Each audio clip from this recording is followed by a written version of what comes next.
But let me I'm just gonna ask. Can I just ask Sophie a quick question before we change subject? Oh yeah, sure. What is your definition of science? Because I think that's quite important. Oh, I can't even tell you, but I remember there was a time where I read this book. It was a really short book, but it gives you like a very brief overview of a philosophy from the pre-Socratics to the modernists. And Mm, whoever defined the scientific method, that original method is how I would define science, like something that it can be tested, repeated, and observed. Um, Lovely. not like not the magical stuff that we believe in today, which is just to trust authority because they're qualified. And if you're not qualified, then you can't even understand the research papers that they're writing. And if there is a research paper, then it has to be peer reviewed by other people who have the same qualifications. And if it's not peer reviewed, then it's bullshit. Not that science, but the original scientific method. Awesome. I wish CB was here to give that round of applause because that was so well answered and well said. I know, for real. Where's the soundboard? We need cool, it. No, yeah. That's great question, Root. Yeah, we can go into a million different tangents. I could probably have this conversation all day. And I'm totally down. I want to kind of pinpoint your curiosities, though, you specifically. Like, what do you want to know? What are you curious about in terms of flat Earth or anything like that? Like, just to kind of Yeah, sure. I have a couple of questions. Sure. Can you tell me? Actually, let me start with a very open question. Can you tell me one fallacy of globe Earth that we haven't touched on already? How can you have? Yep. How Go can for you it, bro. have? Yeah. How can you have gas pressure, right? Like the pressure, our pressurized air that we breathe, atmospheric pressure, Mm-hmm. adjacent to the vacuum of space, without a container. See. I don't even understand that. So you'd have to then tell me what the gas pressure is, what the vacuum of space is, why they're different, and how it's a conflict. So we have to understand what gas pressure is then. Yeah. So to understand what gas pressure is basically the pressure that's exerted by the gas on the walls of its container. So in order to have gas pressure, you need to have a container. So Okay. the air that we breathe, our environment, our atmosphere, right? Our oceans, everything has different pressures. It's a pressurized system. It's enclosed. High pressure to Okay. low pressure. Right. That's the part of thermodynamics. It's just part of nature. High pressure will always heat, will always cool. Hot will always go to cold. High pressure will always go to low. It's just a law of science. The second law Okay. of thermodynamics, right? And the biggest a logical fallacy that the globers claim is that we can have the vacuum of space, a near perfect vacuum, as they say, adjacent to our pressurized system, where there's no container. There's no delineation between where space starts and our atmosphere begins. Like that's what they claim, but it has to have a container. It has to be contained. I mean, you can't have pressure without gas. And You is get what that I mean? what the firmament is? Yeah. Yep, you can say that. We don't know what it is exactly, but we know that there is some type of container. Exactly. Yeah, all we know is that you can't have gas pressure next to an open vacuum. What will happen Right. is all of the air will eventually disperse into the vacuum, and then there will be a time limit before there is no more gas pressure, left on the Earth. So that we know that can't exist. There has to be some kind of containment. I mean, what they do have a response. They do have an argument for this. I was just wondering where your brain goes when you hear that. Yeah. What would you think? The ozone layer? Sorry, I don't know anything about this. I'm guessing. I'm really literally throwing random words out here. No, you're good. We asked you Can to. I say you're showing your age when you talk about the ozone layer? That's old school. Yeah, they say it's gone now. I'm in my early 30s, so does that align? I mean, I'm 28. You're not too far. Yeah. Oh wow. Okay. You guys are really, really intelligent. This is a great conversation. Oh, thank you. The only reason why I talk about the ozone layer is because there's this idea that in Australia there is no ozone layer, so the sun burns us quicker and blinds us faster. And whether that's true or not, who knows? But I can tell you, it's much brighter here than I've seen in any other country, and I don't tan anywhere as quick as I do in Australia. Ooh. So there's Okay. definitely something going on over here. Let's use some of that intuition. All right. What would you suppose? Like, why would you assume? Like, why would you think that would be the case logically? Why would I think what would be the case? That That it's brighter and hotter in Australia than in other parts of the world. um, when I'm thinking, because I obviously my mind won't immediately go to like a globe Earth model. It would go immediately to a flat Earth model, and I know how the sun rotates. So like I imagine that half the year the sun rotates much closer to the center, and then the other 6 months of the like the solar year, the solar calendar, it rotates closer to the outer sort of circle. And yeah, maybe the sun's just closer to us then. That's the only reason that I can think of. Otherwise, I don't know. That's perfectly logical, reasonable. I'm not really sure what that claim is that you're talking about. That the ozone is gone. In Australia, that's why it's brighter and Oh, hotter. I'm sure it's some pseudoscience rubbish. I'm sure it's like some random pseudoscience rubbish. But there's still some truth to it. It's very, very. It's so bright in Australia in the summer. If you go out in the middle of the day, you could get delirious and pass out. It's happened to me when I was pregnant with my daughter. I just passed out in the middle of the day on the street. It was hot, but it was also very bright, and I wasn't wearing my sunglasses. Like people wear sunglasses as soon as they step out of their house, because the brightness makes you dizzy. It really does. It's so bright outside. Maybe there's a lack of trees, lack of mountains. I'm not sure what it is. Maybe we're all at the coast because Australia is like a very coastal country. All the cities are on the coast. Maybe that's it. I don't know what it is, but it's very, very bright here. Like it's really bright compared to other countries that I've been to. Okay, like which ones? Just curious. I've been like Europe, the Middle Okay. East, Africa, and Asia. Okay, got you. So more northern. Yeah, actually, all Northern Hemisphere countries. Australia is the only Southern Hemisphere country that I've been to. Root. What would you speculate about? In terms of that, I don't know. I mean, this is all just speculation at this point, but I honestly couldn't tell you. I was going to say, bro, this is just pure, this is just pure speculation. I'm Right. really interested, the sun is interesting. I'm happy to entertain theories that there is potentially more than one position of the sun, and that there may not, like I said, nobody's ever tracked the sun for 24 hours. Let's just put it that way. But I'm more interested to know how we can help Sufi in the time that she's here, from sitting on the fence to actually, understanding Having that that the whole confidence.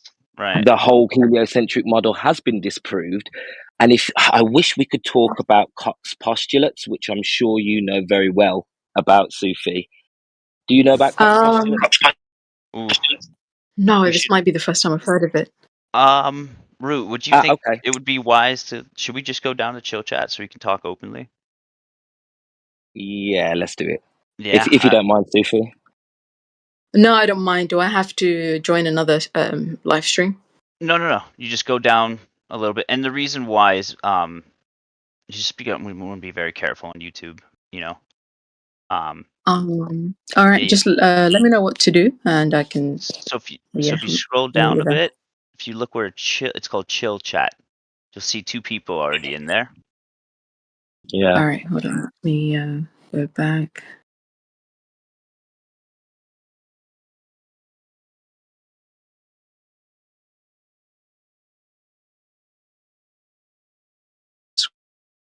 Scroll down, go to chill chat. So I'm under the arena. Keep going.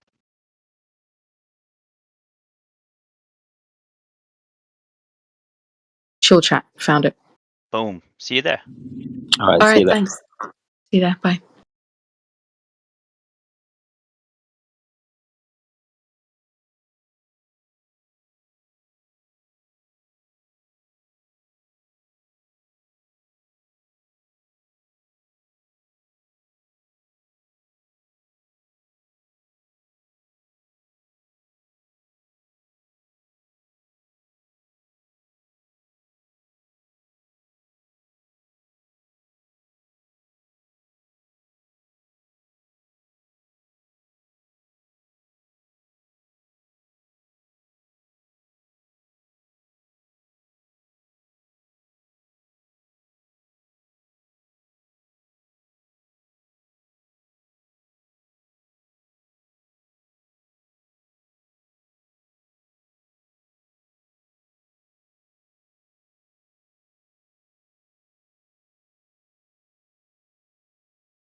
Hey, Truth Seekers, welcome to another edition of Anarchast, your home for anarchy on the internet and around the world via satellite radio on the Liberty Radio Network and on over 140 radio stations in the U.S.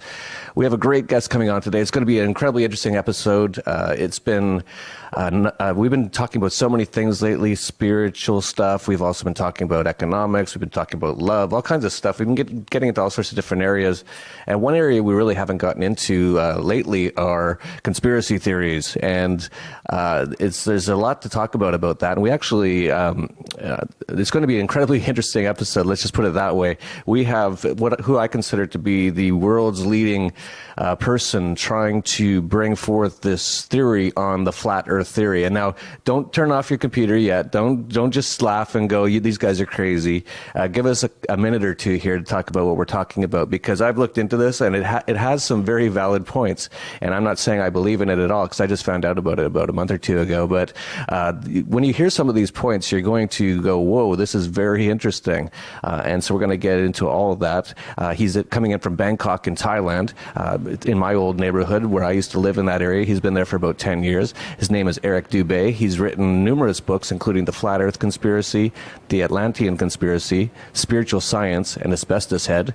He's very prolific. He's also very well-spoken and very well-written, which I found very interesting. He doesn't really come off as one of these wild, crazy sort of people at all when he's talking about these wild, crazy ideas. To some people, he comes off very professional, and you're going to see that. So stick around and at least see what he has to say, because I think you're going to find it very interesting, as I did.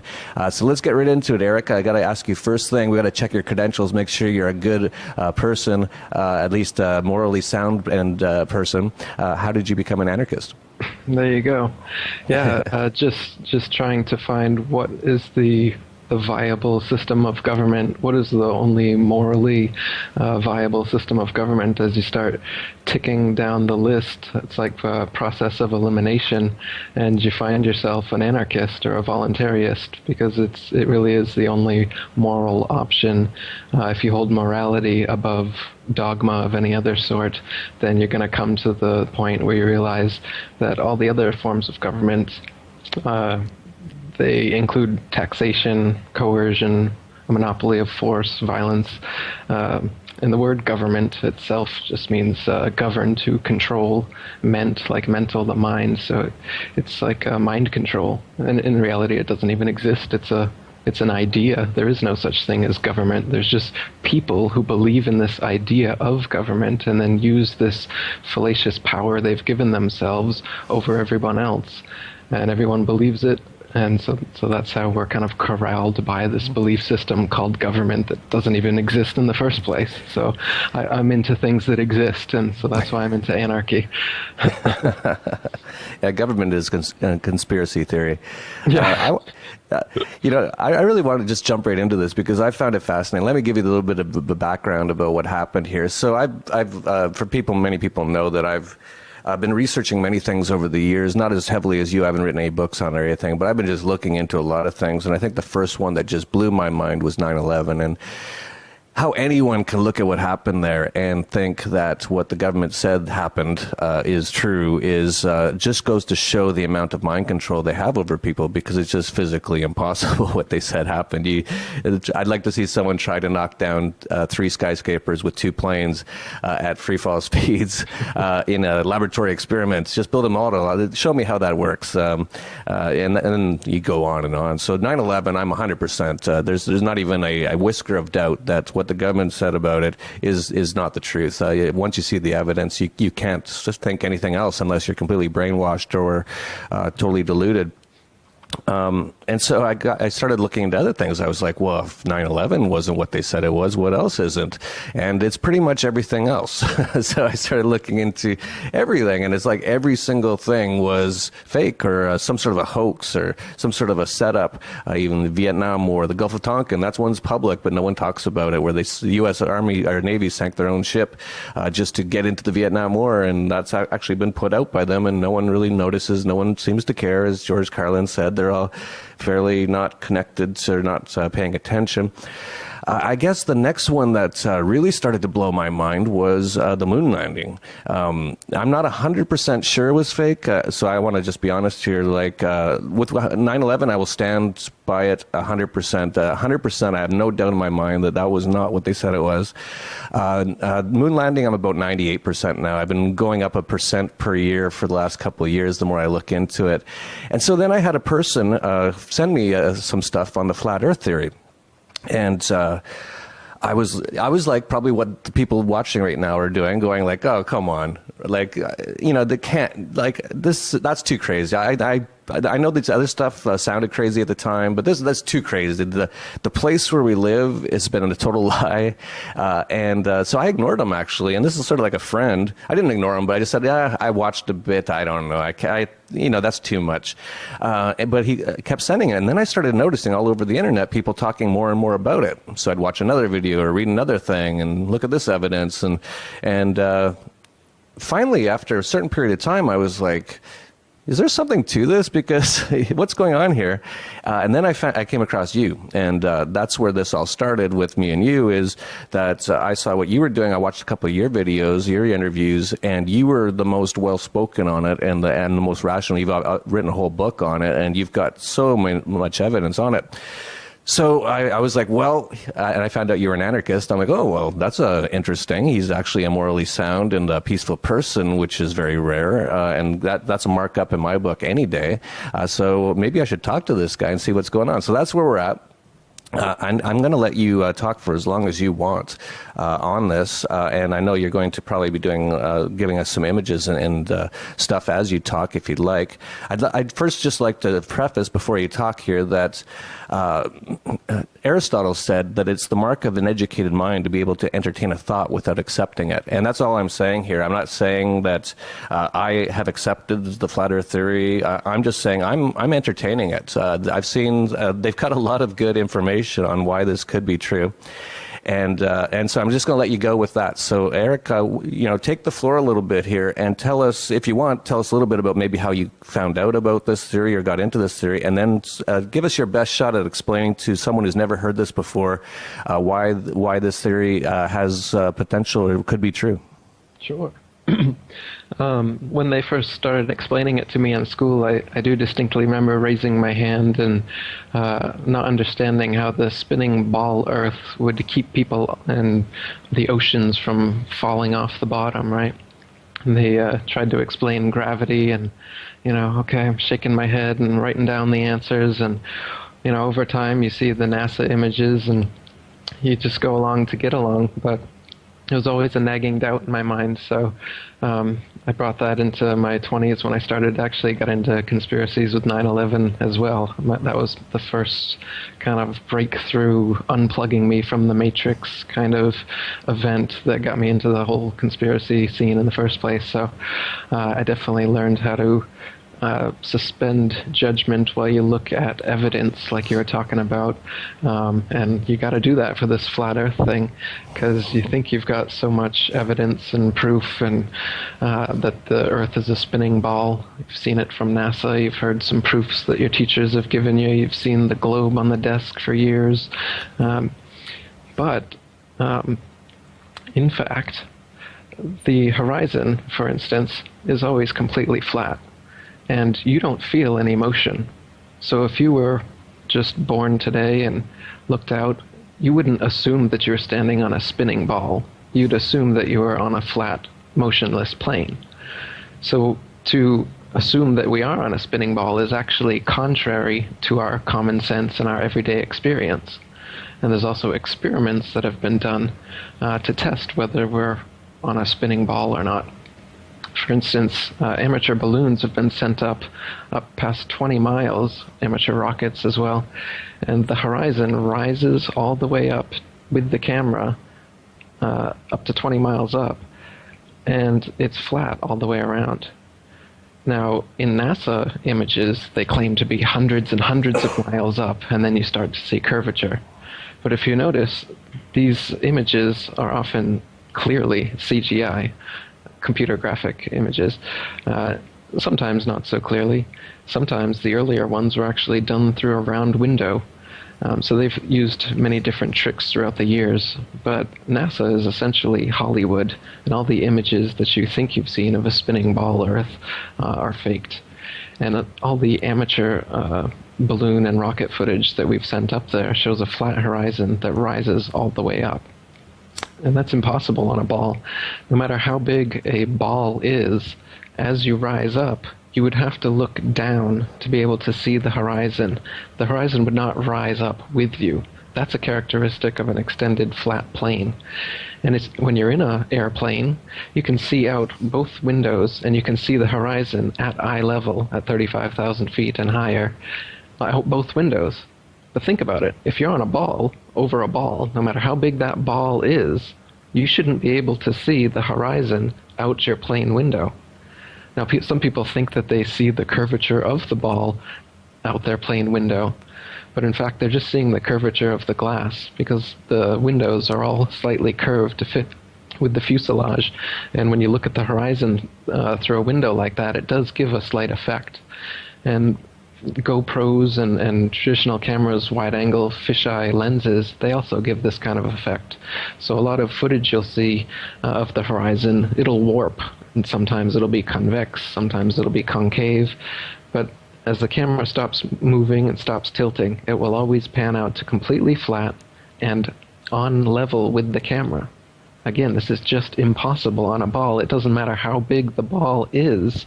The ball could be 10 times larger. They tell us it's 25,000 miles in circumference. Even if it was 25 million miles in circumference, if you're above it, you're above it. You would have to look down to the horizon. But you just never will on the Earth, the actual Earth. So the horizon proof is one obvious one, a go-to. Another one is just the natural physics of water. It's the natural physics of water to find and remain at level. If water is dammed up and then released, it will flow out in all directions until it becomes level again. But on a spinning ball Earth, we would have to have oceans that were hundreds of miles of curved water. And this is impossible. I mean, they can't show you any example of this happening, but they claim this is what's happening on the Earth. And then they claim that there's a force called gravity that holds these oceans in just so, that it's strong enough to hold the oceans in, but weak enough to allow, bugs to take off and smoke to rise out a chimney. So the magical force of gravity, which was created by knighted Freemason Sir Isaac Newton, is basically their go-to answer that explains away anything they have a problem with. Gravity is what they say caused the Big Bang somehow. Gravity is what formed the planets and the sun. Gravity is what causes the planets to orbit around the sun and moons to orbit around planets. Gravity is what causes the water to stick to the planets. Gravity is what causes the tides from the moon. You name it, gravity does it, as far as they're concerned. But in the flat Earth model, gravity is just density or buoyancy. In other words, an object in a medium, depending on their relative densities, will float or sink based on the friction between the two. So whether it's a gas, liquid, or solid, heavy, dense things sink and light things float. There really is an up and down in nature. They try to tell us that everything's a ball, and so up and down is an illusion. People in Australia are hanging upside down, and they don't know it. So that's another philosophical impossibility they kind of get us to believe by thinking that gravity sucks everything into the center of the ball and holds us under the ball. Meanwhile, gravity causes planets to orbit around us. So, like I said, when they want to, gravity causes some things to stick to and become central, and sometimes it causes them to orbit things. Sometimes it causes big bangs, apparently. Yeah, gravity's a big catch-all term for whatever they want it to be. Am I right on that? I heard that gravity really has never been proven. Like, what did they say gravity is? Like, do they even have like some sort of model, or is it just a word? Yeah, they've got plenty of calculations, and you can look at Wikipedia, and they've got pages of complex mathematics that I have no idea what it means, and supposedly it all has to do with gravity. But again, in actuality, everything can be explained through density and buoyancy without assuming that there's this magical pulling force that pulls things towards the center. They call it a mutual attraction of masses, and that a mass, by virtue of its mass alone, causes this force called gravity, which causes other smaller masses to orbit or stick to those larger masses. But they can't actually show you any example in nature where this happens. They can't show you some object that's so massive. Why can't they create some CERN, massive thing that's so massive and dense enough that they could at least cause a dust bunny to gravitize around it? They can't create any sort of experiment to prove that this gravity exists, but yet it's their catch-all explanation for everything that they can't explain. So really, the science that people think is so solid that we've been believing with gravity and astronomy and the whole Big Bang cosmology with billions of planets and stars and suns and all this is all science fiction. What's actually going on is we're on a flat plane. I don't know how far the flat plane goes. That's still a mystery. But the sun, moon, stars, all the celestial bodies rotate around us. And this has been proven, too. Since the 1800s, they've done experiments. You can look up Airy's failure is one. George Airy put water in a telescope to slow down the starlight coming in, and comparing it with control telescopes, you're able to see whether it's the starlight that's moving over us relative to a stationary Earth, or is it the moving Earth rotating under a relatively stationary star. And this and many other experiments by Michelson, Morley, Gale, Sagnac, and some others in that time proved that the celestial objects in the sky are all revolving around us, and we are completely still. Those conclusive findings, however, were philosophically debunked by Einstein and his relativity theory, where he banished the absolute ether to absolute relativity and said that you can't determine what is the most central thing in the solar system, and even what is moving around what, essentially, because everything is moving and everything is relative to everything else, and we don't know where the center or the edge of the universe is. So this like absolute relativity is what I call it. It's a paradox, but through this philosophical paradox of absolute relativity, they banished these conclusive experiments that prove that the Earth is stationary and everything's revolving around us. Since then, we've had planes that can prove even further that the Earth is stationary, helicopters as well. You'd think if the Earth was revolving under us, you could just hover up in a helicopter and the Earth would revolve underneath, and then you could land when your destination got to you. But of course, they tell us that the magic of gravity holds the atmosphere to the spinning ball too, and so, relatively speaking, you're moving with the ball. Okay. But they've done experiments with projectile cannons as well as planes taking off in all cardinal directions. And if the Earth was spinning 1,000 miles per hour eastward, as they say, and the average commercial airliner goes about 500 miles per hour, your eastward destinations should come up behind you long before you ever reach them. That's just a fact of this.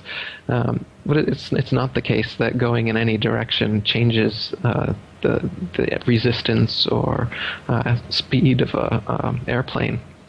So, and you can imagine how difficult it would be to try to land on a runway that was going at 1,000 miles per hour. Pilots land at all 360 degrees. if the Earth was actually spinning tilted 23 degrees on its axis like that, the only way it would be able to come in on the runway would have to be on very specific angles, otherwise it would be totally off.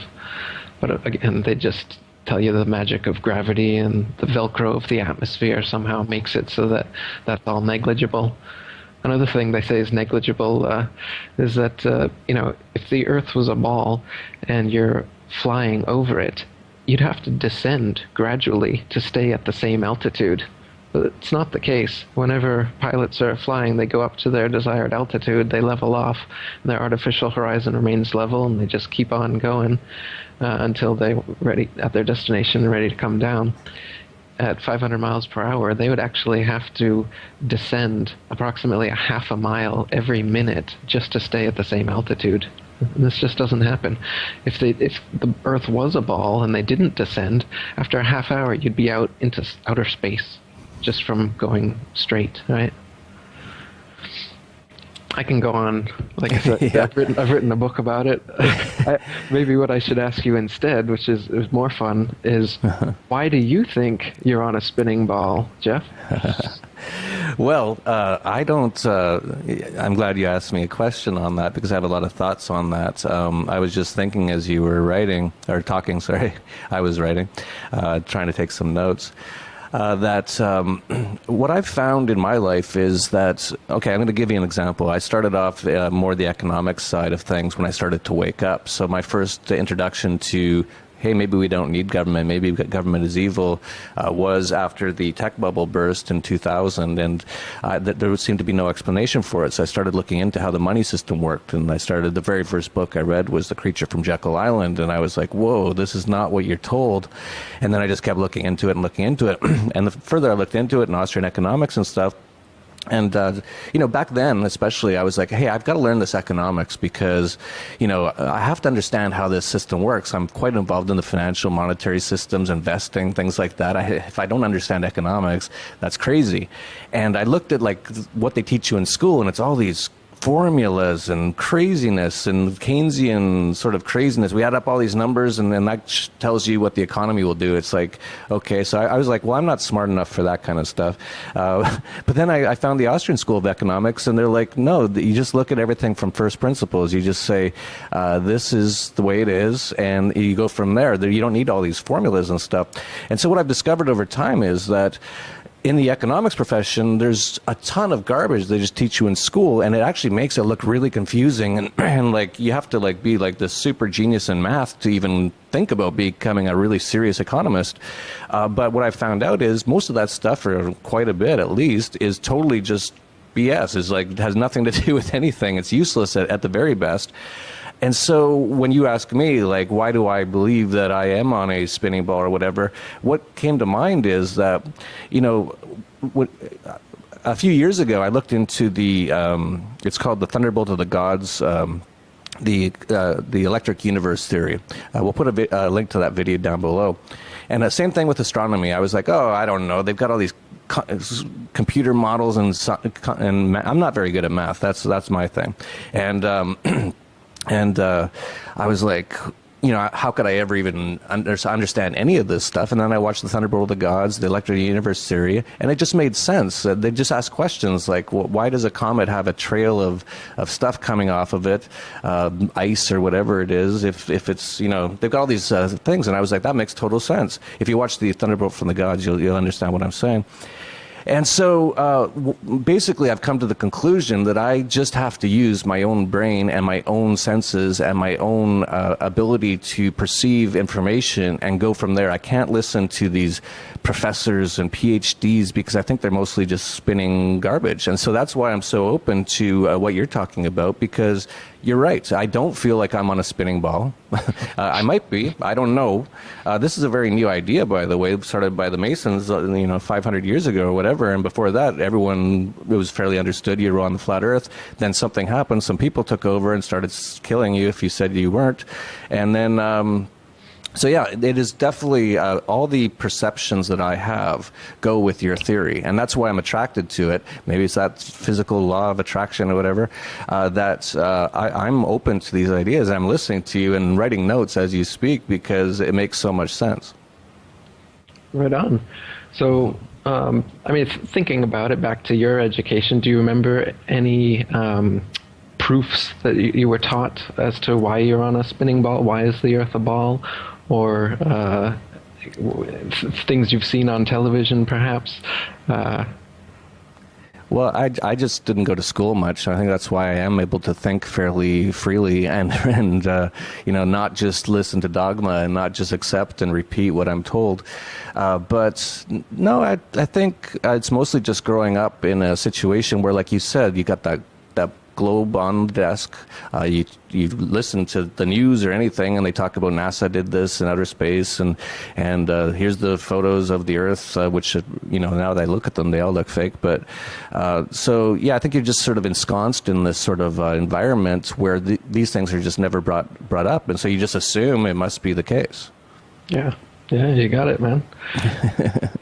And yeah, like you're saying, the people that are the most indoctrinated are the professors and the people who've looked into this so much. They've just been buying what is being told to them by authority, and so they're arguing from authority, and you can see it in the comment sections of everything I make. The argument is always from authority. When you argue from evidence, experience, and experiments, you're going to come to a flat, motionless Earth every single time. Yeah, I'm sure we're going to have a million comments down below. And, I have this one, there's a few people every now and then that say this. They say, you're hurting the liberty movement by talking about things like this, because a lot of people think this is crazy, including myself, they say.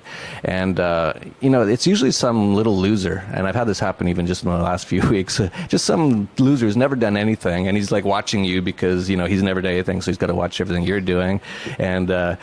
And they'll say, you can't talk about this stuff because you're hurting the liberty movement. It's like, fuck off. You're not doing anything for the liberty movement. I'm working like morning to night on it. I've probably brought in more people than most people into the liberty movement in the last few years. So yeah, go, take a walk, you're a bunch of losers. So we'll see that down in the comments down below. But let's talk to the people that are really into science, or as I'm starting to call it, scientism, after I got that word from Mark Passio. There's going to be a lot of people who are really into the science. And hey, don't get me wrong, I think it's possible that the science stuff is right. I don't know. I have to see with my own eyes more to see it. But they're going to say stuff like, what about when they, there's all these scientific sort of reasons why, that this can't be right. Maybe you can talk about a few of those sort of things that you debunk a little bit from the flat Earth theory, how some of these, what the people are going to say about how science proves this is wrong. Like, for example, some experiments or something like that. I'm sure you know more about it than me. Sure. Yeah, this is what I was trying to get out of you in the first place. So, so for instance, people will usually come at you with, well, what about circumnavigation? That's one you learn in school. We can circumnavigate the globe, so it must be a globe. You can go all the way around it. So if the Earth was flat, you couldn't go around a flat Earth. But the flat Earth model, what we're looking at here is, imagine a disk with Antarctica being an ice ring all around it, and the oceans being held in, and the North Pole at the middle. So with this model, circumnavigation just means east to west, like a compass point, set it in the middle. You can trace a circle. And Magellan's journey, for instance, basically was that, with a few inlets and outlets along the way. All he did was go around from east to west the flat Earth. This doesn't prove that you're on a globe or a flat Earth either way. It can go either way. So basically, the circumnavigation proof is not a proof at all. It could happen regardless of whether the Earth was flat or a ball. Another scientific proof that they'll come at you with is that ships, as they're disappearing on the horizon, as they get further and further away, the bottom, the hull, will start to disappear before the masthead. And so what's happening is it's slowly going over the curvature of the Earth. It's going over the ball. And this is, Aristotle used this. This has been a proof of the ball Earth for a long time. the ball Earth has been theorized back as far as Pythagoras 2,500 years ago, but it didn't really pick up steam until 500 years ago. But so anyway, yeah, this one is one they use a lot. But in actuality, if you use binoculars, a zoom camera, a telescope, after the ship has completely disappeared over the horizon, you can bring it completely back into view, proving that it hasn't descended over a wall of convex water, but in fact it's just gone beyond your perspective. The horizon line is not the curvature of the ball Earth as you're told. The horizon line is the vanishing line of perspective from your point of view. And that's why as you raise altitude or on a clearer day or with a zoom camera, you're able to see further and further along the horizon. It's not a fixed point as it would be on a ball, as they tell you. So again, this is another supposed scientific proof of the ball Earth, but when you do experiments yourself with a telescope, you can see that that's bunk, and in fact, you've proven the opposite. And just, I know there's going to be a lot of people who are going to be devil's advocating, watching this. So I'll do it for them because I've asked these questions as well. So my question was, why, if it's a flat Earth, why couldn't you stand on the coast of California with a telescope and see Japan or Hawaii or something? And I think you know the answer to that. I'll let you answer that. Yeah. You can't see an unlimited distance, regardless of whether the Earth is flat or a globe. And the lowest layer of the atmosphere is the densest and not transparent. So if you imagine like a hot, humid day, the haze over a road, all telescopes will eventually blur out in that same kind of way due to the air. So no, you can't see an infinite distance. And the reason people think this, again, is they think that when they point their telescopes up, that they're seeing starlight from trillions and trillions of miles away, because that's what they've been told by NASA. Now, in fact, you can measure with sextants and plane trigonometry how far away the sun, moon, and stars are, and they figure to be only a few thousand miles off the surface of the Earth. But they tell you that they're like the closest star is 25 trillion miles away, 4.2 light years away. Their science fiction term they created to make it sound more plausible. And the reason they give these ridiculously long distances to the stars is because they have to for it to fit their model. Because day after day, year after year, the fixed stars stay fixed in their constellations as they revolve over and around us. But what they say is that the Earth is spinning, and it's spinning around the sun, and the sun is spinning around the Milky Way, and the Milky Way is spinning around the known universe. And so you've got spinning upon spinning, and it's faster and faster, all these multiple spins happening. But if this is the case, you'd see movement in the stars. So the only way they can claim that you don't see movement is to use this ridiculously huge mathematics to make the math fit. So if you say the closest star is 25 trillion miles away, then you can still say that, oh, there's no parallax change between the fixed stars every year because they're just so far away. But no, you can't see that far through even the best telescope.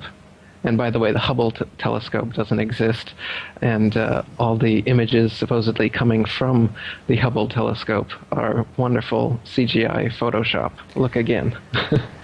Yeah, I was just looking that up yesterday. So, I'm just like looking at, okay, let's go look at what the Hubble telescope things are. I've never looked at them. I don't care that much. I'm busy doing my own thing.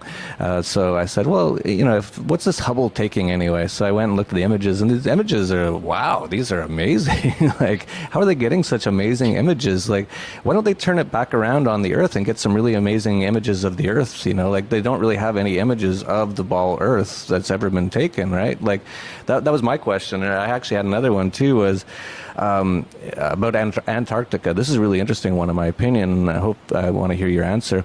It appears like no one has ever crossed Antarctica from one side of the Earth to the other side of the Earth, even in a plane, which seems insane to me. And maybe you know of some evidence that they have, but I don't know of any. Or at least someone's claiming that they have. And so I was sort of chatting with a friend the other day, because I've been so interested in this. I've been looking it up. And I said, well, if, we really just need to get a plane and fly it over Antarctica, like just to see what's going on. And my friend who doesn't know anything about your theories or anything, he said, oh, no, it's just way too cold. And I'm like, well, they fly over the North Pole pretty much all the time.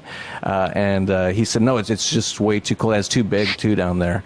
And I said, well, in the 1960s, they had the technology to fly to the moon, which is way colder and way hotter, play some golf, drive around in a golf cart, and come back. Why can't we ever get a plane to fly over Antarctica? So I'll let you respond to that one. Absolutely. Exactly. That's exactly what they say. They say that it's too cold, and that's why there aren't these flights. But, there's flights from Australia to South America, for instance, that if the Antarctica is a little ice continent underneath the ball, as they tell us, then you should take the most direct flight. But they don't take the most direct flight in all these cases. They go around, the long way around, and the excuse they give is that it's too cold. And like you said, well, that doesn't make any sense because it's way colder and hotter out there on the moon and on the way to the moon that they supposedly went. So why is Antarctica giving them such a problem? And, they haven't gone to the bottom of the ocean yet. The more you think about it, it's like a lot of things don't make any sense. It's like, well, if they can do this, why can't they do that? And if they can do that so easily, why can't they just fly over the Antarctica? And then, of course, as you know, and you mentioned Antarctica is pretty much a no man's zone. It's a militarized zone. If you try to get in there, you'll probably be turned back. So they don't want you to know what's there, from what I can tell. That's right, yeah. People like Jarl Anderhoy have been turned away when you try to just go there on your own without one of their pre-approved tour groups. They will turn you away at gunpoint, fine you, and put you in jail. They don't take kindly to that at all. And yeah, they don't want you to expose the hoax. There's a UN treaty that's been going on since the 50s there, so they don't let anyone in there other than their pre-approved guided tours that they take people to the fake South Pole. They've got a ceremonial South Pole there at an arbitrary point along the Antarctic ice, and they take people there. It's a little barbershop, red and white pole, and there's a ball earth on top of it. And they take photos there and tell people that they're at the South Pole.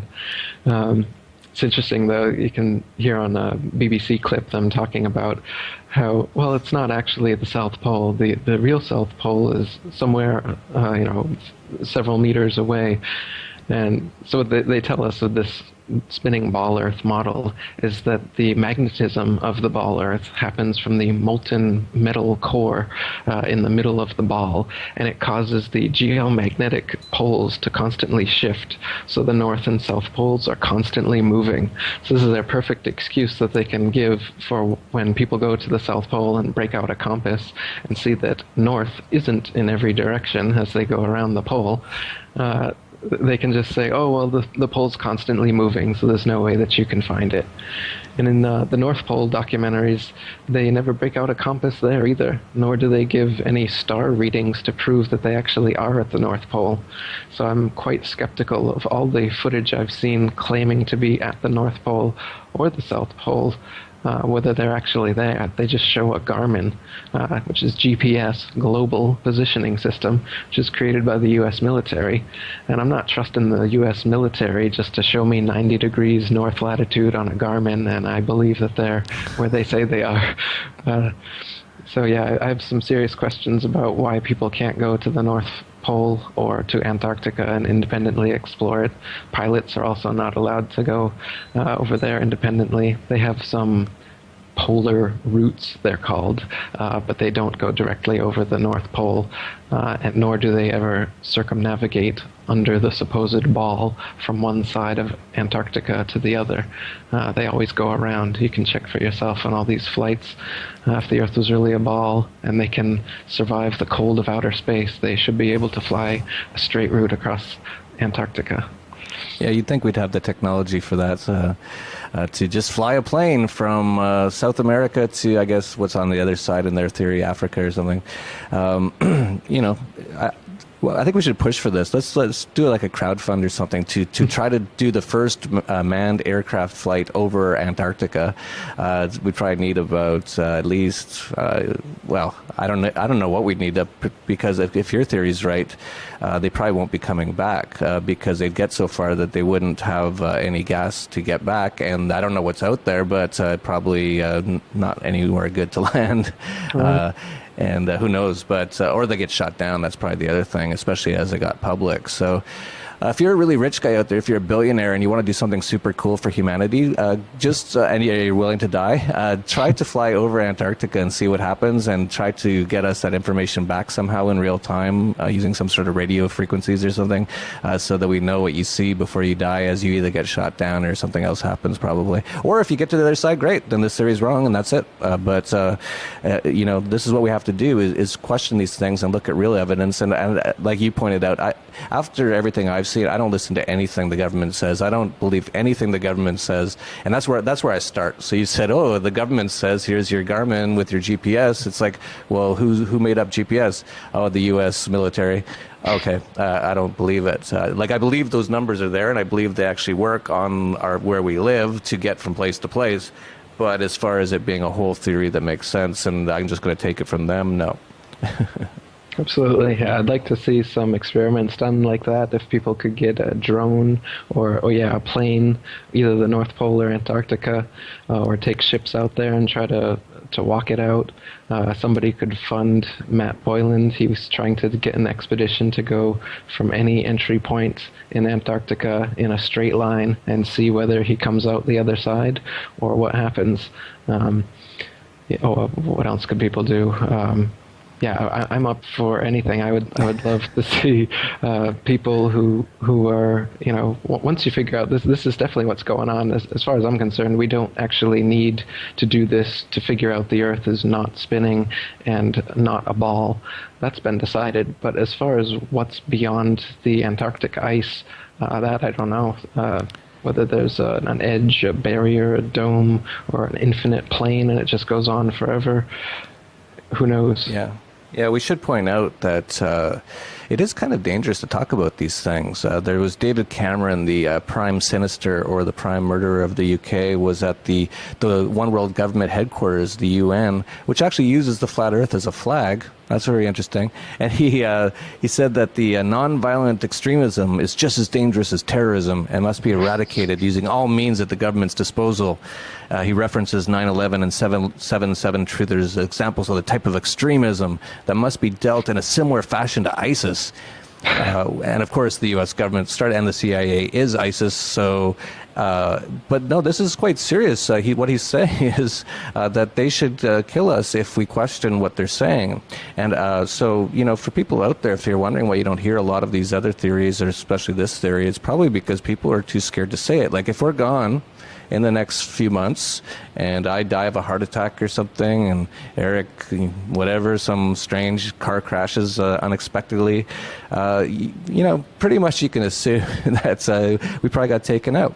But what we got to do is spread this information. And I'm not saying, again, I'm not 100% on the flat Earth. I'm going to need to see more evidence, but I think the evidence is incredibly compelling to the point where I will continue to look into it for sure. I think it is a point, though, as well, that David Cameron said that us people who are questioning what they're saying essentially is what he's saying, and actually rationally looking at the evidence. He's saying that we're as dangerous to them as terrorism. And that's actually right, because if enough people wake up and look at all the evidence and listen to their own senses and what they're seeing, and not to some professor on TV who's got all these charts and numbers that you don't understand and probably no one understands, and if anyone understands it, they probably don't even get that how it relates to anything. They're just like math freaks or something. This actually is dangerous to the government, and he's right. And so they're going to try to shut it down any way they can. So we have to just get this information out there. I'm not saying, again, that I'm a flat earther yet. Man, the more you look into it, I'm going to have to see some real solid evidence that I can see with my own eyes to prove one way or another at this point, I think. Yeah, man. The second president of the International Flat Earth Research Society, Charles K. Johnson. He had his house burned down and all of his flat Earth materials, books, correspondence, his whole library, and he swore till his dying day that it was a NASA agent that did it, who also tried to kill him on more than one occasion. So there's definitely that aspect to it. They also have controlled opposition set up to defer people away from the legitimate flat Earth. So, for instance, the International Flat Earth Research Society I just mentioned was started in 1957, and in 1970 they started out the Flat Earth Society of Canada, and then they took off the word Canada right away. And this one was a satirical society set up to control the opposition, to make it look ridiculous. And they did a wonderful job. Their president, Leo Ferrari, would go on television interviews claiming to be a flat earther, but then doing ridiculous things like taking on a big rock and saying, I was just at the edge of the earth and I almost fell off. I lost all my shipmates, but I held on to this rock and I saved me. And so I just brought this here from the edge of the flat earth to show you. And he'd say things like this. And nowadays, the Flat Earth Society promotes false flat Earth arguments, such as the flat Earth disk constantly rising to account for gravity. They say instead of the force of gravity pulling us down, the flat Earth disk constantly rises up. And they claim that this is what flat Earthers believe. But as I said earlier, we don't take gravity as being real in the first place. We just take experience and experiments, the zetetic method as it's called, just common sense. You don't need to, Occam's razor, you don't need to make unnecessary assumptions and call something gravity when it's completely explained with the already existing laws of density and buoyancy. So that's characteristic of their pseudoscience that's nowadays taught as science. And when somebody presents you with ideas of a flat Earth or a geocentric system, that's thought of as ancient pseudoscience that our ignorant ancestors believed, when in fact the experiments, experience, evidence, common sense is actually on that side, and we've been fed a bill of lies, pseudoscience, for so long that we believe it to be science. Yeah, they always try to flip everything like to be the opposite of what it really is. And when I say they, I don't know exactly totally everything about all this stuff, but it appears to be Freemasonry seems to be a big one involved in what they call the occult, hiding the knowledge. Occult just means hidden. And for whatever reason, over the last few hundred years, it looks like they have just decided they don't want people to know what life is. They want to totally try to confuse them in every single way, including the money system. If you're in the U.S. and you pull out a $1 bill, just look at the back of the $1 bill. That's the Masonry symbol, the all-seeing eye pyramid. So you have an occult symbol in your pocket. So this is not crazy theories. This is what's going on. I've heard that what they're trying to do is trying to get humanity away from God, whatever God is, spirit, gods, from themselves, from understanding truth, from being human, basically. And I don't know why they're doing that, and I don't know if it's satanic, or I don't know if they're just screwed up psychopaths. I don't know, and maybe you do know. And if you feel you have some evidence on that, let me know. But isn't that right that it's basically been sort of from Freemasonry, they've been trying to hide this knowledge for a long time? And if it is true, do you know why they're trying to do it? Yeah. Like you said on the dollar bill, the mono eye, that's the one eye of Freemasonry, of the Illuminati, whatever you want to call it. So money is definitely part of the scheme. As you mentioned, the UN, their symbol, their logo, their flag is a flat earth. And it's divided like a target, like a bullseye. It's divided into 33 sections. And, there's 33 degrees of Freemasonry. The first 3 degrees are called the blue degrees. The flag also happens to be blue. So you've got that encoded there. And then the people who originally brought us the spinning ball Earth from all the way back to Pythagoras and Copernicus, Galileo, Newton, Kepler, these people are all Freemasons as well. I showed in my Freemasons Exposed book, there's pictures, paintings of them doing Freemasonic hand signs, standing with Freemasonic objects and everything.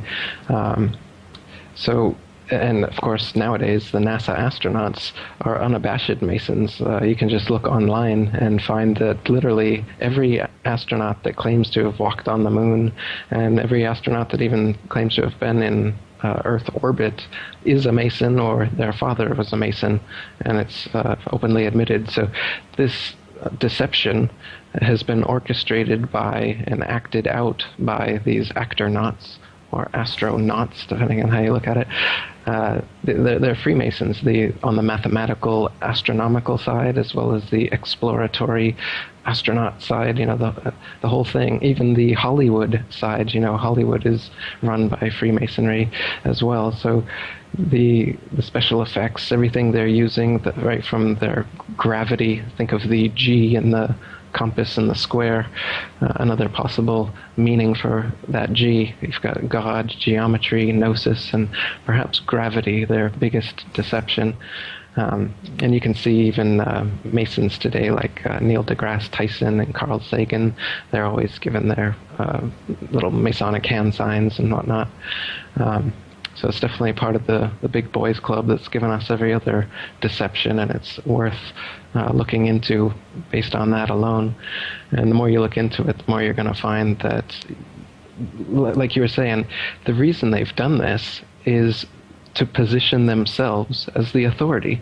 Once they tell you that because of their special telescopes and their special rockets and all these technologies that they have that you don't, that are able to see out into the cosmos and determine all of these things, that they are the authority, and so you have to go to them. You have to watch their documentaries. You have to go to Neil deGrasse Tyson, and you got to prostrate yourself at his feet and ask, "Oh, mighty NDT, tell me, please, what is the universe like?" And you give up your own common sense and your own experience to him, and he tells you that you're on a spinning ball, and he tells you all the, he weaves quite a nice story, and he does a lot of nice little NLP stuff. I don't know how he does it. Well, you got the Mason hand signs going, you got the little NLP, you got the flat earthers over here, and the ball earthers over here, So they've got all their little magician tricks that they're using, from CGI to zero-G planes to underwater pools, to make you think that they're floating in outer space. But in reality, what goes up must come down. There is no point where you can just go up in a rocket and suddenly pop out into the nothingness, the vacuum of infinite space, they call it, which is a paradox if I've ever heard one. How can there be a vacuum in infinite space when it's adjacent to an atmosphere and not separated in any way? You can't have a vacuum. And how does gravity pull you back to the Earth, but then get less and less to the point that you float? How does that happen? And they say that the atmosphere is spinning because the gravity is sticking it to it.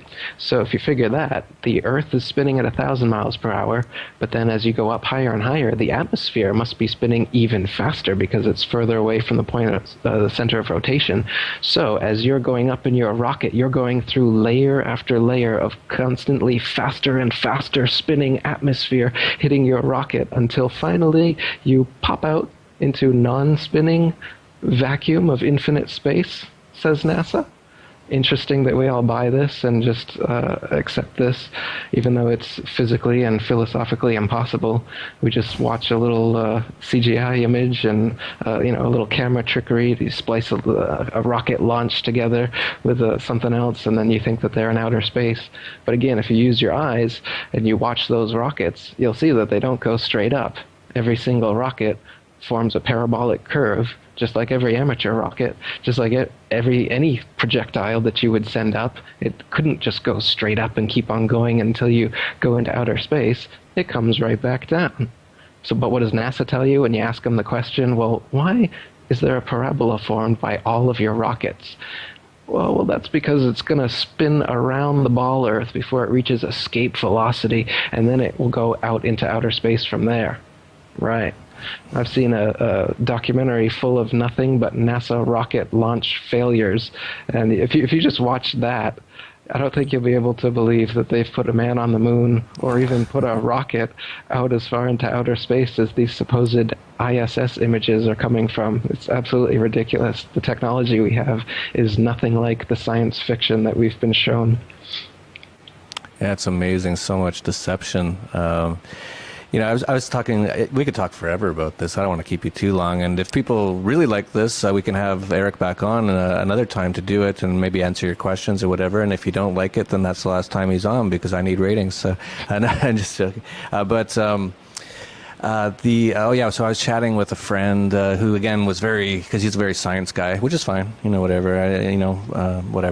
And he said, we started talking about the space station.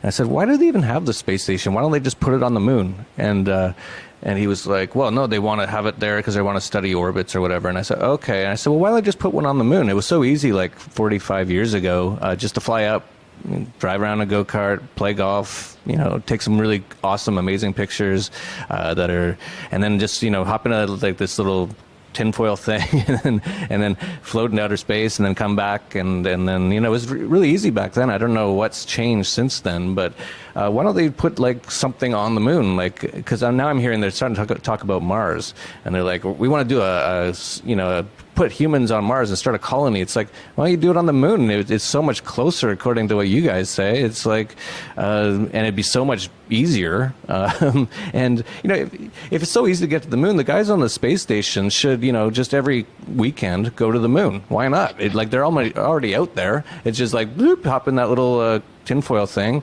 and just, land down, no problem, go, drive around a bit, have some fun, then come back. It'd be like a nice little weekend getaway, because the hard part's really, according to them, getting outside of the atmosphere, right? So once they're out there, just take off to the moon for the weekend, but they never do. No one's ever going there. I don't know why. It's strange.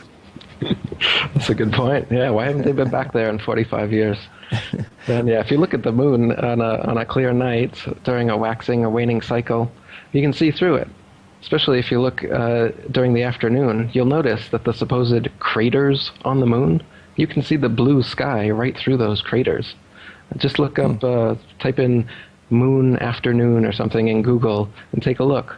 Or when you can see the moon sometime around 4 or 5 o'clock, when it's still, the sky is still blue, the sun's still out a little bit, but you still got the moon there, you'll notice that what is called craters is clearly not craters.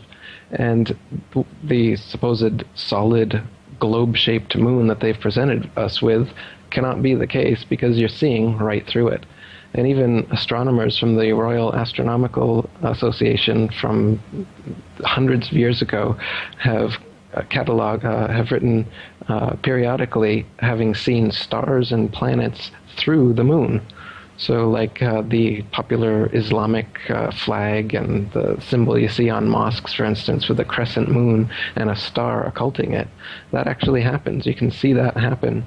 So the moon, it appears, is its own unique light.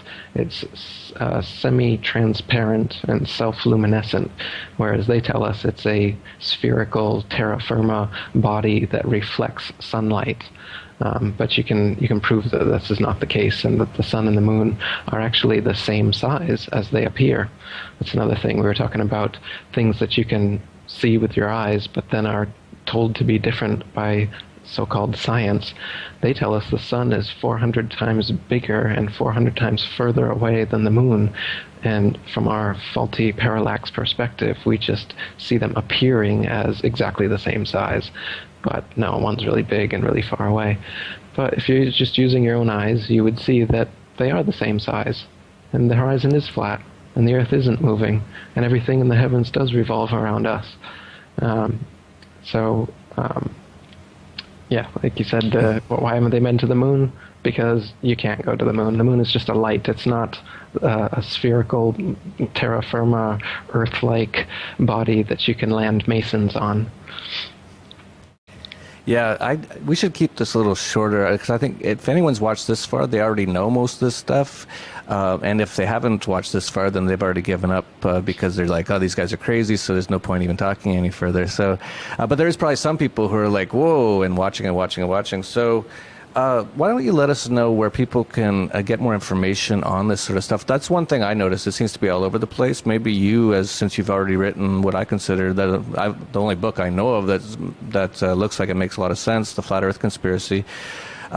Maybe you can sort of figure out a way that people can, or maybe you already have it, some sort of place where people can put evidence that proves the flat Earth theory that can be all collected, actual evidence using video cameras and showing, whatever. It obviously could be fake, but some sort of repository for this information that you can build off. But anyway, let people know where they should go if they want more information on the flat Earth and about your books and everything else. Yeah, I actually just restarted the International Flat Earth Research Society that I was talking about earlier that ended after he died and his materials were all burnt down. So I started it up again as a forum, and I've put on all the materials that I have on there, and everybody on there is collecting their own experiments and evidence as well. So I definitely recommend going over there if you're interested in learning more about the flat Earth. It's ifers.boards.net, which is ifers.boards.net. My website is atlanteanconspiracy.com. I have a flat Earth section on there. You can see a bunch of research I've compiled there. And my book, The Flat Earth Conspiracy, you can get from the website as well. I have a documentary called The Flat Earth Conspiracy you can see on YouTube. Go to my YouTube channel, Eric Dubé, and actually I have a lot of documentaries on the flat Earth and other related subjects. That's a good place to go if you're wanting to look into some more of this information. Check out Eric Dubé, ERICDUBAY, on YouTube. That's great, and I have to say, after talking to you in person, I'm even getting closer to pretty much being a flat Earth person. I think I'm going to hold that still because I haven't done enough research on my own to be totally comfortable. But just the way you are and the way you talk and how you're on the same wavelength as me on 9/11 and all these things says to me that either we're both crazy, which a lot of people are going to say, or I should listen to you because you're on the similar track to me, so you can bring me a lot more information which I can decipher and figure out for my own self, make my own decision on what I think is correct. But fascinating stuff. I'm really glad to have had you on. I think we're probably going to end up having you on again if you're open to it because, already we're up to an hour here, and we want to make this quite a good video as well, so we're going to put in some graphics and stuff. So this could be quite a bit of work for a lot of people involved here to kind of show you what Eric's talking about. So let's keep this one to about an hour now. And like I said, if you like this, if you're interested, you want more, please comment anywhere you see this on Facebook or on YouTube and just say, yeah, I want to hear more about this. And if not, no big deal. It was just information. We're just trying to figure out what's real and what's not. And there's a lot more unreal out there than we appear to know. So we're just digging into all that kind of stuff, and now we're the terrorists. So welcome to 1984. And so, if you like this information, share, subscribe to this channel, download this. This may get taken off YouTube, and that should be a sort of a little bit of hint. YouTube owned by Google, I believe, with the slogan, "Don't be evil." I think it's should be don't expose evil is really what it is. And so, yeah, download this, put it on something that can't be destroyed by an electromagnetic pulse, which they could totally do at any time. All this kind of stuff. They want to hang on to their control of this reality grid. And the more that we can just get information out there, the better. So please subscribe, share, and download this video and keep it and re-upload it. I don't care. Re-upload it anywhere on any video channel because they will probably be starting to ban a lot of these pretty soon if people start talking about it. And so that's it for Anarchast, your home for anarchy on the internet. Peace, love, and anarchy.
Good morning, folks. Hope you all are doing well.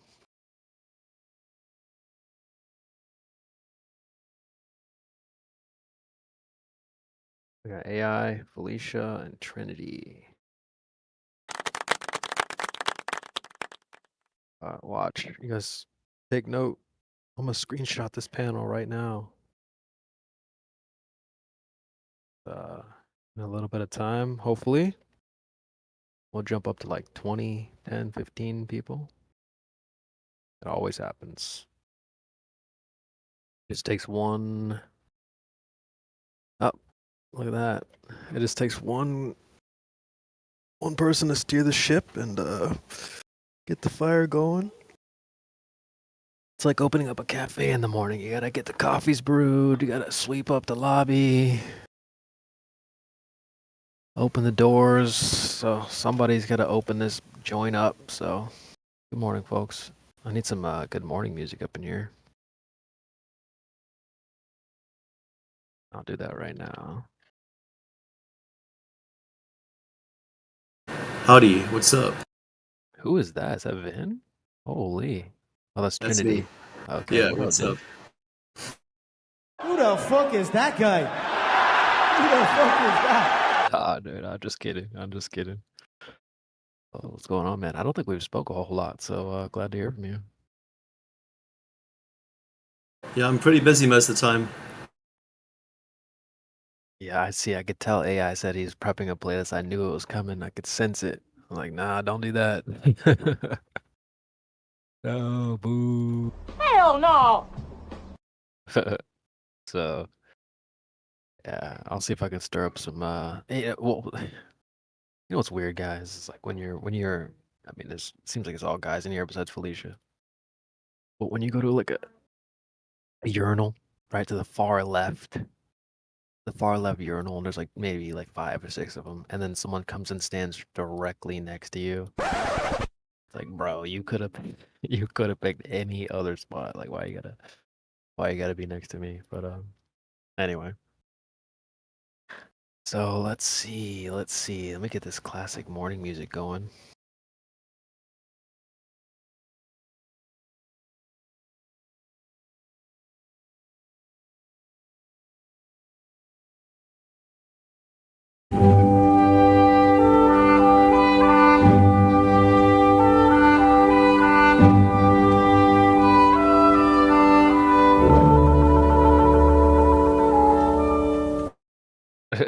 Yeah, dude. Shout out to all the cartoons. I used to watch cartoons, and that'd be like the classic. So, yeah. Good morning to the panel. Actually, past noon here. Let us see what we have on the agenda for the day.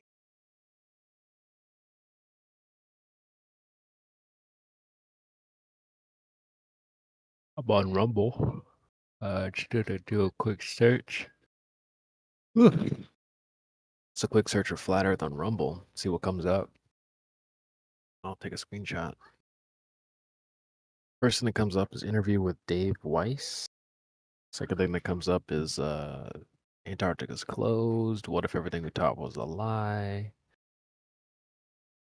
Land Beyond.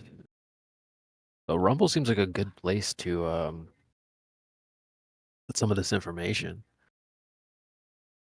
because it's not being grabbled as much as YouTube.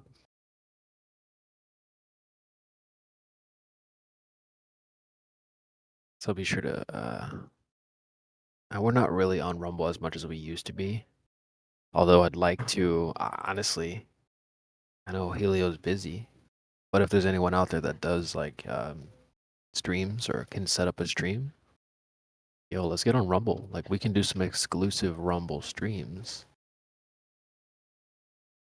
and get into some deep stuff. But yeah, I mean, I've been watching some shows on Rumble. It's like, dude, they let loose over there. It's crazy. So I think it'd be fun.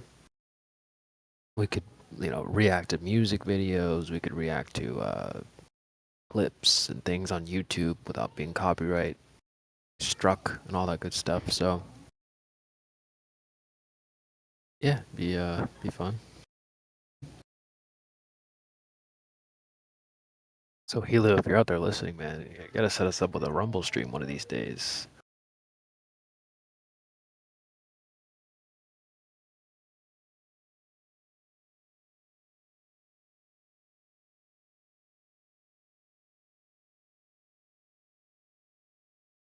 Okay, so let's see what else we got. 1 second.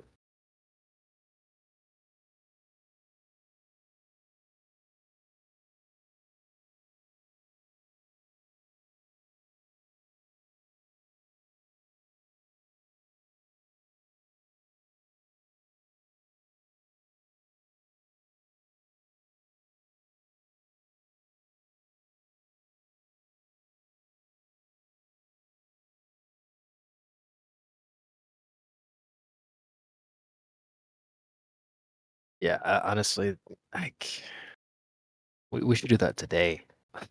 We should do that today, dude. Freaking, we need to get on Rumble like right now. Let's get ready to rumble! I love it. I love it.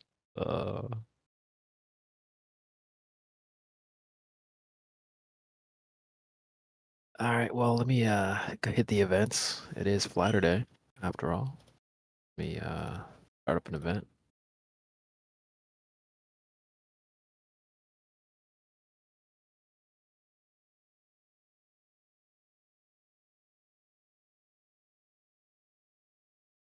Where should I do?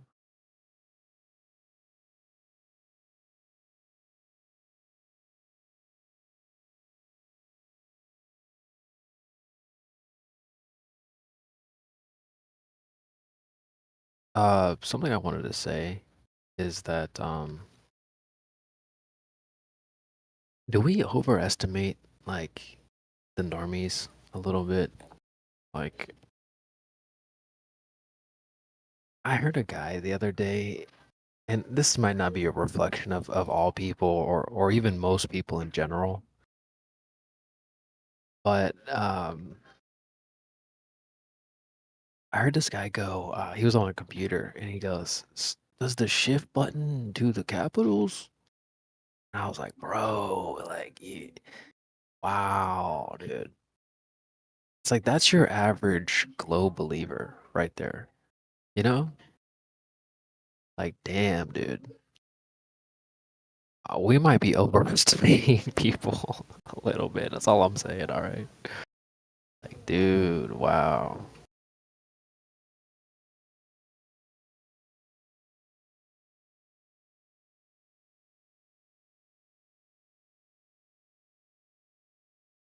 So I was shocked. I was truly shocked when I heard that. He's like, dude, does the shift button make a capital? Bro, what? What did you think it did? Like, what the hell?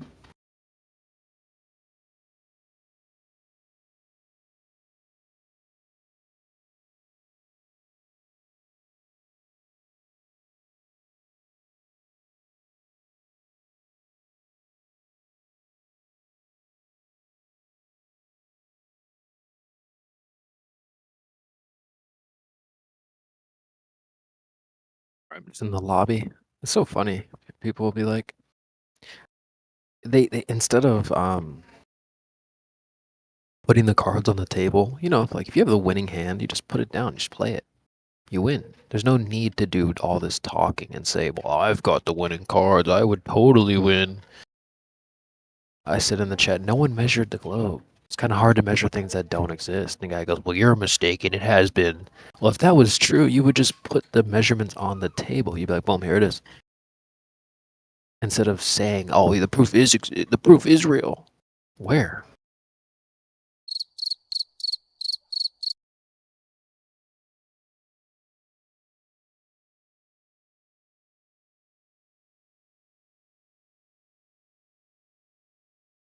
And dude, these guys don't even want to defend the globe. This guy's talking about, well, if you kick a ball, then that's a globe. Like, bro, what are you talking about, dude?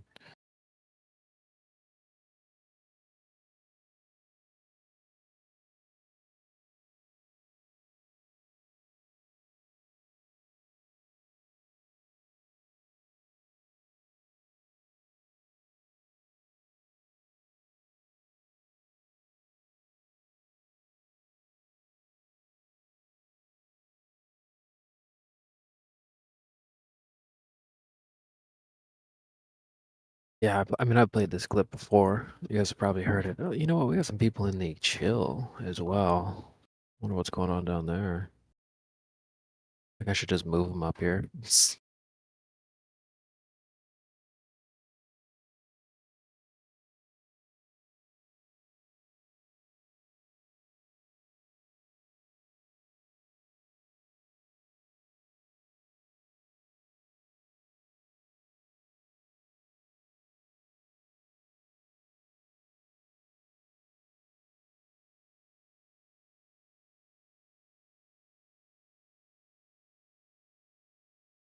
But I have an example of people just bluffing.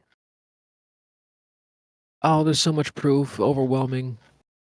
Okay, well, what is it? Wow, it's just 1 a.m. and I'm tired. It's like, what the fuck, dude? There's a Hold on, I'll get the clip. You guys have probably heard it before, but I like to play it to generate some combo. We'll see. Maybe you guys haven't heard it, so here it is. There's a plethora of reasons actually, and the research really exists, and I'm not going to go into all of it.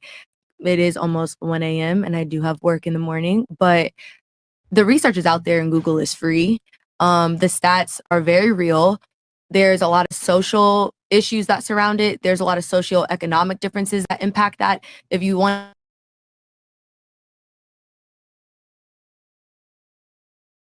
So, I mean, folks, this is just called bluffing. I don't know if you guys play poker, but uh, like if you're sitting with pocket twos and you know you can't win, like, well, maybe bluffing is your best bet. But if you have pocket aces, royal flush, full house, whatever, you just sit back in your chair, and when the time comes, you play your cards. It's over. There's really no need to do any talking. The cards do the talking. So we don't do a lot of bluffing in here. It's them. Oh, there's overwhelming proof. Oh, really? You got pocket twos and threes, huh? Stupid.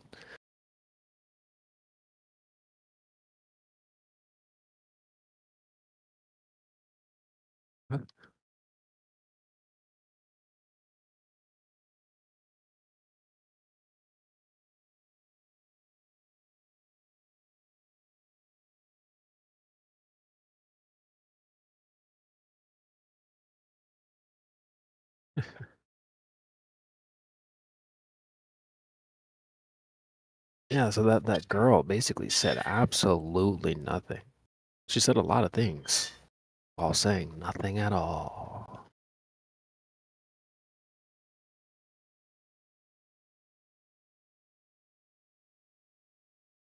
And so this was the response to her at the time. I got one clip as a response and then another clip that's a reaction. So I'll play both.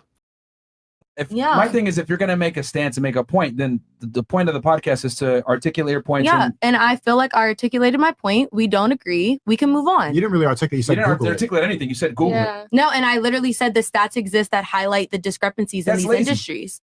Well, I don't have the stats memorized, so I don't want to regurgitate wrong information.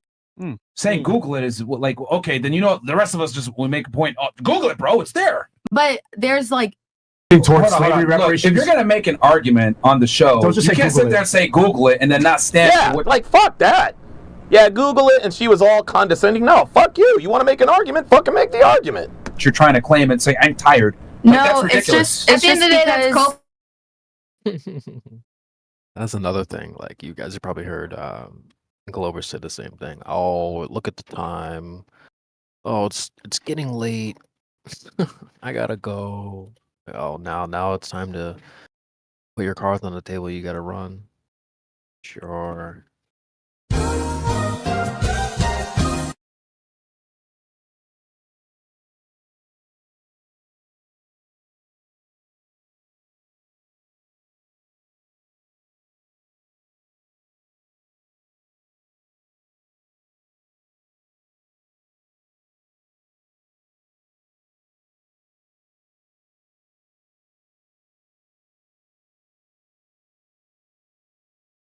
All right, so yeah, that was an example of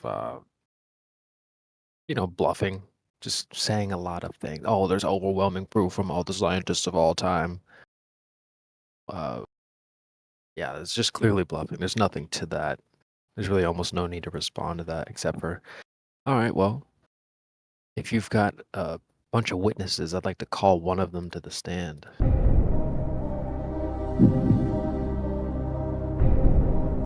And that's when they shrivel. Oh, well, actually, it's a shadowy figure group, and there's a vague panel. You can't speak to them directly. You just have to accept everything. No, that's not how this is going to work. If you have witnesses, I want to call one of them to the stand. What are they saying specifically? Oh, well, you can't address them. Well, I'm just here to remind folks that that vague entity, this panel of shadowy figures, they don't exist. Period. All these bird brains have made up these, quote, big brains in their head. Oh, yep, there's a group of people that have all the answers. Who? Where? Name them. Well, you just can't address them. Yeah, those are your imaginary friends, all right? That's not real. And this is true for everyone on the totem pole. It doesn't matter how high or low these guys are. They're like, oh, well, oh yeah, that guy has, there's a group over there, they have the answers. Then we go to that group and we're like, hey, we heard you have the answers. And they're like, nope, someone else does. Okay, so just a reminder for you folks out there that there is no vague panel group of people that have all the answers. What up, man? Let me unmute you. I didn't realize you were muted.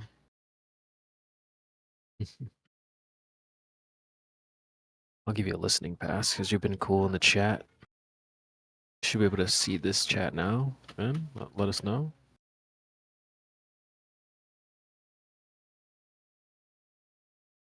Got the top G, Mr. Producer. I know people, a lot of people don't like him. I think he's freaking funny, bro. Love him or hate him. Funny guy. Thanks, Pam. Yeah, Vin, can you see the live stream voice text or no? I pinged you in there. Let me know if you can see that or not.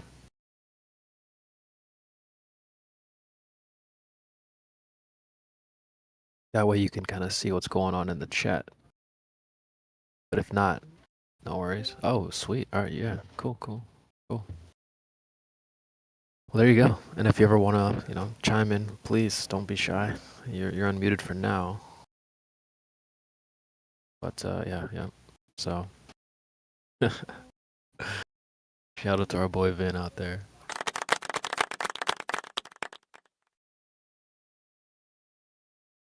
All right, what else do we have on the agenda?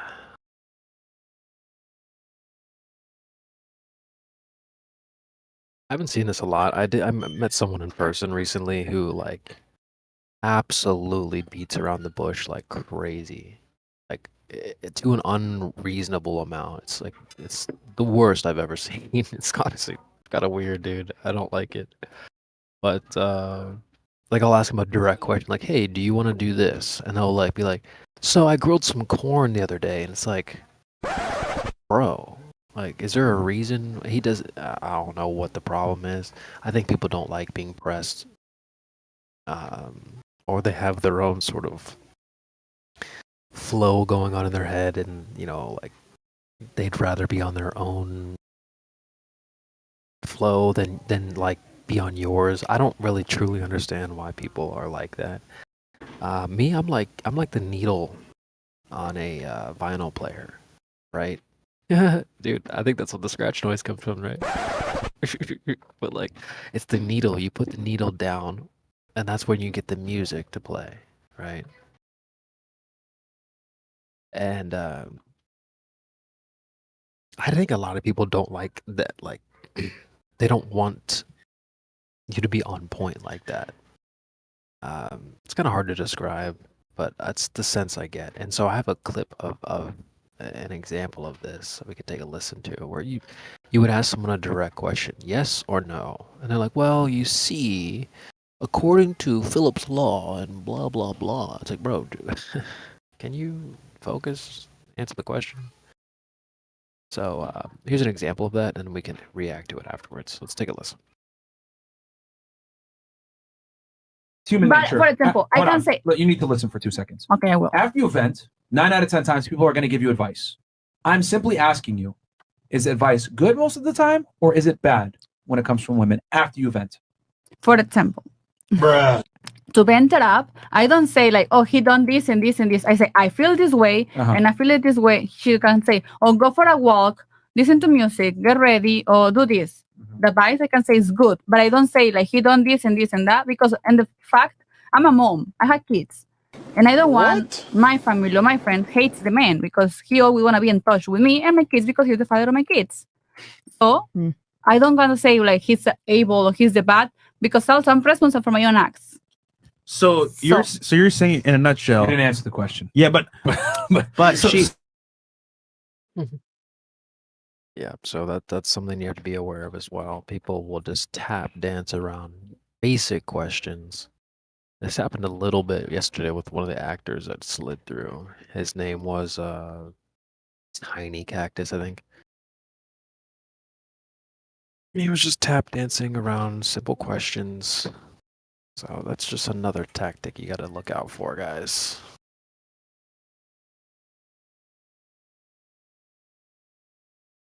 I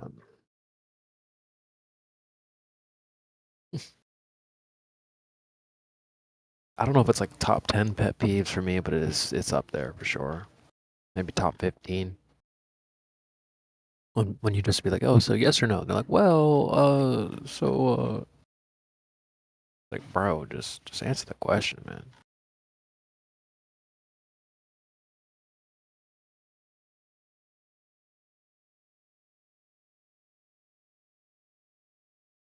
And I don't know, like these people must think it's like they must think it's not obvious. Like this person I was talking about, I'll ask them a question, hey, this or that, and they'll be like, so I was thinking. It's like, bro, is there a reason why you don't want to address it? Like you're it's not like you're being slick about it. It's weird, man. I don't like that type of behavior. It's super goofy.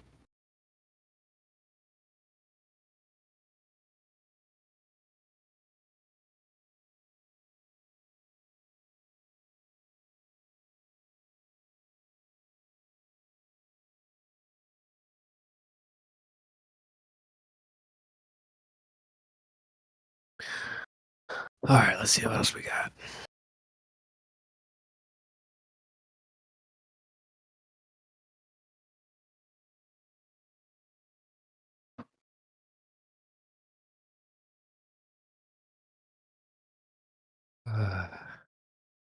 One sec.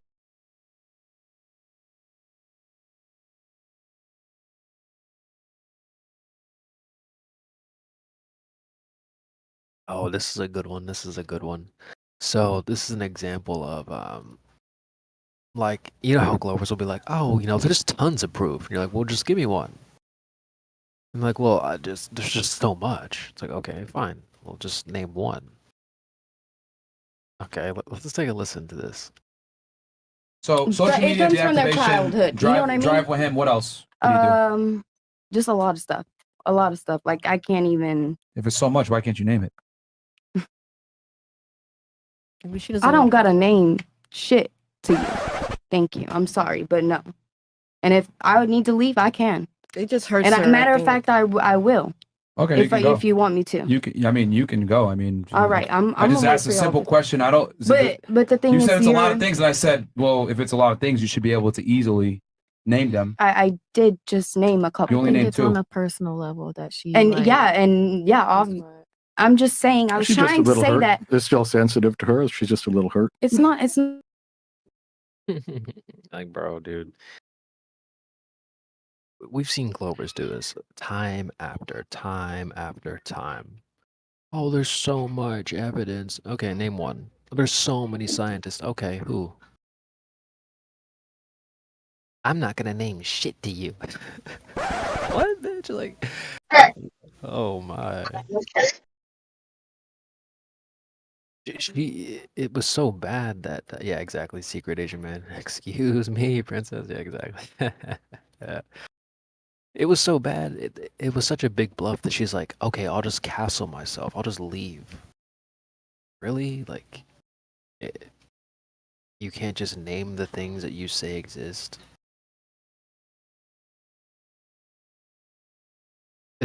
You know, like that. It's just another example of people bluffing bad. Bad. All right. Anybody want to react to that before I move on to the next clip? Another thing that'll happen is you'll point something out, or they'll name one.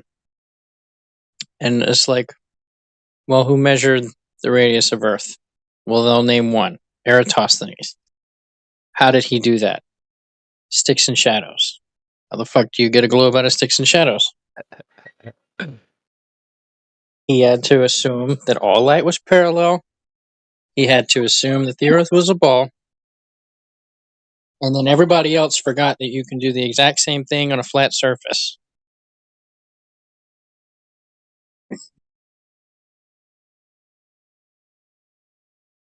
Yeah, you kind of highlighted the like the nature that they have. It's I call them buzzword earthers.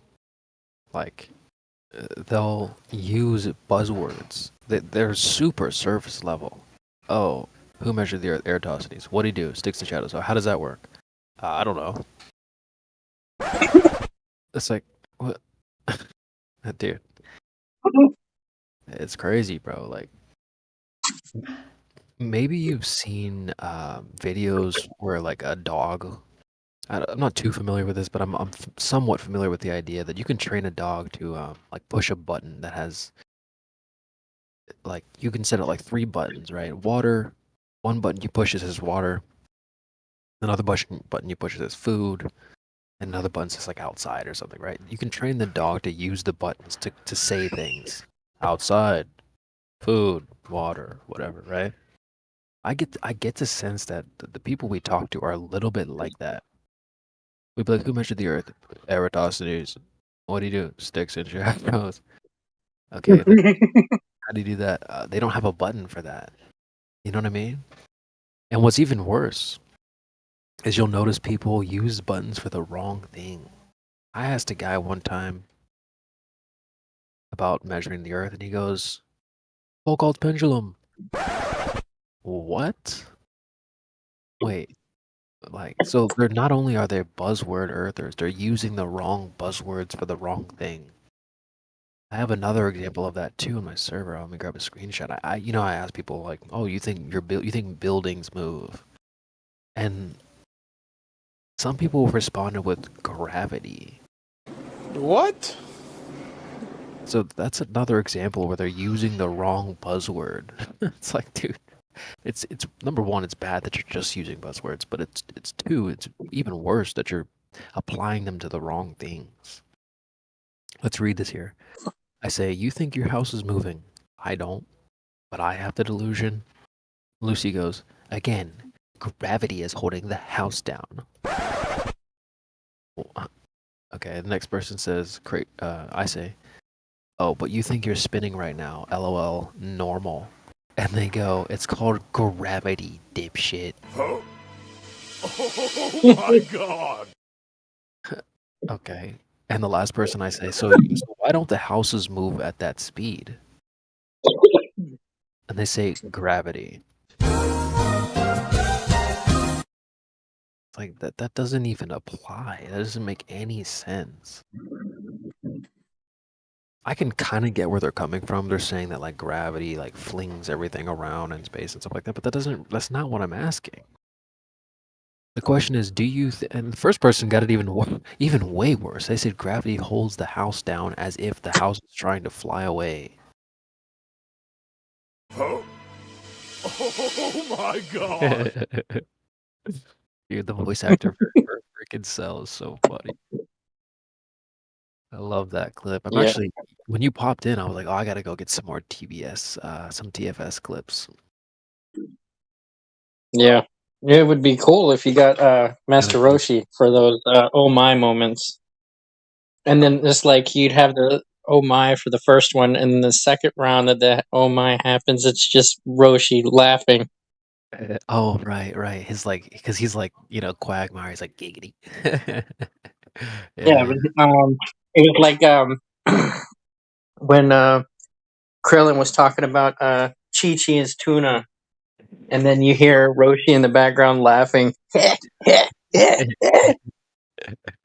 Yeah, no, that's super funny. Yeah, I'm so glad you know all those references, man. I have like 3 clips I'll put in the bot right now. Give me a sec.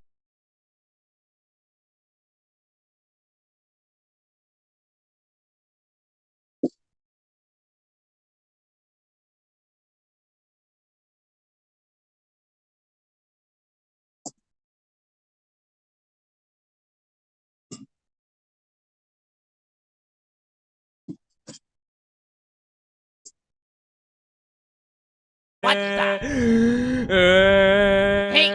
He hung up on me. How the hell did he even do that? Damn it, I'll call him back. Goku, I swear to God, I will ride your ass on this one. Oh my. Damn it, Takei! Hello, Goku? Do you hear me? I swear to God, if this is George Takei again, I'm gonna shove a brick up the Verizon guy's ass. Kai? Ah, there you are, Goku. Goku, are you there? Oh, hey, King Kai. I'm in a healing pod. I noticed. I wasn't paying attention. What the hell? Well, when I got down here, I ran into some really weird guys. One was really big and muscly, but he went down real easy. Then these 2 guys double-teamed me. One of them took it really hard in the back, but the other didn't seem that interested. So he went and brought this really horny guy. Oh my. Who's that, King Kai? It's George Takei. Somehow we made this into a 3-way. Oh my. Call! 3-way call! Yeah, dude. I used to have on my other soundboard, I used to have like those different oh my's in like different pitches. Oh my. Right. And now I just have the one. I need to add that. I need to add those other ones back because they're so funny. Yeah, because especially if someone says something in like multiple successions, it's like, oh my. Oh my. So, dude, yeah, that's so funny. I'm glad Vin knows where that's from too. Shout out to Vin. But yeah, I gotta add. There's a bunch of them I need to add now. I'm gonna go on mute real quick and add just a few of them, and I'll be right back, folks. Just 1 sec. Alright. I'll just be here. Turning triangles into squares. That's what I was gonna add. That's crazy.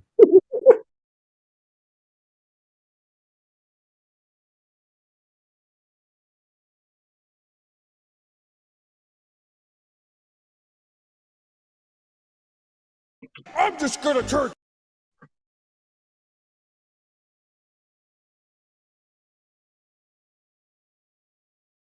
I'm just gonna turn triangles into fucking squares.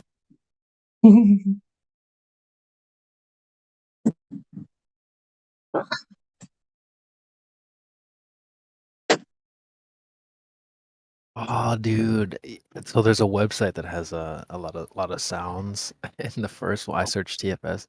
The first one is the sensu bean thing. So like I'm gonna add that right now because that's funny. Like say if someone like gets completely bodied in here, you have Krillin going sensu bean. Yeah, dude, that's fucking great.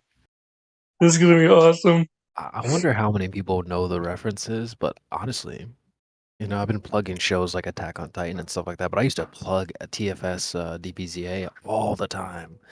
It's not really FE related, but it is funny, and it has a lot of space references and stuff like that. I don't know who's part of the team that is like, I just get the sense that they're not as geeked up about outer spaces. Like, I think they make fun of it a lot. You know what I mean? Like with the Spaceys and Space Australia and stuff like that. I think that Oh, yeah, I get it. I don't know if they're like maybe they're not FE, but I think they understand some of it's a little bit bogus. At least that's my impression.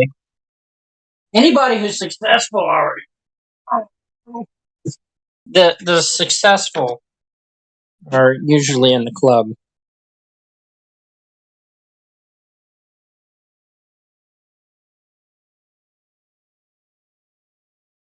What do you mean exactly? George Carlin, I think it's his name, the comedian.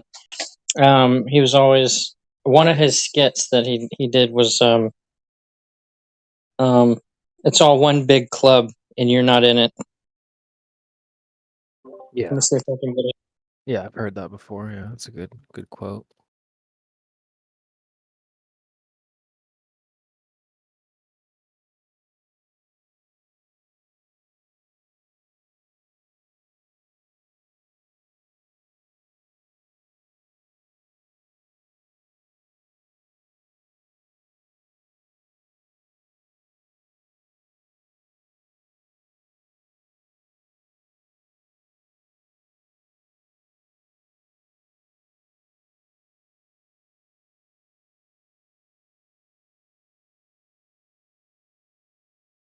Wait, that's all you had to say? I mean, you had me so curious there for a second, but At first you had my curiosity, but now you have my erection. giggity. I'm just gonna add a few more, and then we can continue with our regular scheduled programming, folks. Oh, Mickey just popped in. Holy! Hold on, man.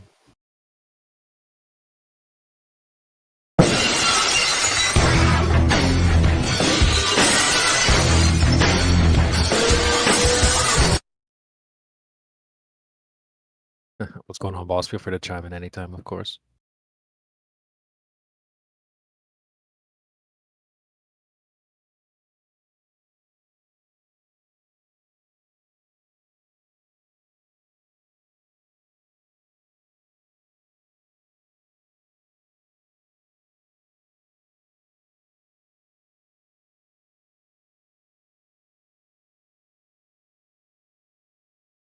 Does anyone here want to quickly explain what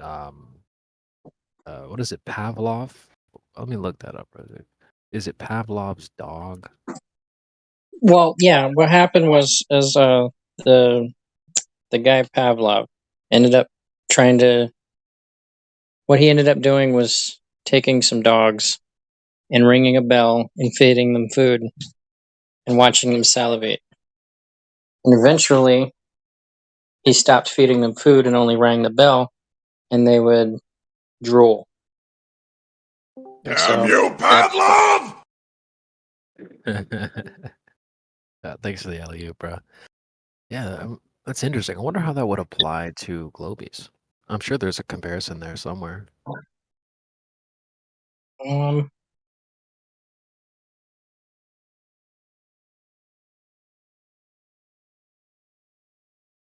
Probably thinking way too hard about this. Why can't I see curvature? The Earth's too big. I was thinking more like like the newest space news and stuff like that. And they don't really have to even try anymore. You know, like even Elon was like, "Oh, it looks real because it's so fake or whatever." Like they don't even have to try anymore, and they'll still salivate over whatever it is that they're doing. Oh, we destroyed the technology. Oh, that's fine. Yay! It's like what, bro? Like I don't know. They don't even Build have it to try back anymore. better. Yeah.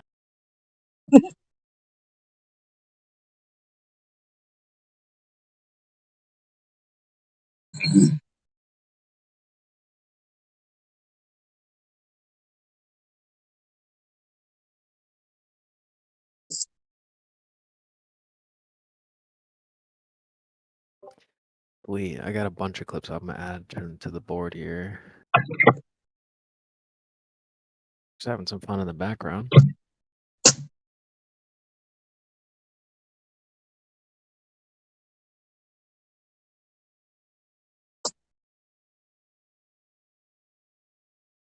I mean, it's It's so quiet in here, guys. I mean, I need to reel you guys in. Well, I'm dealing with housework, so I'm preoccupied. Let's not get crazy.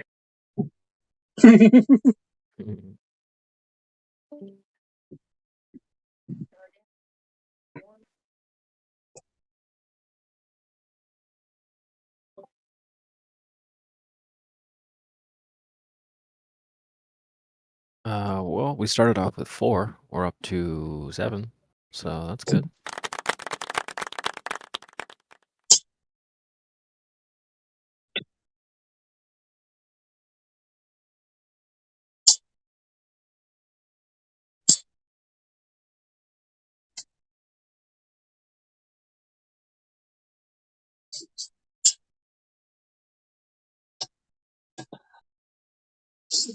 But someone's got to put the team on their back, I guess. I can do it.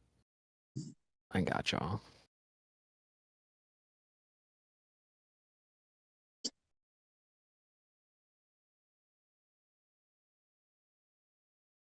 Oh, look at that. We're up to 9. What up, Bill? What up, TOS?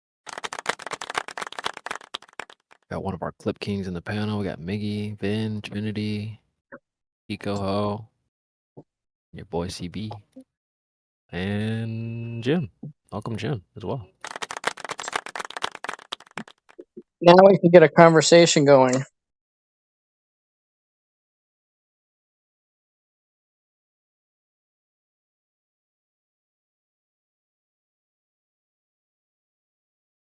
I know a Pavlov for Jim. All you got to do is say Gregorian calendar.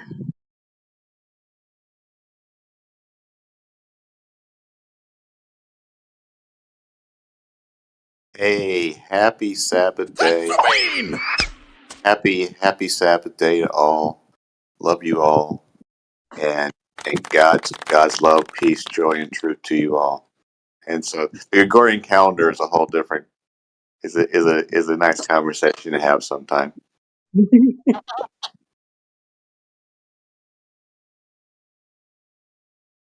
Anyway, I just wanted to. I know you want people to be online, in voice chat before they text anything. So I want to do what the server wants because that's the right thing to do. So I just posted my joy to you for a happy Sabbath day. I love you all, and I appreciate every single one of you. So I wish you a happy. No, you don't. I do. I You want don't to. care about me. I want you to know I love you all, and I wish you a blessed Sabbath day. But you don't care about me. I care about all of you. No, you You don't. ruined it. If I You died ruined it, and I'm leaving. right now, you wouldn't care at all. Anyway, If I drop dead right now, you wouldn't care. anyway, And that's the fucking truth. I love you all, and I love you all, and I'll check back with you. So, Yeah, big cap. God's love, peace, joy, and truth to you all. Only God loves all. You cannot love all. Okay. Yeah. Goodbye, brother. I'll talk with you later. Take care. See ya, buddy. See ya. Take care.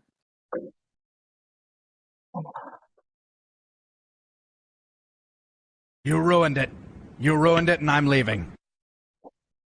What the fuck? What the fuck?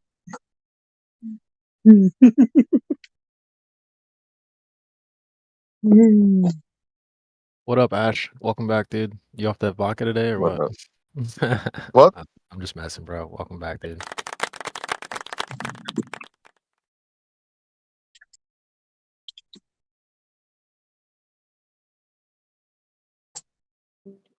Oh, he's gone.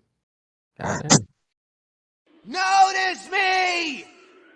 No! I'm so glad you're around today, Kiko. Perfect. Bro, this is great.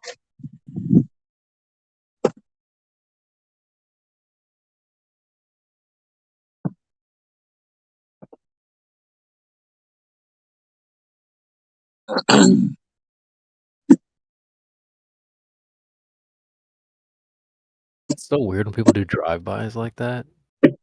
Like, just a drive-by to the server and then, like, bounce. It's like, damn, dude. That's all you got? Yeah. Well, I suppose it's a better form of hit and run than our good friend who's always returning. Oh. Yeah. Yeah. Yeah, well, maybe you got, you know, maybe you got tired or something, dude. Who knows? Aw, he's all tuckered out. Too easy.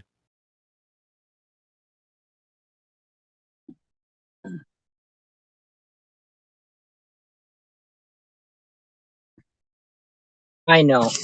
We'll just hit him really hard.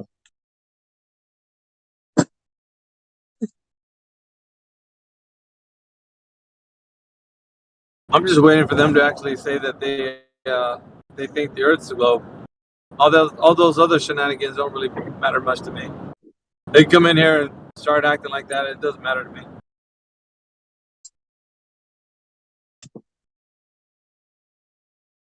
All they need to do is say when. When it concerns the globe. That's it.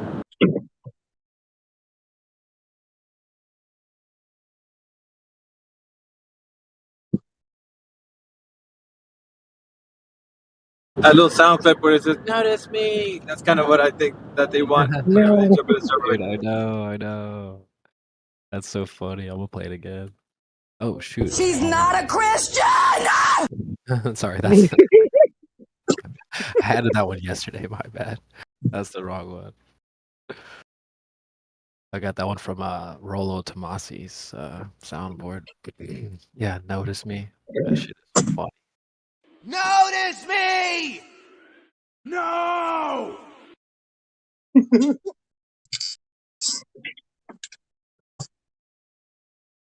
I am the hype.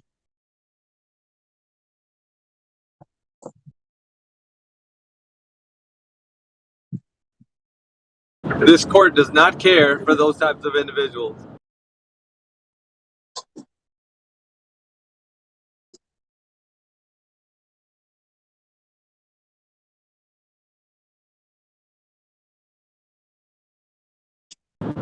Wait, was that a clip of Trump also earlier when that guy was in here? Which one? I don't think so. I don't think I have any from... I think I'm leaving now. You saw something? No, that's from Dragon Ball Z Abridged. This one? You ruined it. You ruined it, and I'm leaving.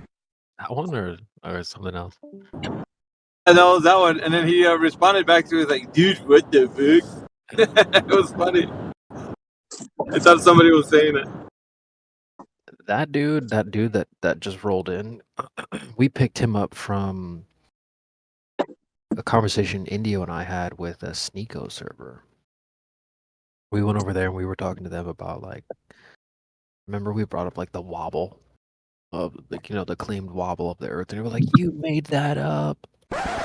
It's like, bro, what the hell? That's that Pavlov. Maybe. Actually, that wouldn't apply to that. But I just find that funny. When you feed them back their worldview, they don't like it.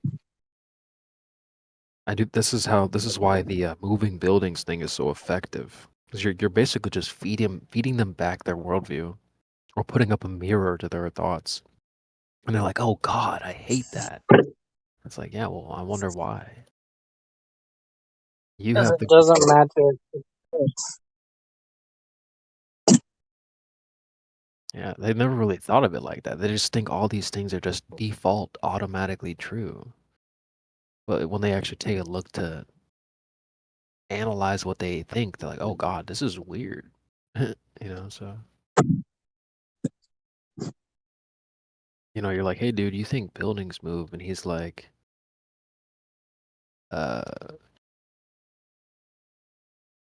Let's not get crazy. So I don't know, dude. We got Top G in the bottom of the server right now. Haram. Yeah. I don't know if he's still broke in my gang. He also said he had to leave for a bit too. So he said he's got class right now. So, but yeah, shout out Top G. Is the world round? Yes, it's a globe. Globetard. Yo, I want to talk about that clip a little bit, dude. Like that. Hey, where'd you get that clip from? Somebody's got it posted on their channel. I can get the full clip. I think Spake posted on his channel and someone else. I'll get the full clip for you. It's actually great. Yeah, Spake posted. Who said Globetard? Who's that guy? That's Tristan. That's his brother Tristan. And then they were talking to their cousin Luke. So they're all having a bunch of fun together and, you know, spreading the word. You know, I know some of the things they say in the clip are silly, but they are saying it, you know, like they're putting the words out there, shifting the Overton window, if you will. We can take a listen to the full clip if you want. It's not very long. It's only like a minute or two. They're normalizing the conversation of flat Earth, then, huh? Absolutely, 100%. I think that's a good thing. I mean, they say some silly things like, "Oh, you know, go to space, you'll see it's flat," blah blah blah. But nonetheless, if you, I'm gonna play the short clip real quick, and then we'll listen to the longer one. But I just want you guys to. We've been saying for a while the debate's over. You know, we're in a celebration stage. We're doing victory laps at this point. And if you just listen to how he listen to this laughter, man. This is the spirit you should have as well. Listen. Is the world round? Yes, it's a globe. Globetard. What's that, Ark? What did you say, Ark? That's an old clip. Yeah, I don't know how old it is. You know what year? I've had it for like 3 or 4, 5 months maybe. Okay, yeah. I don't like Tato, but I agree with him on that.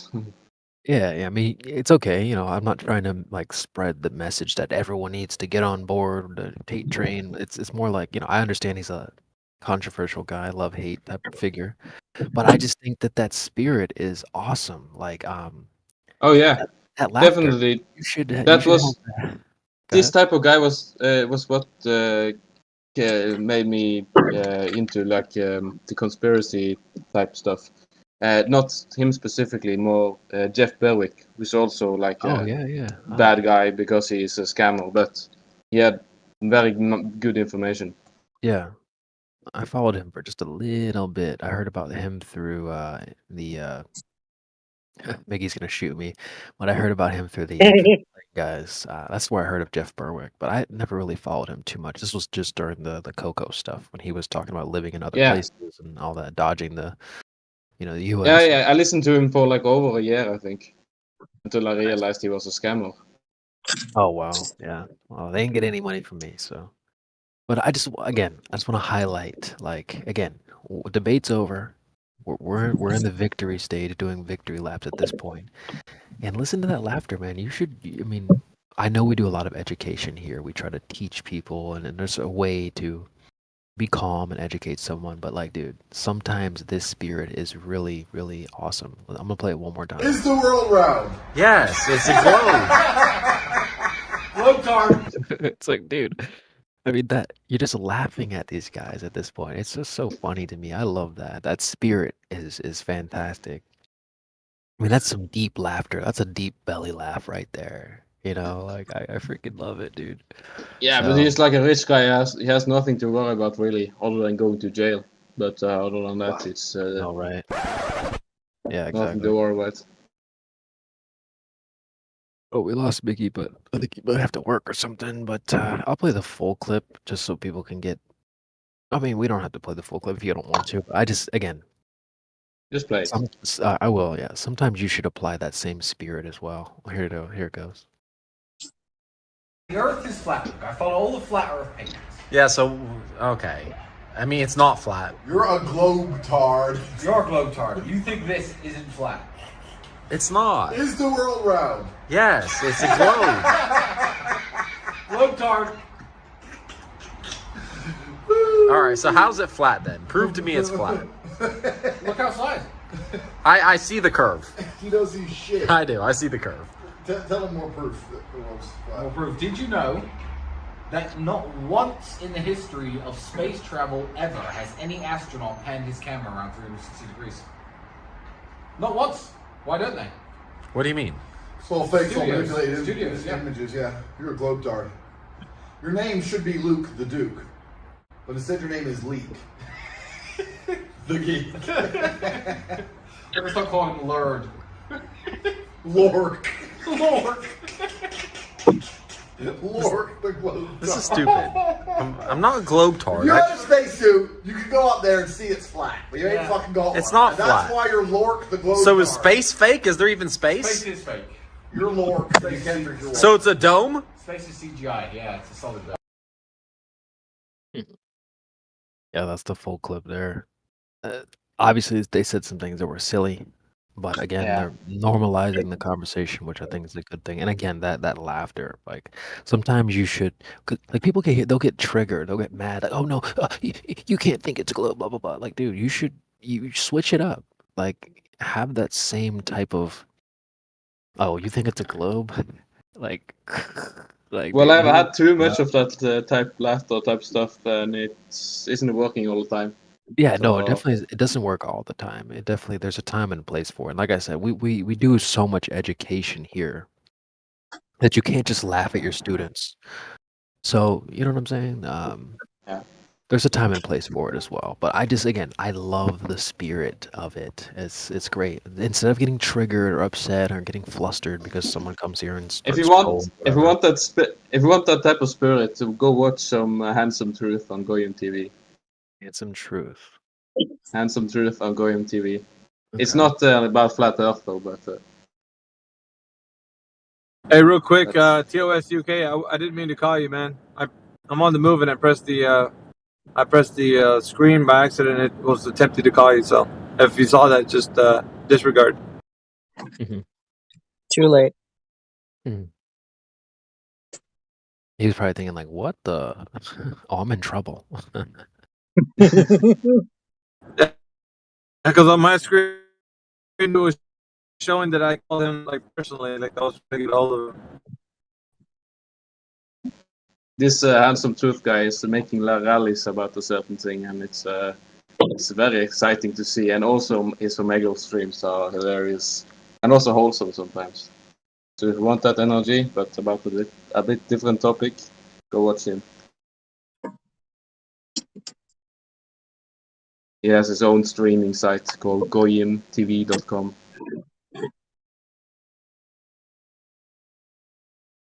And trigger warning, I guess, for those who get triggered easily, I suppose. Not that I care, but Yeah.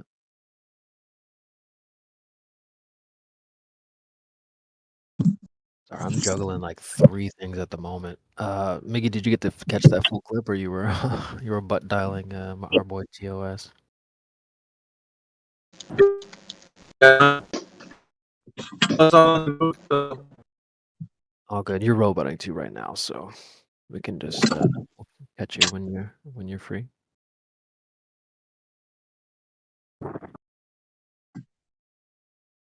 I added a bunch of clips to the soundboard today, so hopefully someone will join. I saw Coco. I never. oh, me considered- too. I have a local soundboard on my computer with a patch bay that I made myself. Nice. And people can't mute the soundboard; they have to mute me. Right, exactly. And I can have my own sounds too, you know. Yeah, that's where it all started, man. That's how it was for me. That's how I got to this point. I had like up to like 400 sounds or something. It was crazy, bro. Like, You mind sharing a zip file of them? I didn't have it. It was all that was the biggest problem, is that it wasn't able to be shared. What? Well, all How? the because it was all on an app on my iPad. Ah. Yeah.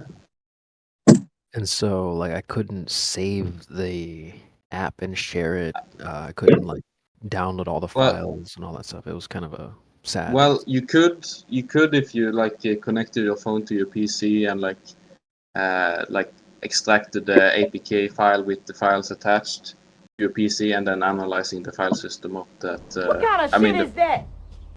Bro, I don't know anything about that. And it was all Apple. I had Apple MacBook, Apple iPad, Apple iPhone. I had all of it on Apple. So You are a real Mac fag, you mean? yeah. Oh man. Bruh. But sorry, that was a misclick. But yeah, everything was on Apple, so it was kind of a bummer to let it all go. But now they do it all on Discord. They have an integrated Discord soundboard. So I basically tried to move a lot of things here. They're a little bit quicker. The sound quality is better. But you don't get all 400 sounds. You only get like 50. So Yeah, if you try, and maybe that this works on Windows and Mac too, but there's something called Patchbase where you can route audio from your system and make it into your add it into your microphone inputs or to Discord or to Firefox or whatever you're using. I mean, so then you can bypass the Discord limitation of the soundboard. You can use whatever you want to. yeah, I tried. Like I had people who were like, "Yo, you need to do this," and I was like, I don't know. I'm not that technical." So but it's all good. Seems like it worked out. I got basically 2 soundboards to work with here that are all integrated, so it's fine. I'll just deal with it for now. Okay. If anyone's using Linux, it's very easy. You just install QPW Graph, and from there you can just. It's easy to figure out. You just route audio where you want it, basically, and you can save it. And it even if you close the application, it will reconnect back to where it was connected previously. I need to fix that sound. So what I do is I open MPV is a media player, and it's automatically going to be connected to Firefox, like the Discord instance of Firefox. That works pretty well. But yeah, that's Linux. Maybe it's different on. Probably it's different on Mac and Windows.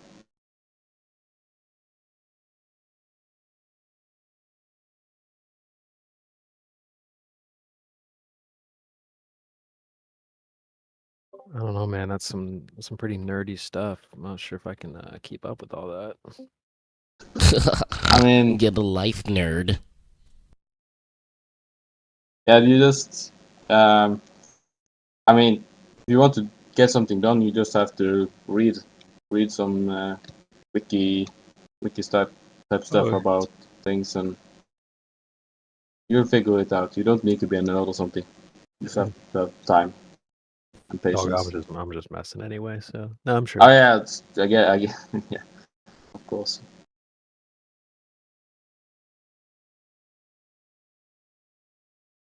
Yeah, I know Miggy's on the road. I wonder if you guys have any thoughts for our conversation we had yesterday with that tiny cactus. I'm convinced that guy was an actor, not here in good faith. And that's when that's when my bad cop comes out. I'm like, yeah, we're not doing this, bro. Miggy, you were like, yeah, we don't need the extracurriculars. I'm like, all right, my bad. Let me reel it in.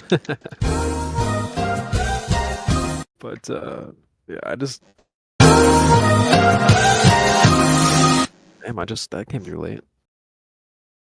That was me. That was me. Oh, okay. I was gonna say. There's no echo. Dude, Mickey started talking to him, and he got up from the computer. Well, first of all, he was making a bunch of noise, scratching in the mic, and Mickey was like, "Yo, whoever's doing that, stop." And then I think it seems like he got up from the computer, left, came back, made some more noise, and then left the server.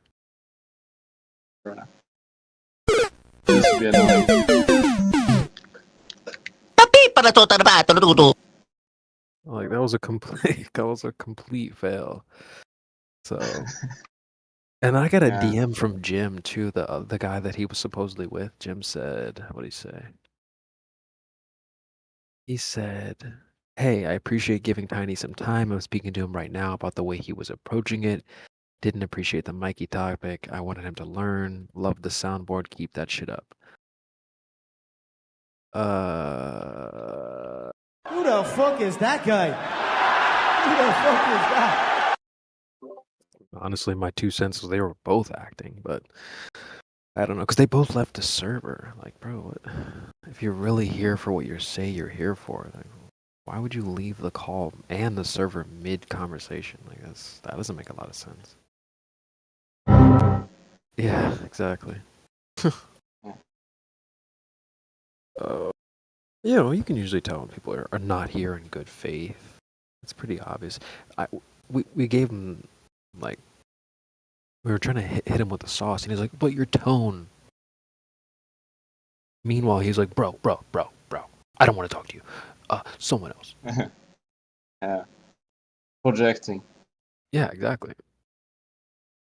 It's like that one time this guy was getting into it with Heretic, and he was not let him go away from our Plumb Bob straight lines. Oh yeah. Fuck you, Heretic. It's like, God damn. Fuck you, Heretic. And he was like, "Fuck you, Heretic" is not the answer. Yeah, man. That's weird. And like, he didn't like me. Oh, you're being condescending. Well, I don't know. He was engaging with me more than, I mean, not everyone jives well with everyone. And like, you know, obviously I love hearing what Miggy has to say, but he was like not even listening to bro. You know? He was barely listening to me either. He was like, "Oh, your tone." Like, well, what is it? Do you have a rebuttal to anything I just said? Like, that's not a rebuttal. You're being mean. Like, Oh no.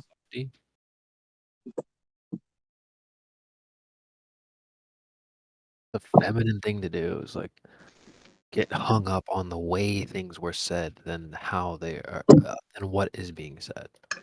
That's kind of. I Um, mean, that's just being. I mean, dishonest, I guess. Oh yeah. Yeah. That's what happened yesterday whenever we was over at the other what is it? I don't remember the other name of the server, but Heretic was like, we're talking about the Black Swan, and this specific chick was like, "Well, that's a meme, and that's a biased meme, so I'm not going to pay attention to it." And he was like, "What? How does that work? You want me to send you the source?" She was like, "Yes, send me the source." He sends her the source, and he's like, "All right, now what's the difference between having the meme with all the information on it of the argument and having the source, and then having me explain?"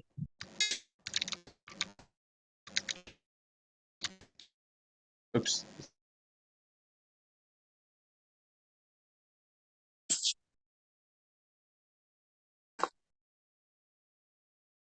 That made no sense. EOS said they're all still doing that today, Kiko. Spirals galore. Architecture says, I suppose analyzing how things were said instead of what was said as toxic femininity. Yeah, instead of just instead of just like a feminine trait, because that's kind of disrespectful to femininity, to be honest. Yeah, I like that you put it that way. That's true. I guess. Yeah. We don't want to shit on like good qualities, but I guess if you're a man, and you're exuding these like super bitch traits, like that's dude, Yeah. What are you doing, bro? Yeah, right. If you got thin skin, you got thin skin. You need to grow your skin a little bit, get thick skin. Yeah. There. Gender neutral as fuck. I just hear Fresh and Fit, they make the example all the time. They're like, you know, like like they'll ask the girls, so what is there something that we said that you disagree with? Like the podcast is over, or sometimes when it starts, they'll be like, so what have you heard that you disagree with? They'll be like, well, yeah, I disagree with what you said. And they'll be like, okay, so what specifically? They're like, well, it just made me feel. Okay, so well, what specifically? Emotional damage. Exactly. They're like, what exactly did you disagree with? They're like, well, the way you said it. So, and then they always make the example of like, so if we're walking down an alley or something and like I hear gunshots popping off, and I'm like, babe, get the fuck out of here right now, get in the car, get out.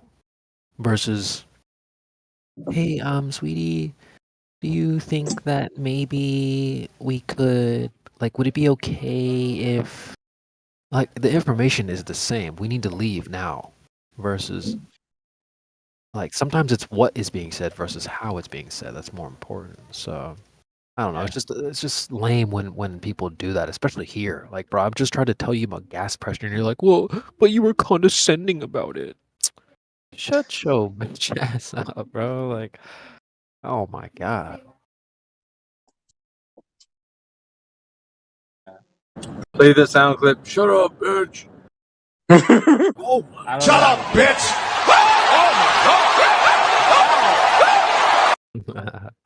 Have this one. The fuck up! Shut the fuck up! Shut the fuck up! Shut the fuck up! Bitch, shut the fuck up! That's a classic. I'm partial to the wrestling one. Yeah, I was gonna say more raw. Rock one's better, but no, it's all good. Yeah, it's like, dude, come on, man. Like, can you pull your can you pull your panties out of your purse and address the argument, please? Good lord.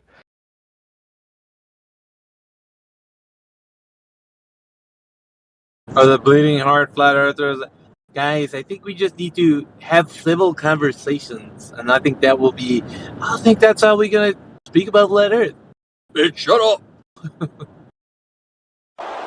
Shut your fucking mouth.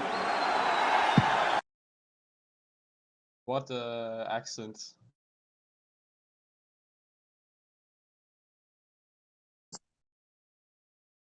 What'd you say there, Ark? I just said that's I meant to say it's an interesting accent. Oh, Connor. That's Connor McGregor. Something Irish. Yeah. He well, this was during his press conference with Floyd Mayweather. There was so many good moments. The other good moment that I got from that conference, he's talking to like Floyd's like handler. You little weasel. Look at you, you little fucking weasel. I can see it in your eyes. You're a fucking bitch. I love getting to use that clip. That's some serious SmackDown talk right there, ladies and gentlemen. I know, right? That whole press conference was brilliant. They did like 4 different ones, and they were all great. That was good times. That's Scottish? It was Irish, No, right? Irish, yeah. Yeah.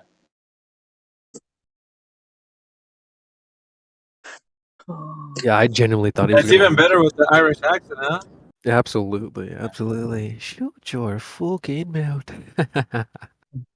I love Who the Scottish and fuck Irish. is that guy? Does this mic work? Well then, down mic.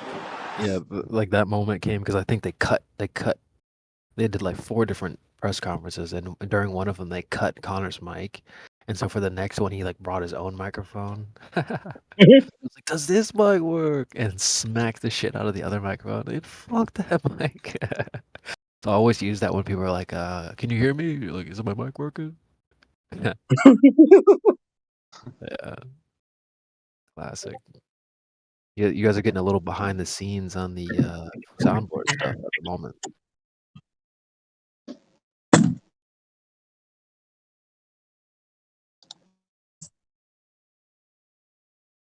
Yeah, there hasn't been a Glober who can stand on all 10 toes and brave the server like valiantly. Not in a while, anyway. We've had a few attempts of some people trying to cowboy up, but nothing really to write home about, you know. Just lightweight. There's a bunch of lightweights coming through here.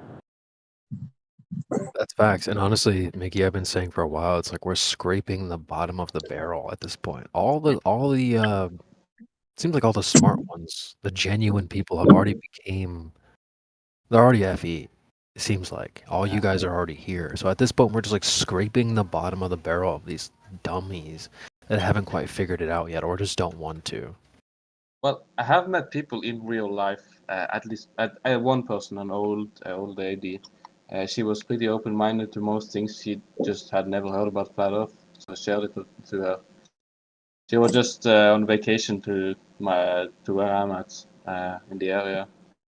So I haven't met her since, but maybe she's become a Flat Earther. I don't know. Maybe there are more such people. Just haven't heard about it yet, or haven't thought about it.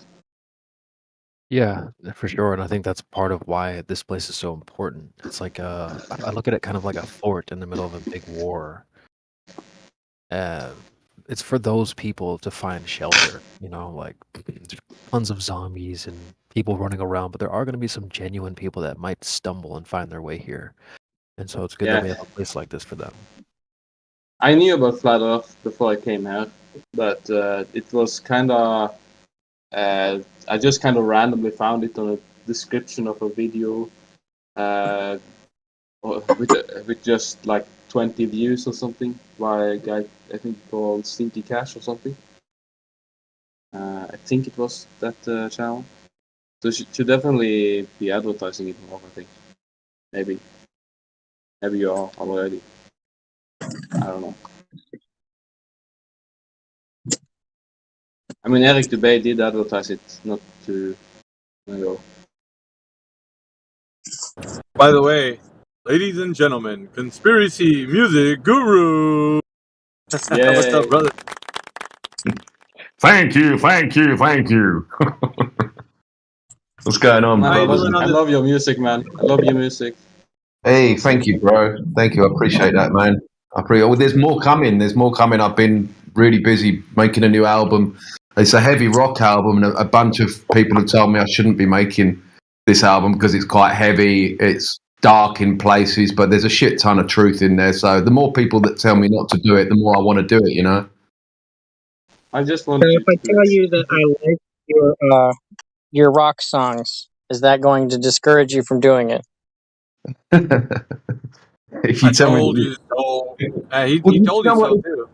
Yeah, exactly. Like songs like that are necessary. I mean, like, I don't make songs for other people. I don't. If I wanted to make songs for other people, I'd be making pop songs about love and breakups and all that shit. I make songs because they're a part of my journey, a necessary part of my journey, and a part of that journey is frustration and attitude and singing songs like I Told You So. It's nice to get that out of my system. I made that for me, and it just so happened that a lot of people resonated with that message. That's why it's the most popular song on my channel. So, and I've got a bunch of other attitude songs that I want to get off my chest. Like Big Pharma is another one, and Television Watching News Believer. They're all heavy songs, and they point the finger at what's wrong with society, and I like doing that, So I've now written and produced another 7 songs like that, and it's going to be a heavy rock album, and it will have attitude, and it will have a bit of darkness and to it. And a lot of people are saying, "Oh, you should be making happy music and that," but no, fuck them. Like it's going to be it's a great album. It kicks ass, and I can't wait to release it and prove everyone wrong. Man, that's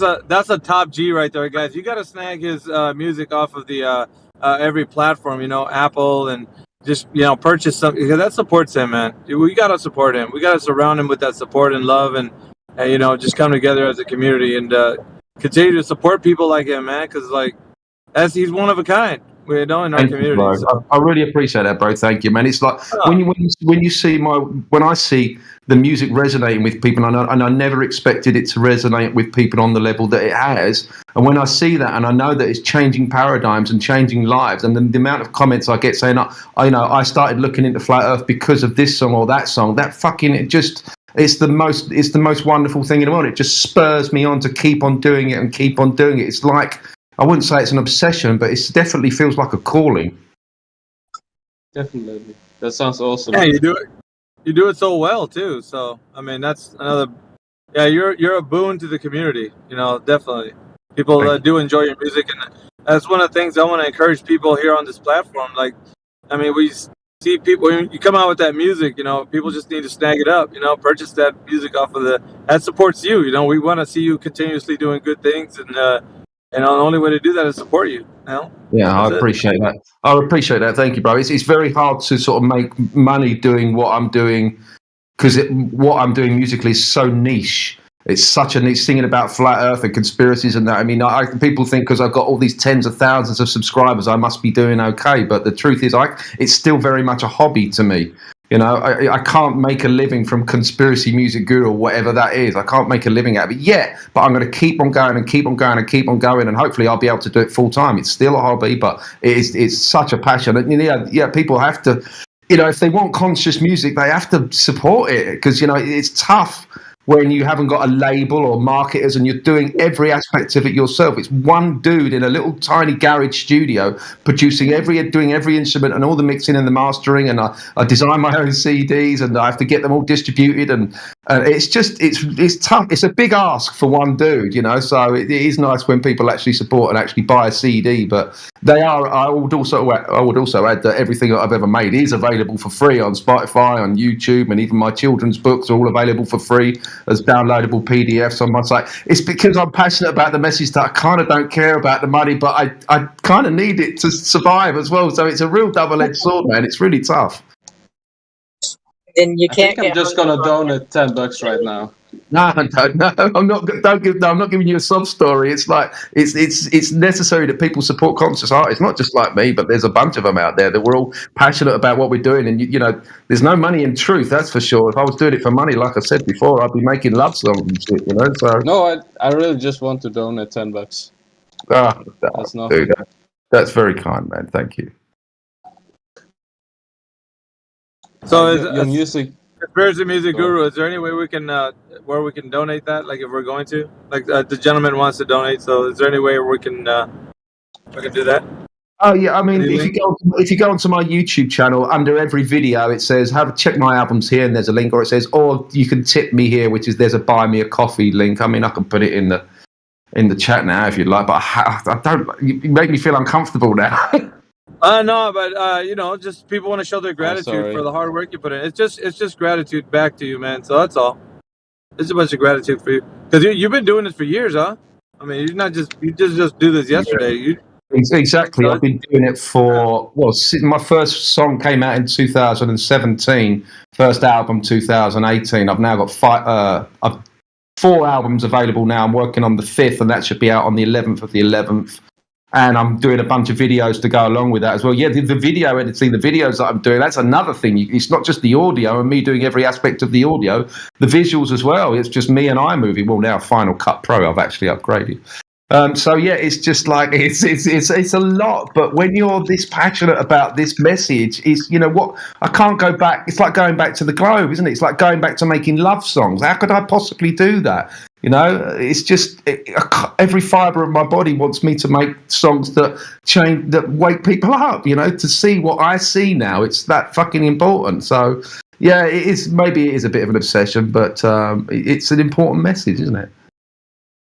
Yeah, there's been people that have seen your children's books, man, and just really overjoyed to kind of share that with their families. So I know of one person that was telling me about a story that they shared the children's books with their families, and it really helped, spread the message to the young ones. And I think that's something to be celebrated. So that's why I'm saying, just put your link there in the live stream, and then people can share it around, and they can tip whatever they want or donate whatever they want. It's just, the kindness of their hearts, because they know that you're putting in all that effort, for us. The least a bit of gratitude is for us to get something back. Well, I really appreciate it, man. I really appreciate it. It's nice to get that recognition. It's another reason, it's nice to get that, because I was very much starved of that recognition as a child, So I come from sort of broken background, broken family, and not being recognised and being the black sheep of the family. The new album, by the way, is called Black Sheep, and the title song of that album is called Black Sheep, and it's all how I was demonised and ostracised and criticised and blah blah blah and all these things. So to get recognition for my music as a 51-year-old man and finally get that pat on the back is a wonderful, wonderful, wonderful feeling. It almost tears me up. That's Yeah, you definitely get it from this community, that's for sure. That's why 24/7 supports you, man. Like, that's what I'm saying. Put that link in there, and if anybody puts it on their heart right now that they want to support you, they can do so. Just out of the kindness of their hearts. Because you do put in effort on your music, and it's the video, the visuals and stuff. It's really cool, and the way you're kind of a perfectionist when it comes to like your music and how you like things finalized. That all shows that towards the end of production, you can see it. You can't see it. Oh, I'm glad that you see it. I mean, people don't really realise the hours that are spent and the sleepless nights, because all of those scenes and all of those videos were meticulously thought out in my brain, and I've got a very creative mindset, and I take these projects to bed with me. So when I'm involved in a project making a video, I don't sleep for bloody weeks because I'm meticulously thinking out. I'm like, how am I going to get this scene? How am I going to place myself here? What's going to be most humorous? What's going to be most effective? Where am I going to find the images for free or some video background for free? All my videos are made zero budget. So you're so awesome, man. So it's all done on a dime. So. I don't know where I was going with that, but yeah, it's nice to see that people can see. Some people can see, because most people will just view it as a 5-minute video and they go, "That's humorous," and give it a like. But many won't see the countless hours and months. Like my video Space is Fake took me 3 months to make a 5-minute video. It's because there's multiple versions of me in that, and I'm using green screen and iMovie, which is not the best software in the world. So it just took 3 months to make 5 minutes of video. And people don't see that, but I'm glad you see it. I mean, I love your music. It's one of my favorite kind of music, because it's not only I love the audio type thing behind it. It's very good, and also it has very good message and humor and everything. It's like perfect. Oh, thanks, man. I'm trying to cover many bases. I did the comedy stuff. Then I did some sort of serious unplugged stuff, and then I did a solfeggio album, which is like healing frequencies, instrumental. Now I'm doing a rock album. I want to do a reggae album, maybe a rap album, a blues album. Certainly, I love blues. So I can get into many different genres. I'm trying to cover so many bases. I don't just want to be pigeonholed into one genre and be like a rock artist or a blues artist, or I would just want to be not even an artist. I don't even like that word, but just a creative dude that's trying to do as much as he can with all of his abilities. And I can do rock and I can do blues. And if I did a rap album, it wouldn't be a serious rap album because I'm not a serious rapper. It would be a comedic rap album. But I just want to get, because the more kind of genres I do, the more people I'm effective. And people in the rock community will go, "Oh, have you heard this dude, Conspiracy Music Guru? He's made this rock album. It's got loads of truth in it." And they might start looking at my back catalogue and find all my Flat Earth stuff and all of that other stuff. It's important to do so many different genres, and I'm trying to do them all eventually. I mean, I hope by the time I leave this plane, I'll have, 10, 20, 30 albums under my belt. But we'll see. I mean, I'm going for 10, at least 10. So question, whenever you participated in that epic rap battle, did you do the special effects, or was that a group effort? The special effects? What do you mean the special effects? Because when you was having your, was the lightsaber battle with the guy who was supposed to be... That rap battle? Yeah, there's been 2 rap battles. Sorry, I was confused. I did a rap battle with a bunch of other sort of truther artists, but there's, the visual one you're referring to. Yeah, I did that in front of the green screen, me pretending to fight with the Neil deGrasse Tyson. That was all done just in my little tiny studio here, and then I sent the green screen footage to Andrew Lanks, who's known as Friend of Yahweh. And he's a great editor. He does Adobe Effects and all of that. It's way beyond what I can do. So I just shot the green screen footage and wrote a bit of music for it, sent it to him, and he did the rest. But he made it look like I was actually fighting and with Neil deGrasse Tyson and all of that. So it was very cool, very, very skilled effort on his part. Yeah, Friend of Yahweh is a very talented individual. He's funny as well. He doesn't realize how funny he is. Some of his parody videos are awesome. He's so funny, yeah. Did you ever see the one he did of the Crisis Actor audition tape? Did you see that? Oh, I had me belly laughing. That one, the Crisis Actor one, it had me belly because it was so funny.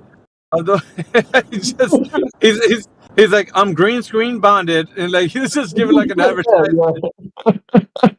It was so good. He's so fun. I think they took that video down. He had that banned from YouTube. It's still, you can still find it, but YouTube won't allow that. Can he put it on Rumble? He can have a whole account on Rumble. Just have all his stuff there on Rumble. Yeah, I mean, I don't speak to him anymore. I don't know where he is. He's sort of, he's not so front and center of the scene. But so I don't know what he's up to really. But I'm sure you can find it somewhere. But that video was just so clever, so cleverly done, and just exposing what's going on, but using comedy. And I love that because you can get away with so much if you're just sarcastic about it. But he didn't get away with it that time, unfortunately. Cancel culture has really caught up to the people these days, and you can't say too much on these platforms. Otherwise, the cancel culture will get at you, and that sucks. But I mean, we got truther platforms like Rumble and such. If you ever want to do that, and be big time there. Yeah, I mean, Orwell had a point, didn't he?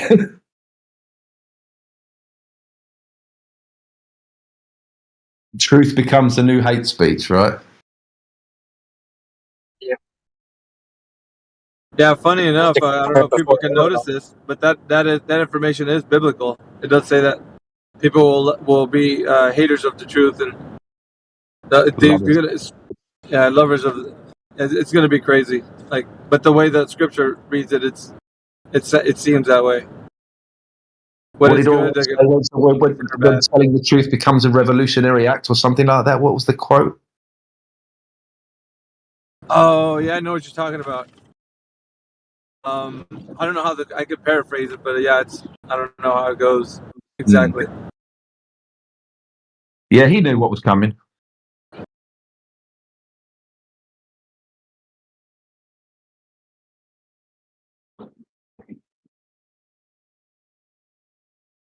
So what are you up to today, Alex? Are you just hanging out and about in your garden and maybe? Yeah, well, I mean, it's night time here now. We're at where are we now? It's 8:00 in the evening. I've been out today already. We've been to see some friends at a market, and I had some of my CDs on the market stall, and trying to get people to buy them, but nobody did. In fact, I sold 4, but they were from 2 friends of mine.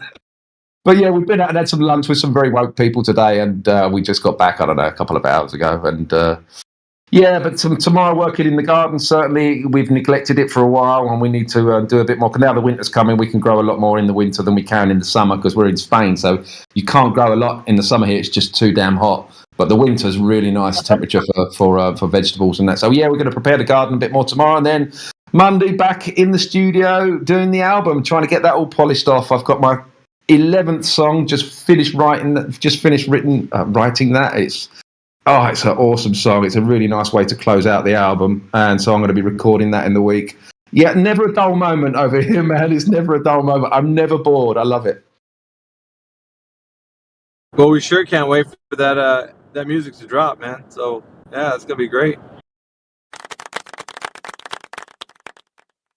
It's going to be interesting to see the response because it's a hard Metallica sound. It almost, I wouldn't say it sounds evil because what I believe is people believe rock music is the devil's music, and I kind of get you with that. I mean, all music is the devil's music as far as I'm concerned. Music could be a lot more intricate and a lot more higher minded than it is today. But I use what we have today to get across my message. But I think rock music in 432 hertz is just divine. The sound of a distorted guitar in 432 hertz is just those power chords. Power chords give you power. It gives you it almost charges you up. So it's going to be interesting to see whether people go, oh God, he's gone rock. Oh God, I can't stand rock music. It's the devil's. Or whether people go, fuck, this sounds fucking epic. So it's going to be really interesting to see how that plays out. It might split my audience right down the middle, but it'll be interesting to observe. Let's put it that way. I think it's gonna be super awesome. Well, I already think it's super awesome, right? And I know that sounds really arrogant, but I don't let anything leave the studio unless I fall in love with it myself.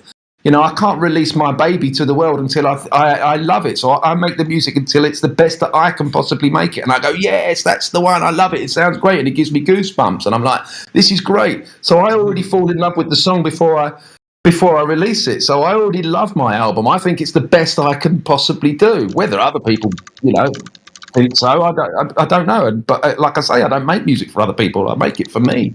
It's a part of my healing and a part of my journey and a part of, getting out my past traumas, what have you, So I don't know. It's an interesting ride, man. But, like I say, I'm trying to do as many genres as possible. And this one just happens to be rock.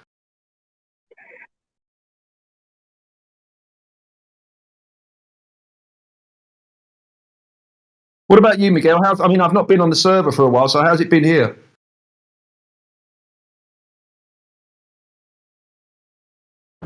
Yeah, it's been pretty good actually. I've been in and out though because I've been busy with TikTok. But basically, everybody here, I stop in every now and again, do like a little bit of a wellness check to make sure everybody's doing good. We got the arguments on track and stuff. We got a whole bunch of new people coming in, new to the arena, but not so new to the conversation. Just trying to get everybody sharpened up on points, seeing what's needed, what's not needed. Got to just kind of going over a few things. But I think we're doing, as far as the conversation goes, we're doing all right. We've been telling everybody that this is not a debate. So getting everybody on the same page with that. Some people think that there is a debate, but it's not. Definitely not a debate. It's a rejection of truth. That's what this is. It's a rejection of truth. We just got to get everybody in that mindset that when we talk to them, open up to somebody brand new is to let them know, what do you know about the globe? Has anybody ever measured the curvature of the Earth any time in history, as in drop over distance? Has anybody ever measured the actual rotation? Yeah, I was just about to say to you, like, I listen to 24-hour stream on YouTube sometimes, and I hear the playbacks, the bot playing some of those playback, those three questions, and they're genius. It just cannot be navigated through, unless you're being, not being intellectually honest, which most people aren't. Yeah. It's a great way. Would you call it a system? It's a great way of guiding people. Yeah. What was it? It's a system of questions, basically, isn't it? Yeah, well, it's an opener to a discussion that it's hard to have that discussion with anyone. But if you do it in a very non-confrontational way, you can actually be able to have it with them. If you say, "Hey, look, I just want to talk to you, and let me know what you think about these questions," and you just do it very non-confrontational, just asking them what they know, and then afterwards you're like, "Well, let me just point something out to you because you said you didn't know all these three. Don't you think it's curious that at this day and age of information that we don't have the fundamental answers to these questions?" Just kind of prodding their mind so they can be like, "Oh, that's kind of interesting. I didn't see that before." But instead of being like, "Hey, I got my points for flat Earth, and you tell me why the Earth is a globe," and kind of put them on a position of defense. Instead of that, just kind of just go into it. Just ask them. I'm just kind of curious. How do you know the Earth's a globe? And then just go into those questions. That's why they're designed that way. It does trigger people, though, doesn't it? I've heard people get triggered because you start to shatter their paradigms, and they're like they go into meltdown mode, and they go into triggered mode and defensive mode. So it can have that effect as well. And I've seen you do it. I've heard you do it, many times, and it's brilliant, absolutely brilliant. But it does cause meltdown many times. Yeah, it's called ego death. Their ego starts to die because before they think that the Earth is a globe, they're very sure about themselves. But when they start to realize that they don't have the answer to the very fundamental question, it really starts to kind of, especially those NASA fanboys. If they're a NASA fanboy, you better believe they're going to be irked by these questions, because there's no way that they cannot know these answers. So yeah, they do get triggered. Good. It's great work. It's great work. I love it. I love listening. Do you record? How many of those recordings have you got? Because they're great listens. Oh my gosh, Alex, we're talking about years of content. We got years of content. Like I don't know. I would venture to say I'm in the thousands of these conversations. There's so many. You could do something. What have you actually? Do they need editing? Because if there's that volume of content there. Yeah. Again and again and again, going over these questions, and it's just that's important information where the listener will be like, "Holy shit! Why aren't there answers to these questions?" That's exactly. in itself. You've got years of worth of content of a podcast that you could release. I mean, there must be something you could do with that from a marketing and maybe even financial perspective there. I can see your point, and there was a guy that I don't want to say in the recent past that I've talked to. He's an astrophysicist that came in here, and I showcased. I have his clip, or at least his little podcast with me on here. And being an astrophysicist for 5 years, because I got his credentials, I got how long he's been doing it, and we've had that exchange with the 3 questions. Wouldn't you be amazed to know that, of course, not too amazed, but you would be amazed to know that he did not know any of these answers, and right away would easily say to those 3 questions that he didn't know.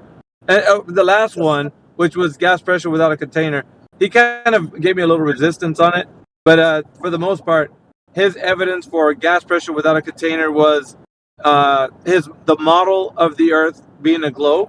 That was the one answer. The second answer was look at Jupiter. What? Fallacious.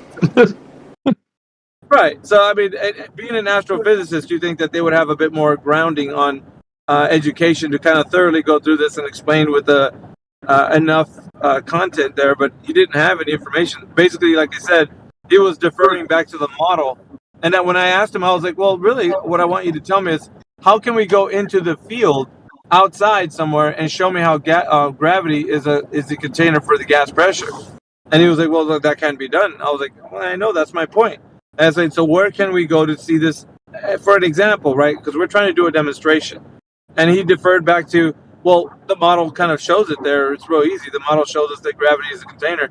I'm like, we're not talking about a model. We're actually going out into reality and the really is level and then demonstrating it to be so. And if you can't do that, what else can we use as an example? And he goes, what? Well, we also have Jupiter. We can look at that as a gas giant. I was like, yeah, but we're talking about here, right? The air being contained on Earth, not on another place. So I had to redirect. This was an astrophysicist of 5 years, Alex. He did not know the answer. There should be a channel. There should be a YouTube channel called Astrophysicists versus Flat Earthers, right? And that title just makes you think that the astrophysicist is going to win. So, and then there must be. I mean, look at what Austin's done as well. There must be a lot of content now where flat earthers have debated astrophysicists and PhDs. There must be enough content to put on a channel where people go to that channel and see these people get fucking destroyed. Every day. And the thing is, though, we invite them, and that's the most thing. I asked this one guy, he came in here, Alex, and he's like, well, I've been trying to get my professors in here, and the ones, because he goes to uni and that, and I was like, well, invite him in here, and we'll have a discussion. He's like, but when I asked them, and I was like, please come in here and talk to these flat earthers, they're like, well, that's beneath us. We don't need to go. I was like, beneath them? I was like, who the hell do they think they are? Like, we're just going to ask them some questions, and it's too beneath them to come in here? I don't think so. Wow. No. Yeah, that was their answer to him. That was beneath them to come in here and talk to us. So I was kind of like, not that shocked, but I was like, wow, that was weird that their answer was that, because, I mean, honestly, if they really want to talk about, wouldn't they destroy us if they had the answers? Wouldn't they be coming in here with bells on? Wouldn't they be like, I'll definitely go in there and talk to these guys and show them what's what, That's what Neil deGrasse Tyson says, though. He doesn't do debates because it's always beneath him, and he doesn't discuss settled science and all that. So he's such an actor. He's such a dark occultist. You ain't lying. You ain't lying. Yeah, but that's what I think it is, though. It's more of them just trying to not. They're trying to save face because they know if they come in here, they're going to be destroyed. They know it. It's like, Yeah, it's just like he backed out of debating Eric Debay, didn't he? Yeah, he did actually. I've but seen he made that, it sound like it was Eric Debay, though. The way they spin it is they make it sound like the other guy is the one that was failing to meet the requirements, and they have to spin it that way because it can't be them that failed to show up. So they would spin it around, say, "No, we made many attempts to connect with them, but they didn't want to, do it. So we left it at that." Yeah, I just donated €12. As just heterodox. Dude, thank you, man. That's really kind of you. I'm the guy from 24/7 who promised to play your music. Oh, you don't mind I'm reading this out? I hope you don't. I don't mind. I don't mind it. You combine exquisite audio, melody, instrumentation, messages, and comedy. You're awesome, and thank you for your music. That's really kind of you, bro. Thank you, man. I really appreciate that. It's very sweet. I really mean it. It's very, very good music. Oh, mate, I'm touched, mate. Thank you. That means a lot to me. It really does.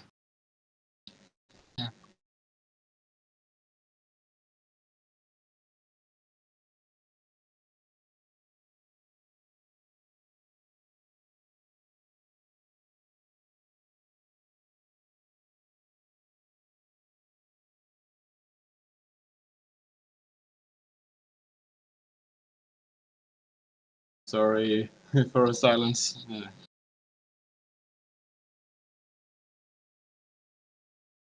I'm going to drop a link maybe to my...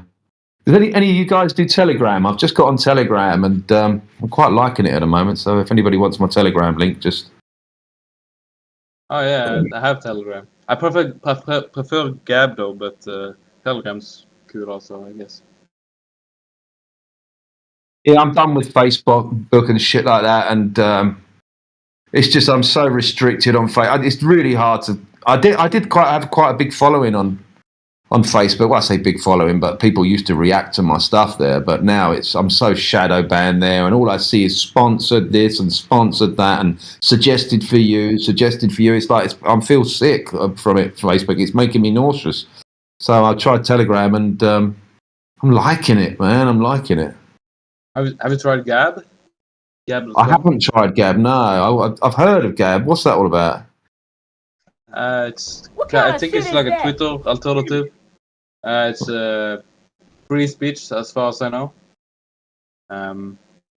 Also, Telegram. I heard it was like owned by like an Israeli company, but it Yeah, has I heard free that as speech. well. Yeah, he's supposed to be part of the guy, the CEO is supposed to be part of the WEF, right?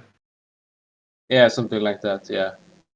I mean, but here's the thing, in my opinion, everything you do online is monitored in some respect. You can't but there's no harm in reducing it, though. You know. No, I agree. It's a tool. I think truthers should use it, but we must also be aware that we are being monitored because people think, oh, Telegram is private, it's not monitored, it's like free speech and blah blah blah. That's bollocks. That's all monitored. You just have to be aware that, okay, there's now this truther platform called Telegram, and what better place to get all the truthers in one place and monitor them? But you're monitoring the resistance in a way. That's how I see it. So, truthers just have to be aware that, of course it's all monitored, but I'm not, at least I'm, getting some traction, a little bit of traction there. I only opened the account a couple of days ago, but I'm already getting better traction there than I'll have from my Facebook account, which I've had for years. So there's something to that. It's not as restricted and censored, but absolutely it's monitored, in my opinion. Yeah, you should also try Gab. I also use Telegram and Gab. Gab is very good too. I haven't heard there's. I think it's a very good platform. It's not. It's not decentralized or anything, but it's free speech as far as I know. Right.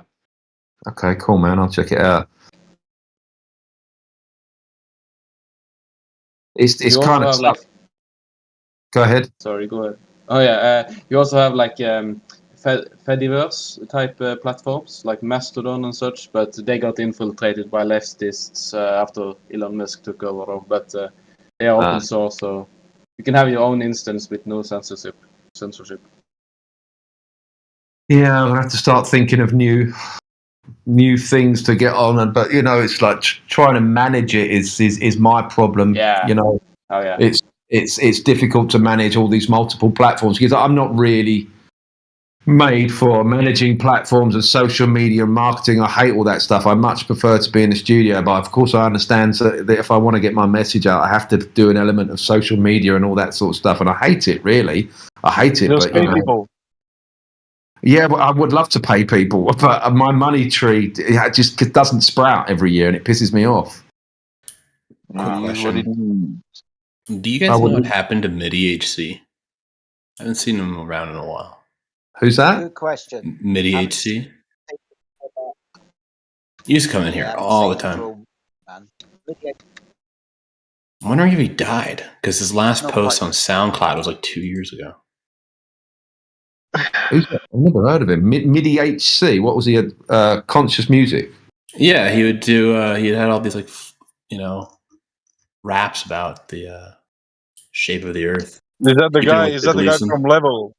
Is that the guy from Level? Do you remember the song "Why Would They Lie" with Elijah and Chocolate saying that was MIDI HC? He was singing at the front and he got it all together. He hasn't been around for about 2 years, but yeah, it's a good shout out. I haven't seen him for a while. Hope he's well. Yeah, that's what I'm thinking because I looked at his SoundCloud today and it's like he hasn't posted in like 2 years. And he had people posting on him, but he hasn't responded. Shout out to my boy HC.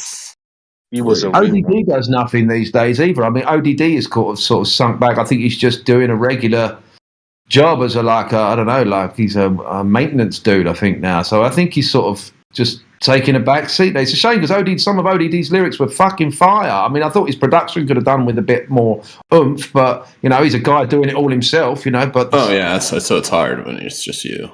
Yeah, absolutely. But, he's taking a back seat as well. It's a shame because... You know what I'm like? Fucking, we need more of this, conscious music. I think music is, a really fucking, it can be a hell of a weapon, in our arsenal, and it's just not enough people doing it. It's a shame. That's why I came in. I just hopped in real quick to see what happened to that guy. So, see if anyone knew. But thanks. Hey, what's up, Jedi? Nice to see you, man. What's up, Alex? Hope you're doing well, my friend. Yeah, all good, man. Never bored. Never bored. Always active, aren't you? It's good to see you, mate. Never bored. I was never bored. Ash, you're roboting, Ash. We couldn't hear that. Bored. It's fucking terrible.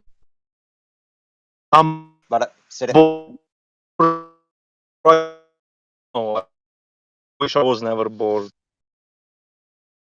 Why is everybody roboting? Is everybody roboting your end? Because they are mine. I'm going to have to close some shit. No, there's someone roboting in my end as well. Oh, it's not just me then. That's but good I'm to trying know. to fuck some bitches right now, bro, and no bitches want me. Fucking terrible. Well, if you speak to women like that, if that's how you refer to women, I'm not surprised that nobody wants to fuck you. What? But they are bitches. They're not bitches. You don't speak about women like that. That's why you don't get women, mate. You can't call them bitches, mate. Exactly. Women in general are bitches. Well, that's why you don't there is have some one. good women right now, right? But that is Just two like of them. most men are lazy and Exactly. There's a lot of women who are bitches, but not all of them. Maybe it's degenerate, yes. Yeah, but not all of them. Just like not all men are rapists. I think that's a bit harsh.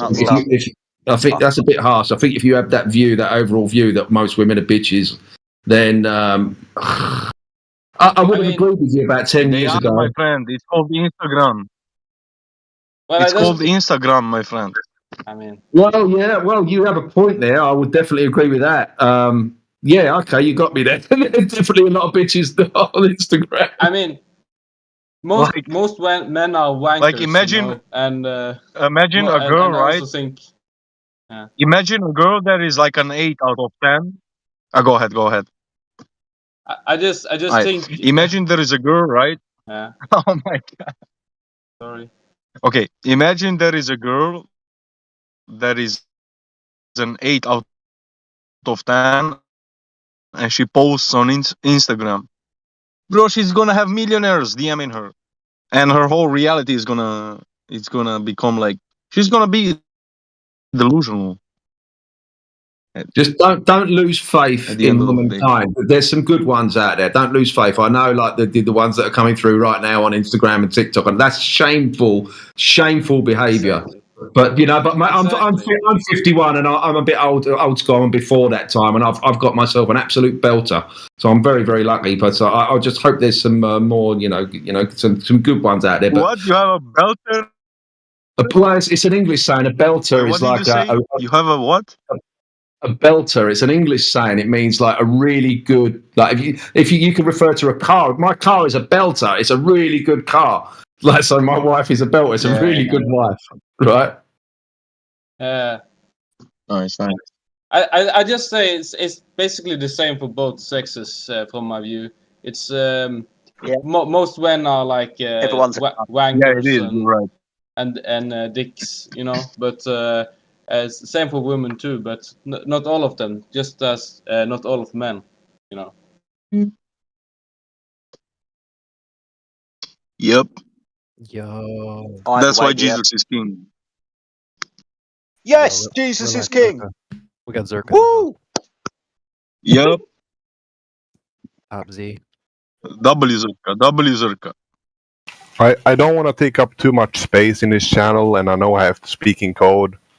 God, I know some of you are Christian, and God revealed to me in 2021 that the thing people put in their arm, or the thing that they put up their nose that goes right up behind the forehead, sadly, that's the mark.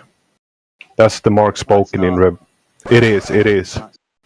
Wait, what? The thing contains Lucy. I'll tell you why. Because the mark doesn't happen until 3.5 years through the tribulation, and the tribulation hasn't even started yet. The tribulation They have given us a preemptive warning with the but they have given us a preemptive warning. But the mark of the beast, if you read the book of Revelations correctly, doesn't happen until halfway through the tribulation. We haven't. Wait, what is the mark? What is the mark? Tribulation yet? I'm confused. We can't because the rapture hasn't happened. First, read your Bible, sunshine. First, pre-tribulation rapture is not what's going to happen. Secondly, someone asked what the mark is, and we can't speak it out loud. So basically, people take something in their arm that contains a certain messenger. Messenger in the Bible means angelos. So we got the Noah day where human. I can't say the word. Question. Yep. One question: is it in or on? It's in. It's your arm or on your arm? They actually found. That's the problem. They found out by the translation that the word is actually in. They found out by the translation is if you look to the Greek, it's actually in.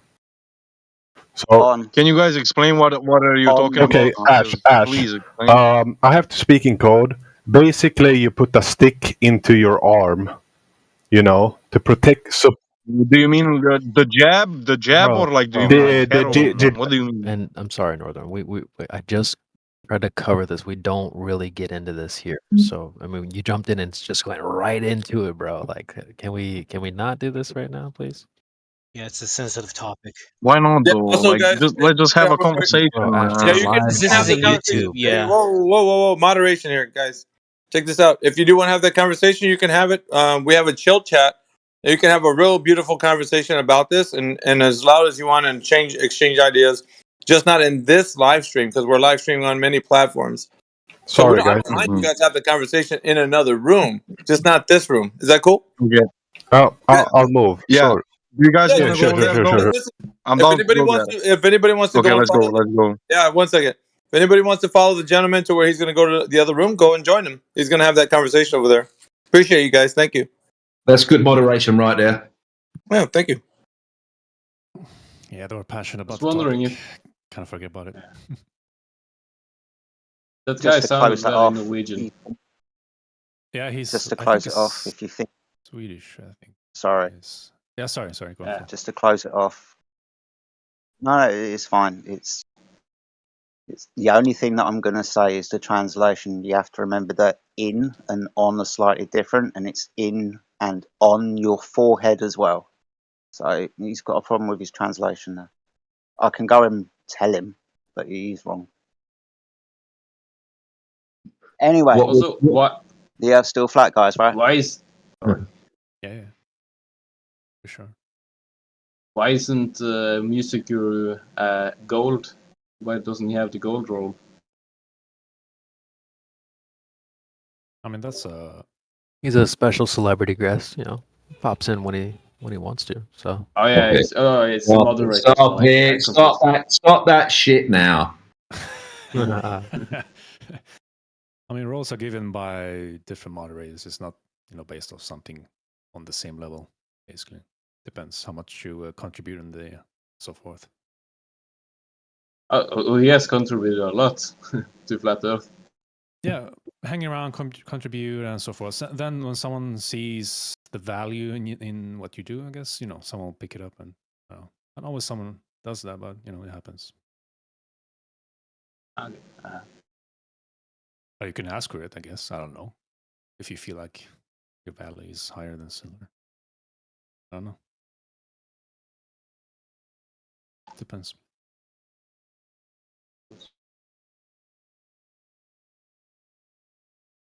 I mean, we all do our part. I'm not saying I'm a great debater or anything. We have great debaters here. Mayhem is top tier when it comes to flat Earth. Unquote debate. So we all have our share here, and where it lifts. So yeah. Shout out to Jedi, who's the other top G in the room. He's debated more. He's debated more of these numpies than anybody could ever manage to debate. Yeah, for sure. I didn't mean to exclude anyone. I just mentioned like you, for example. Oh no, you're fine. It's Shout out top to gay. Let's go. Yeah, it was me and him that one time when remember Fight the Flat Earth came on a long time ago. You remember that debate?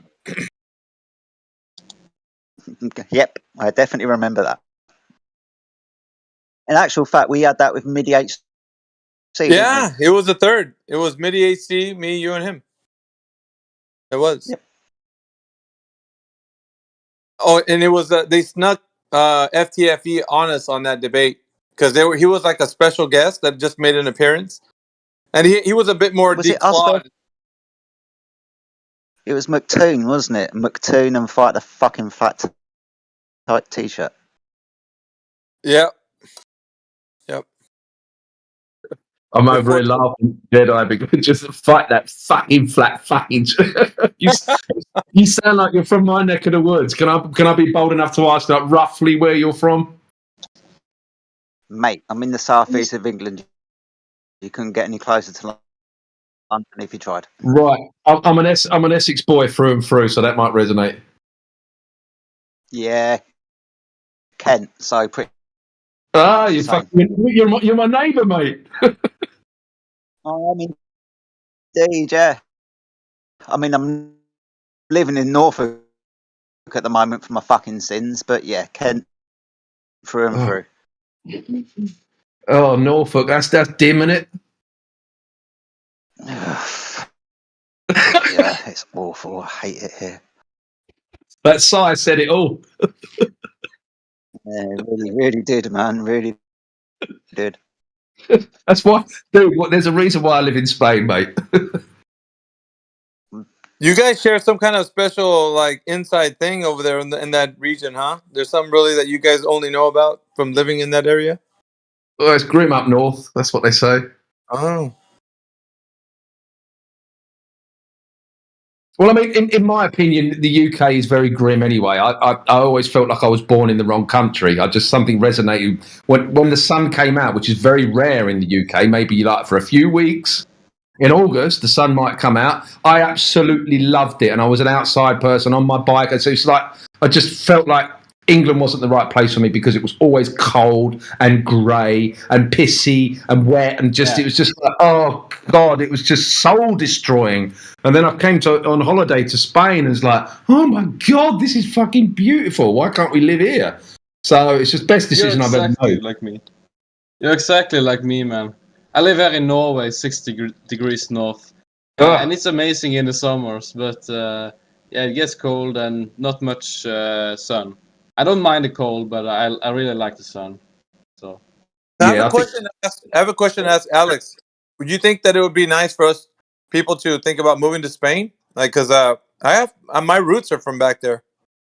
Well, I mean, you'll never. If your reason for moving is what to escape tyranny and be more free, then no, forget it. There's as much tyranny here as there. I mean, I came here for the weather, really, because I've always been quite dark skinned. So for like a dark skinned person to be living in the UK didn't really make much sense. So I think my roots are probably more Middle Eastern. I think if you trace me back, so it's like I was born to be in the sun. I love working in the sun.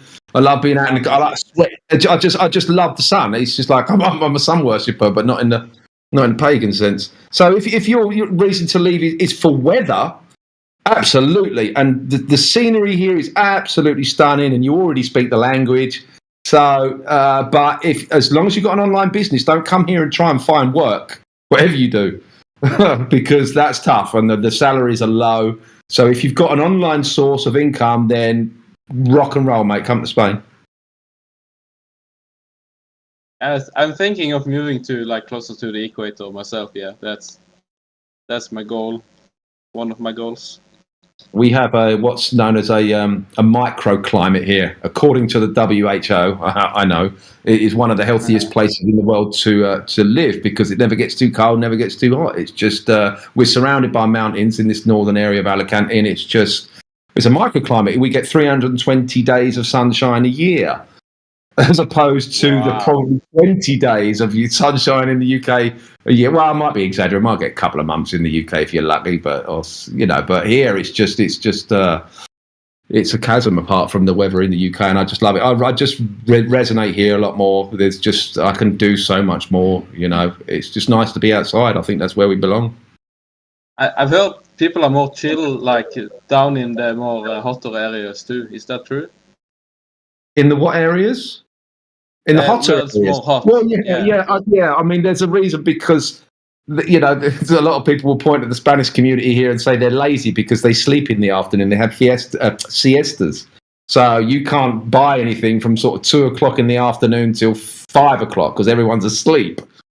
But there's a reason for that. It's part of the culture, and it's partly to do with the temperature as well. It's just so hot at that sort of time of day. You can't work on a building site legally here in August because it's so hot, and it's actually a danger to your health. People are falling over; they're not hydrating themselves, and so it's that hot. It's ridiculous. So people are chilled for a reason. I mean, because it's just too hot to fucking work. So you go and sleep.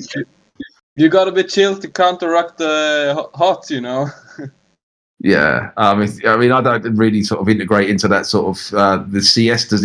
For me, being a UK from the UK, it's a pain in the ass when you're driving around. You're trying to find the shop that's open at 3:00 in the afternoon, and you can't because everyone's asleep. Well, all the shops are shut. So, but slowly I'm integrating into Spanish society, and I have caught myself having a little siesta in the afternoon every now and then. But maybe that's partly to do with my age. Yeah. It was kind of, even here in Norway, it was kind of very nice weather today. It was swimming out in the fjord. I mean, Norway's beautiful. I've got a Norwegian friend. He sends me photographs all the time of Norway. It's beautiful up there, but fucking cold, no?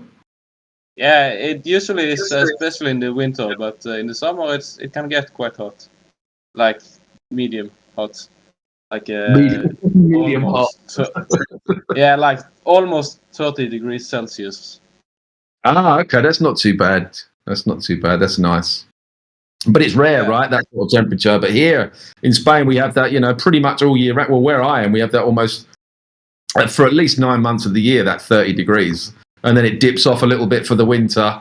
It can get down fairly low to maybe 8 degrees if it's particularly chilly that winter. But you'd need maybe a pullover, a jumper, but it never gets so cold that we see ice or snow, or you're not scraping ice off your windshield or anything like that. It's like, the best really, you just might need a jacket.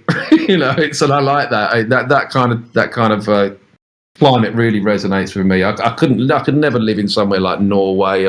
It's just dang, and that's you need to be a different kind of human to live up there. Oh yeah. I actually sometimes wear a t-shirt in the winter when I'm walking, because I train to do that. I also swim in winter time just as a challenge. And I feel really you're great afterwards. I bet you're into all that Wim Hof stuff as well, aren't you? Yeah, kind of, yeah. Yeah, I do also it. I just do as a challenge. it. No, that's just craziness to me, man. But full respect for that, for jumping into ice cold water and all that, man. Cold shower. I got a friend of mine who is doing the Wim Hof and his cold showers every morning. It's like, I tried it for a while, but it's like, no, that's the whole reason I left the UK is because I don't like the cold. Why am I going to have a cold shower? But I get it. It's different kinds of people, isn't it? Different kinds of people resonate with different kinds of therapy. That coldness to me is just like, it's the opposite of what I want to feel like. Yeah, I just feel like I have to like utilize the cold for something.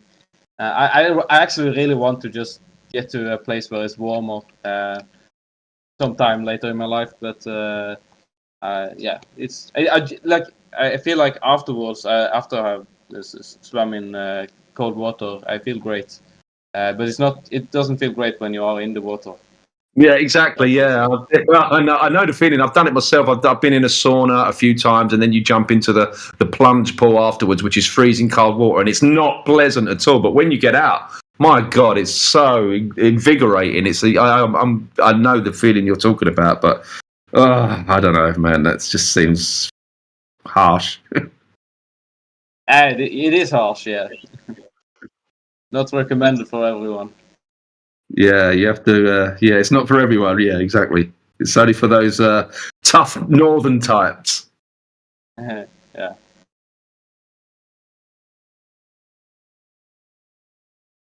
Could I play a song of yours, or is it not the time for that?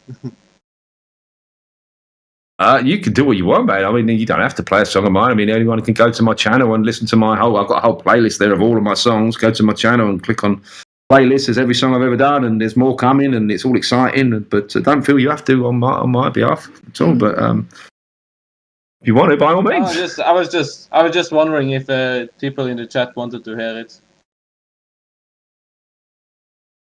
Well, my music's very much like Marmite. It's you love it or hate it. I mean, a lot of this community has embraced it because they understand what it's about and they understand the message that I'm trying to put out there. They understand my passion for it and that. But so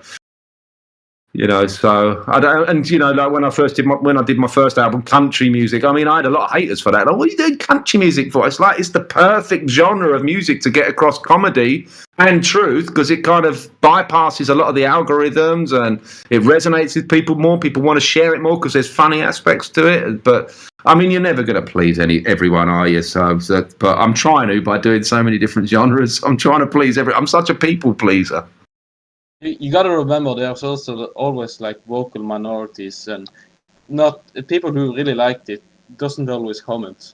So you get like more negativity in comment form than you should like compare to the positive, I've had some positive comments from Globers saying, look, I don't believe a word this man says, but I really like the music, so it's like it's resonating with them, so.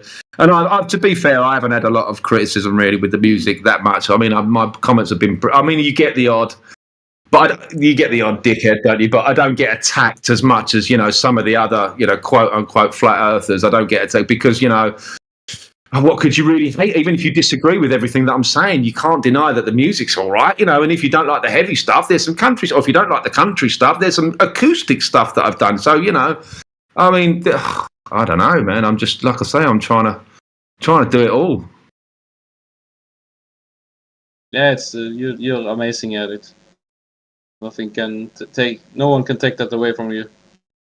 Thank you, man. It's a nice body of work that I've done so far, So it's nice to know that, if I die tomorrow, I've left behind something, that proves I was here.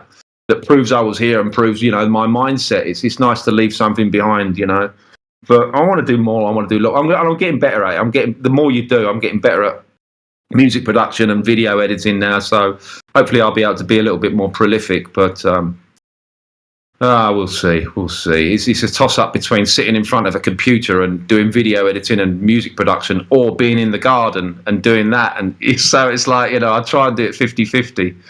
But music will always be my first love, Oh, I feel a song coming on. Music will be my first love and it'll be my last. I always wanted to be a music producer in a way, or do anything with music. I always found it very interesting, since it's a very, I don't know, how could I say, like, people don't understand how powerful music is and how easily it can change people's moods. Jimi I have a Hendrix said question. it, didn't he? He said he can put a message into your subconscious with his music. He knew it. Jimi Hendrix knew what he was doing. So, and that is very true. It's very powerful music if delivered with the right intent, with the right frequency, with the right message. But the music we have today is far from that. I have a question for you.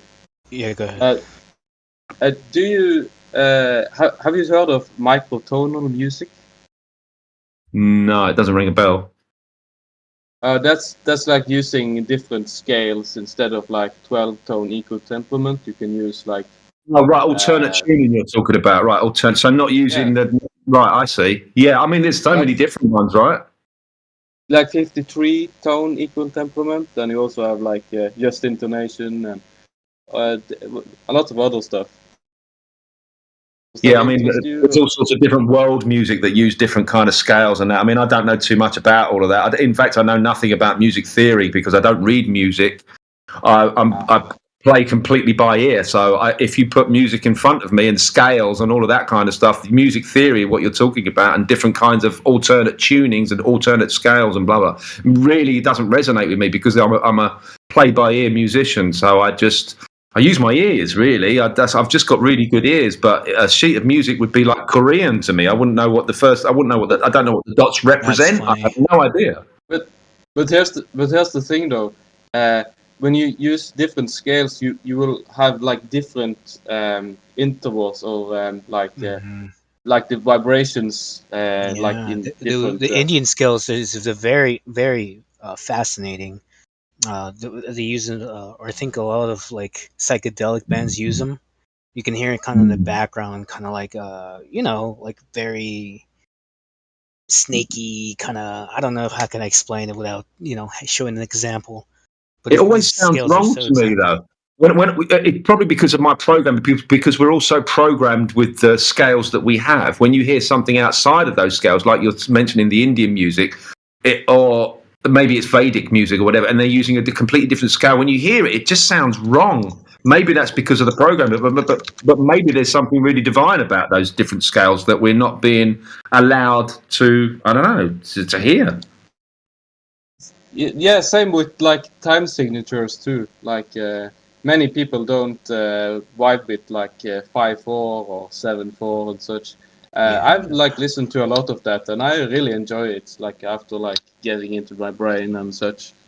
You have to sort of you have to train yourself to be. Yeah, you have to train yourself to get familiar with different timings, and once you sort of program your brain to be familiar with the offbeats and whatever, it probably could be very enjoyable. But I'm not that complex with me. My stuff is very 4/4 and very, very sort of system structured, if you like, in the form of verse, bridge, chorus, back to a verse, bridge, chorus. There may be a solo, there may be a transposition, maybe a transpose that goes up a key. It's like it's what the system delivers, but that's what everyone's used to. So I use that format. But obviously, there's way more intellectual ways of going about it. But it's just like classical music to me is just amazing. It's so higher minded.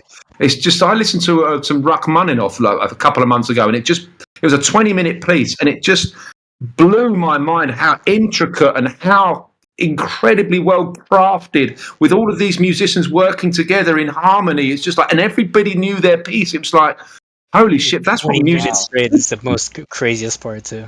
What was the name of that? What was the name of that? Can you share it? I would really like to listen to that. I think it's Rachmaninoff's third. Oh god, I'll have to find it. Let me see if I can find it. It was amazing. 20 minutes. It just blew my head off. There's studies of saying that listening music in a 5/4 format and 5/4 time helps you concentrate more. Right. Okay. Yeah. So like let's suggest when you're doing like research or anything to put that kind of music in the background to just allow your brain kind of to flow. I found it. It wasn't a 20-minute piece of music. It was a 40-minute piece of music. Oh my god, yeah. Jesus. It's just, I mean, yeah, exactly. How the hell? I mean, it's just, I'm going to put it in. I'm going to put it in the chat. But this, just like, if you got 40 minutes to spare, go listen to this and tell me that this isn't genius. Will do. I'll check it out. It's just how I don't know. It's so far away from what we have today. When you've got Cardi B singing about a wet ass pussy. Well, but come on, you got to understand that for the reason that they are up in that same, that the people at B want that music to be on top of the charts. So don't ever feel like you're a bad musician just because you're not represented in the top 5, whatever. I wouldn't want to be. Yeah, I wouldn't want to be a pop. I quite like being this niche artist. Don't get me wrong. I would like to have the kind of finances that go along with the big. You'll find out that that's not everything. Yeah, I know. I know. And, exactly. I'm quite happy being this. I don't know. Because the music, if the music industry, they could totally use me and abuse me, and I could have riches, beyond my wildest dreams. But then I'm a puppet. Then I've signed my soul to the devil, haven't I? Exactly. And that's never going to happen. But and when you look at these big musicians, and they start waking up as to what they're in, as to what they're a part of, and it's the latest music, and it's all devil, this, devil that, demon this, demon that. It's everywhere. Yeah, you heard Doja Cat, dude, it's insane. It is. It's everywhere. It's just I can't find any song that I can't find. There's something evil in every bit of music that's out. It's just so bad. It's so tragic. It's so tragic. I gotta say this real fast. Like, I've been out of the industry for so long, I haven't really followed the music. But bro, if you go back in, there's literally a song by Doja Cat right now called I think it's like, if you look up Doja Cat Demons, DOJA, bro, like they're not even hiding it anymore. It's right, yeah, exactly. I think there was a lyric in that same music video that she said she's the new cash cow. Yeah, dude, and like they don't even hide it. All the goat, the cow. Yeah, bro, you should go watch the video. Like, you need to bathe in some bleach afterwards. But bro, they're not hiding any. Oh, I mean, have you seen? You must have seen Little Nas, right? The rapper who was being sodomized by the devil in that video, right? Yeah. Even Lil Uzi Vert. That's where we are. Music creatively. I mean, right back in the 60s, it was like all Laurel Canyon, and under the carpet, it was like all CIA operations, and that is all hush hush, like giving us their fake heroes and that. It's all hush hush, but like you say, now it's right in your face, in the open, Satanism pushing it right in your face. There you go, and no one sees it. It's like fucking. It's incredible. No, they see it, but they're like, "Oh, it's a way of expressing yourself." It's like, no, it's not. That's demonic as fuck. Yeah, fuck up. What's Abramovich, Marina Abramovich? Oh, she's just an artist. She's just expressing herself. Like, fuck off. She eats babies, man. Oh, yeah. Like, it's just a metaphor. It's like, nah, dog. That is no metaphor. Yeah, it's tragic. I mean, the music industry could be so much. It's just so dark. It's so dark. It's just. Why would you? We gotta burn that. Burn that in fire. She sits in like some black goop type of stuff. Oh yeah, lovely. Do I really have to watch this? No, Dojo? you don't have to watch it. You have the choice. Bro, you should pop it on for like 30 seconds though. Like, all right, I'm gonna put it on with the. I'm gonna crazy. I'm gonna get some screenshots while we do this, but holy, bro, it's crazy, dude. I'm just gonna mute it. I think it's best. I'm just gonna. Yeah, I'm watching it on mute right now. So opening scene, scary house lightning. Yeah, nice. There we go. I'll get some Yeah. screenshots, but bro, shit's like it's like, oh my god, dude, they're not hiding it even a little bit anymore. Like it used to be, like you said, subtle, whatever. And now it's like in your face. Like they're mocking people, bro. Like it's like damn. Oh, this is fucked up, bro. He's like, this is fucked up. Hey, the beat's kind of hard though. I'm not gonna lie. God damn it. Yeah, how my demons look. It's like, oh my god. It's funny that this came up. Oh my god, this is. No, it's the most popular thing in the goddamn world right now. Like It's number one trending. It's number one trending on music. What was the last one too? Little Lil was Nas it X. Cowboy? Yeah, Little Nas X lap dancing on the devil. I think that was the second one that really popped off. Literally, you just put the devil on and you get millions of views. Apparently. Yeah, that's the way to do it. I mean, look, if I want 11 million views, I've just got to dress up like this, and that's it. Oh, yeah, that's really fucking weird. 11 million views in 8 days. I think I've seen enough. Oh, now she's in the bath with all black shit pouring out. Lovely. I love how we're watching it at the same time, so you're commenting exactly as I see it. It's great. It's like, oh, now a hand. Like it used to be. Yeah, now a hand. Yeah, now the back. This stuff used to be like just in the movies, right? Insidious, stuff like that. Now it's like, bro, like it's like in the music. The kids are listening to it, bobbing along with it. Like, bro, Fucking crazy. taking black showers now. I don't know. Yeah. The bath bombs or something like that. Yeah, this is not good for my journey. I'm going to turn this off. How my demons look? It's like, I don't want to see your demons. Thank you. Right, just for the record, it was me that posted Rachmaninoff, and who posted Doja Well, Cat? we were pointing stuff out.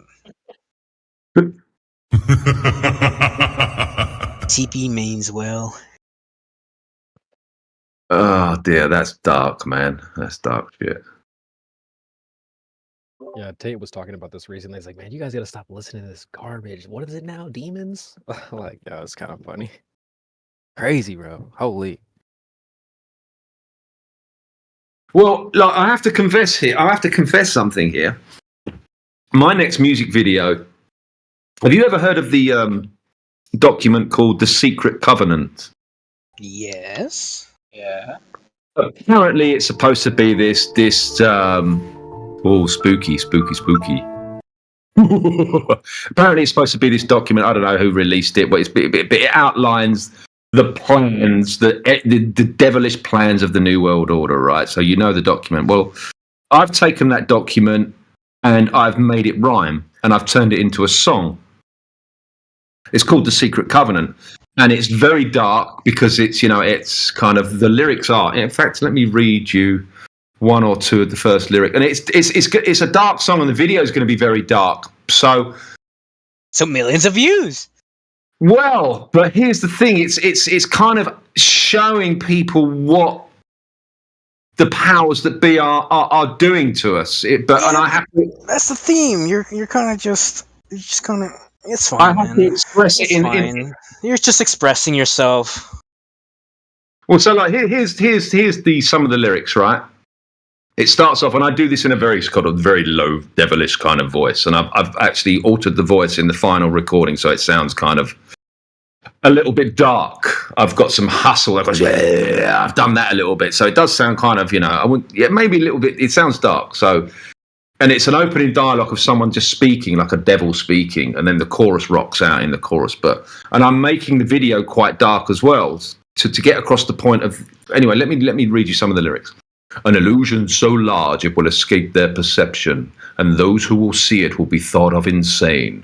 We'll create separate fronts, they won't see our connection. We'll show no liaison, that's how we'll behave. One drop at a time, never bring in suspicion. Prevent them from seeing the changes occur. Secretly silent, advancing our mission. An invisible weapon, a dark saboteur. We'll weaken their minds, keep their lifespan short. With metals in foods, in the water and air. An organized, multi-pronged, heavy assault. We'll be incognito so no one's aware. We'll blanket with poisons and they'll lose their minds. We'll promise a cure, more poisons we'll give, destroying the systems of all of mankind, making it harder and harder to live. Right, so that's quite dark, isn't it? But that's what the Secret Covenant basically. There's more verses I could go on, but it kind of outlines what they're doing to humanity. And I've turned it into this dark rock song. So, and you had the song ready, or are you just waiting for the music video now? No, the song's done. It sounds fucking awesome, but I'm working on the music video at the moment. But within the music video, I turn myself into a reptilian, so it looks like I'm speaking to all the initiates of the Brotherhood, and I'm saying, right, this is what we're going to do to mankind, blah blah blah. More sickness and pain from the children they bear, with no understanding of how this occurs. We'll poison the food, what they drink, what they wear. They'll all be so sick that they'll fail to deter. Our plan will succeed, but we must be ingenuous, teaching the humans that poisons are good. And those they look up to when feeling tempestuous are already bounded to our Brotherhood. And during this video, I'm morphing into a reptilian, and I've got this guy to do this effect for me where I morph into a reptilian. I'm shape-shifting into this reptilian where I'm delivering this message to the initiates.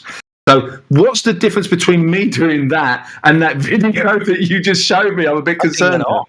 Nothing at all at this point. I'm so excited for that. Wait, can I hear the song? Do you have it out? I would love to hear it. I can. Sounds like Michael Jackson's Thriller, if you don't mind me saying. That was really cool. Yeah, it's cool. I mean, it's showing, but it exposes them for what they. I mean, there's more verses I could go on, but it just shows you, It's difficult, but it is like a Thriller thing. It is like. Are you going to release this on YouTube or Spotify or both? I know the music video. The album's coming out on the 11th of the 11th, and the video will be out on the 11th on the 11th as well. And I'm just working on the video at the moment, and it's dark. It's got me rocking out on the guitar, look like a rock star, if you like, and I'm surrounded by flames, and I'm morphing into a reptilian, and the chorus is "Bound by Blood, Our Secret Covenant." Are we in the midst of literally listening to the next hit? Like this might be it. You might from here you might go out. Yeah, I mean, be careful. I think this is epic. I genuinely think this is really good. You have such a great reading voice too, by the way. Well, look, shall I give you the track and you can play it? Do you want to listen to it? Why wouldn't I not? Great. Okay, let's do that shit. What's the other? This is not a final version. This is not a very good mastered version of it, but I'll put it in the chat anyway. But you will hear the vibe of the song. But the chorus goes: "Bound by blood, our secret covenant. Bound by blood, our secret brotherhood. Bound by blood, our secret governance. Keep them blind to the hidden hand. Bound by blood, our secret covenant. Bound by blood, our secret brotherhood. Bound by blood, our secret governance. Death will come if you speak of our plan." It's very, very dark, but it's kind of exposing the. Here we go. The secret covenant. Are you prepared to yourself? Because I mean, a lot of musicians aren't. I mean, you got to be self-aware, right? That you might be like immediately putting yourself in a list now. Well, I try not to think like that. Because you kind of have to, bro. I care for your well-being.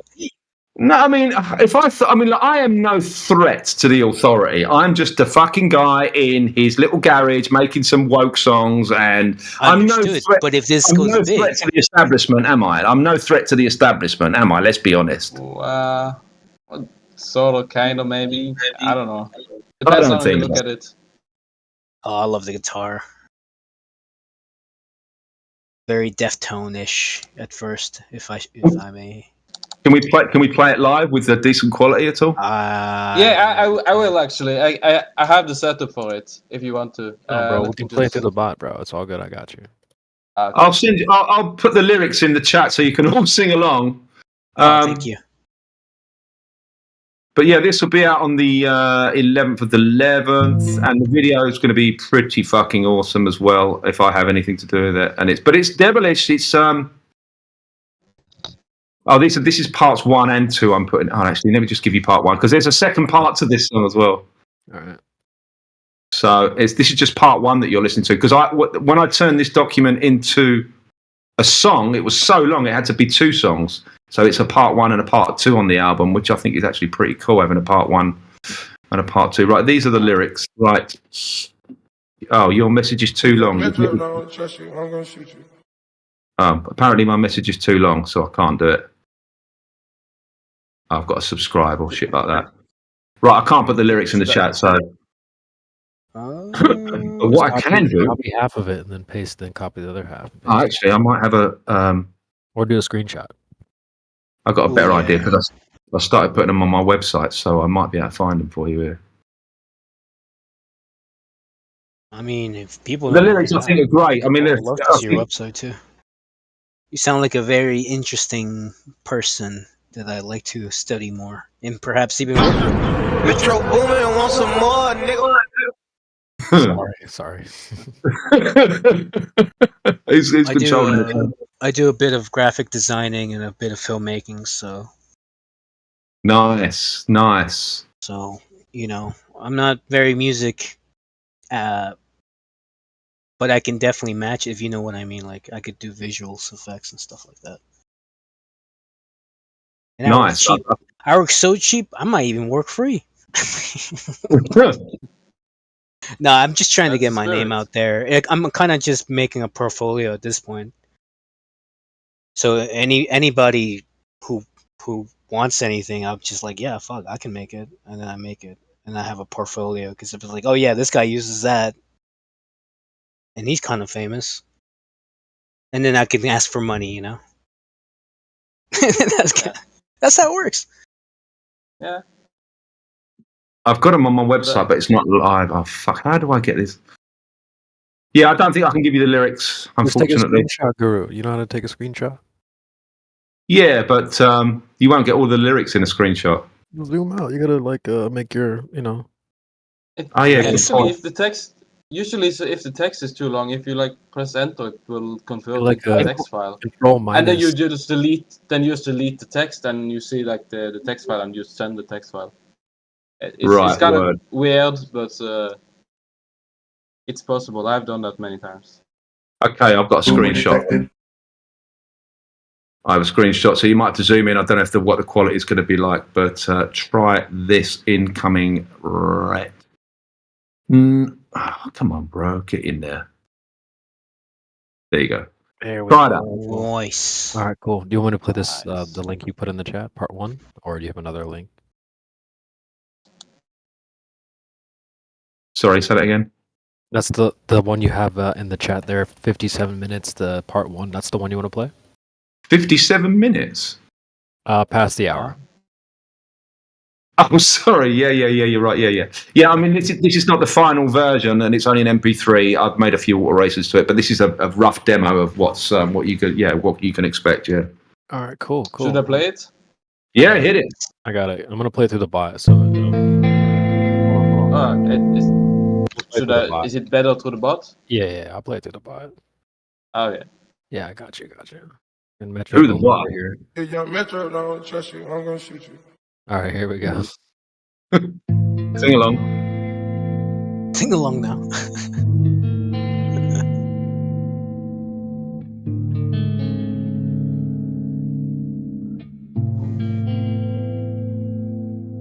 An illusion so large it will escape their perception, and those who will see it will be thought of insane. We'll create separate fronts, they won't see our connection. We'll show no liaison, that's how we'll behave. One drop at a time, never bringing suspicion. Prevent them from seeing the changes occur. Secretly silent, advancing our mission. An invisible weapon, a dark saboteur. We'll weaken their minds, keep their lifespan short, with metals in foods, in the water and air. An organized, multi-pronged, heavy assault. We'll be incognito so no one's aware. We'll blanket with poisons and they'll lose their minds. We'll promise a cure, more poisons we'll give, destroying the systems of all of mankind. making it harder and harder to live. Slowly, surely, never stop. Step by step, drop by drop.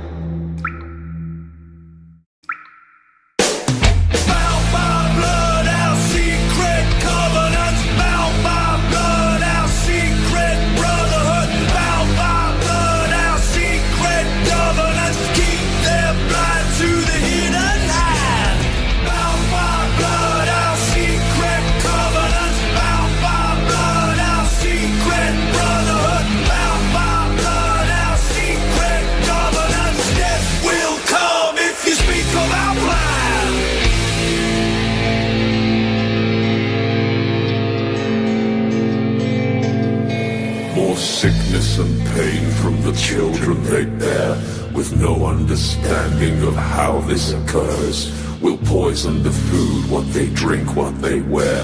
They'll all be so sick that they'll fail to deter. Our plan will succeed, but we must be ingenuous, teaching the humans that poisons are good, and those they look up to when feeling tempestuous are already bounded to our brotherhood. They'll never be wise to the poisons unseen. We'll make them seem fun with jingles and pictures. They'll see all our products in film and TV, teaching how good to drink beer, wine and liquors. We'll target the children with what they love most, with ice creams and candy they just can't resist. We'll grab their attention and make them engrossed. We'll make them want poison, we'll make them insist. Slowly, surely, never stop. Step by step, drop by drop.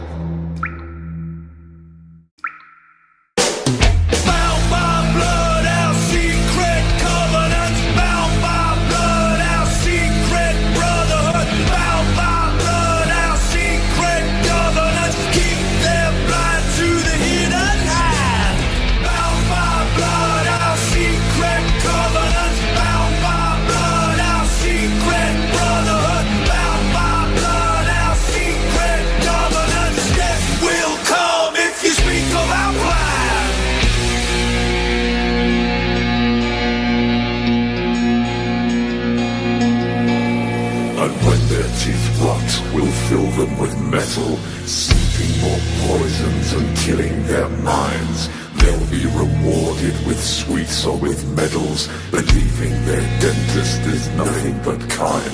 We'll make them depressed, obese and slow, render them docile and needing assistance. We'll give them more poisons to help with their woes, and slowly but surely we quash their existence. We'll focus their minds on material things. External sources will bring them their joy, to never connect with what inner self brings. Consuming and spending will be our decoy. Distract them with luxuries, pleasures and games. Lead them from oneness and knowledge of self. Injecting technology into their veins. Make them believe that it's good for their health. Slowly, surely, never stop. Step by step, drop by drop.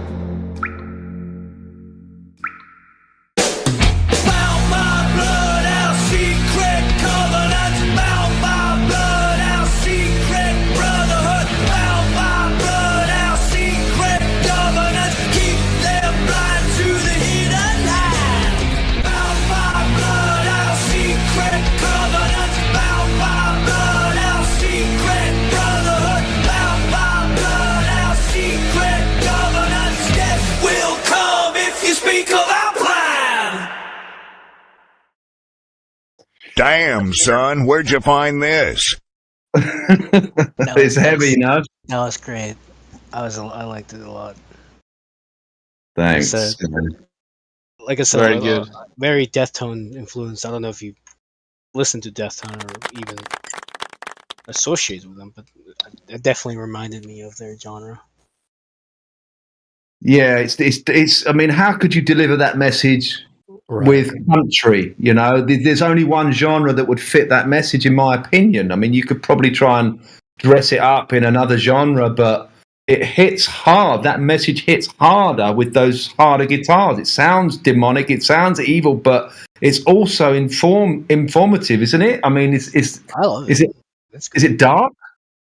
I think it's in the right tone. I think it's the way that you're presenting it as if they're saying it to you and they're just bluntly, telling you. Like, I understand where you're coming from, so that's pretty cool how you incorporated the bad but also the good, because it's basically telling everybody, right?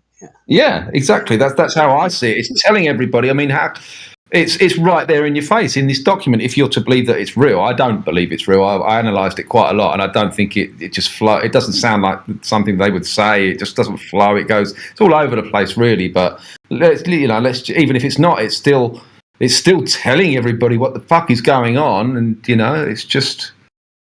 I don't know. I think it's a necessary message and delivered in a necessary genre, buddy. I always have this apprehension before I release music, because I have people telling me I've had several people telling me I shouldn't release this album. This album's not going to work. It's too dark. You shouldn't be concentrating on this sort of music. But I disagree, and like I say, it makes me want to release it even more. But it's an essential message in an essential genre. If in my opinion. Yeah, but I feel like people who tell you not to release it are just worried for your well-being, honestly, because it's strong. It's quite the message, and if it hits right, and I could see where you might have done some corrections, but honestly, everything, the fluidity was amazing. Thank you. It sounded final. Sounded Yes. very good. Very bussin', as the kids say these days. Bustin' us. Bussin' out. I haven't told that one. Yeah. I have a question, Guru. Just my musical ear for you. Like the drop, the drips, are those aligned with the metronome or what? Well, they're in time. Yeah, they're in time. Okay. There's a bridge well, you call it a bridge, but it happens every time. A bridge is like this thing that repeats throughout the song, where the chorus is coming. So the bridge is slowly, surely, never stop, step by step, drop by drop, and then you hear those two drops. And then the chorus is coming. It anticipates you into the chorus. So it's like this anticipation right before that drop into the chorus. It's like, and it becomes a familiar thing. So that's how you get into the sort of ready. Yeah, preparing yourself to hang, to headband. Yeah. Exactly. Yeah. Those drops mean prepare for intensifying metal. But the drop, I think, has become really popularized. I think with the last few 10 years, especially, came up with like dubstep, right? With drops. Dubstep drop. That's how it was. Yeah, I used to love dubstep as well. I made a bunch of dubstep ringtones. And because it's so technical and it's so it's just fascinating what software can do with music. And I loved all those electronic sounds of the.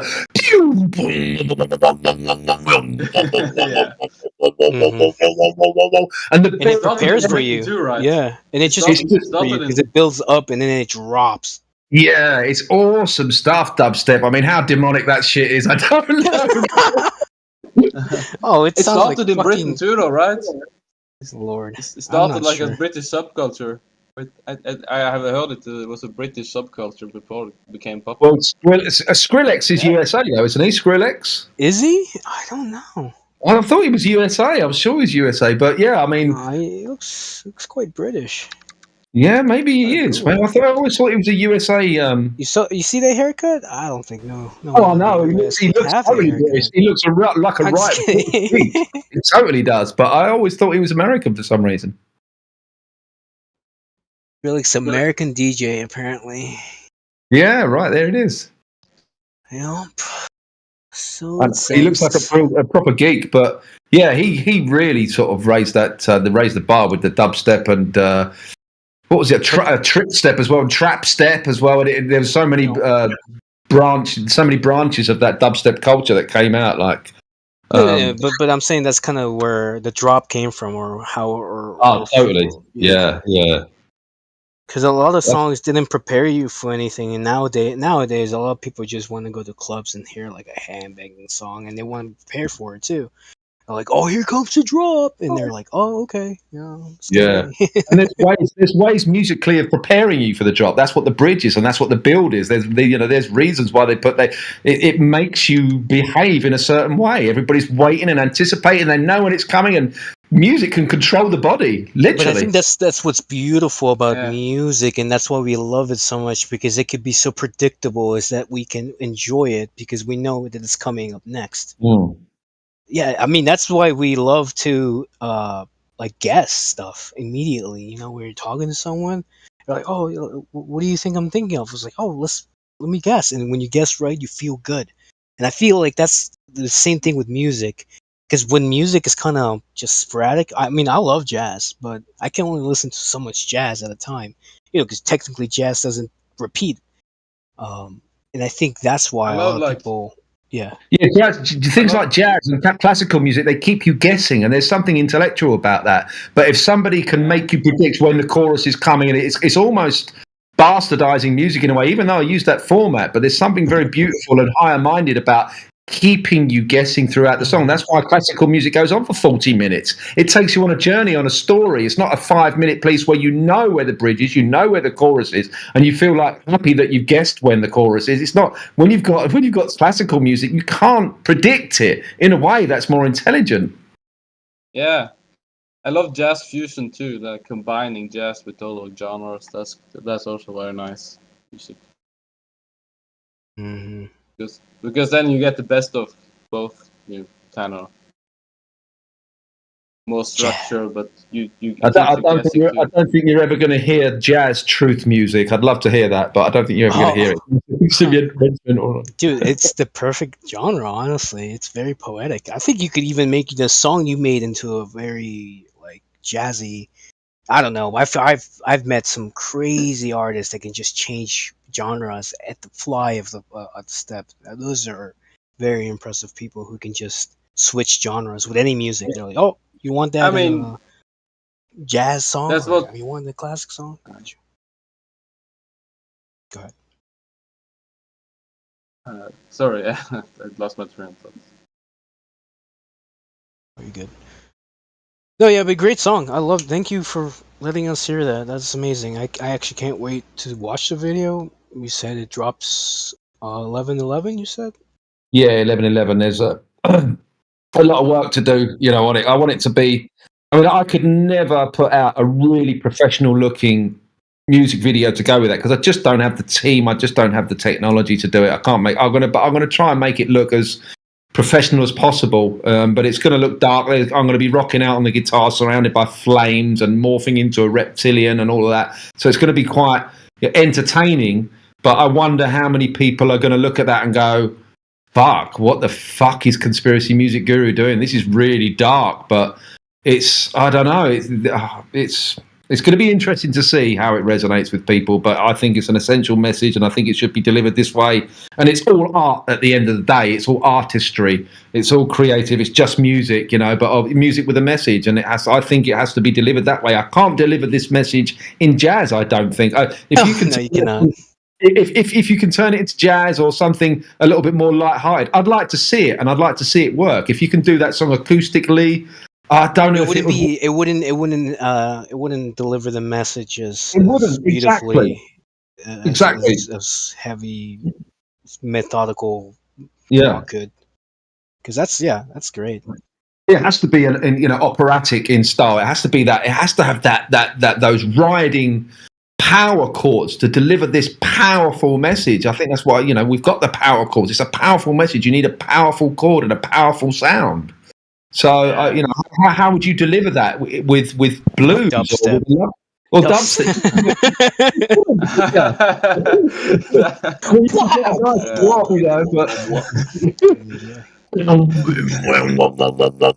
An illusion so large. Maybe.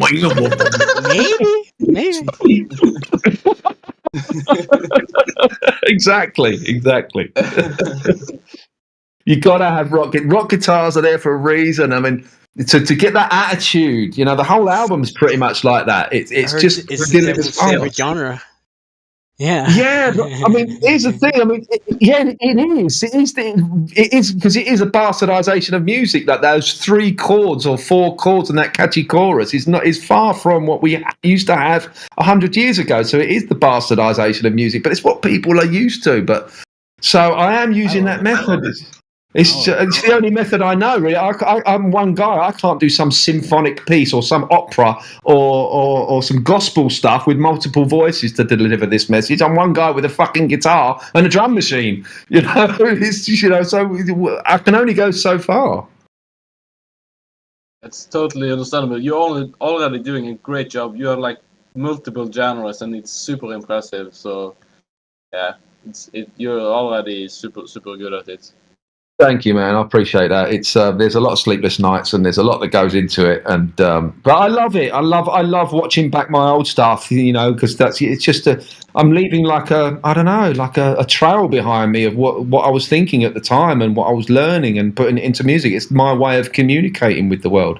I'm not a great talking head. I've been on a bunch of interviews and I hate doing them. I hate being a talking head. My way of communicating is through music. That's how I love doing it. So I don't know. I absolutely love it. I encourage people to get more into music because I think it's a really powerful tool. Really, really powerful. Too. I have the only music or instrument I have is a ukulele. I think I should break that open and just fuck. You should pick that up, man. You should pick that up and just start fucking around on it and just look at some YouTube videos of, you know, just some simple chord structures. And before you know it, you're writing. Because writing a song, people think that's hard. It really ain't. If you can write a poem and you can make things rhyme, and there's stuff online like there's Rhyme Zone. There's a website called Rhyme Zone, which I use all the time. If I've got a word that I can't think how to rhyme with it, type it into Rhyme Zone.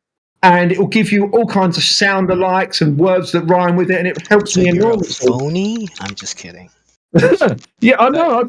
These just don't. I have to think like, what am I going to rhyme with about? And then you type that into Rhyme Zone. It gives you all these different options. That gives me inspiration for the next lyric. Bet So, Eminem used Rhyme Zone too. I bet he did. I bet he did. There's no way that's coming from him. Question: what do you think about Rocka Ali and his music? Would you ever make music like that in the future? Maybe. I don't know who you're talking about. Oh, it's like comedy type music. He like makes parodies of songs, and it's about this. Previously, it was like about Osama bin Laden and such, and the presidents and such. It's kind of popular. I think it says. I mean, I'm all for music. I'm all for any kind of music that's conscious, that has a message. You know, be it parodies or original music. I think I've not heard of the guy you're talking about, but if he's doing conscious stuff, I'm all for it. It's pretty woke on some things. Some things he's not, but he has some good stuff. Yeah. But yeah, the point I was getting at is if you can write a poem, which is really easy, you just try and make some lines that rhyme. Once you've got a poem, then you just got to figure some chords to go around it. If you've got a ukulele, you can certainly, you know, learn 3 or 4 chords and structure that poem around those chords. Then you're a songwriter. I could add that to my resume. That's a good one by. I'm just kidding. I mean, I could. That's a good one by Rocka. Let me have a look. Osama Bin Found. Yeah. Great title. I'm going to mute while I listen to this.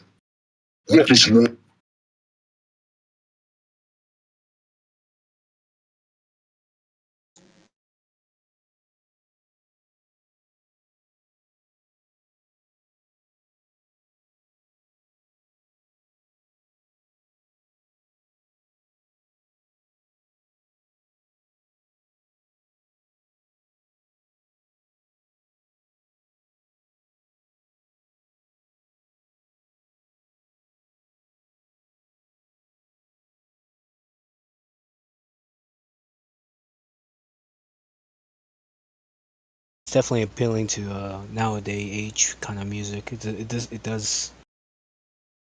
I mean, it's good. It's kind of just troll music. It's pretty woke, but yeah. I love it.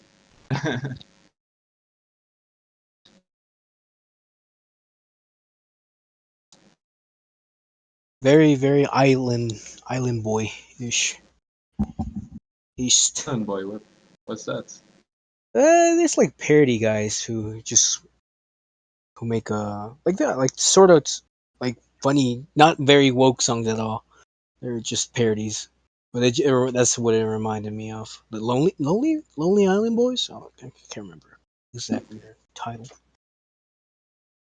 Lonely Boy. Let's see if I can find it. But yeah, man, music's nuts. Yeah. Point of this: learn music, right? Probably should. I was I wanted to get a piano or like a keyboard some time ago, but I never did. I should probably pick up an instrument. I never did. Yeah, man. I heard it's just a very cool way to express yourself. I hate saying that, but Yeah, but it's true. it It's is though. true. It is true. Yeah. And I don't know. I have dabbled with like digital stuff. I tried programming music from scratch with what's it called, Pure Data. It was very low level though, but it was very fun to mess with sounds and timbres and like wave shaping, like from the ground up, making your own like sounds mathematically. That's kind of my thing though. So I did that for a while, but I stopped doing it for whatever reason. Maybe I should go back to it. Maybe, I don't know. I should probably learn some music theory because I tried making music. I tried making music, but it didn't sound good. I mean, from what you've seen, a lot of people just like your boy right here. Apparently, Guru doesn't even know how to read music, so I think that's really important. I think you just need to. I mean, it is. I'm not saying it isn't, but it's not like the divine factor of you learning music. It's really just messing around, kind of fucking with it, and just like, okay, this is cool. Yeah, I should get back to it. I did that on my previous computer, but it was hard to like set it up on this computer for whatever reason.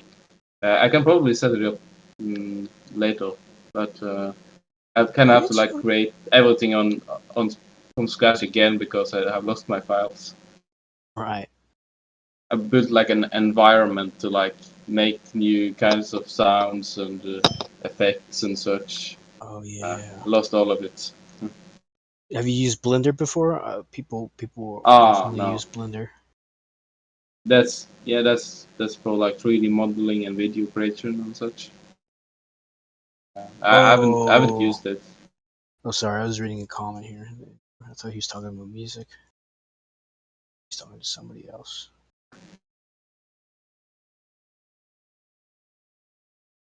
Yeah, but Blender, that's 3D modeling and also video editing. Probably something more.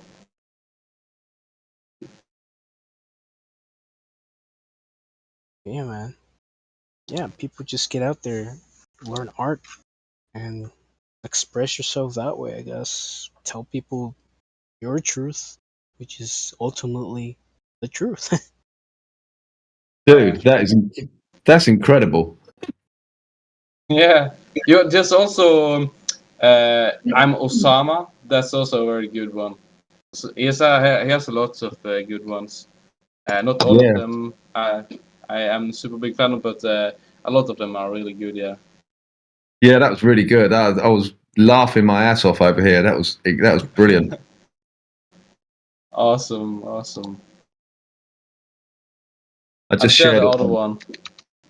Yeah, I just shared that on my Telegram. That is so cool. Yeah. He's got a lot of subscribers, eh? Yeah, he does. Yeah. It's an old one. Oh, I wish I could get that many subscribers, man. Yeah. You might with this video or this song. Yeah, well, we'll see. We will see. I can't wait for November, man. But there's a lot of stuff happening behind the scenes here, man. It's really exciting. So it's an interesting date you're listening it on too. It's a very from what I heard, a very like a lot of people use it for The different stuff. Like manifestation, yeah. I mean, do I know about numerology and the occult? No, not really. But I hear it being bounded around that 1111 is a manifestation number, and so like I've got 11 tracks on, and I'm releasing it on the 11th. 11th. I did a similar thing with my Solfeggio album. That was 7 tracks of all 7 minutes long. So you know, just because I once heard Marty Leeds talk about 7 being the God number, it just stuck with me. It's like 7's the God number. 7 must be a good number. Like, let's make, you know, they make all the tracks 7 minutes long. I don't know if any of that shit works. I have no fucking idea at all. But you know, I mean, it is, bro. I think it does work. I think we live in a world just encoded by these secret codes, and I think numerology is definitely a way to communicate. well, I mean, if they believe it, if they believe in it so strongly that they, you know, they literally follow the numbers, don't they? So it's like, it's me trying, like, let's put an album out, a rock album out on 11/11, see what happens, gauge the feedback.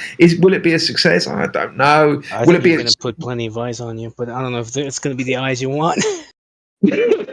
I don't live in fear, mate. I can't live in. I love it. I mean, you, for the same reason that you are who you are. I mean, from the sound of it, you lived quite the life so far. So, yeah, I could see Yeah, why I'm you wouldn't fear pretty it. happy. I don't get anyone knocking on my door. I don't get any death threats. I don't get anyone emailing me like back off or any shit like that. It's just a creative expression as far as I'm concerned. And like I say, I'm no threat to any establishment. It's just like, it's fucking music, bro. It's like, it's with comedy. Like, you know, you can, like, Jim Brewer can get away with so much because he's just a comedian. It's just a joke, bro. But he can get up there on stage and talk about all the, you know, the jibby jabs and all of that, and it's like, wow, you can get away with it when there's music involved or where there's comedy involved. You know, I'm not serious, it's just a character, right? When you see me rocking out to the guitar and using that rock James Hetfield voice, that ain't me. That's not how I sing. It's just a character, man. Love it. I said like my OG favorite like song. I'm kind of a little bit burned out on it, but if you're interested, check that one out too. Music Guru. I'm a Sama, that one. Yeah, that's a good one. All right. You might.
refraction, then you need two separate mediums. Air and air are not two separate mediums. Unless they want to come up with a different term, then they can't really use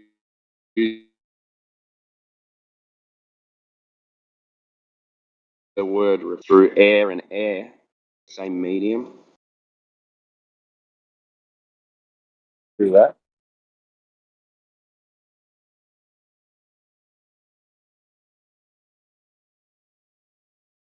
Meteorites in the sky.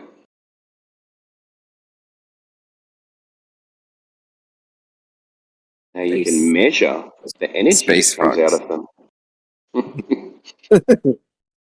I don't know how you do that.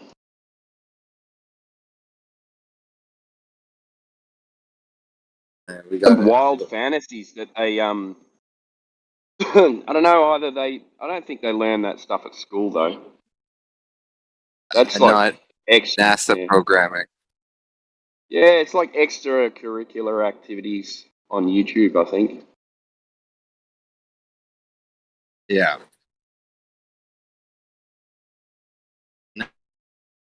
And he was asking about what do you believe space?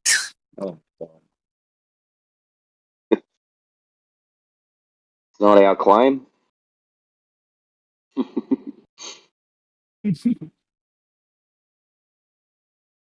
it's like, when does space become inner and outer? Yeah. I don't think we've spoken before, Tips Tops. Welcome to the server. You've been here, wow, June 13, 2021. Yeah, I didn't participate much. Oh, good. Is this a new account or? Oh no, it can't be. Yeah. What am I talking about? So you're obviously a flat earther. Well, yeah, plane. It's like a plane, right? Yeah. Yeah. Level plane. We live on a flat surface. Yeah. Yeah. Yeah, it's level. And then visually, it's like a plane. I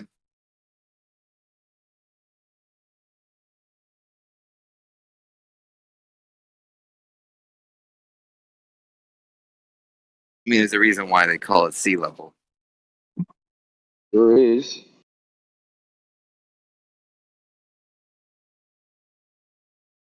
On their ball, the Earth is 71% water. Water lays flat and level. So 71% of their globe is flat and level. Must curve quite sharply.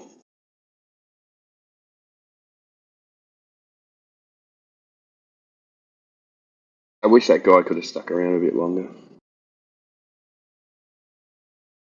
He was very confident in his religion. Yeah, well, that's the funny thing. They're confident in this refraction thing, but they can't explain it or know what it's.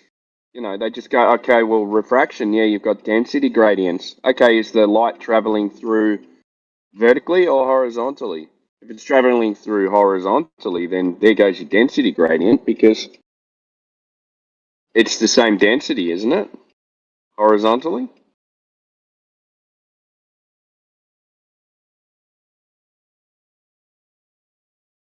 So density gradient wouldn't come into play because you're taking these long distance photographs from a horizontal plane.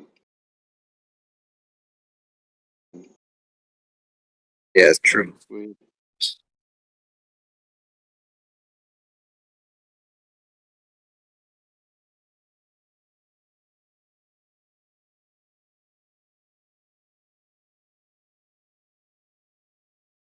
What they say is that because it's a gradient, as the bottom of the light rays, I don't even know if light's a ray, but the Because it's denser on the bottom of the light ray, it pulls the bottom of the light ray down.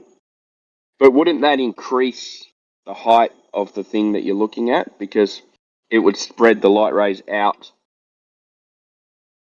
like a torch.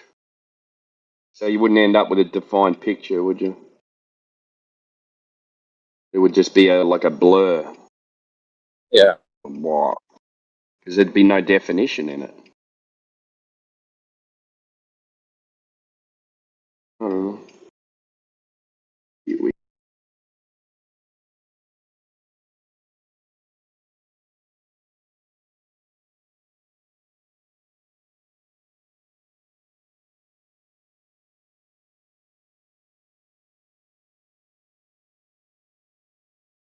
Yeah, the globe lie is quite an accomplishment. And now they don't even need to defend it. They got the public just defending it when they don't even understand it. No, Earth's a globe because it's a globe. We had a guy come in the other day who said, well, how would orbits work if the Earth was flat? Come on, mate. Jump into orbits. Big jump. How would the Earth orbit if it was flat? It would be sunny. The sun would be out 24 hours a day.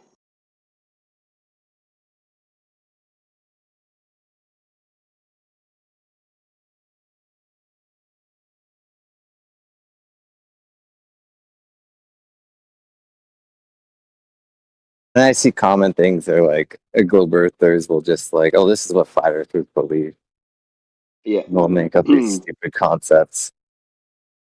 Yeah, I love the one when they show the like an eclipse and they put a line through the moon, like a like a cigar across the moon. They go, this is what it would look like if the Earth were flat during eclipses. Or the disc in space. I love that one. Yeah, I see it all the time with the water going over the edge and dinosaurs or hitting it and then flipping the dinosaurs off the. That was a funny one too.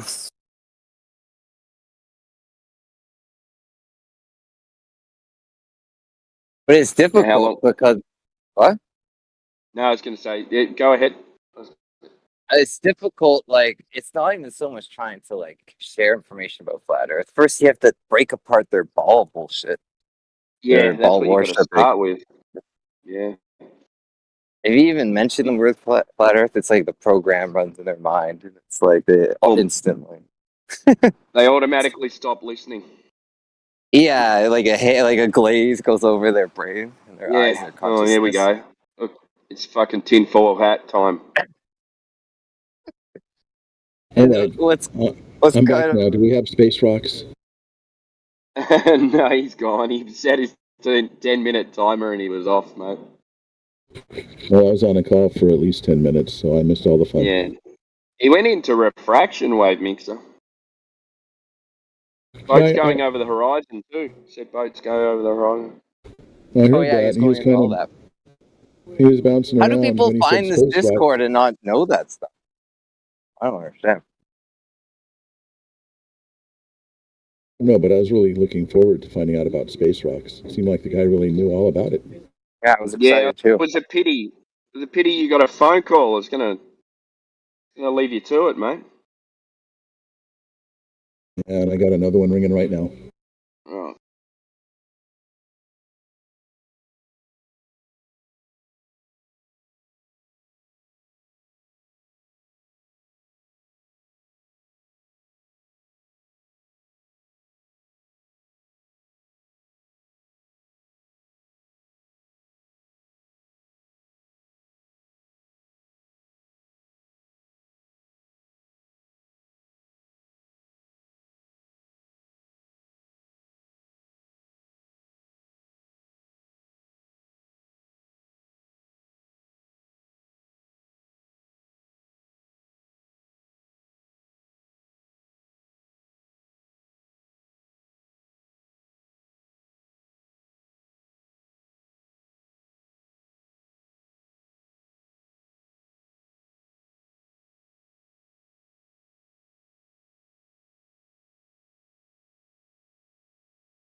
Yeah, how do people find this Discord? I think a lot of them that come in here are gamers.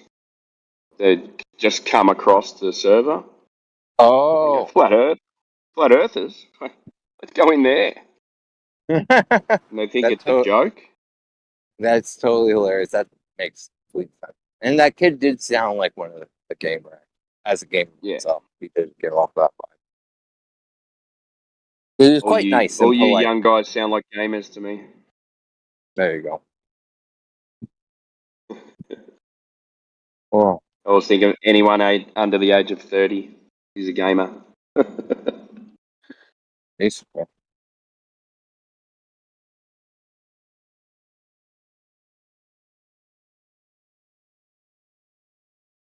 It should be like, it's quite a feat, quite an accomplishment when you break out of the globe live that's been like surrounded at every turn, at every fucking. Oh, fuck. It's unbelievable. Everything just opened up to me when I realised we don't live on a spinning ball in outer space. I just went, oh my god, this is all new. Like I'm discovering life in a new, in a new sense. Like it's, with open eyes. Oh, absolutely. It makes me want to travel now. Like, Yeah, that's right. Yeah. I'm like, geez, I need to go explore now that everything I've been told was an absolute fucking lie in the beginning. And you go, the world is not going to end by a meteorite coming down and hitting us and destroying the Earth. Woof. Now I can relax.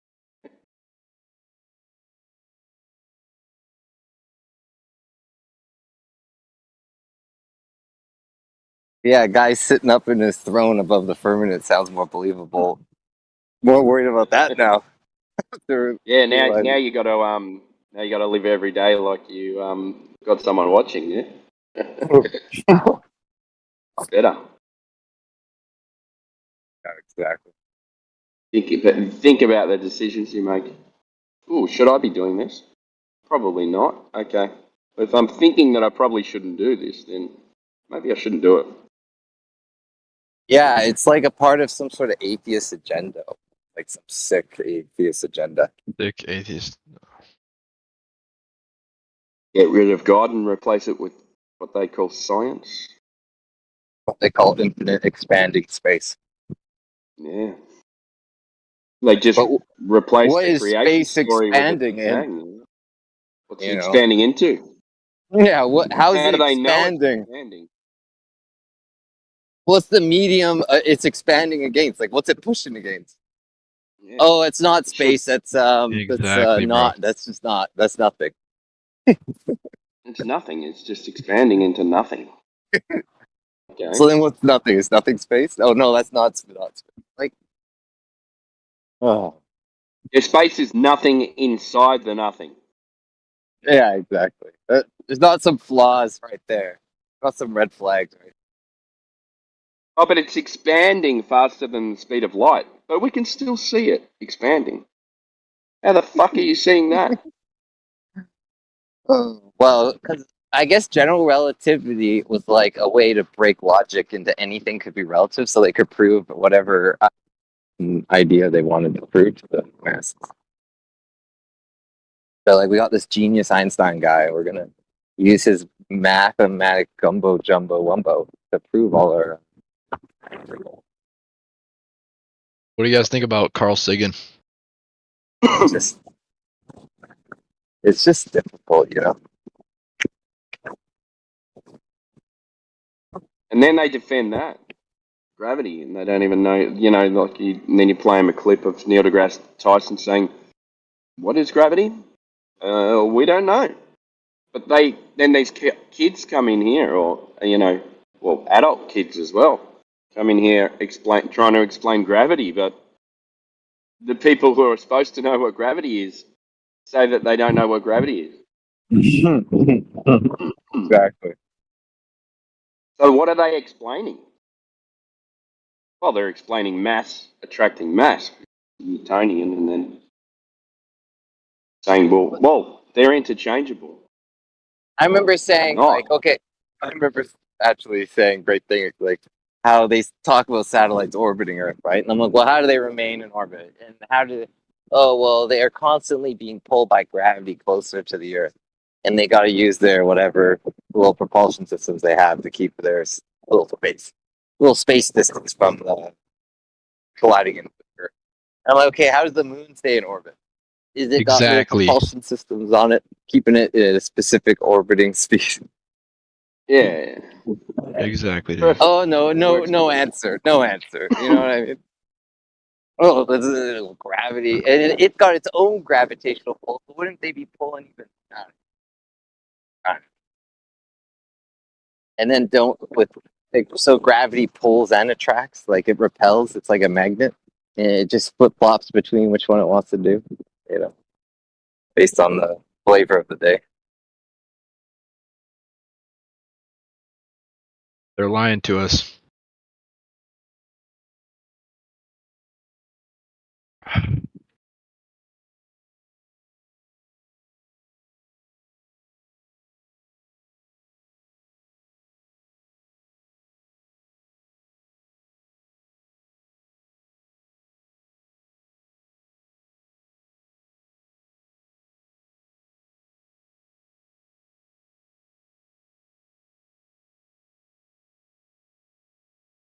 All right.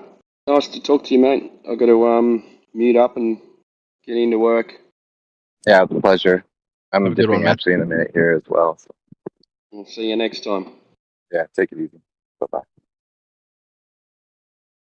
What is your profession?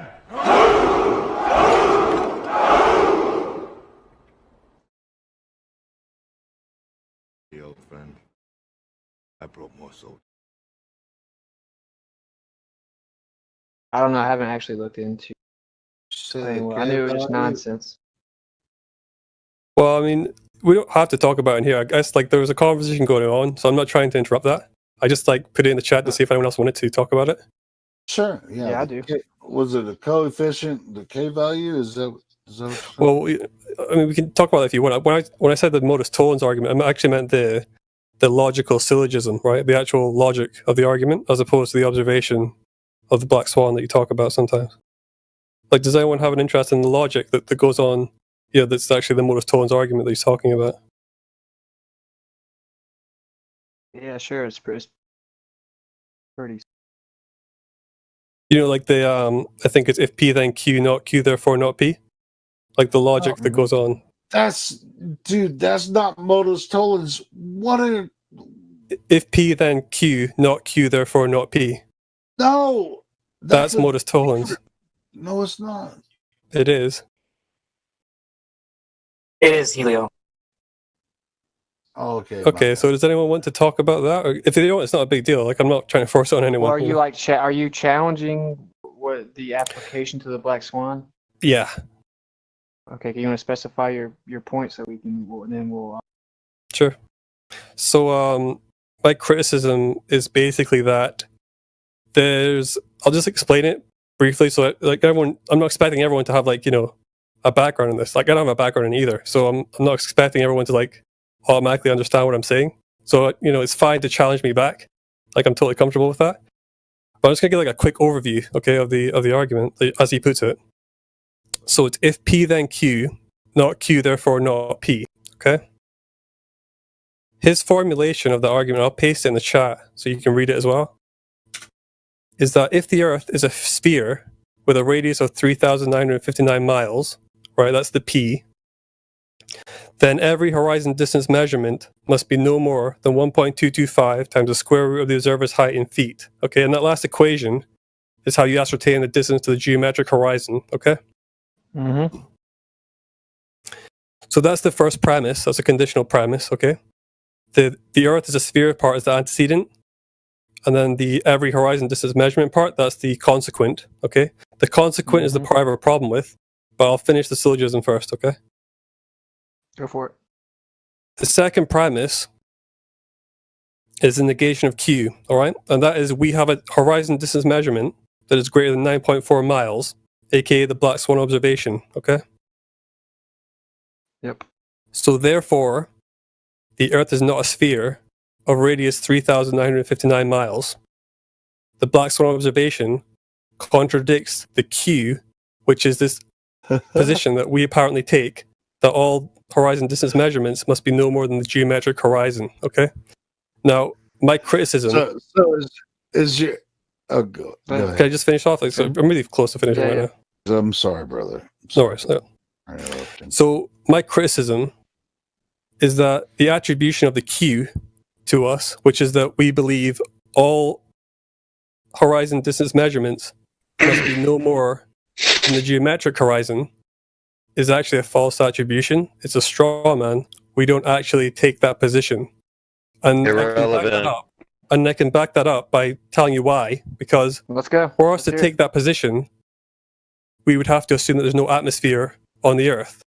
No. Because that's the only conditions in which there would be no refraction in the atmosphere.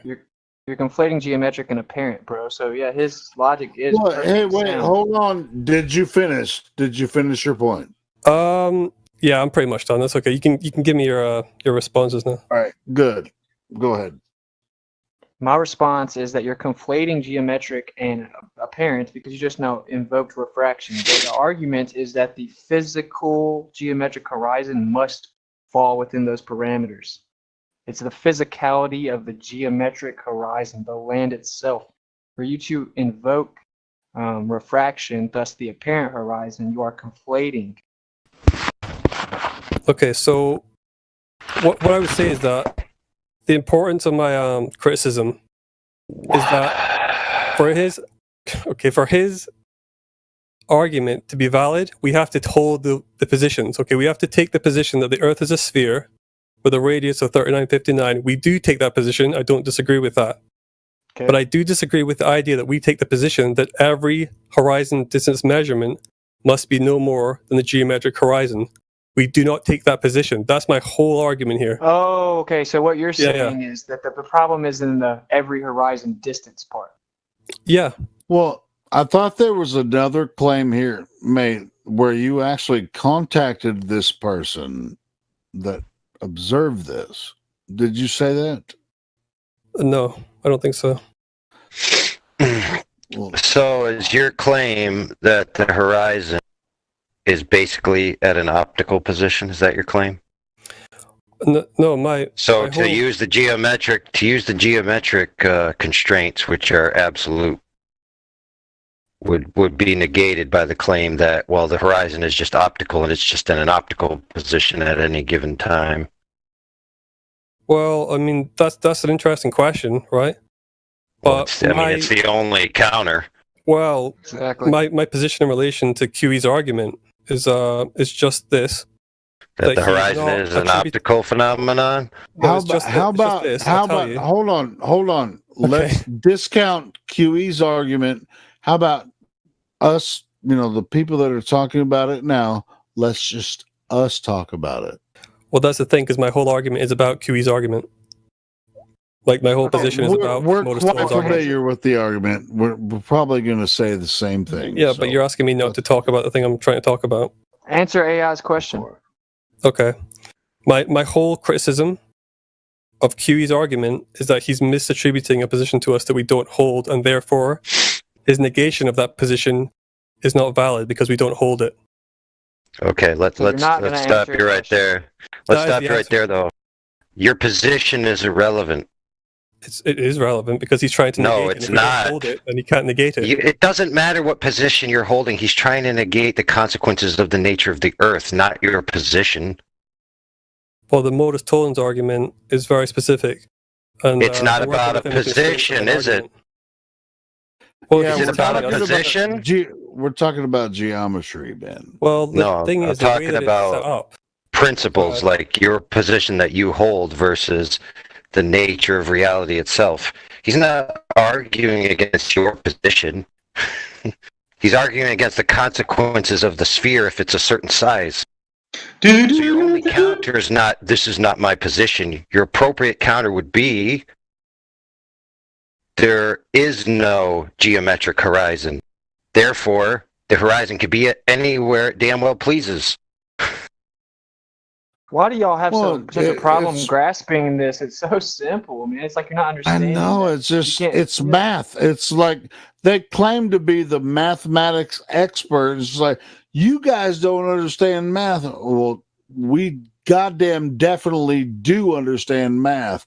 We understand geometry. We know that the math, the math of Earth, is 24,901. We know where the horizon is supposed to be. It's supposed to be right there. I have a quick comment to When say we what like see AI something says. that is farther than that, then we know it shouldn't be there. But you guys just make up all kinds of shit. Go ahead, So like what AI is saying is like, let's put it this way: you have a different position, but another Glover might have a different position. So he's not trying to attribute to any of your guys' position. It's strictly to the geometry of the Earth, of the shape of what you guys claim it is.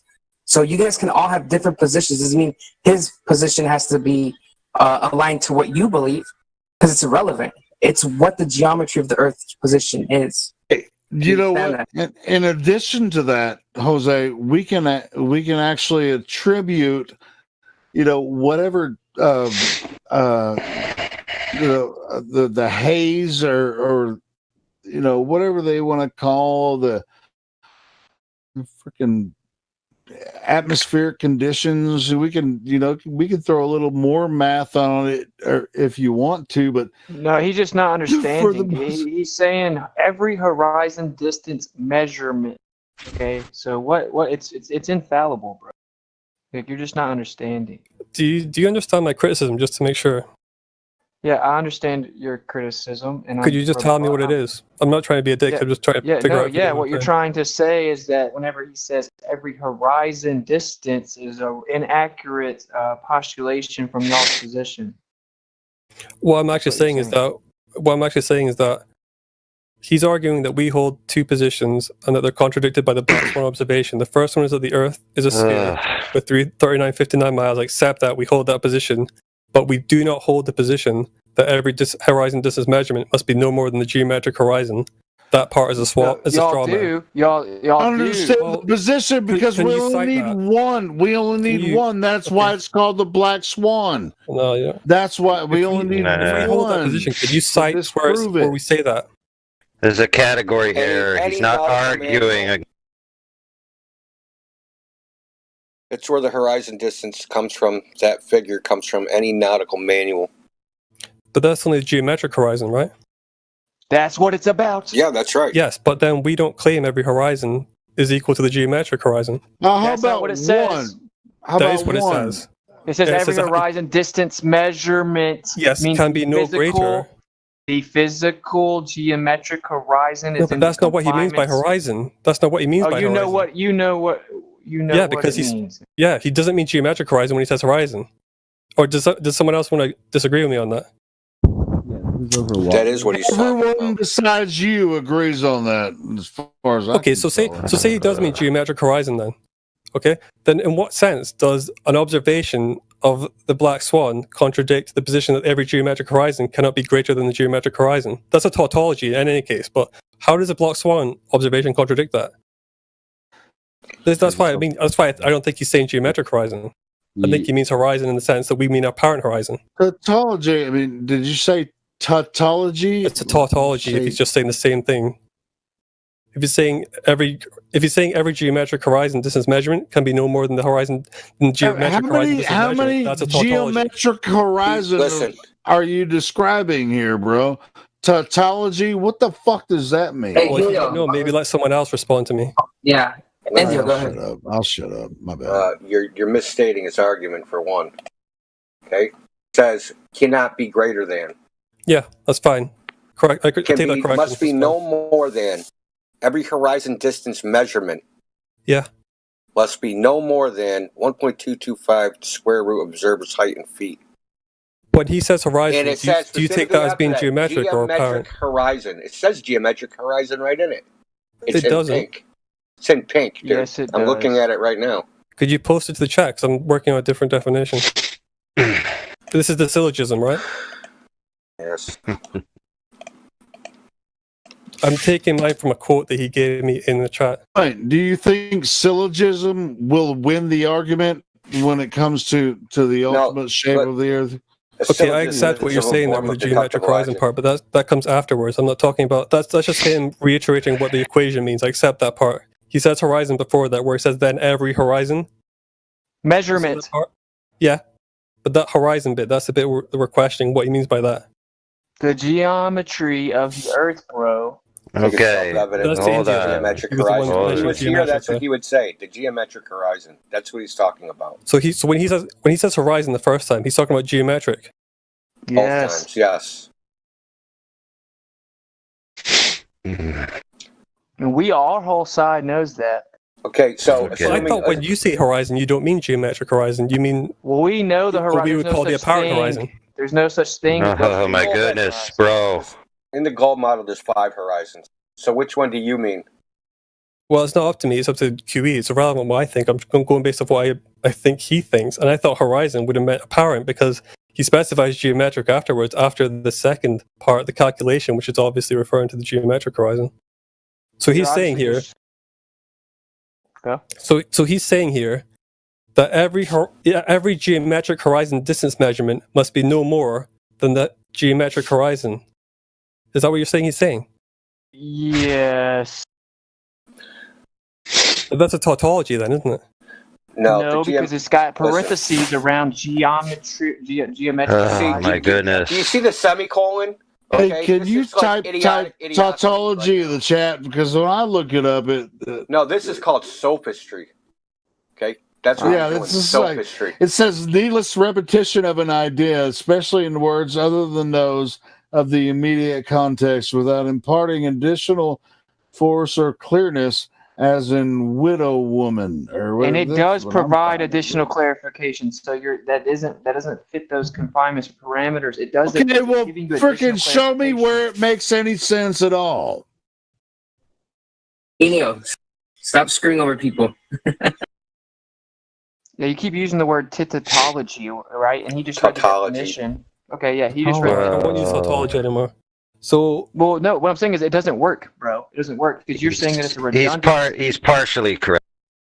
Well, it's just a clarification, right? In the definition, it says without adding. Just let me put it this way. Let me put it this way. Okay, we all know it's not possible to see the quote-unquote geometric horizon. So the model predicts that it would be in a certain place. So if you actually measured it physically, it should be there. So it is kind of a tautology, but the error of the tautology is on the globe side, not the flat Earth side. Because the globe Earth side will say the geometric horizon is exactly where it needs to be, but you could never see it. Okay, so let's say that's the case, and I think it is the case for the most part, right? You can never actually see the geometric horizon. Okay. In what sense does this black swan observation disprove the existence of a geometric horizon? Well, for 5 years, all we've heard is that we do see it. So now, just to stake your claim, you're saying you never see it's listen. He's trying to prove that the geometric horizon does not match the prediction. Well, what's the prediction? No more than 1.225 the square root of the observer's height in feet. Right, but we don't claim that the horizon that you see is the geometric horizon. Now that it's been dismantled, you don't claim that. Well, we've never claimed that. That's why there's a term called the apparent horizon that differs from the geometric horizon. I've heard myself over 100 times. Okay, so to find where the apparent horizon is, do you need to use the geometric horizon? I think you would, and you would also apply you cannot do any curve calculations to it. Listen, you can't do any calculations without calculating that horizon first. That is going to be the first order of business. Sure. So if you cannot locate that point, that place, then the rest is just gobbledygook. Yeah, this used to be the question, right? Which is the point. The point is to show that the idea of using a curve calculator or saying this thing is over the horizon, under the horizon, it's just, I think the point of this is more to show the fallaciousness of using the curve calculator or apparent behind the curve, ships over the horizon, masts being visible before the bottoms of the hull is a bunch of baloney. If the Earth was a globe, we would see the ships disappear bottom first. If the Earth was a globe, we would see the sunset over the horizon. All this kind of stuff. So Copernicus even says this in his Revolutions of the Heavenly Bodies. Okay, so you can't just bail on this as if it. Now we're not saying any geometric horizon, and we're saying that didn't exist, but Copernicus himself said it. And uses this as evidence that the Earth is a globe. Sure. You can't use it that this is evidence this Earth is a globe for 400 years and judge to say, "Oh, we didn't mean that." Because the P900 came out. So is that the position of like say AI? I see you lighting up as well. Is it your position that when he says every horizon distance measurement, he means geometric horizon? Yes. I know that's your position, Indio, but AI, is that your position too? Look, you're trying to get it to a point where the geometric horizon is always going to be where it's going to be, but you can never see it, which you don't realize that you're actually conceding that the horizon is an optical phenomenon, not... Yeah, it's 24, 901. But is that your position too? Is that your reading of this syllogism, AI? When he says every horizon, he means every geometric horizon. There's only one horizon, bro. Is that the geometric horizon? No. What is the definition of the word horizon? Well, are we going based on the National Geographic definition or the Andrew Young subject matter expert definition? Because they're two different What the actual horizon is. Okay, I'll put it to you like this. If you're going to point to a horizon in a photograph, in a video, in the real life, what are you going to be pointing at? It would be the line where the sky appears to meet the land. Bingo, we have a winner. Welcome to But then, like many subjects, you find more technical definitions when you go a little deeper. And if you go a little deeper, you'll find that there's 3 definitions. So, are we to just reject that? No, bro. If you're going to point to me a horizon, what are you going to be pointing at? Yeah, but there are colloquial definitions for many terms that have a more If you're going to point at a horizon in a photo, in a video, right. Bingo. So you already answered the question. So we are going to ignore the more technical definitions then. Why? Present them, man.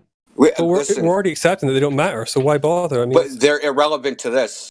Okay, so the astronomical horizon is irrelevant to this. So are you saying the that ships apparent go... and the geometric aren't? Listen, are you saying that ships go over the astronomical horizon? No, I'm not. Okay, how about the what do they call it? What do they call it in sailing? The artificial horizon. Do ships go over the artificial horizon? I think ships go over the geometric horizon. The ships... Holy shit, dude. Do you think ships go over the geometric horizon? Yeah. Okay. What? So how do we find that? Well, you can see it. I knew you have one. But how about if I show you a video of a radio-controlled motorboat on a 400-foot lake just being obstructed by nothing? Anyway, for the flat earthers watching, not one video, like 10 of them. Yeah. With weather. Correct. So now you have an anomalous data point. Okay. Sure, I'll look at it. I mean, if you give me a reference, I'll read up about it. Not a reference, a demonstration. So is it the apparent horizon that cuts ships off from the bottom up, or is it the actual horizon that cuts them off from the bottom up? Well, I really don't want to move off of this Modus Tollens argument yet, because there's a couple other things I wanted to go into. But the short answer is that I think that the geometric horizon is the one that cuts it off, and the apparent horizon is the one that you see. And that those two things are consistent with one another and they can coexist. So when the boat is way off in the distance and its disappearance is consistent with the distant horizon, it's somehow actually being blocked by the closer horizon that's physical. So let's take what he said in the context of this image, right? So the geometric horizon in this image is supposed to be a mile away. That is what is supposed to be cutting off. It should be cutting off the oil rigs. but you can see this visual horizon more than 9 miles away. So where did the geometric horizon go? Did it become transparent? I think it's still there, but then. But what? It's supposed to be blocking the light that is coming off those oil rigs. Yeah. Well, do you believe that light can bend through the atmosphere? Do you believe that light can bend as it travels through the atmosphere? Can bend. Yeah, I believe it can bend. Yeah. Okay. So then, you said it's blocking it. You said it gets blocked by the geometric horizon. Yeah, but the light can bend over that horizon and meet your eye. Okay, but the horizon went from in front of the oil rig to in back of the oil rig. Well, the apparent horizon did, yeah. Well, the geometric one stayed where it was. You show me or tell me or demonstrate it in any way, shape, or form how a horizon that should be obstructing something from the front can leapfrog the object that should be obstructing and appear behind it. Well, this is another part of the... No, so just tell me. I'm about to answer you. Okay. This is another part of the claim that's being made. And I don't know exactly where the horizon is in that image, but I can't really argue that it's definitely behind the oil rigs unless you can substantiate that decisively. There's actually the person that took this image took some more yesterday that are a lot clearer. Well, I mean, to really know for sure, I think you need to take more data measurements than we're taking. Isn't that the case? I mean, can you be certain of where the horizon is? Well, if the horizon is where the sky appears to meet the land, it's a subjective visual impression. Yeah, but that line in both of those images is not exactly clear. Well, I mean, it's a hazy day. It certainly is not in front of the oil rigs. No, I agree. Or at least it doesn't appear to be. So how would it... But then it could be. I mean, it could be the case that there's some strange atmospheric mechanism which could make that happen. Well, I don't know. Bending light doesn't cover it because you have to bend it in such a way, I don't know what, corkscrew it or whatever. You have to bend it in such a way where the line, which would normally be obstructing, somehow flipped and got behind the oil rigs. Well, you're not going to like this answer, but if it was up to me, I would say there's so many anomalous refractive artifacts in that image that it's worthwhile just throwing it out. I know you're not going to want to do that, but you have to look at that image and think there's a lot of crap going on in there. Doesn't matter. But it's been repeated. Yeah, but it hasn't been repeated without a lot of artifacts of refraction. That's the thing. So you saw the one that was done yesterday? Yeah. Okay, so why are you like sandbagging, like pretending you didn't see it? Well, I did see it, and I saw refraction in that image too. So, guess what? Atmospheric turbulence is not refraction. Well, there's a lot of waviness in that image, and I think if there was better focus, you could see the cranes were distorted in a similar way as they were in the original. Now, tell us the mechanism where waviness in an image translates to horizons jumping in front of each other, back and in front of objects. Well, I'm not sure that the horizons are doing that because, like I said, it's hard to determine. Listen, if you're on a globe, it has to do that. What you're doing is called FUD. Okay, it's called fear, uncertainty, and doubt. They used to do it in, corporate circles, back IBM versus Microsoft, and that's all you're doing. You can't name a mechanism this would happen, not a physical one. You can't even conceive of one in your mind. Okay, you can't even make one up using a fucking exotic material. There's no way it could happen. That a horizon is going to get displaced from in front of an object to another. It's just not going to happen. It can't happen. Well, I mean, can the horizon not appear to move further back due to impacts of refraction? I think appear to move further back means it appears higher in the frame of the I think it does, doesn't frame. Doesn't the horizon appear higher? But listen, if the oil rigs are behind the horizon, the oil rigs will appear higher as well. Are we talking about the geometric horizon or the apparent horizon? It doesn't matter with either one. It does not matter. We're talking about an apparent horizon. Wherever it appears to be, if it's in front of the oil rigs, if refraction is lifting everything up, it's lifting everything up. It isn't just lifting just the horizon up and sticking it behind the oil rig. So let's assume that that refraction has lifted everything up, okay? And the horizon is in fact behind the oil rigs. What? How would it get? No. We're not going to assume the second part because the second part is impossible. what prevents that from happening due to refractive effects? Like, why can that occur due to refraction? I mean, I know it's been argued that our model of refraction allows for anything to happen, but if that's the case, then why can't this be happening too? I know you're not going to like that, but because the light comes to the camera, right? Yeah. So if there's a horizon and there's an oil rig behind it, and the light has to come from the oil rig, so the sunlight reflecting off the oil rig comes to the camera. The sunlight reflects off that hump of water that you think exists. That comes to the camera. And those are sequentially behind each other, right? They're in different positions, in distances. One in front of the other. Okay? No amount of lifting or twisting is going to make that horizon, the oil rig, suddenly appear in front of that physical object. What you're basically telling me is, I can be on another side of a hill, there can be refraction, and it will appear I'm in front of the hill and not behind it. That is ridiculous, dude. That is a ridiculous statement. You cannot conceive of any way to do that. Yep. Well, like I've talked to people about this before, like in the on the Glober side, and their position seems to be that, and I think I agree with it. Like, that refraction is magic. No, an observation like this, with as many obvious artifacts of refraction as are in it, extreme refraction, shouldn't really be counted as a great exemplar for any position, because except for the effects of refraction, because it's so laced with it. I mean, so a hand wave dismissal. What about finding a black swan? Hey, listen, bro. What Indio set up for you? What Indio set up for you is a physical relationship between objects. What you set up is just a penumbra of plausible deniability. Concepts. We know that when there's the entire argument of ships behind the horizon is that we're using the ideas of everyday light. When one object's behind another, you can't see it.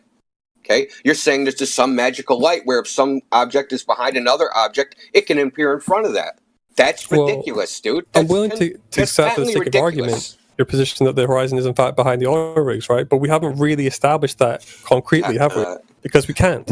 So visually, it appears to be behind the oil rigs. Yeah. Well, it might visually, especially in the second video, you can see the water lapping up against the bottom of the legs of the oil rigs. So we know the horizon can't be there. In both of these videos, they're hazy.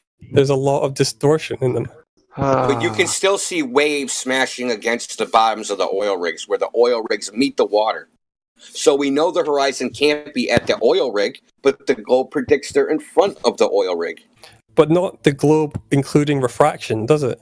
Like this is the globe. No, yes, the globe including refraction, even including, say, you take the standard 7.6R. Well, this isn't a standard 7.6R day, is it?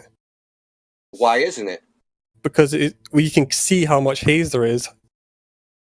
Do you think they're both standard refraction days? I didn't think there was particularly a large amount of haze in the second video. Or what was the first one? I don't know about the first one. I thought it might have been a little hazy, but the second one is way more clear, and you can see a lot more. And it's irrelevant, dude. This is all just a bunch of red herrings. Because refraction is the whole argument. No, refraction is not the argument, because you're not stating an argument of refraction. You're saying an object that's behind another object can teleport in front of it. Well, we haven't established the horizon is in fact behind the oil rigs yet. I mean, to be Why not? Why not? Well, that's for you to do. How have you done it? It either has to be in front or back or on it, and it's not front, back. It's not in front of it, and it's not on it, so it has to be in back of it. You're just being dishonest. Oh, shit. I'm not being dishonest. What have I lied about? You're being intellectually dishonest. Let me put it this way. Look, you guys, listen, I said this 3 years ago when the servers first started. Y'all are never kicking, dragging, screaming. You guys are never going to let go of this ships over the horizon thing. No matter what amount of evidence is shown, you're going to fucking deny it, no matter what. Despite the fact that there's 300-mile observations in Antarctica of mountains, which only could happen if a mountain was twice the height of Everest. And that's in the National Geospatial Agency, right? They print it. It's not some flat earther. You can go on YouTube and look up sea captains talking and saying, yeah, I can see 200 miles down here. Okay, so this is all well-known shit. You guys can't accept it because boats go over the horizon, because it's a globe, because it has to. Some silly shit that someone postulated 500 fucking years ago is your best proof. All right, well, since we don't agree with the observation, could we go back to the syllogism? Because I still have a problem with that syllogism. Apparently, because you don't understand. You can't even agree what the fucking horizon is. Well, it's indeterminate, I think, but in both images. But I think we could probably get to an agreement on syllogism. Listen, if you want to deny your ice, then that's fine. There's no point in going over the syllogism because you're just denying objective reality. So, what else? Right. So you can take any of these images, right, and just apply a negative, not a negative color filter, but invert the colors, so you get more contrast. It isn't changing anything; it's just changing the color values, and you can clearly see the horizon without any problem. Do you think there'll be a black swan without any kind of refractive issues in it? I mean, do you think that's possible? This isn't. You act like this is the only thing. You act like that this is the only black swan in existence. No, I know that there's. I mean, based on his definition, the majority of observations are going to be black swans, aren't they? Yeah. Any observation that has a non-geometric horizon is by definition a black swan based upon his syllogism, right? Yeah, true. Yeah. So that's most observations. Well, then that's 500 years of stupid arguments, right? Well, it's also 500 years worth of like black swans that we've been calling white swans, but now they're black. Yeah. So what does that tell you? Well, it tells me the analogy is kind of strained. No, it's not the analogy that's strained. It's the fact that these were all black swans and there was a long line of confirmation bias. But wasn't the argument always about black swans? Wasn't the argument always about refraction causing you to see farther than the geometric horizon? That was always the argument. This isn't a new argument, in my opinion. It's being phrased in a different way, but fundamentally, it's the same thing. No, listen. So when a ship, when an object appears over the horizon, what is that? Is that the geometric horizon or not the geometric horizon? Like, when does this refraction take place? Like, only when an object isn't obstructed like the prediction? Most of the time, you're going to be seeing an apparent horizon that's being loomed up by refraction. But the thing that's obstructing, the things in the background is the geometric horizon. Do you have any evidence that happens most of the time? Any? Well, you're arguing the same thing, aren't you? I'm not arguing anything of the sort. Are we disagreeing that most of the time you're seeing the apparent horizon? No, you just said loomed up. You just said most of the time objects are loomed up. Do you have loomed up in the sense of refracted up. Most of the time you're going to be any evidence of that? Our standard refraction, at least. Do you have any evidence of that? Do you have any evidence that refraction is the general case? Well, are we disagreeing that refraction causes light to bend? We know that refraction. Listen, the fact that an effect can occur does not mean it does occur. Listen, this is typical bullshit sophistry from fucking Glovers. The fact that an effect can occur does not mean it is occurring, okay? And you guys proclaim that somehow refraction is the general case. It's the general condition of the fucking air that we look through every day. Well, then how did you figure out it was a fucking globe of 3,959 miles in the first place if all your measurements are optical? How'd you figure that the fuck out? So what's your position? No. How'd you figure that out if everything you measured and looked at was bigger than it really was in the first place? Well, not bigger. Yeah, bigger. No. Optically larger. Well, yeah, I mean, that would be towering, right? It doesn't have to be. Up, it's spread out, and everything. It's not larger. Bigger. No, it's not. It's not larger. Bigger. It's modeled as larger. What do you think 7.6R means? Yeah, you mean the planet, not the actual thing you're looking at? Look. Are you talking about the globe being larger, or are you talking about what you see being larger? The globe would optically appear larger if everything was being... Okay. Then how are you seeing... It's just a way of constructing a rule of thumb. If the globe predicts a horizon at 9 miles and I see it at 10, does the globe look like a larger globe? Of Earth of a larger radius? But that's the problem, right? Because you're saying that this defies expectations, that this defies the prediction of the globe. But I don't know how it does that, because our prediction has never been that the horizon will always be geometric. You don't actually have a prediction. You This don't doesn't- I actually don't think have this a actually- prediction. You have a bunch of post hoc bullshit, dude. Well, That's I'm all going it off of is. QE's argument, and I'm assuming you're a subscriber to that argument. If you're not, then you can tell me. I'm just going based off what his argument is. Look, Oh shit! his argument speaks for itself. It doesn't need to be retranslated or reconvened. You know what it is perfectly. Okay? Yeah. And you just got off the fact that, listen, the globe, the measurement, the claimed radius is based on optical measurements, right? Surveying, looking at things.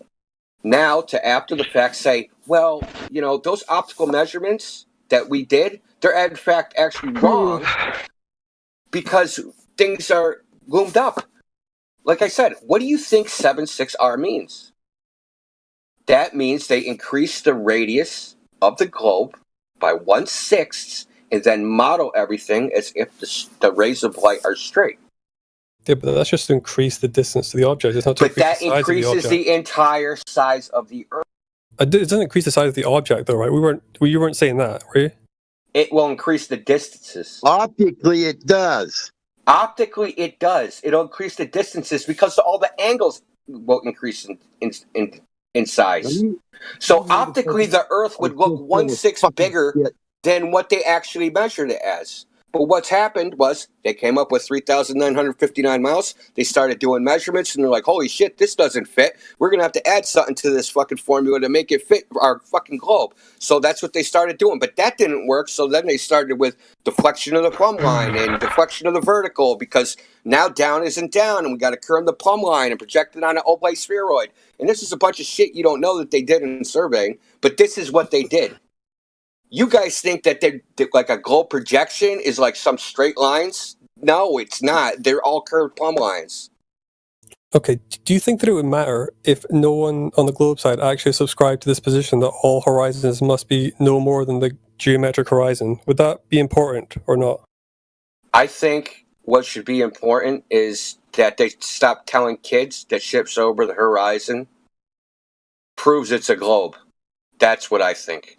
No, they're not lying. The next Bill, time if it's QE true, comes they in, wouldn't have to lie to kids. whenever I try and talk to QE, he just mutes me. The next time he comes in, could you ask him about that horizon part? If he We're not talking about QE. We're talking about your ridiculous argument here. All right, don't get trying to find upset. a flaw in the argument. No one's emotional here You can't apart from you. rebut Okay, it. it's You it's can't cool. rebut it, so you're trying to find a flaw in the wording. Well, no, I was under the apprehension that he meant apparent horizon when he said horizon, but you're saying he meant geometric horizon. And if that's So the why do you case, then keep it does going back change the to argument it? quite a lot. Darkstar, you have to think about it like this. If he's applying it to a globe earther and he's applying it to globe Earth, like the geometric horizon, that's what he's talking about. He's not putting in what he believes into the argument because he's trying to test the predictions of the globe, right? With this Black Swan, right? So why would he use apparent horizon? Does that make any sense to you? Well, yeah, because I'll tell you, because he's sorry, I don't mean to interrupt you, but he's comparing an apparent horizon observation, the Black Swan, to a geometric horizon position, and that's if he's saying that the horizon, because the word horizon, okay, it's ambiguous in the context that he means to put it in because it means different things to different people, right? It would be better if he said exactly what that word meant in that context because it's not clear to me, and I was confused. I thought he meant apparent horizon when he said every horizon.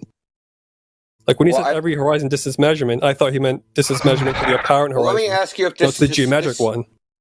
Would this statement make sense? Ships being obstructed by the apparent horizon prove the globe. Would that be a sentence that made any fucking sense to you? No. No. So that's why he's using geometric horizon, because we've been hearing for years the geometric horizon of the Earth, the leading edge of the ball, is what is blocking the bottoms of ships, objects, buildings, you name it, whatever the object of the day is. They're saying the geometric horizon does that. Sure, Okay? but then, If the geometric, this is basically saying the claim that the geometric horizon proves the globe because it blocks the bottom of boats is false, because the horizon is not where the geometric horizon is supposed to be. But which horizon? The apparent horizon or the geometric? The geometric horizon, because But the this geometric is a horizon is exactly this where it is a corollary of the original claim. The original claim is the geometric horizon. You said it yourself. is what is blocking the bottom of objects. Sure, but you the never argument... said. Did you ever say that the apparent horizon is blocking the bottom of objects? No. No. Okay, you said the geometric horizon. Yeah. So that's the horizon he's talking about, the geometric one. The same horizon everybody's been talking about for a long time. But we never made the claim that the geometric horizon can be... You just claimed it greater about 10 minutes ago. No, the geometric horizon is just a function of the radius of the Earth and the observer's height. So And that's not 10 even a minutes question. ago, you claimed that the geometric horizon is what obstructs objects. Yeah, I don't renounce that claim. Yes. This dude's smart, So so he's just being refuting that intellectually claim. dishonest. He's refuting that claim. He's using geometric horizon. But he's refuting that claim by presenting an observation of an apparent horizon. I don't see how that does that. Okay, well, then. But how does that can do be that? A refutation is that it's apples to oranges because he's showing an apparent horizon and not a geometric But horizon. that's the thing, because it But makes a then lot how more do we sense from his differentiate? perspective. How do we if horizon differentiate meant... between apparent horizon and a geometric horizon? How do we differentiate which is which, right? So that's the next question. So if it's actually the apparent horizon that's makes objects appear to be obstructed, yeah, so that's where we're at. The apparent horizon. Because that's what it is. The images, what you look with your eyes. So that's the apparent horizon that makes things appear that way. So that means whatever's happening is a purely optical phenomenon that has nothing to do with any geometry at all. But don't you think it makes more sense, like in just reading it, that he would say that up to this point, you know, I'll read the syllogism. If the Earth is a sphere with a radius of 3959 miles, then every horizon distance measurement must be no more than 1.225 square miles. 1.225 square root of the observer's height. We have a horizon distance measurement greater than 9.4 miles. Therefore, the Earth is not a sphere of radius 3959. Doesn't it make more sense if he's saying every horizon in the context of every apparent horizon? Yeah, but then it wouldn't be a syllogism because then you're starting to import other logical conclusions into it. This is exhausting. You're trying to make really a formal syllogism, which only has specific purposes to like prove one idea, and trying to import all these other conclusions off of that. Logically, this is absolutely true. Okay? Logically, it's absolutely true. The conclusions based upon the truth of this may or may not be true. Those have to be proved by their own syllogism. But so the actual if P then Q, not Q, therefore not P, right? The Q is that every I'm gonna rephrase it in the way that you're arguing it is, which is geometric horizon, just to be clear, okay? The Q is then every geometric horizon distance measurement must be no more than the geometric horizon distance calculation, okay? The next part is the negation of Q, right? Hold on. So how does this observation of the black swan negate that position? How does the black swan observation negate Q? Do you see what I mean? Like, I don't see how that works. Here's how it works. Can you guys hear me? Look, your only argument is Very this picture freaking is not Q and it's something else. Yeah, basically. I mean, that it's the apparent horizon here, clearly, right? And we're talking about the geometric horizon in Q. Okay. If that's what I don't think that's what he's saying, but if that's what you think he's saying, I still don't think it makes sense. Well, we don't care. I've got this. Hold on, guys. I just think you're all right, check this out. Whatever you got to do, whatever you get paid to do, I don't know. I wish I got paid, bro. Do you want to pay me? You're doing it for free? Holy shit. Well, this is fun. No, it's not. If it's fun, then you obviously paid, or you just think that we're a bunch of clowns to play with. But check this out. It's fun to work out problems like this. It's fun to kind of think about. All right. So, do you understand geometry? Spherical geometry. So, if you're 1 foot above the ground, the geometrical horizon cannot be further than 1.22 miles from, but you end up seeing the entire oil rigs and shit. I mean, we're trying. Yeah, but that's the apparent horizon, isn't it? The geometric horizon isn't further than 1.22 miles, but the apparent horizon can be. That's always been the position. What do you mean? All right. Well, how about you describe the geometric horizon? What do you mean The by geometric that? You horizon said is a it. function of the radius of the Earth and the observer's height. It's 1.22 Okay, times the square so- root of the observer's height. so That's the- the geometric horizon. All right. So, what is the circumference of the Earth? Was it 24,000 miles? A little bit more, but that's closer than the other guy I was talking to got. Okay. So,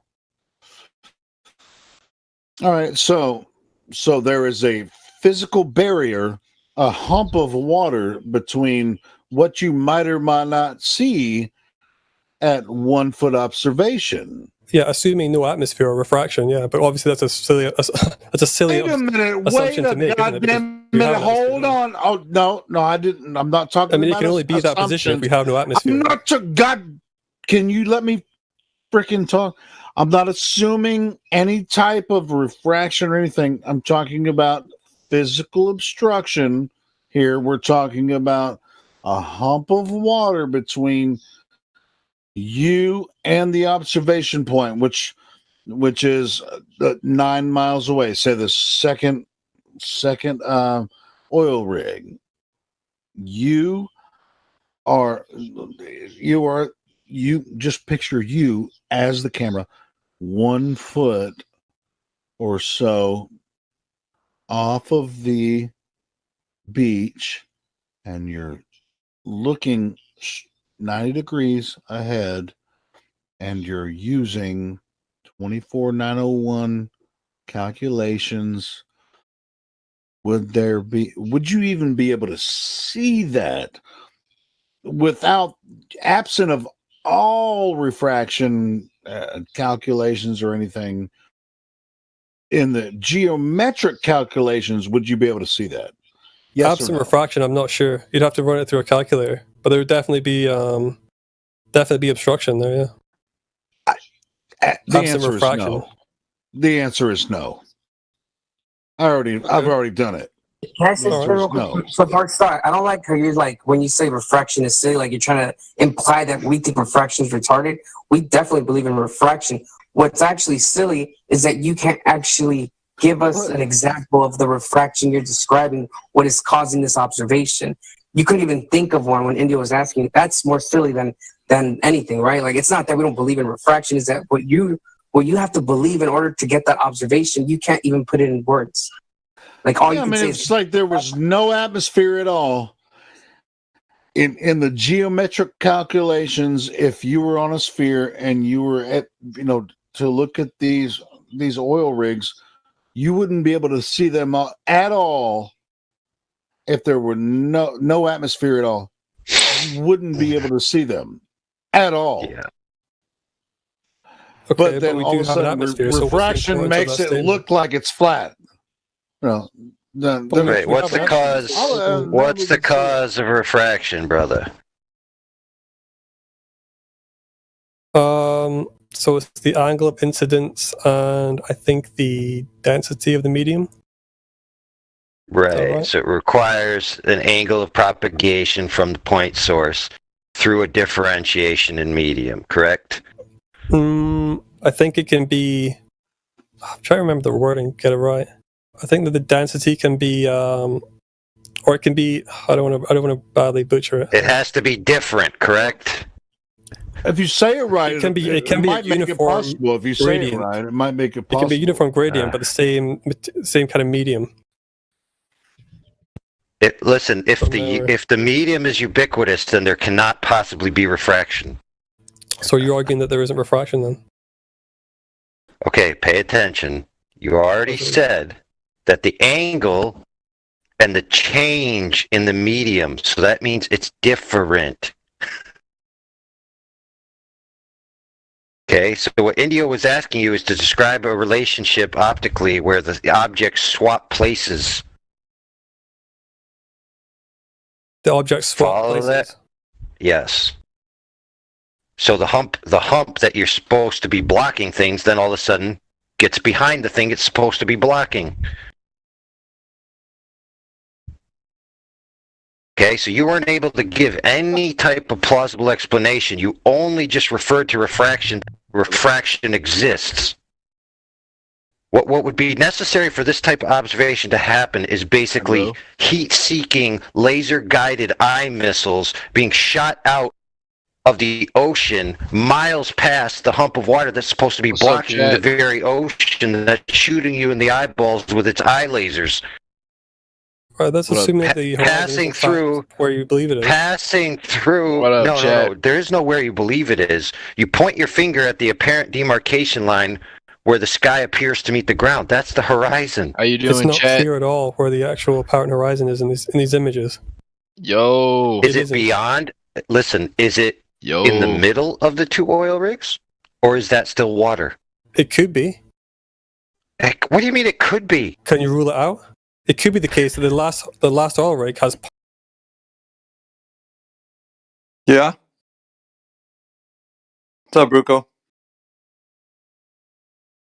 You say something? Hello? Bruco! We're going to turn the bot back on if you don't answer. Hello? I was just saying hi. What's up, man? You can turn the bot back on. Nah, man, you're saying hi, but are you brand new to the server? Are you been in here? What's up? I've been in here. See your tags. I'm VC verified. Oh, that's all you have. How long you been? I don't know, but talk to some other people. They know me. Ether and Kembo. I know them. What is your position? You can put me back. No, don't worry about it. What's your position on the topic of the server? On flat Earth? Yeah. I think it's flat. Okay. How do you think it's flat? I don't think it's round.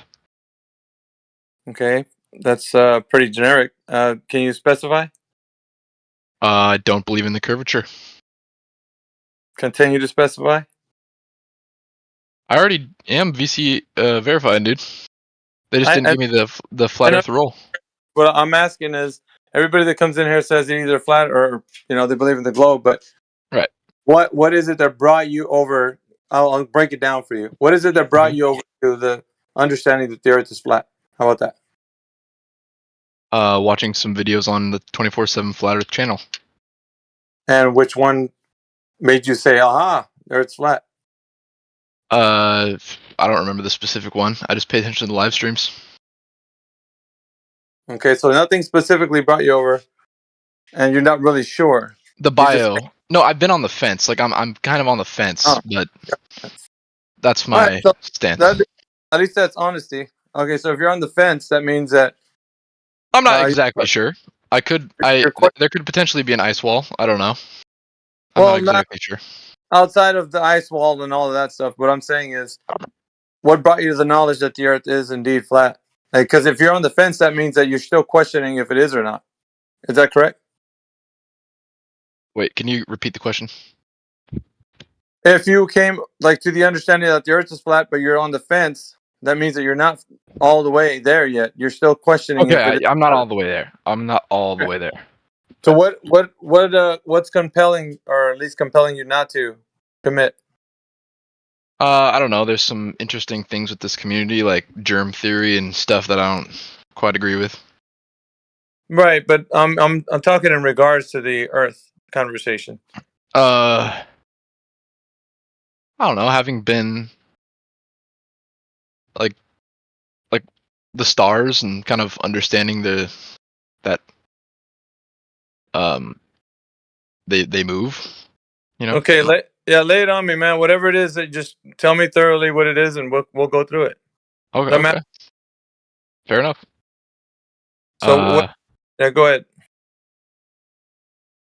I don't know. I just said the stars. They rotate around the Earth. They rotate around the Earth. What about the stars? Are you questioning that because we see star movement? Different parts of the Earth see different constellations. Okay. So what are you trying to say there with that? Is that why you think it possibly could be a globe because of that, or?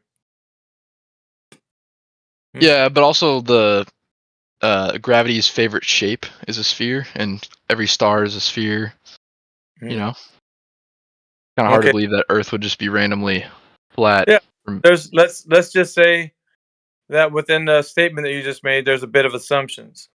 So we can break everything down. What you just said. You said gravity's favors spheres, right? yeah, gravity tends to create a sphere. Okay. So I'll ask you some leading questions, and we'll break it down so you can investigate whether or not you know what you're. All right, I'm not exactly a unbelievable. professional here, but Well, it's not about that, man. It's what it is it gets you to engage with your critical thinking, right? At least for you, you'd be able to know for sure what you know and what you don't know. okay, that's true. How about that? I'm not trying to corner you or man, I got you. But what I'm doing right now, No, I got you.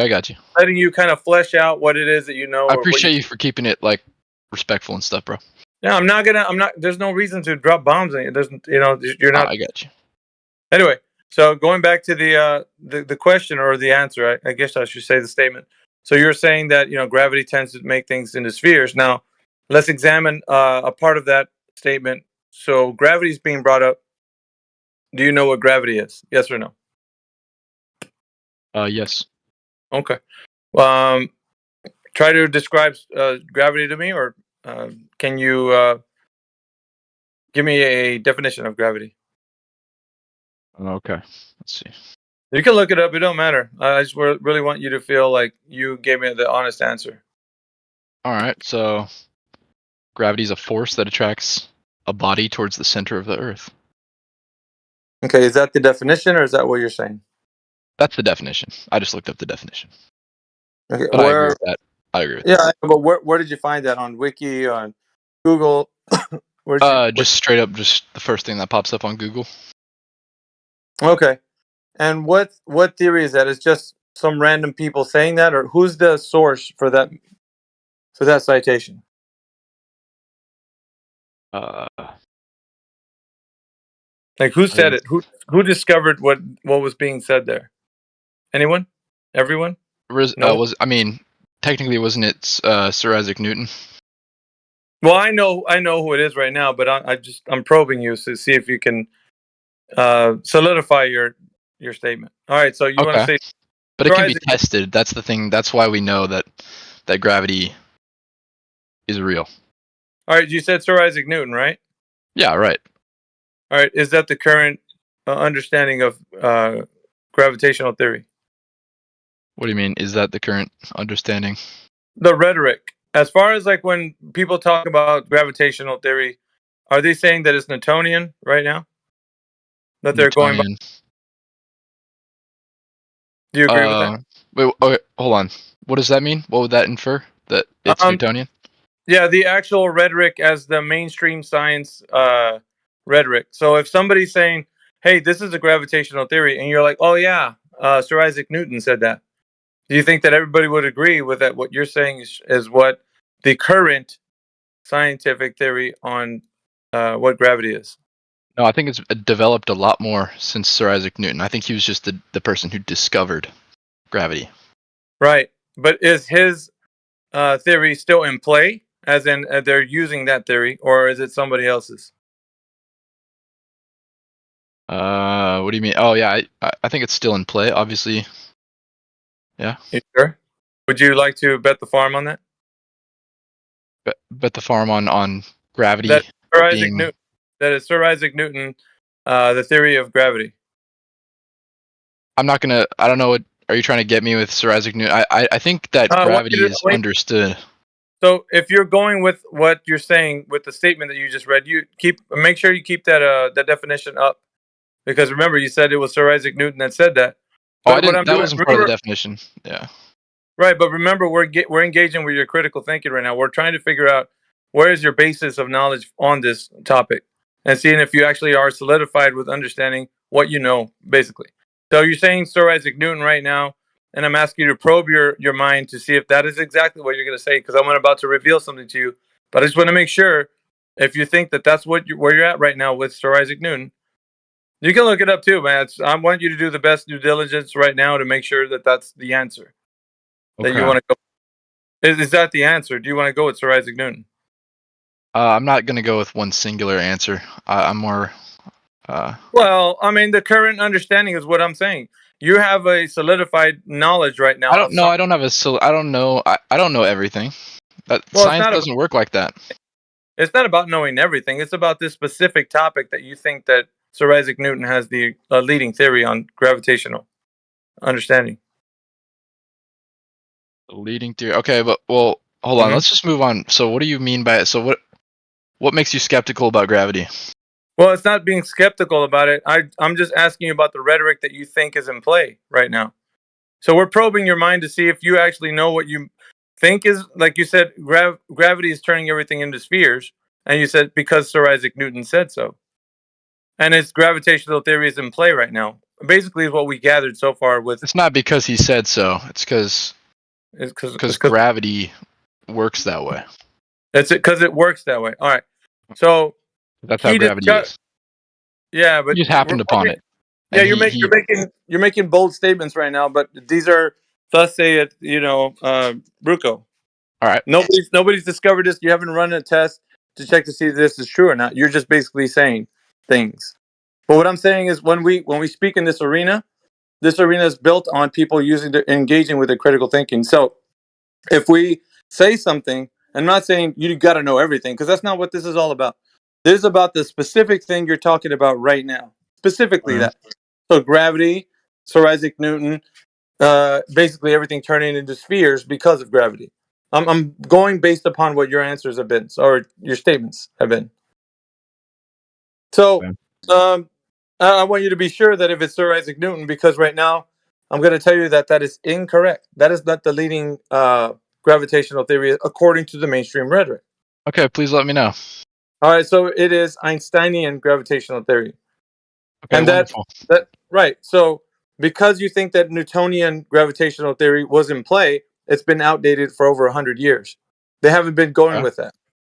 So there is not like this idea that because Sir Isaac Newton, discovered some theory, the leading rhetoric right now is Einsteinian, and which is actually being overturned too by another theory.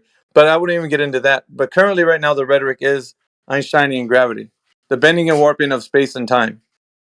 And so that is the leading theory. It's not mass attracting mass. It's the bending and warping of space and time. Okay. That is why things coalesce, according to the rhetoric. Not because things are... I wasn't saying... I never really said that... I wasn't saying that Isaac Newton is the leading rhetoric. I never said that. Right, but you were trying to figure out because of who said it. I don't know. Right? Okay. We're identifying the source of your knowledge, and it was leading to Sir Isaac Newton, according to you. Okay, but I agree with that. The theory of relativity by Einstein is accepted.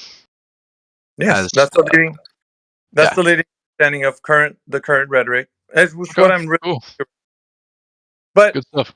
Right. So now, because of that, so your mind now shifted into that it's not Sir Isaac Newton. It's actually the current rhetoric for Einsteinian gravity. So now the gravitational theory with Einsteinian, the bending and warping of space and time, and how things coalesce into a ball because of that, right? So that is the reason why, not because things are attracted because another mass is large enough attracting another mass attracting mass. That's Newtonian, which is kind of like why I'm saying people don't have that understanding. They don't know. They're outdated by thinking that, well, if I say this thing, then it's true. So going based on that, right? That is Einsteinian gravity. So how can we understand that that's the current rhetoric of what we understand? So if I was to tell you, how can we test gravity? Yeah. What test can we do you think that we can do to actually test Einsteinian gravity? Well, that's a hard one, man. I think you maybe drop something. Maybe drop an object. Okay, so I drop an object. What have I demonstrated? You've demonstrated gravity. Okay, I demonstrated that I dropped an object. I didn't demonstrate gravity. You did demonstrate gravity. Drop two objects. Yeah, it doesn't matter. Different. So we can drop 20 objects, 100,000. It doesn't matter. So what we're doing here is identifying the reason why there's rhetoric behind this. So there is the effect, right? There's the effect, and then there's a cause. So what we're seeing is the effect. So that would be considered little g. Little g is considered the effect. Big G is the cause. So little g would be considered like what you see when you drop a pen. That's called what colloquially call it gravity. When you drop something, that's Yeah. gravity. But that's the effect. The gravitational theory is big G. That's when you say, well, the reason why the pen falls is because the bending and warping of space and time. That's the cause. This is the effect. When you're standing on your opposing side right now, and it feels like, dude, just drop 2 pens. Drop 3 pens. No. We're watching the effect, sir. And so the effect is not the cause. So I just want to differentiate so you can understand why we say the things that we do. So going back to the understanding of how can we demonstrate gravity, we're talking about the causation now. We're moving out of the effect and saying, look, I dropped the pen. Okay, that's good and well. Why does that pen fall to the ground? What gives it the propensity to go in the downward direction? They're calling me a believer. No, don't worry about that. Let's focus on what Okay. I'm saying. Let's focus on what I'm saying. So if that is Alright. true, though, right, Bruco? If that is true, that we don't know the cause, then how did they come up with the theory? Because I mean, Einsteinian, right? He came up with the cause that it's a bending and warping of space and time. That's a grand claim. So how can we demonstrate this grand claim? I'm not talking about the effect. You can see the effect all day long. You can drop a brick, you can drop whatever you want. It's not what I'm saying. The theory, or the big G, right? The cause hasn't been able to be. It's still in the colloquial sense. It's a theory. It's not something proven. It's not a law. A law is something proven. It's not a law. It's just a theory. So XYZ guy can come up tomorrow and say, "Look, I found out the new theory is this."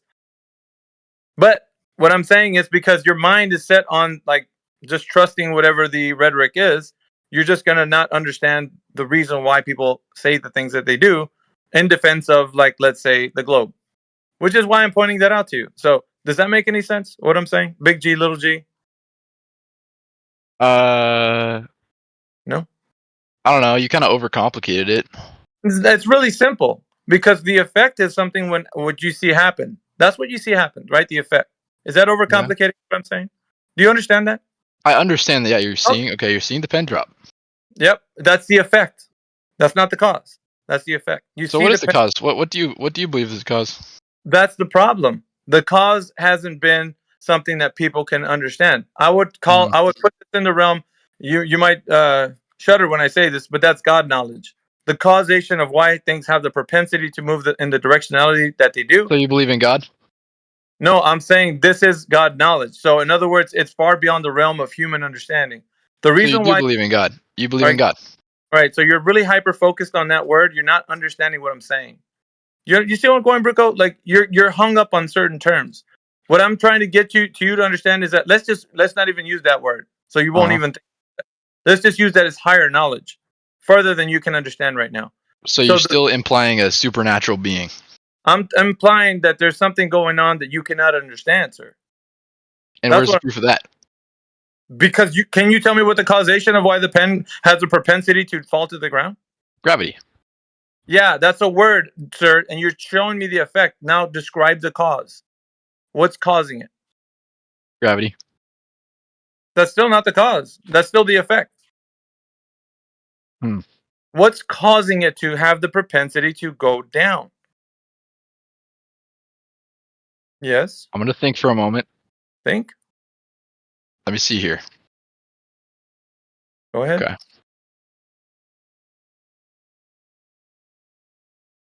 I don't know, man. It might be God, actually. Who knows?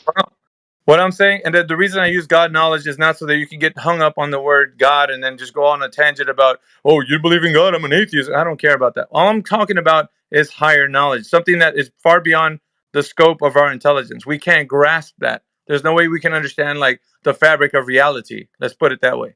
So you're just saying a bunch of words, bro. No, I'm actually putting it to your mind that people have been trying to discover what this is by saying, well, I think the cause is the bending and warping of space-time. Okay, what is the evidence for that, please? There isn't any. People just saying things. You You say I'm saying things. I'm thinking the people that are out there saying that are making things up, and you're believing them like a religion. It's basically what you would consider a religion. the ball idea is a religion, and you're falling for it hook, line, and sinker. That's what's going on. And so you don't know that, but you're blindly believing those guys and what they say. And I'm pointing that out to you. I'm like, dude, you're looking at me like I'm saying things. Those guys made you believe that it's the bending and warping of space-time, and you're like, yeah, man, that sounds like a great idea. Or beyond that, you didn't It even does know sound that. like a great idea. Yeah, I know, but beyond that, Bruco, you didn't even know that until I pointed that out to you because you were thinking it's No. I did. You're starting. You just throw shit in people's mouths, bro, and all these said it people was in the Sir audience Isaac are like, Bruco, you said it was Sir Isaac Newton in the beginning. Did you not? I didn't put that in your mouth. You told me. I said Right? he was the one who discovered gravity. Right. But that's You didn't all. change my mind about anything. That's as far as you went. And I was like, no, that's not the current rhetoric. The current rhetoric is the Einsteinian bending I and admit warping. it. Okay. I mean, I didn't That's say it what was the current rhetoric. I know that, but that's all you knew. You didn't know any more than that, did you? I did. You would have told me, Bruco. You didn't do that. I understand that we use Einstein's theory of relativity as the current rhetoric, my dude. Well, of course, now you do, because I pointed that out, and I even gave you the opportunity. Tell me if this is the current rhetoric, or you're like, yeah, I guess. You didn't really know. That's fine. I don't care. But all I'm telling you is that whatever mainstream science says, like a religion, you just believe it. Like because I told you and you looked at it, you probably looked it up, and sure as hell, it's Einsteinian gravity, and you're like, oh, I'll just go with that. But because it said so, like someone in Let's academia, just move on from that. We're just going in circles here. it's not in circles. I'm pointing out the flaw in logic. I'm pointing that out to you. That's why it stings a little bit. You're like, oh, this sucks. I know it does. No, it because doesn't suck. A lot of people don't know this, Bruco. And what I'm saying is, I want to show you that It sucks to think that the Earth is flat, bro. That's what sucks. It just sucks, no, bro. it doesn't suck. Listen, the reason why you don't That's have any, silly. it's not you. This is what listen. I'm gonna explain to you, man. Every time somebody gets defensive, their mind goes into like a defense mode, and you're gonna listen. It's like a playbook, dude. I'm chilling over here. You sound very defensive. No, I'm not defensive. I'm actually I'm pointing out to you why you're getting defensive. You're like, dude, that's why it's flat Earth, and you believe because there's no intelligence in your brain. There's nothing there, dude. You're just grasping at straws right now, trying to poke and see if you can make fun of flat Earth or something. It doesn't, dude. I spent thousands. I'm not trying to make fun of flat earthers. I'm not trying to. Okay, I respect. Okay. I don't want to. I think it's a little silly. I don't. But I'm not making fun of nobody. All right, you think it's silly? That's fine. I'm not gonna be like, dude, I'm so offended. I don't care. People just dog on it all day long. It doesn't matter to me. All I care about is that you actually leave here questioning. That's it. I don't care if you're like, dude, Earth is flat. This doesn't matter to me, dude. All right. Bruco, I'm just trying to listen, man, for the little bit of time that you're going to be here, because you're probably never going to come back once you leave this place. But here's the thing, though. I'm not leaving the server. I'll stay in here. All right. Well, that's good. At least, you can have some decent conversations. But I understand.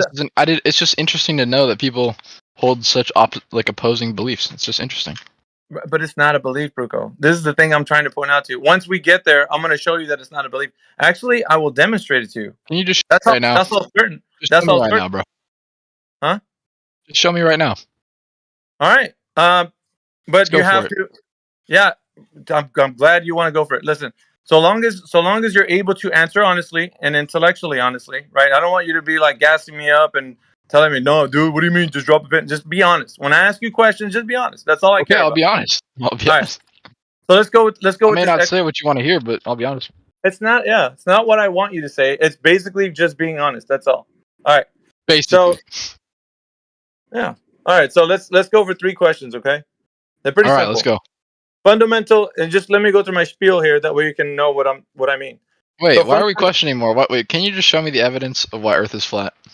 Yes, Bruco, but you have to understand there's an exercise that we have to know what you know, and then you just tell me back honestly, the answer yes or no, and then we can move on. 3 questions, just like painless. All right, go for it.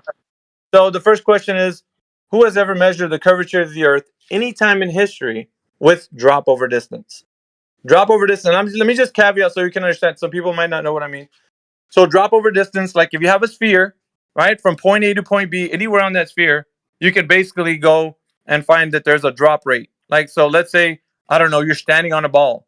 And if you go further, like let's say 1 mile, at some point there's going to be a drop because you're on a ball, right? So there's the consequent of a geometric shape of a sphere would be that there's drop over distance. Do you understand what I'm saying? I'm not complicating that for you, right? Okay. So yeah, point A is where you're standing. Point B is somewhere in the distance. Now let's just say like a mile, maybe 5 miles. I don't know. But beyond that, there's going to be some drop because you're on a ball. I mean, you're a big old ball, right? But Yeah, 1 mile. Okay, 1 mile to 5 miles is that's. Do you understand how small that is? right. But do you understand that there is Uh, going to? You on do planet understand, Earth. Bruco. You do understand that there's going to be a drop rate, right? No matter what, because you're on the ball, right? Well, what if I'm standing on a tip of a mountain, Right. my But dude? you're not listening And 1 to mile off is the bottom of the mountain. That Bruco. doesn't make any sense. Bruco, it does make sense when you think about you're standing on a ball. Think about standing on a ball, right? That's all I'm asking you. Think about standing on a ball. Anywhere away from you, there's going to be a drop rate over the distance. Then okay, but well, if we use that, Hold on. But do you understand what I mean, Bruco? Before you go off into trying to tell me something, do you understand what I mean or no? no, I get what you're saying, but it doesn't make sense. Well, if you're standing on a geometric shape like a ball, anywhere in the distance, it's going to be curving away from you. Do you understand that? Like, I don't know if you're not getting that. If you're standing on a geometric shape like Anywhere a ball, in the distance. yeah, somewhere in the far distance, there's going to be a drop rate. So Okay, but a mile is not far, my dude. I'm not talking about the distance right at the moment. All I'm telling you is that can you grasp the concept from where you're standing to the far distance that there is going to be a drop rate because it's a ball. Yeah. Okay. So now we're going to find out if it's possible, the next thing, if someone has ever measured the drop rate.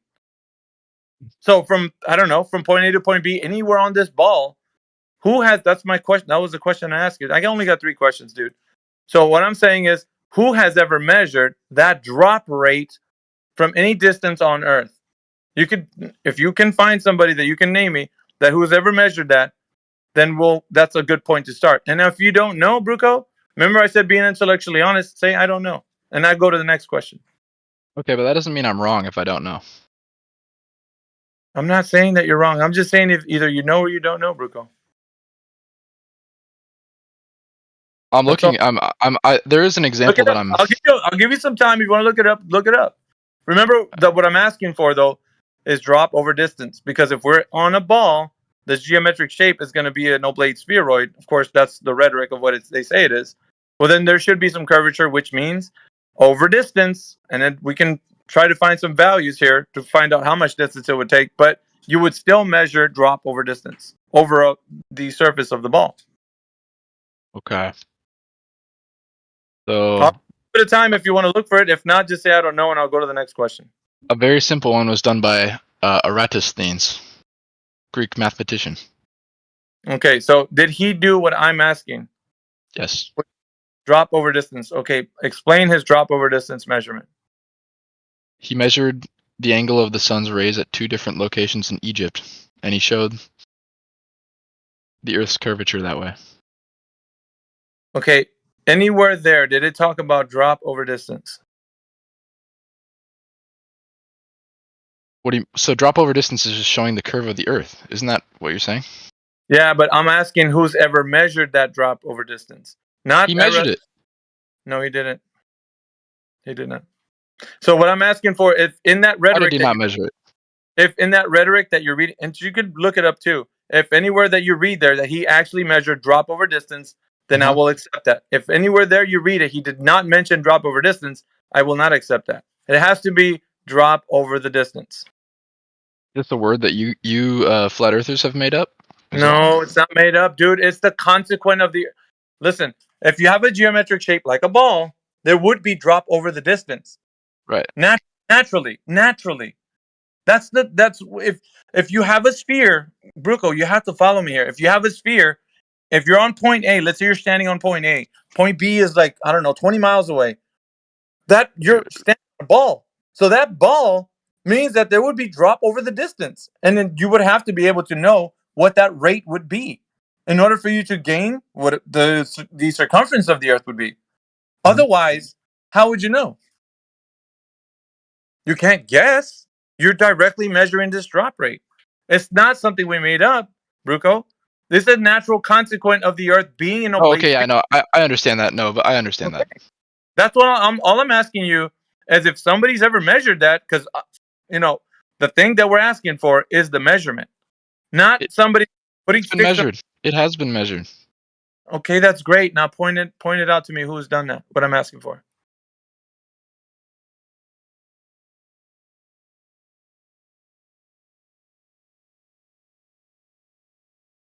You can say I don't know. We'll move on to the next question. Okay, let's just hear the next question. I'm tired of this question. You have to concede that you don't know, so I can go to the next one.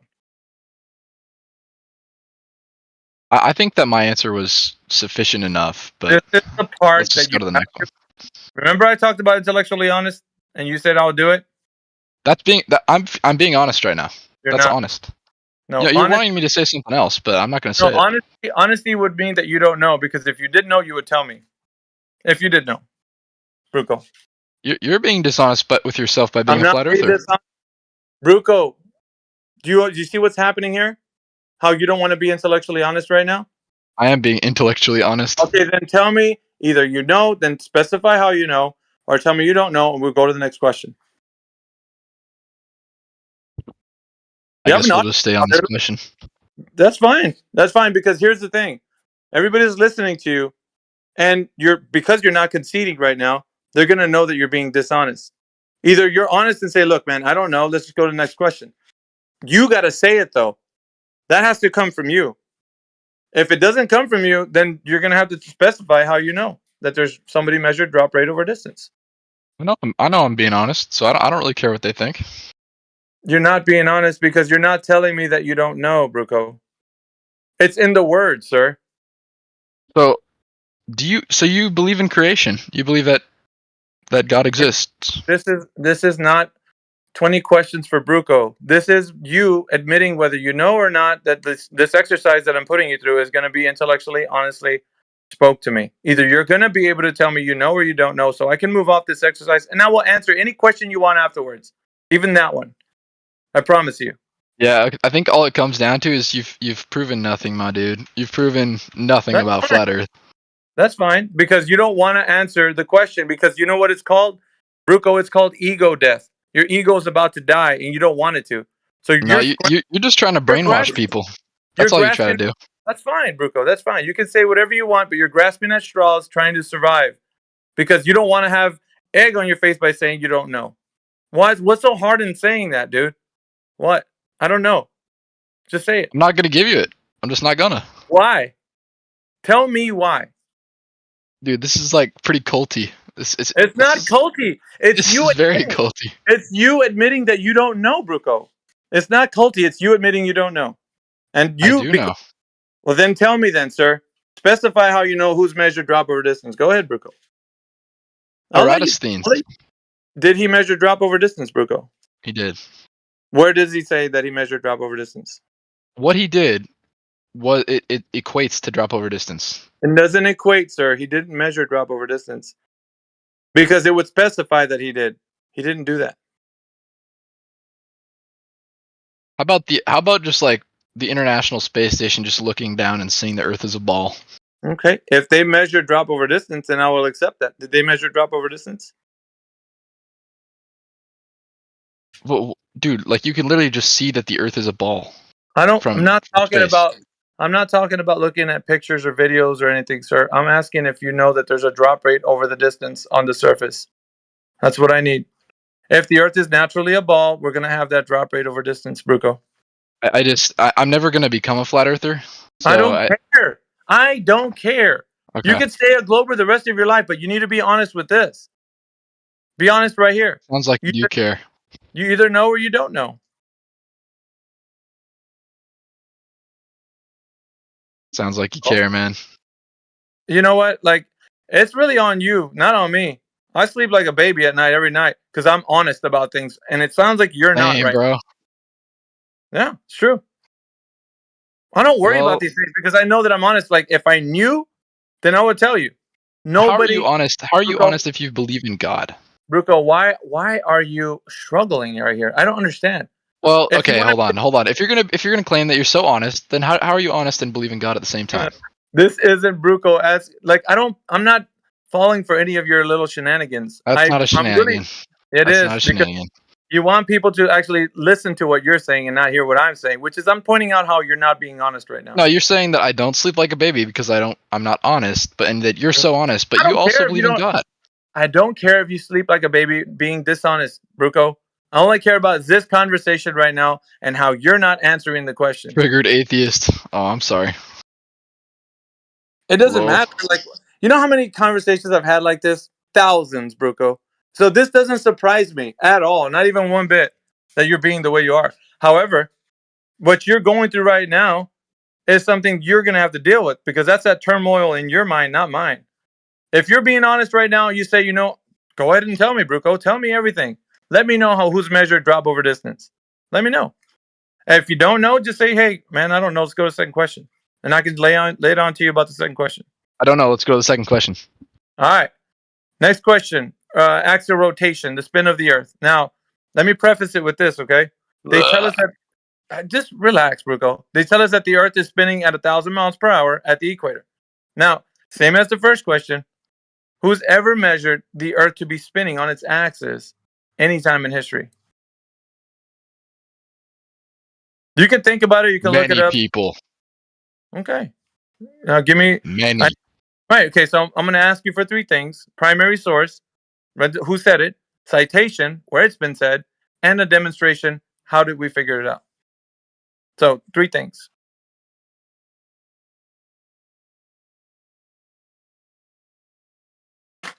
Okay. You need some time? I don't know. You're being very specific, so I'm having to find primary sources. So Yeah, and citation, and then a demonstration to follow up. Because we need three things, not just two. Not just who said it, but where it's been said, but how did they demonstrate it. I'm getting kind of hungry. I think I'm just gonna go eat lunch. That's fine, Bruco. You can leave. But I'm not gonna just leave for good. I'll probably come back in here sometime. I don't know. It's interesting. That's fine with me. Am I gonna get banned for being a Glober? No, dude. As a matter of fact, if you want that tag, I'll give it to you. You want a tag? Sure, give me the globe tag, dude. Okay. You get banned for being a snake in here. That's the only reason why you get banned. But other than that, no, you don't get So banned. how is someone? I'm not a snake, right? Not to my knowledge, right now. You're basically just a normal person who thinks the Earth is a globe. You have a bit of zealot in you, but I'm not concerned about that. You're being an ass, then yeah, you will get banned. But other than that, I got that. Hold on, before you leave, let me give you the roll. All right, thanks, bro. Yeah. He has to go tanning. Yeah, that's true. I actually can't tan. Globe Earther. Wait, let me take away the VC verified. All right, Bruco. All right, man. Have a good one. See ya.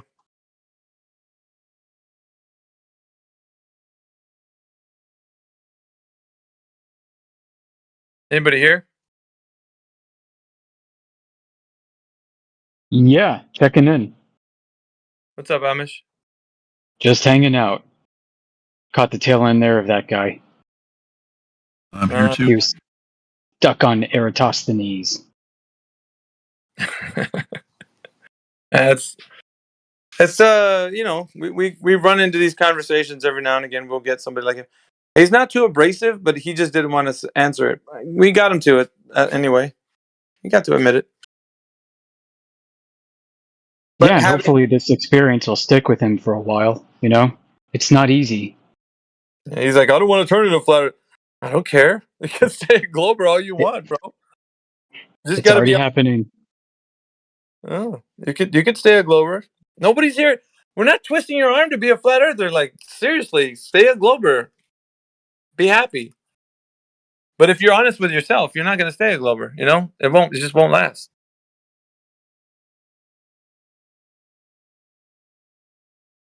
It's ego death. That's all it is. It's ego death. And people don't want to go through it. It's painful. That ego death is painful. So however, if anybody's out there and you want to go ahead and go through the exercise that I gave Bruco, you can do so. If anybody brand new has come into the server, because I don't know everybody that just jumped in. We got Chubbs in here. I don't know who Chubbs is. Let's see. Can they speak? Oh, he's a globe skeptic. We got cream of the crop. Hey, mate, no, I'm not a globe skeptic, man. I've Cream of just the got that tag. It's been there since I've been here. All right, Chubbs. Cream of the crop is VC verified. And I don't know where you stand with the conversation. Let's see. We got Creature in here. Creature doesn't have any roles. Let me see if he wants to speak. Creature, are you there? Yeah. Oh my gosh. This is like your 189,000th account? Prove it. Let's see here. Who else is in here? Hibby Nil? Who's that? Yeah, I'm here. I'm here. Oh, Globe Skeptic. What's up, Hibby Nil? Just go. I've been here for Huh? a while. What'd you say? What? Oh, you're not coming through at all, man. Your thing's breaking up. Nope. I've been that ain't gonna work. Let me give you a help. Let me give you a helpful disconnect to kind of rectify that. Yeah, when you come back.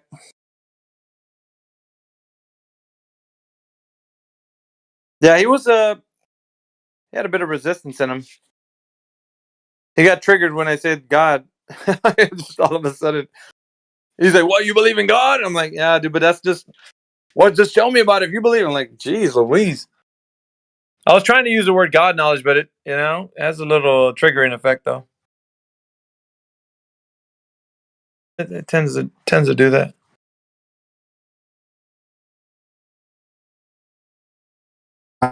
T-Dub, I what's didn't up? hear. What you said? You're roboting like hard body, man. Ib, are you there? Yeah, I'm here. Yeah, your internet was kind of roboting. Yeah, it was. Yeah, what you call it? I was in the car and I was turning it off. I just got home from work. That's why. Okay. Globe Skeptic, huh? No, I mean that's the title they gave me, but that's not who I am. TW there?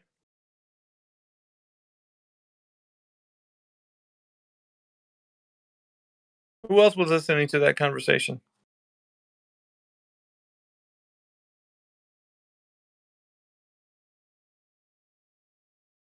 Nobody? Hello? Anybody out there? Out there? What's up, Amish? Nah, man, the guy was just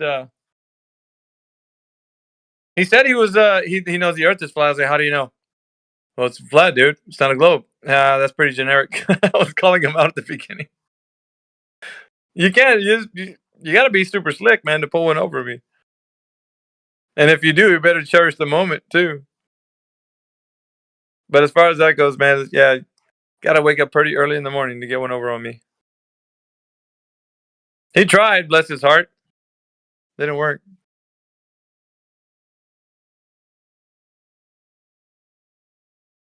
What I find interesting is how for some of them it's easier for them to talk about God and question the existence of the Creator than it is to question whether or not the ground beneath your feet is a plane or not.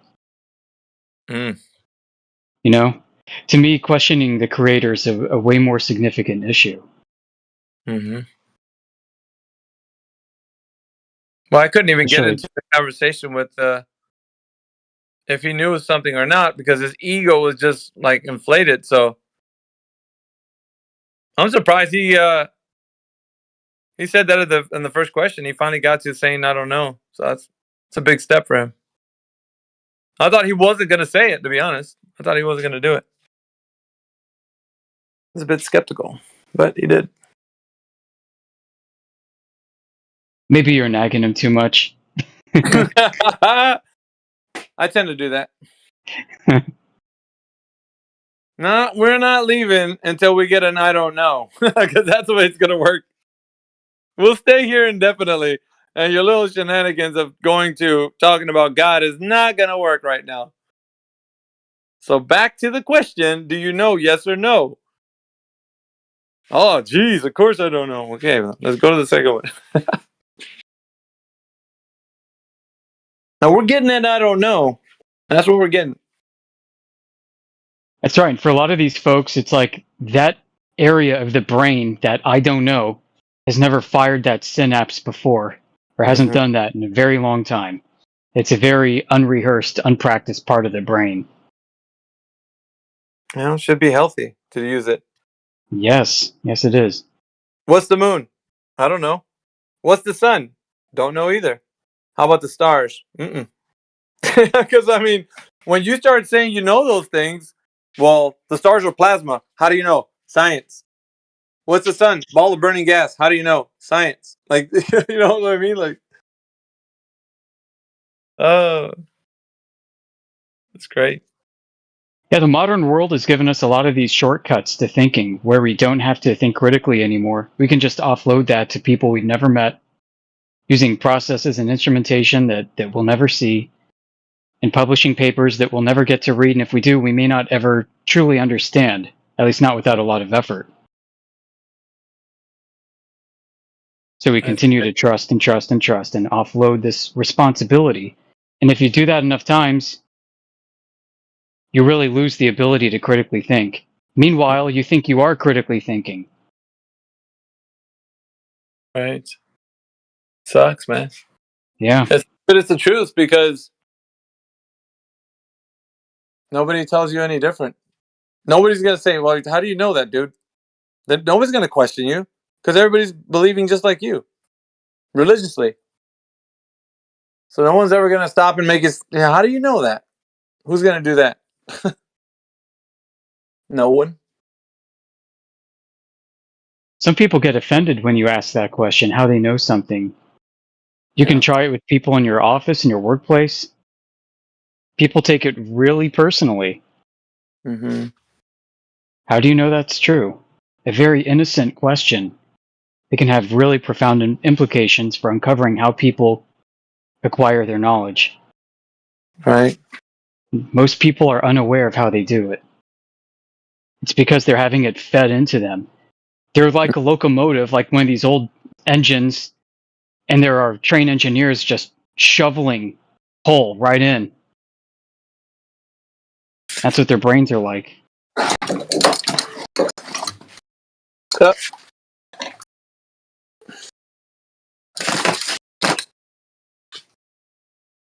How do you, what? How do you know that? Very good. Keep practicing there. What does he say? How do you know that? How do you know that? Know what? How does he know what he just said is true? I would say through experience, man. Just listen to the live stream. Okay, do me. No, dude. Do yourself, man. I can't do myself. Go take an acid shower. Oh, I don't shower. That's a sin. How do you know? God told me. Obviously.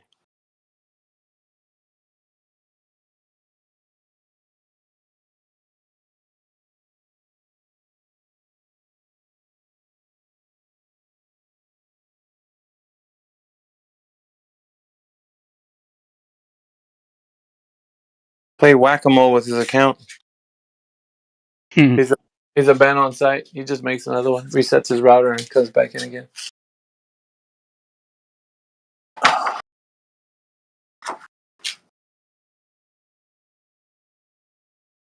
Well, it's sad. It's the state of affairs, I guess.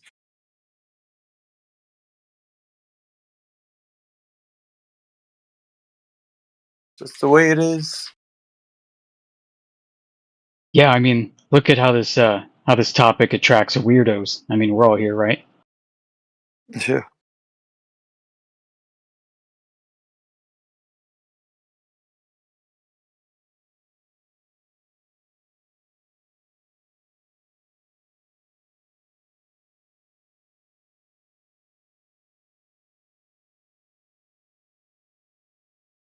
So I came across something interesting. It's kind of off topic, but not. A friend of mine sent this to me. He thinks it's a cult. It's called the Global Community Communications Alliance. I'm going to post a link here in the live stream so we can take a look at this together. It's crazy. Okay. I'm actually moving stuff around in my basement, so. All right, well, there it is. And they say, what we do as human rights advocates through Global Community Communications Alliance nonprofit organization. And they have their values down here. Basically, That looks like a compound, though. it is a total compound. Okay. And the guy who runs it is Gabriel of Urantia.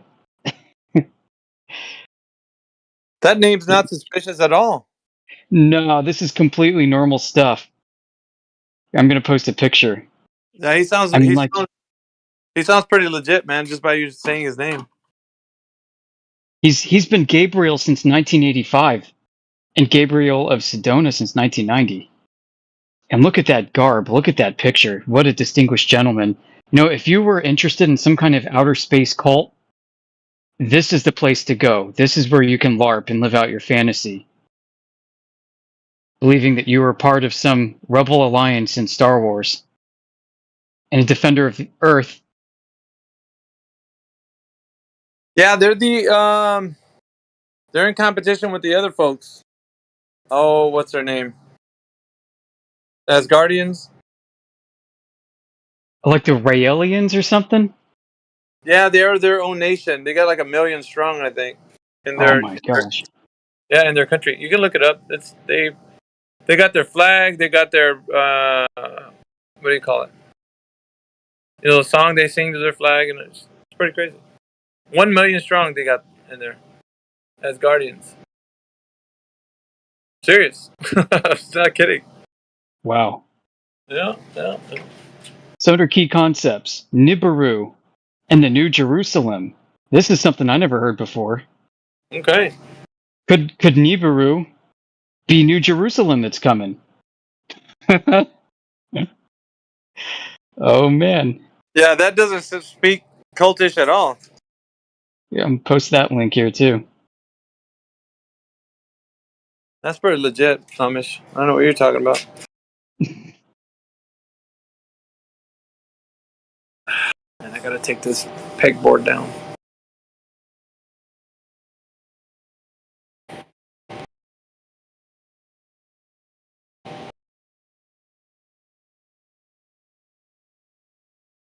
You digging around the internet there, Amish? Yeah, right.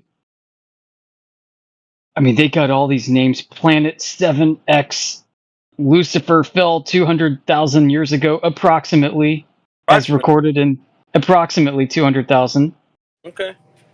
In the Urantia book, there are all these epochal revelations. Give or take. And I think this guy's channeling them. Give or take Hopi prophecies, everything. Sorry, what were you going to say? I said, give or take a millennia. Yeah, that's it. Just 1,000 years, you know. Could be off. Could be off. Could be due to, you know, stellar aberration. Due to stellar aberration. So yeah, I was just kind of scrolling through this, and I saw basically every world religion and every space cult thrown into a blender, and I'm like, this is it. This is the best one. So if anyone's looking for a really good outer space cult, this might be worth checking out right now.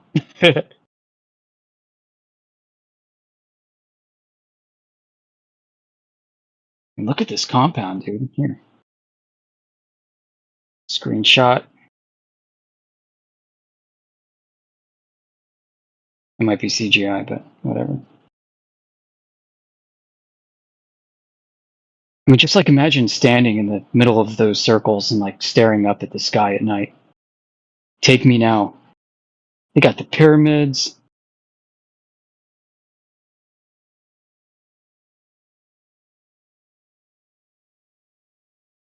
Yeah, T-Dub, he's basically got everything. You can have all the religions at the same time. Way to cover your bases, right?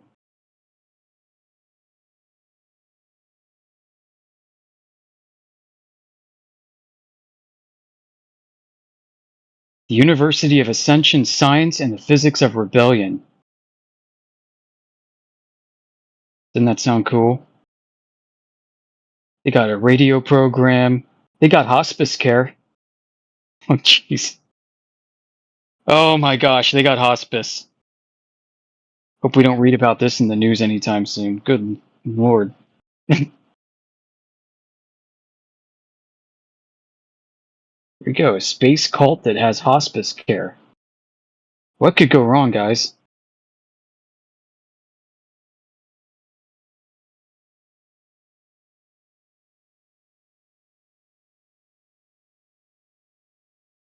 Relaxation pools, music. It's everything. But you know what I don't see in here? I don't see a good bar with a good beer menu.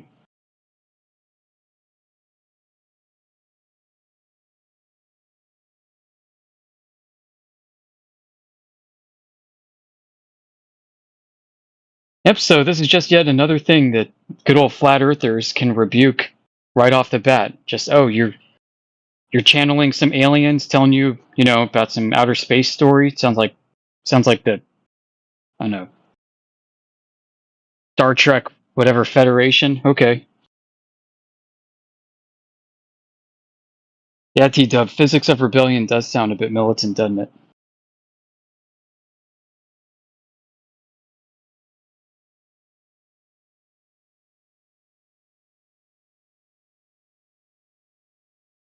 Anyhow, I gotta get going. My time is a bit away from me elsewhere, so I'll be listening. I may check in a few times, so take care, everyone. See ya, Amish.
Since no one's speaking, I just finished recording my interview with Lucker Larson, if you guys want to hear it.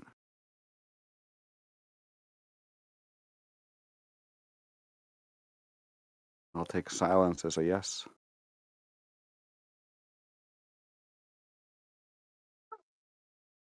Yes, Jace, go for it.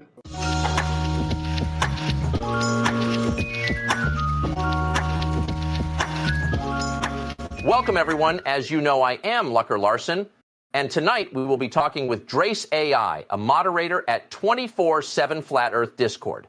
Welcome to the show. Thank you, Lucker. Happy to be here.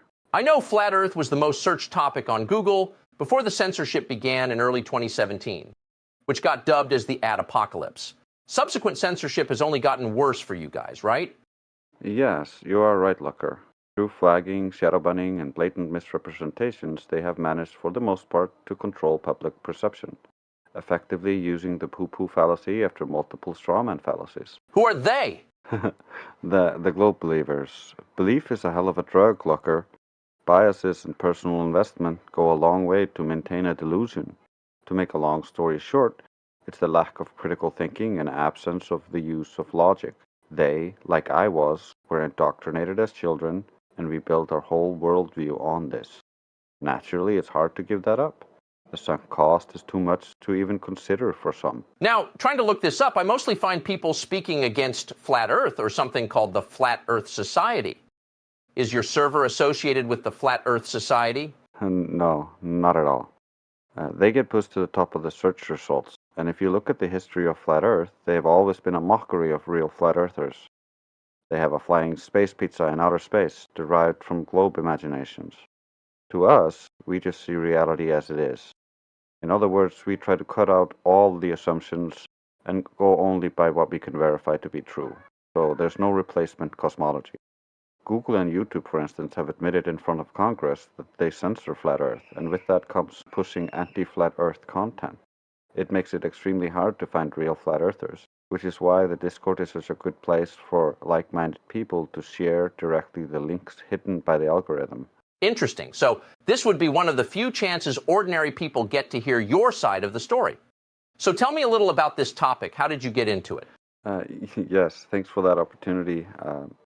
I like exploring fringe topics in science and history, so back in early 2015, the uncorrupted algorithm of YouTube sees what I like and gives me more.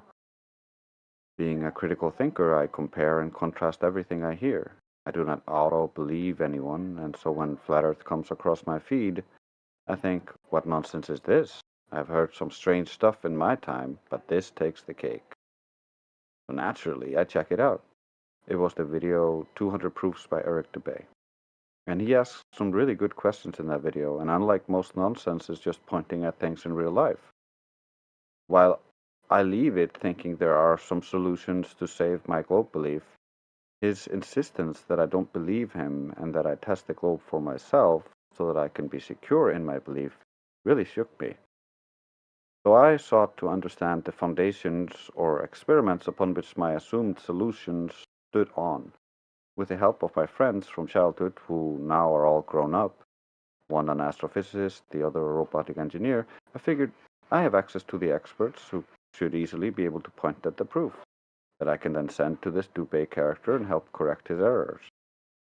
Take note, I am simply playing the devil's advocate with my friends, but after listening to Dubay and a few other flat earthers, I roughly knew what their arguments were and what it would take to prove to them the globe. So the more I ask my friends questions individually and relay the contradictions they make between each other to each other, which mostly consisted of differences between Newtonian and Einsteinian conceptions, they started fighting like cats and dogs, calling each other dumb, and so the further it went, the worse my belief felt. And when I finally got to look at the supposed experiments and foundational evidence, that clearly does not give them the answers they seek. It's all assumed due to preconceived ideas, at least in the crucial parts concerning the globe. And so we have to take that on faith. And so I start pointing at the contradictions and bringing up the flat earth argument. Things get more and more heated, and after 2 weeks of back and forth, all hell breaks loose. He starts cursing at me and calling me names.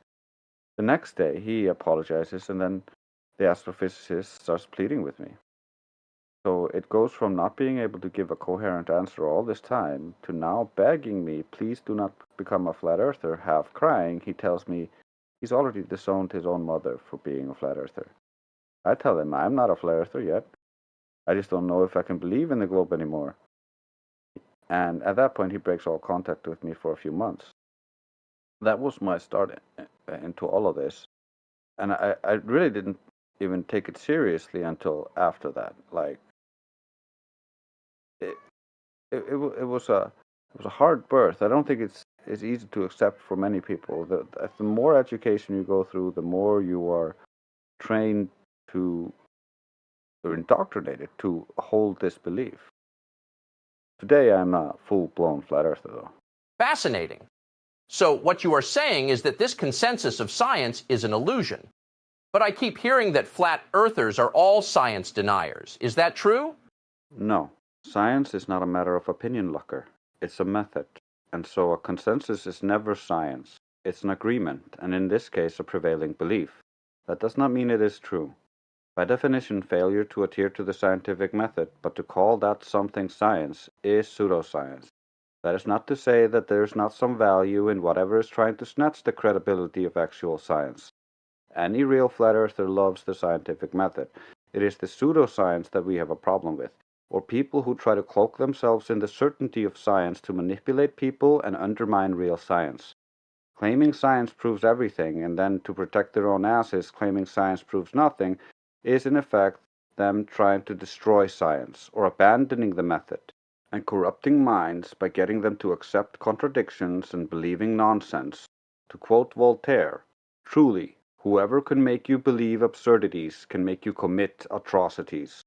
If the God-given understanding of your mind does not resist the demand to believe what is impossible, then you will not resist the demand to do wrong to that God-given sense of justice in your heart.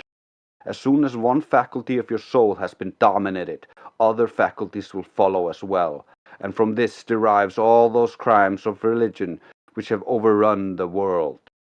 You have to think about where science comes from, or philosophy and logic. As science was born and grew out of philosophic naturalism, it slowly lost its connection with logic. And as such, most scientism today is littered with logical fallacies, invalidating their assumed conclusions. It is just most of them are blissfully ignorant of reasoning and think that formal logical fallacies are evidence as long as it supports their worldview or beliefs. Or in other words, they believe the impossible. That is terrible. I had no idea the state of academia was that rotten. I mean, I knew it was bad with the gender studies, but to hear it's corrupted to the core is shocking. Don't get me wrong, Lucker. The academics are not a lost cause or completely without hope. The ego and sunk cost is just hard to overcome. The Creator humbles everyone, and facing the truth of flat Earth brings the Creator to the forefront. The globe idea is just a justification for atheism, or Satanism light. They tell us as much in the Freemasonic literature, and also indirectly. Look, all the religious texts of the world are wrong. Believe us instead. Turns out they lied, and or were wrong, so people need to consider their souls. So how do you know they are wrong then? You must have some explosive evidence to throw away your worldview like this. Sure, Lucker. Just like we encourage everyone else to do, we check the assumptions within the claims. They literally are still relying on the assumptions of sticks and shadows and boats going over an assumed geometric horizon to try to justify the foundation to the whole cosmos concept. We got the sizes of the planets from assuming Venus is the same size as the assumed Earth ball. It's all backwards engineered to fit the first assumption. If it does not, they throw it out as an error. This is why we end up with such things as dark matter and dark energy, because observations don't match the imagination, and they have to invent things to try to make it work. And to answer you more clearly, Lucker, we measured the waters of the Earth, which would have to show the convexity of the sphere to form this imaginary space ball. Our technology currently far exceeds the times when this idea was conceived, and so today it's far easier to prove it all wrong. It's just important to ask yourself as you explore this topic, how do we know this to be true? And then checking the basis for it. The more you know, the harder you are to fool. But it's not just that, it's everywhere. People just don't notice because of the programming. It's like when a hypnotist makes himself invisible. Everyone else can still see him, but because the subject believes they cannot, they literally cannot. In much the same way, when they get results they cannot believe because of their worldview, it must be a mistake or something else that allows them to hold the same worldview. The foundation never gets checked. And it is mostly because NASA and the moon missions proved it. And so we just need to have faith in the Church of NASA and continue believing in the globe. So you see it like a religion then, but why would everyone at NASA lie? Pretty much, yes. It's like a religion. The globe religion was born from religious fundamentalism that belonged to the secret societies. In fact, the globe was a secret doctrine of the secret societies back in antiquity. The vast majority of the general public was religious, and all of those religions had a flat worldview. And I would not characterize it as everyone at NASA is lying. It's just a select group of people. The whole organization is compartmentalized. Most of them only see images on screens, and that is not hard to manipulate. If it appears to confirm their biases, why would they question it?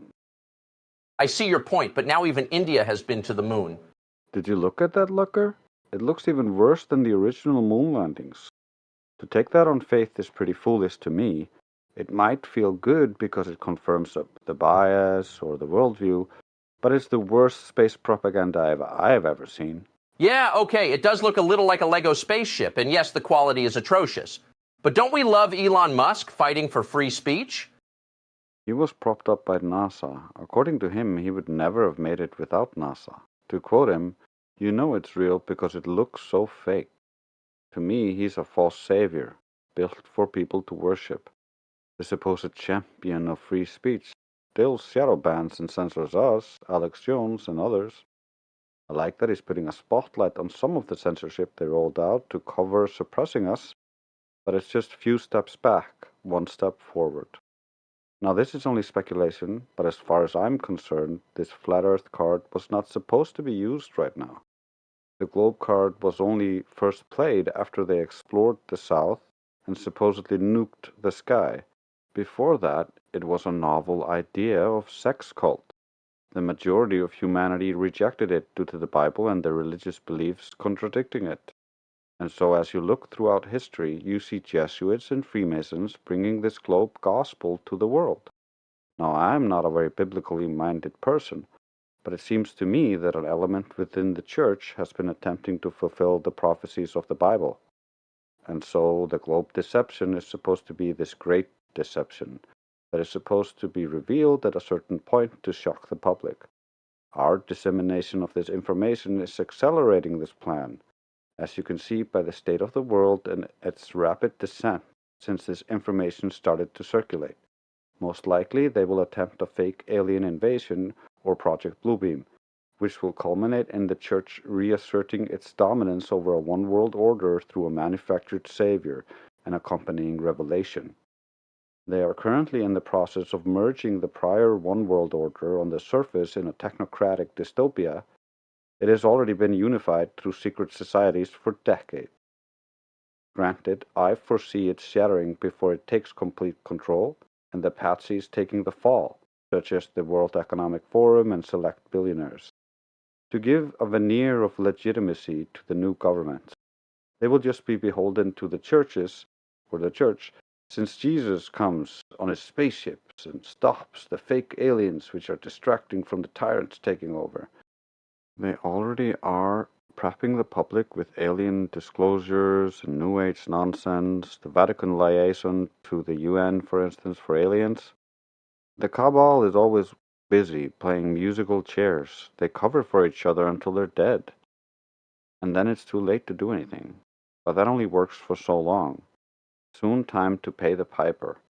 Granted, that scenario is just a last resort, so potentially not something I will see within my lifetime, since they will play every card possible to extend the game and keep playing until they die. So the next generation will have to deal with it. Or that is my speculation, Lucker, based on the evidence and history available. So to me, what we see on the political stage is just a big play. An interesting perspective. We see the legacy media say flat earthers are conspiracy theorists. Would you consider yourself, then, a conspiracy theorist?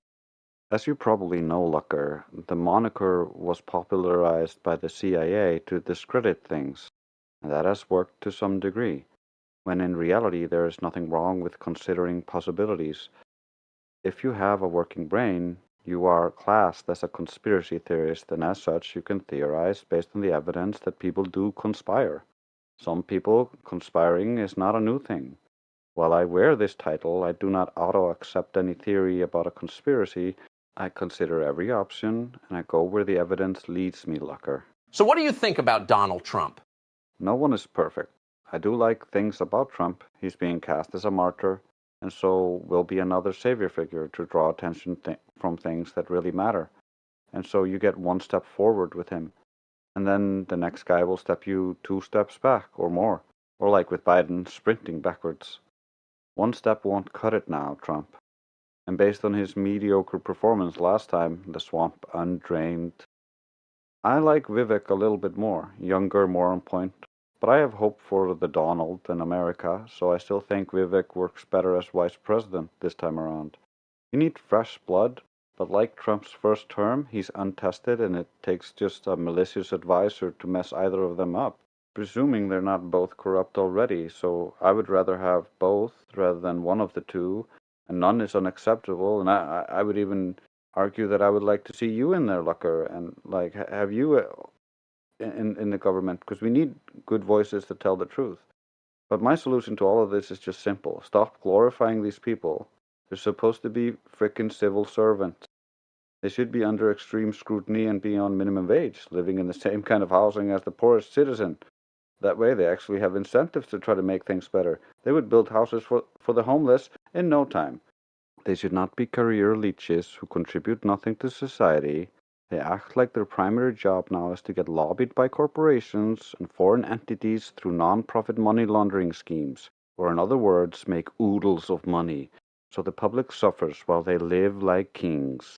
We are ruled by despots and liars.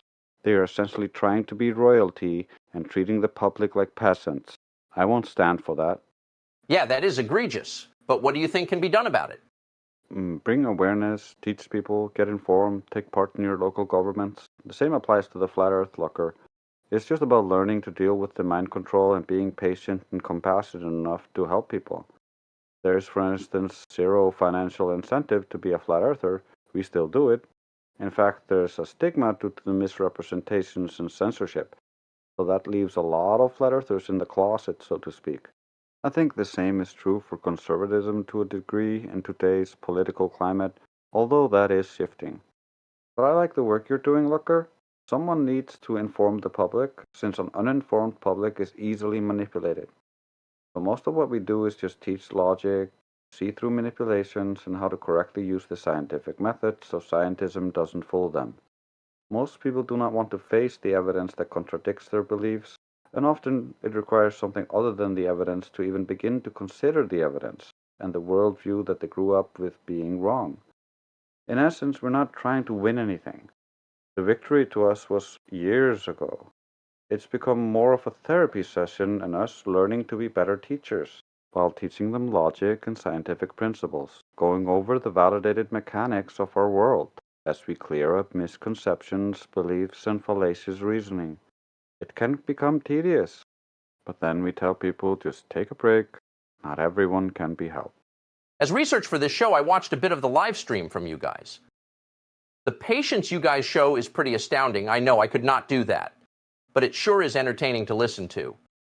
But are there many flat earthers in the world? Yes, there are millions who identify as such, but since many don't want the stigma associated with it, they might know other flat earthers and not know that they are flat earthers.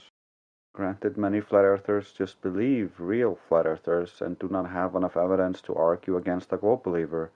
I oftentimes call them faith earthers, since a real flat earther is a realist who does not have a replacement cosmology, since falsification is independent of replacement. The faith earthers generally start to imagine up a new cosmology and then get laughed at for the errors. This ridicule causes some of them to turn back, since they only had faith as the basis. It is why we tell people to test it for themselves to build up a foundation in knowledge and not just belief.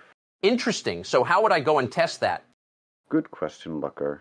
There are many ways. First, we need to get the numbers from the globe claims. Radius of the globe, 3,959 miles, which would necessitate a drop over distance of 1.22 miles times the square root of the observer's height in feet. In other words, the horizon on a ball would appear a set distance away. This is how they assumed it was a ball, from assuming the horizon was the edge of a ball and the limitation of how far you could see with the human eye as a consequence. Now, when the globe was conceived from looking at the optical apparent horizon, they assumed it was a physical geometric position. Today, we can prove them wrong using optics of different sizes.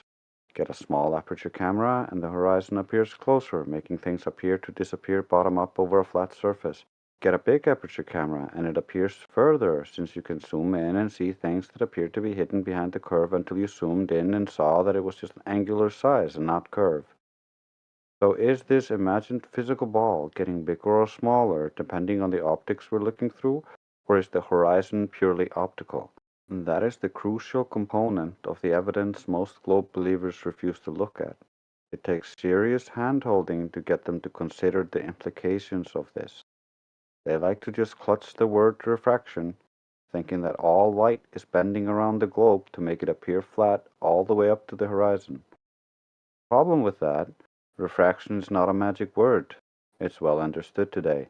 We understand different wavelengths refract at different rates, and so we can quantify the refraction between two wavelengths or more by how much they separate, or optical dispersion.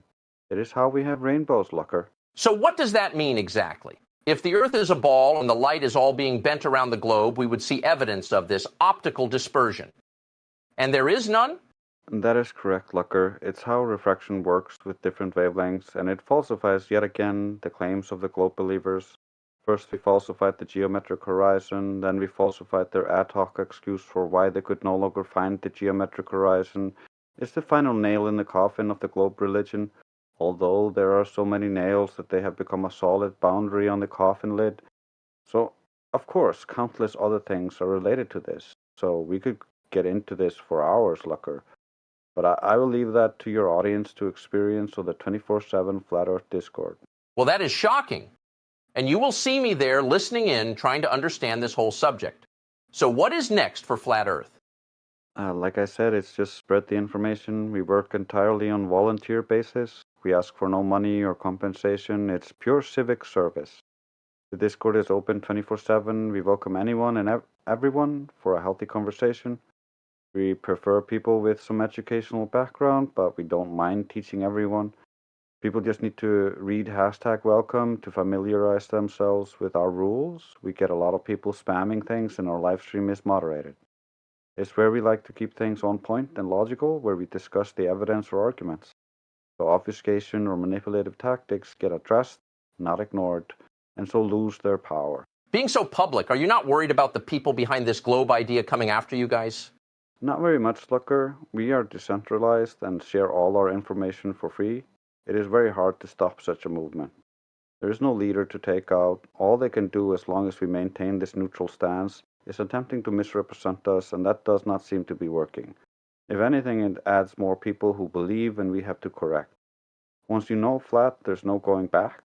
Truth fears no scrutiny, so ask yourself why the globe believers are so scared of us. Well, we welcome them. Yeah, that is strange. Well, I hope you continue what you are doing. I don't see a problem with asking people to re-examine their beliefs and to teach logic to the public. I think that is admirable. So thank you for coming in and having this conversation with me. Thank you, Lucker, for giving me this opportunity. I recommend you speak to Indio or Quantum Eraser or the other mods on the server. Each has a specific skill set and details that I highly recommend. I don't want to butcher their presentation, so I barely cover the subject. Thank you. I will consider that. This has been Lucker Larson and Drace AI with Litter or Z, as it's now called, on 24/7 Flat Earth Discord. Join me next week as we dive even deeper into this massive corruption and diabolical deception that is being perpetrated on all of humanity. Stay tuned, stay based. Until next time.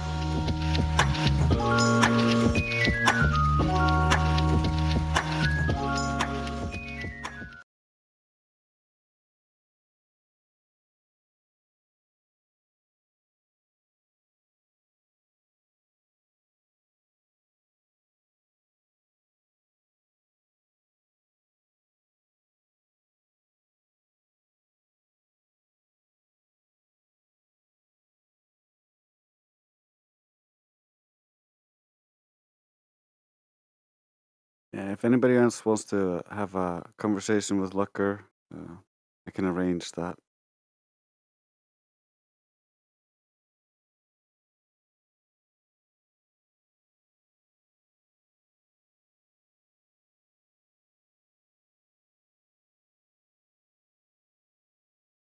Yeah, it's pretty good, Drace.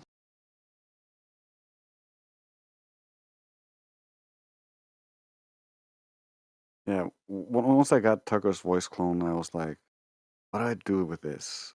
And then I just watched one of his videos and was like, yeah, I'll just have an interview.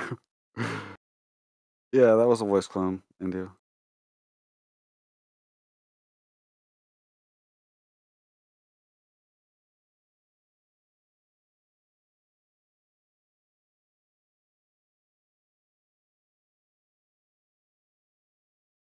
But me, not a clone. I wish that would have been so much easier.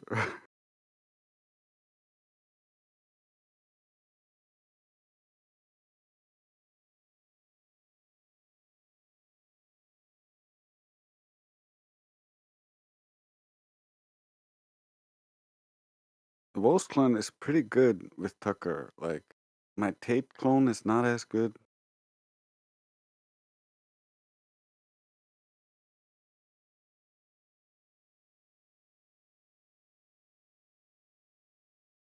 Well, it was me, but I messed with the equalizer, so it was like fucked up. It's because I make too hard S sound. Oh yeah, sometimes I cut the big sound of breath, so you could that like got changed, and then sometimes I fucked up the words, and so I'd have to re-record. So I just keep on flowing without breathing.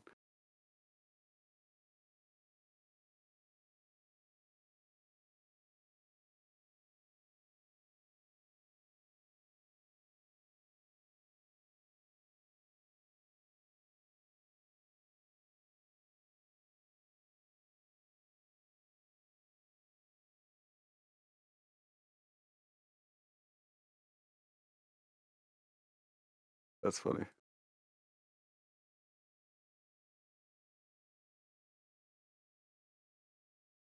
Oh, the question. Nobody's gonna talk. I'll do McLuhan's show.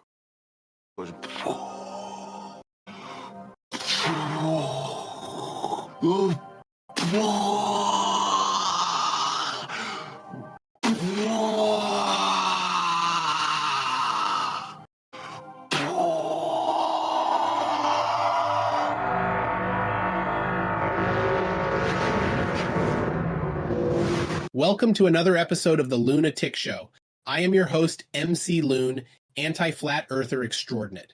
Today's episode will be a treat since we have a special guest, none other than the Top G himself, AI Andrew Tate. Welcome. Thanks for having me, MC Loon. So what you are saying is that you look up to me, and I presume Top G stands for the globe is on top, right? No and no. Saying, so what you are saying, and thereby distorting what I said and answering that, as if I was saying something I did not. That is a straw man fallacy. Assuming makes an ass out of you and me. The Earth measures flat. There is no evidence of the Earth being in motion, and the globe has no way to hold the gas on the ball. Okay, so you clearly are afraid of debating me. It's easy to see the Earth moves. If the Earth is moving, I would see the sun appear to move. I look at the sun. It moves across the sky, therefore the Earth is moving. That is an affirming the consequent logical fallacy that can only assume, not lead you to a conclusive conclusion. Simply put, the sun could simply be moving. You know what's weird is that But the stars are moving. That means the Earth is moving. Same argument, but since you did not formulate it into a affirming the consequent on the surface, He actually said that even in if it's reality. hidden within your argument, as it stands, it's only jumping to the conclusion, which is also a fallacy. So that is not valid.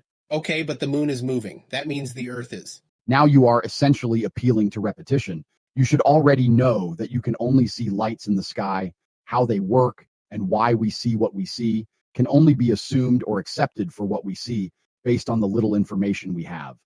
You can listen to Michio Kaku, a professor of Harvard and world-famous science communicator, play the clip, please. Science, we always say that you make observations, you have a theory, you go make more observations, and it's a very, very tedious process. Wrong. Nobody that I know of in my field uses the so-called scientific method. In our field, it's by the seat of your pants. It's leaps of logic. It's guesswork. It's guesswork. It's guesswork. Okay, well, guesswork is good work. But we have Freakout's pendulum. It goes in a circle due to rotation. Science proved it. It's called Foucault's pendulum and is pseudoscientific. It's not a valid experiment. It's only a parlor trick. It requires a magnetic drive to keep pushing it, and there is no valid naturally observed phenomenon, no valid independent variable, and zero controls. The effect is only observed within the apparatus, and so it has no scientific validity. It just has beliefs conjured through fallacious connotations. They can imagine it is caused by rotation.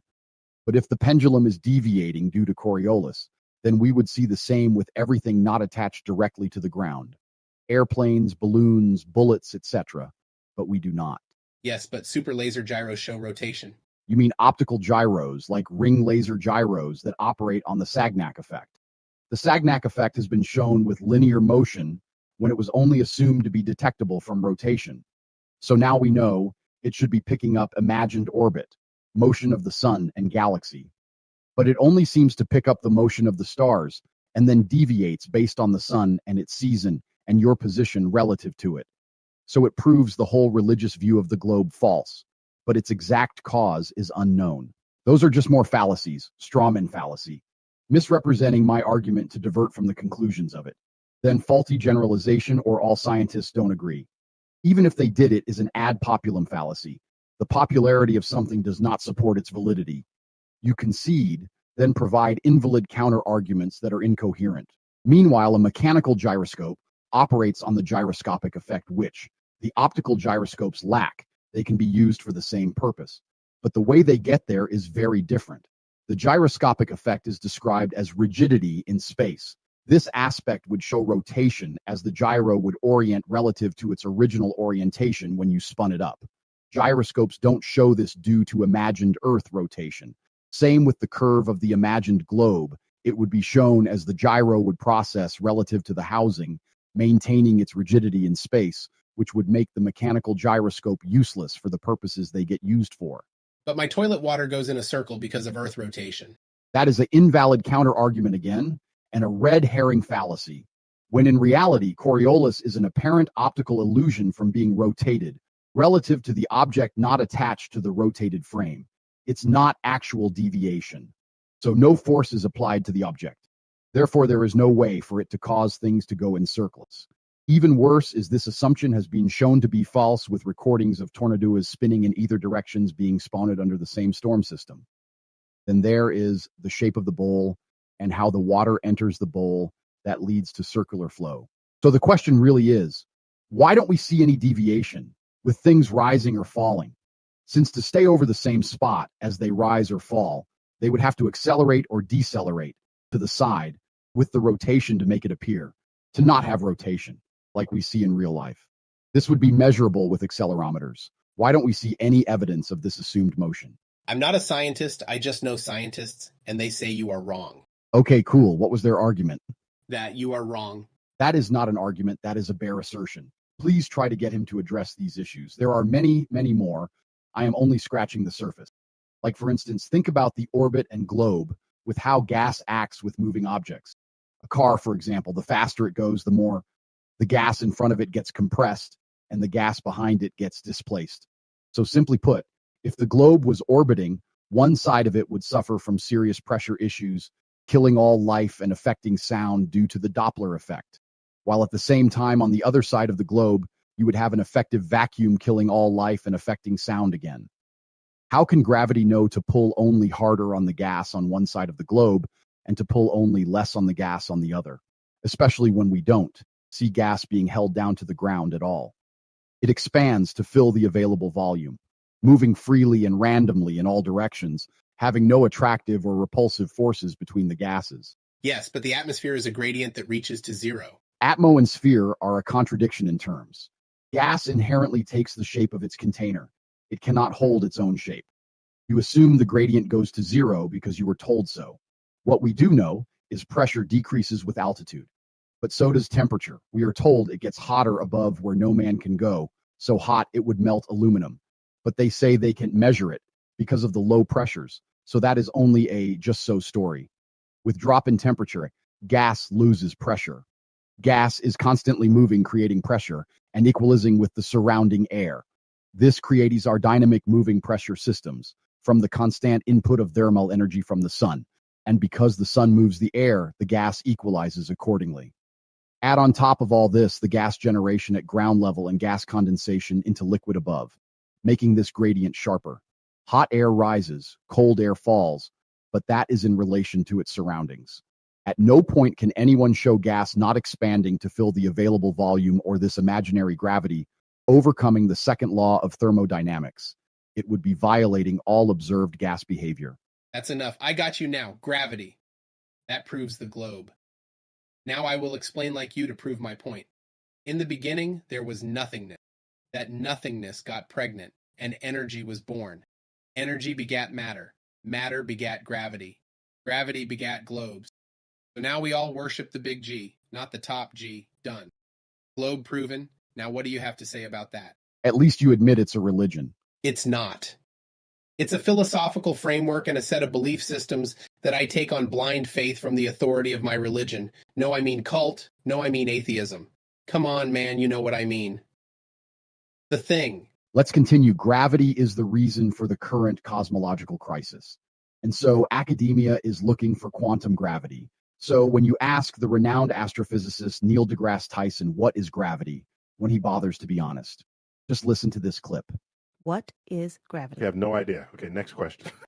Wow. No, here's the difference. We can describe gravity. We can say what it does to other things. We can measure it, predict with it. But when you start asking, like, what it is, I don't know. He's just uninformed. I know more than him from watching YouTube videos from Fight the Tight Shirt. Things still fall down. That is never in dispute. The why and how are. So what is gravity? Or more specifically, the vector leading to the relative density distribution. We can simulate it with motion, but it's variant over the face of the plane, and even in the same locale. So we know it's not due to motion. If you asked me to guess, I would say it's a yet undiscovered quantum effect of our reality. Why? I cannot tell you. So you do not know. That means I win, right? No, it means I'm being honest, and you are just using malicious manipulative tactics. Care to tell me which gravity you believe in? There is only one gravity. Oh, really? When I drop something at 9.8 meters per second in a vacuum tube, is the object falling, moving, or stationary? It's obviously moving. So you disagree with Einstein then? Since to him, and in that sect of gravity, the object in free fall is stationary or in the inertial reference frame. In Newton, the object on the ground is not moving or is stationary. No, I just agree with both at the same time. That is a violation of the law of non-contradiction. As incoherent as that is, you are allowed to believe whatever you like. Can you at least understand that such reasoning will never convince a reasonable person who understands logic? No, you don't understand logic. A tu quoque fallacy and denial. But I will indulge you. Where is my error, or how so? It's a straw man. What is? Be very specific. Everything. Everything you say is a straw man. So you are just refusing to engage. I was asking for specificity, not a faulty generalization and psychological projection. So are we done here? Yes, you hurt my feelings. My feelings are more important than anything. Therefore, you are a baddie who can no longer be my daddy. Okay, wow, since this is over, I take my leave. AI Andrew Tate won't be subjected to this nonsense anymore. Peace to all the sane people out there. Shout out to 24/7 Flat Earth Discord. Its moderators and staff are excellent. Highly recommend. And MC Loon, good luck with all that. AI Tate out. Yeah, you scared. Running. What did you say? Nothing. Nothing. Thank you, everyone, for another great episode of the Lunatic Show. This has been your host, MC Loon. Check out our sponsors and pay me more money on Patreon. That is how this works. You incentivize my dishonesty, people. Keep it coming, or I might just become an NPC streamer. Yum yum, ice cream so good. Yum yum, ice cream so good. Until next time, goodbye.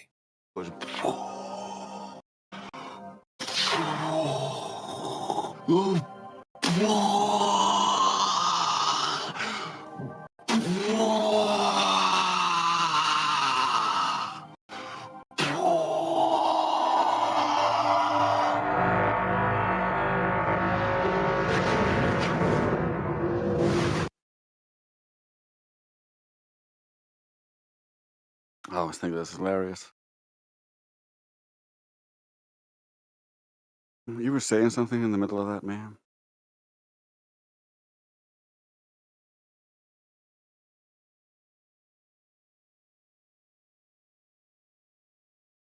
Yeah, I said that's his actual argument about the sun. Yeah. Like, ironically, that's his same argument.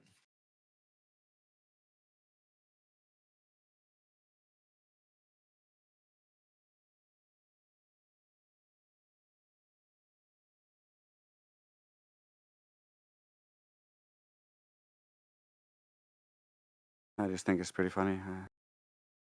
It all started with Fight the Tight Shirt and his escapade, and I wanted some way to, or Morvis asked me to get Fight the Tight Shirt to say, "Give me back that bike" or something like that, and that's where all this comes from. I just decided to make my voice clone of McLoon interview Fight the Tight Shirt, and all of a sudden I'm started to make a ton of these. I like it, man. It's creative.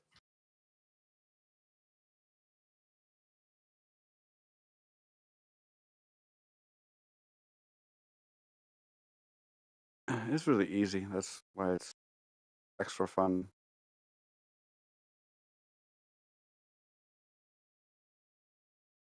I can play you the Fight the Tight Shirt one.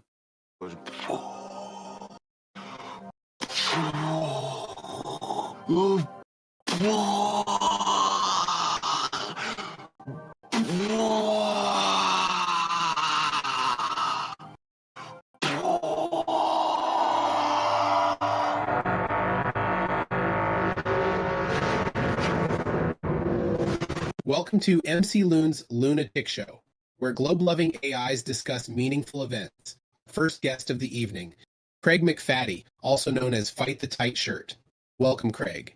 Thank you, MC Loon. It's an honor to be in your presence. My relationship is open, and don't worry, I will just watch. Okay, moving on. Tell us a little about yourself. Like you, I love globes. I love globes so much that I want to become one. That is why I wear tight shirts, so you can see the rotundity of my body. I still have not developed gravitational orbits, but one can only hope. I think the word is grab a mammalian, but are you not called Fight the Tight Shirt? Yes, because it's a struggle to get it on, you see. Ah, makes sense. But tell us about this incident in March of 2023. What happened there? So it all started with my neighbor asking to borrow a bike that my wife owns. And since I have a hard time saying no to people, I just said, yeah, no problem. A week later, while in my yard, I noticed there is still no bike. Since, as you know, I am an overgrown child with zero control over my emotions. So I start seeing red and start cursing. Keep going. Okay, so I stumbled around the yard dazed by the confusing flatness, so I steeled myself and looked around not finding the bike. I flew into an uncontrollable rage. But then I remembered that the neighbor's wife is scary, so I hid. So hiding in the bushes, I wait for the my neighbor to exit his house. So seeing the object of my rage, I lose it, screaming loudly in my shrill voice, "Give the bike back." I see him turn and look at me confused, saying to me, "What do you mean? I returned it almost a week ago, right where I got it from." Clearly he was lying, so I am offended by his confusion. So of course I yell even louder as I run to tackle him to the ground. "Thief, you stole the bike. Fight me." That escalated quickly. And did he fight you? Yes. Although he was saying, "What are you doing?" and raising his hands up. My time with my lover in the Navy prepared me for this. So I simply grabbed his arm and tripped him with my leg. Then using my enormous weight, I fall to the ground with him, and then grabbing his head, bashing it into the ground repeatedly. Wow. Okay, wow. That is too graphic for my show. Thank you, Craig.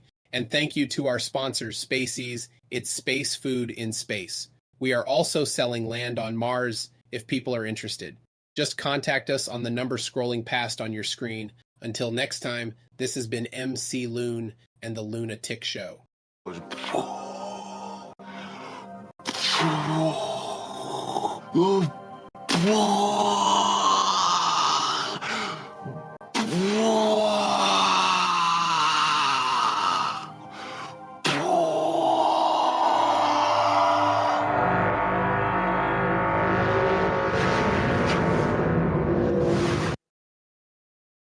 Eventually, all of these will be basically on my YouTube channel and can be loaded into the bot in between conversations, stuff like that.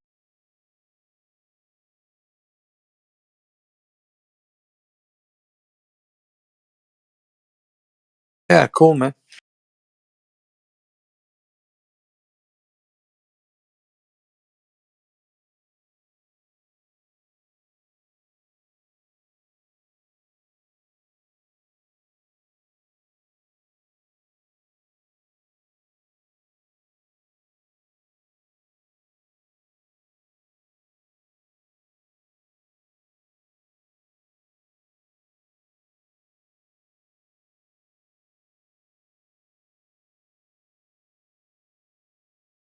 We got a few people here. NC72 with listening pass.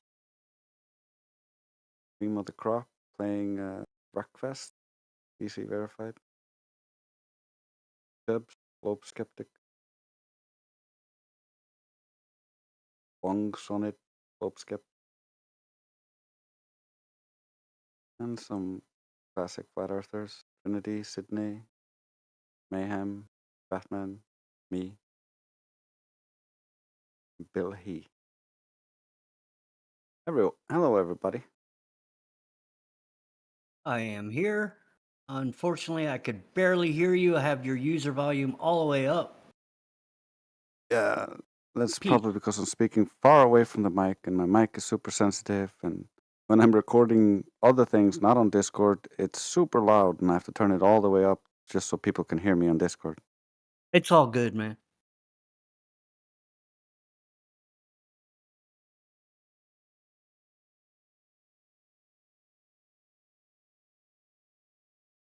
For a second, I thought you were arguing with the bot, Drace.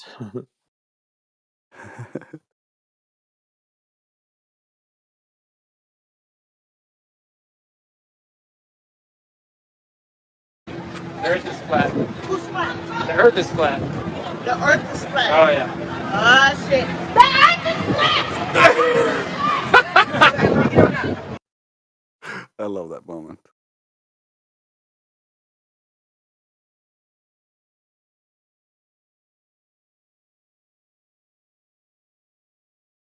That's probably a problem. If my sound, okay, since you can hear me and I sound low, is my soundboard much louder than me? So when you're doing the videos, I actually had to turn them up too, and they're not nearly as bad. And then all your sound coming through is okay. It's just your voice. Like you said, you're sitting away from your mic. That's probably it.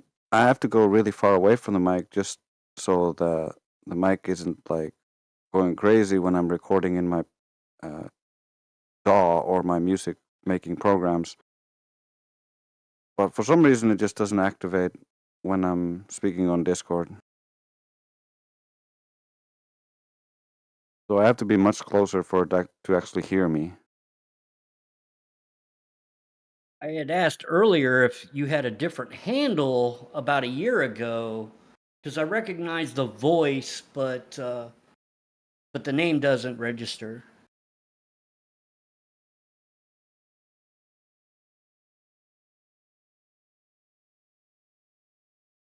Yeah, no, I've always used Trace, or when I first came on the server, I was just basically Law of Wisdom Harmony, which is my YouTube handle, and Trace has always been my gamer handle, and so eventually I just merged the two.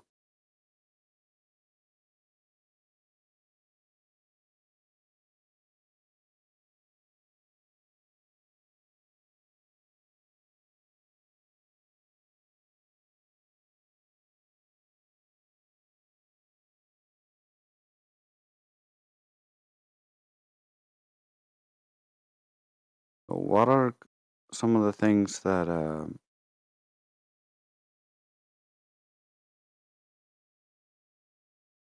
that you've learned about the Earth, either flat or what do you believe about the globe? Can you tell me anything? I don't know. I get kind of pushed off here because it's not about the flat earth for me. There are so many other things that are just wrong and always have been wrong. And I don't know why it's just me that seems like knows it, but I just don't get it. I stood in a restaurant full of people on 9/11 and said, there's just no freaking way that could happen. All I got was weird looks. So I left the restaurant. I get you. I have a similar experience. I was in school, and all of our class was rolled out to watch the TVs and watch the towers go down. And I was like, fuck this. I'm getting out of here. And I literally left my school on that date. For me, it was just flat out the whole physics of it all just didn't make sense to me. I was in construction at the time, actually working on a roof when it all happened, and then we went to lunch.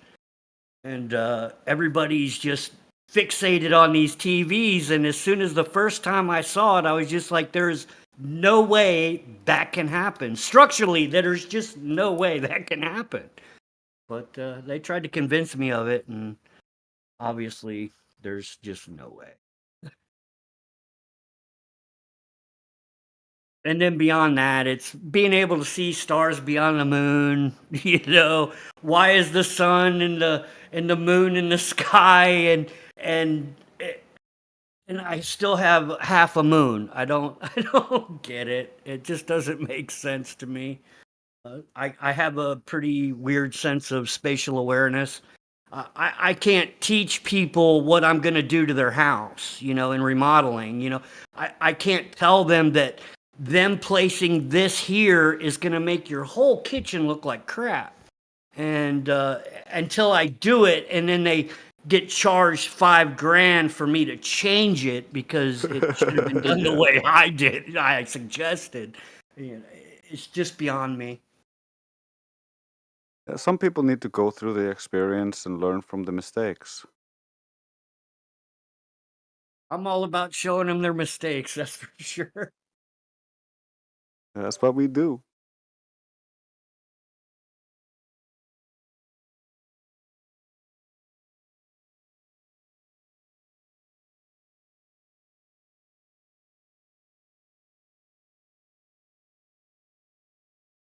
Yeah, so do you think it could still be a ball somehow?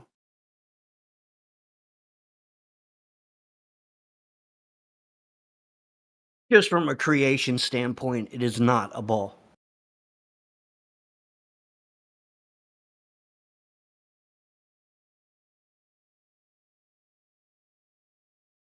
I'll accept that at least.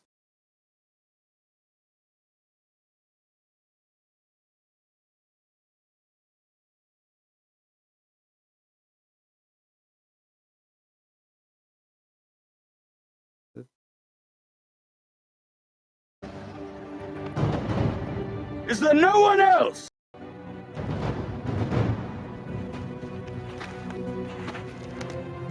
Is there no one else? There is. Sad that we don't get more people actually trying to defend the globe. I mean, come on. It should be easy if the globe were true. We had one just before you came in, Drace. He popped in here while you were playing the last bot, but he left. Aww. Yeah, he goes by the name of Bruco. Bruco1. I gave him the Glober tag. He went through the 3 points with me. Ego death didn't happen for the points, but towards the end he conceded in the first point. But yeah, he still needs point number 2 and 3. But he said, I gotta go eat. And I was like, that's fine. I'll give you the Glober tag and come back. So yeah, he's he had a little spunk in him, trying to divert. Usual tactics.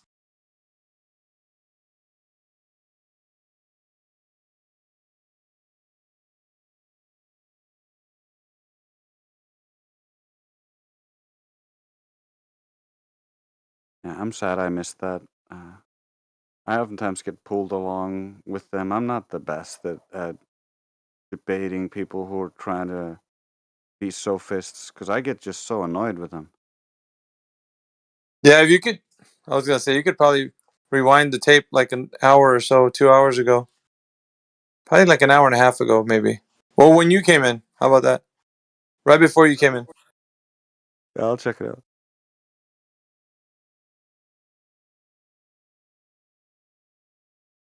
Has anyone been in here? I haven't been around for a minute. I've been real busy with real life.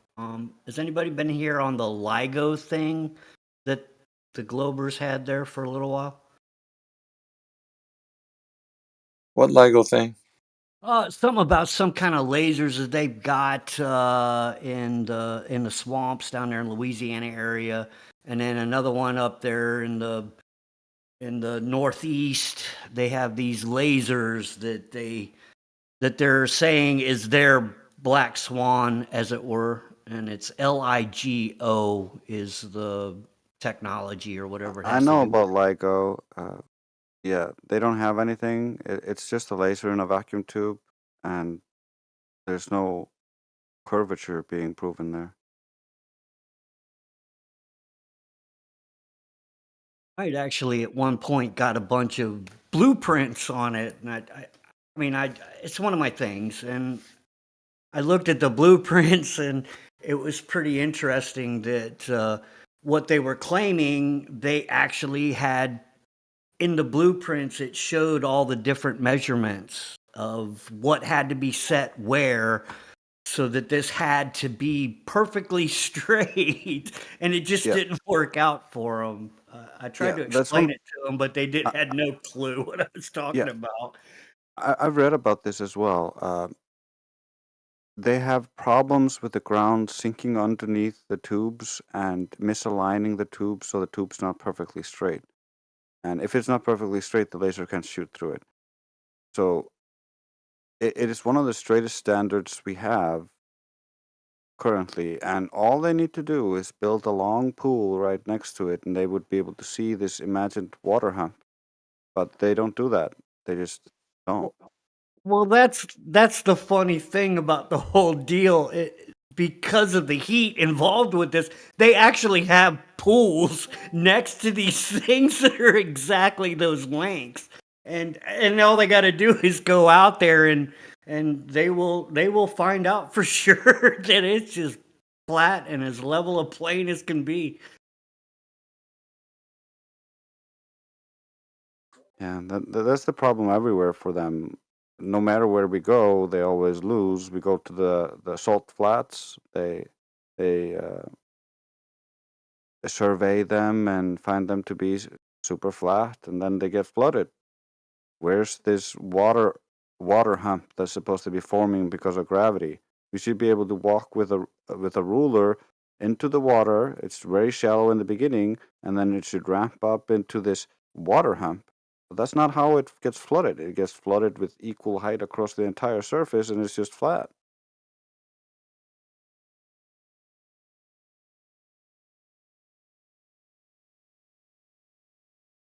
There would be 1,001 ways to prove that their globe was true if it were true. It's just not. And that's the problem.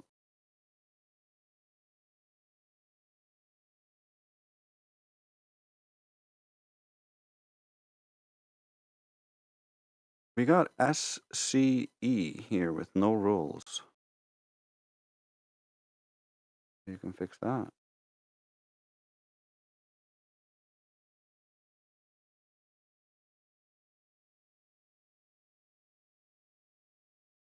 SCE, you have control of your mic. Are you there? Flat Earth to SCE.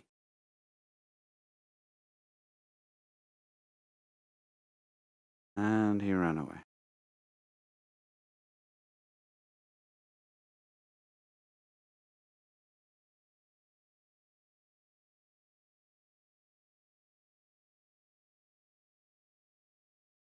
QQ. I guess I'll let Jordan Peterson take it away and present my thesis for what's wrong with the anti-flat earthers. I think there is a connection between left-wing authoritarianism and dogmatic defense of the globe belief. The overlap is shocking. I've been arguing with a globe believer, rolling my boulder, formerly known as Sisyphus. I don't think I've ever heard him say a true word.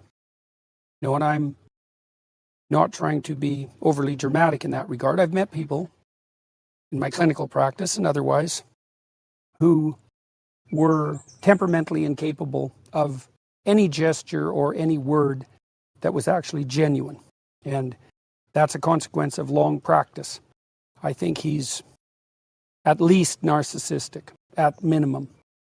And I think he's enabled by the useful idiots of the liberal left.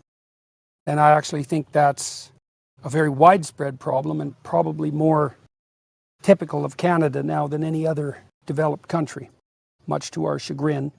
So there's a developing body of research on left-wing authoritarianism. Now, the social psychologists, who are a pretty woke bunch, denied that left-wing authoritarianism existed from the end of World War II until 2016. And when the first work on left-wing authoritarianism came out. Now, the way you study something like political belief is you take a large corpus of questions about political attitude, several hundred, let's say, and you subject them to a statistical analysis that tells you how they sort. And so imagine you're likely to agree with one question, then you're more likely to agree with another related question. If you disagree with the question, there will be related questions that you're likely to disagree with. A sophisticated computer program, it's kind of a primitive AI system, by the way, can sort those questions, and then you can tell if there's a clump of them. And at the time, 2016, the idea that there was such a thing as a politically correct corpus of beliefs was derided as a right-wing conspiracy, so we decided to test that. And it was clear that you could identify a group of beliefs that were progressive, let's say, but then you could identify a variant of that that combined hypothetically progressive goals with authoritarianism, which was really the willingness to use fear and power and compulsion to force. So then there's an alliance, let's say, between compassion and force, and that makes you a left-wing authoritarian. Now, we looked at what predicted whether or not you would be a left-wing authoritarian, and we found that the biggest predictor was low verbal intelligence. Right, and it was a walloping predictor. It was more associated with left-wing authoritarianism than it was with academic performance. And those are basically the same thing, right? General cognitive ability and academic performance. So to find a relationship that was even more powerful was quite the shock. So when you ask yourself, how can people be clueless enough to buy the politically correct line? The answer is, well, they're not very sophisticated verbally. And so if you offer them a solution that's a one-stop fits-all solution, it's all power, then they buy that because it's a comprehensive explanation for the world. There's a self-serving aspect to it, and they have no capacity for critical thought. The second best predictor was being female. The third best predictor was having a feminine temperament, independent of whether you were male or female. And the next best predictor was having ever taken a course that was explicitly politically correct in its aims. So we were well on the way to publishing that, although that's when my career blew up, and it only ended up being produced in a master's degree format. But since then, there's been a lot of additional work done on left-wing authoritarianism. And so people have been looking at the relationship between left-wing authoritarianism and something called the dark first triad and then tetrad. Okay, so in British Columbia, there was a professor named Robert Hare, and Hare studied criminal psychopaths. He was really the first person to define psychopathy psychometrically. Predatory parasite is what a psychopath is, someone who will take what you have and will live off you if they can. That's a predatory parasite. And he studied the serious ones, the ones that were in prison, and hundreds of them. And then his students started to study subclinical psychopathy, so the same traits at a lower level in the general population. And there are different disciplines and industries that attract people with a more psychopathic bent. Media, politics, entertainment, medicine, possibly, especially surgery. We'll get back to that. And they found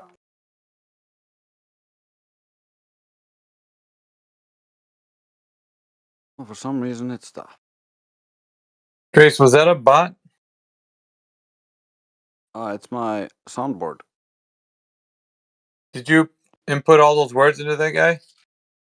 Oh no, it's Jordan Peterson talking about leftists basically, but there's a simile here that runs really close with what we're dealing with, or the anti-flat earthers, and so I just used his voice clone to tee it up in the beginning, and then it's just recordings of Peterson.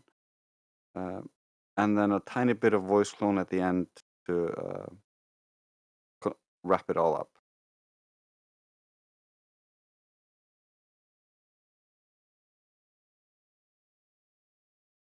Okay.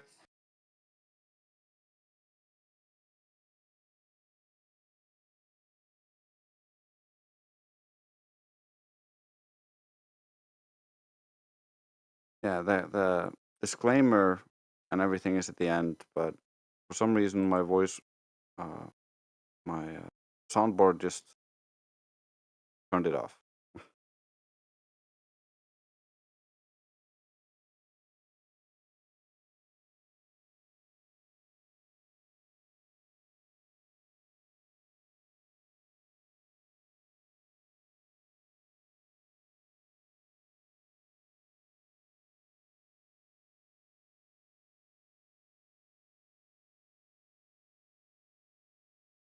It'll be easier to play these things on the bot versus my soundboard, because apparently it doesn't like really long files.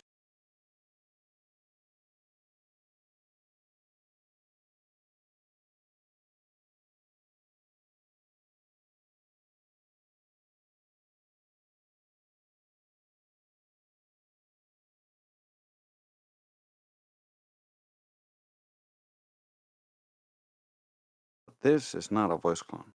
Making you pretend to believe something you don't, that's the point. Because if they can make you pretend to believe something you know is untrue, they've won. They control your brain. Pretty much.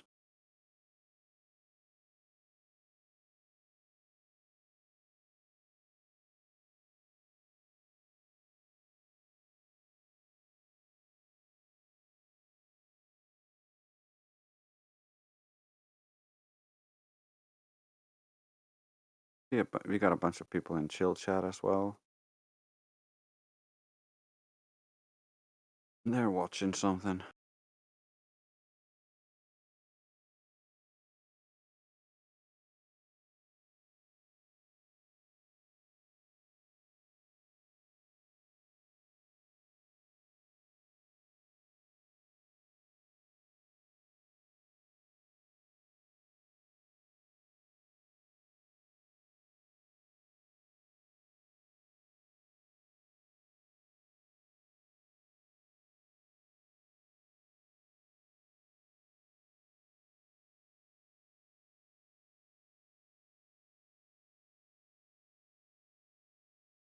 Globe believers, do not be afraid. MC Loon is here. Just go in, VC, check in.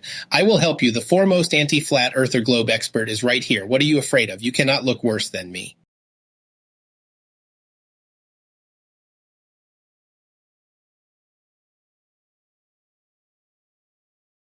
Let me ask you a question, Paggis. Let me ask you a question. Let's say you got home and, I don't know, your wife is banging the next door neighbour. Yeah. Do you think it would be sufficient if your wife said, oh, I've got a model that explains how I didn't cheat on you? So, technically, yes or no? Most likely. Why is it whenever I ask Globus yes or no questions, I never get a yes or no answer? Because the world isn't that simple. He's about to explain how technically his wife could come up with a model that may be possible, and he'd have to consider it.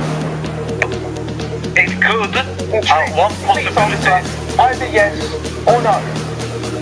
But it isn't a yes or no answer. Are you serious? You're saying that your wife can construct a model to explain how she didn't cheat on you after she banged the next door neighbour? Yes. This is the level of sophistry we're dealing with. So, let me tell you this.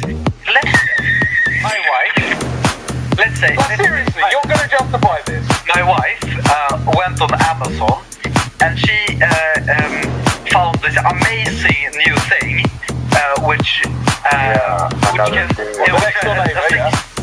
sex robot. This is the ultimate cuckery, my friend. You're not, but you guys are not letting him finish. I'll finish for him though. Because he's talking about sex robots. Hold on. But here's the conclusion of his argument. The next door neighbor has been proven to be a sex robot and is not a human being that is made. Because no, that's not our next door neighbor. That's a sex robot that lives next door. Clearly, if your wife is banging the next door neighbour, she objectively cheated on you. The end. There's no model that can explain that away. Can't be done. I think his wife is banging the next door neighbor right now. Probably. She's probably sick of his obfuscation. She's like, Maggie, so are you going to have sex with me tonight or not? And he's like, well, technically I could, maybe, possibly, maybe I could build a model. And then she's like, fuck it, I'm going to just do it. Can you construct a model to explain away the fact that your wife banged the next door neighbour? Yes. Target, quickly. Tell us what you imagine that model might be. So one possible model that it might be is that she went onto Amazon and there was one dude who had invented this new sex robot who conveniently looked like the next door neighbor. It was like an exact replica, but then she buys it, she gets it, and she's having sex with the sex robot. Then I enter the door. Then I enter the room.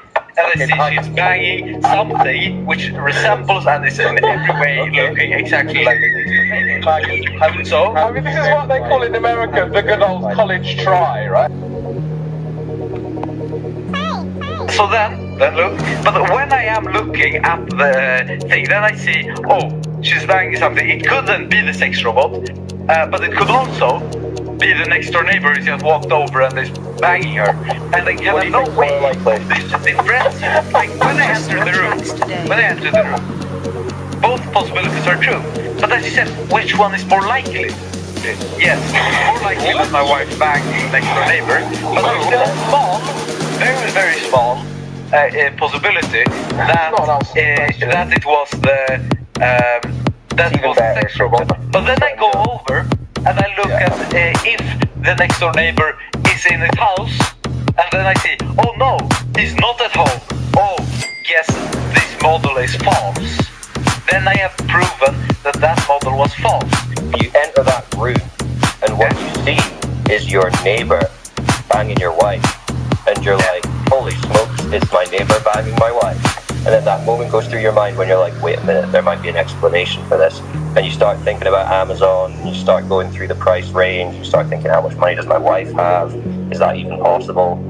But for that initial view, you'd be thinking, well, I'm going to be going with what I see. And what I see is that my neighbor's banging my wife. So that would be the logical assumption at that point, wouldn't it?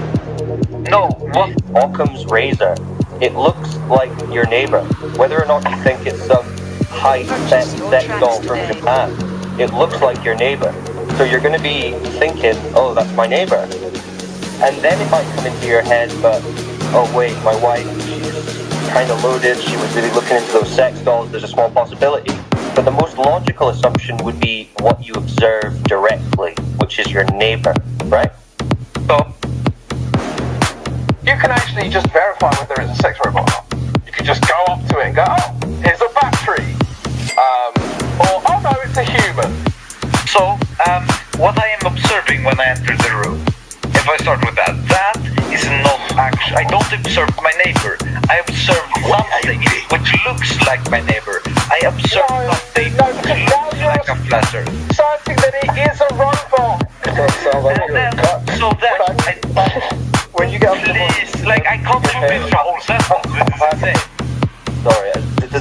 you wake up in the morning, you see whoever you live with in your house, you go, well, that's not actually them. It looks like them, but that could be something else entirely. Is that how you think?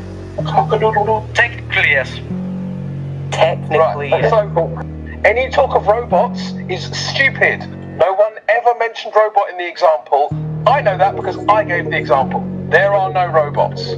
Let's leave the robots to one side. I'm sorry, man, but you sound like one of those people that, like, even if you walked into the room and neighbor was banging out your wife and you realized it wasn't a sex robot, you'd be like, well, the neighbor would be like, well, I'm sorry, man, I just fell, and somehow I just happened to wind up inside her.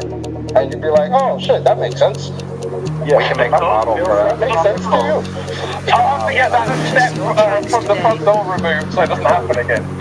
So yes, that is true. Yes, I agree with that statement.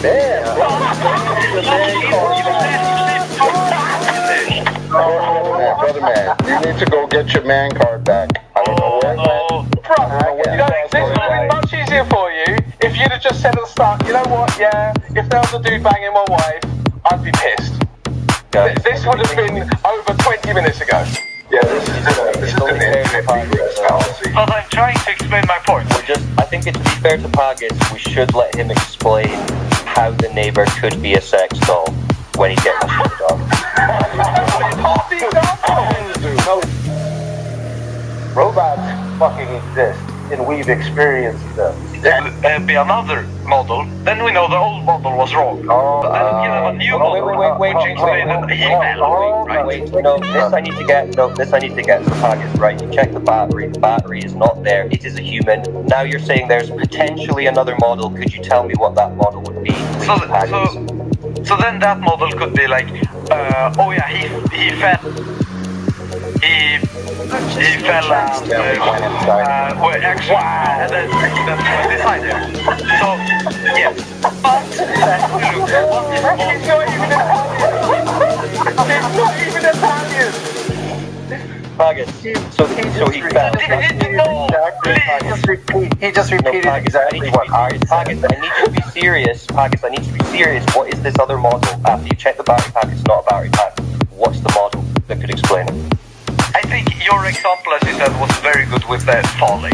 But then I look, what is most probable? What is the most likely? And I see, oh, it's very unlikely that they fell and that happened.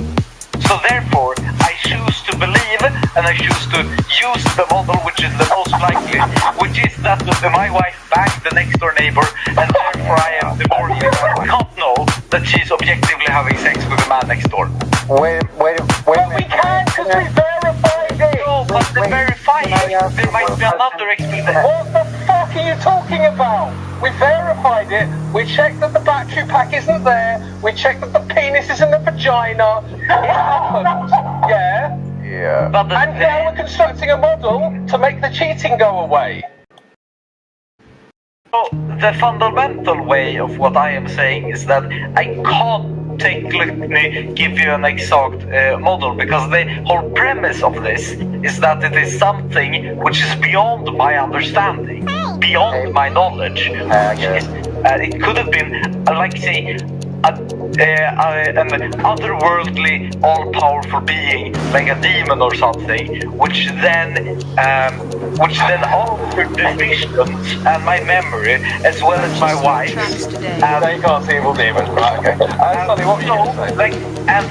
Then we look, oh, this model, it's an explanation, it's actually likely, but it's very unlikely, it's extremely unlikely. Yeah, therefore we don't look at go ahead. Pagas, you're embarrassing yourself now. Pause. Hey, Pagas, I just have one question, okay? Very simple. Go ahead, please. Do you believe there is such a thing as objective reality? No. There you go, folks. That's it. Nail on the head. Yes, I believe there is, but I don't believe we can actually. We can't see yourself, bro. Dude, are you objectively on Discord right now talking to us? I can't actually know that. And as Roger, as you said, then you're a psycho. Well, then you can't objectively know if I mute you. So I'm just going to do that. Yeah, that's a good place to put a pause on that, I think. Oh, yeah. And really...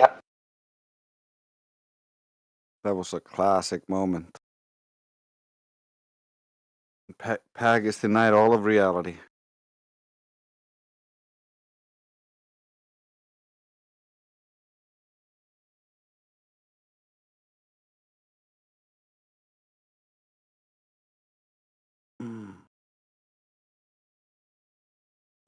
Suffocation is independent of replacement. We do not need to give you a new religion. No, that is not logical, friend. This is the globe, and just accept the truth and you will be free.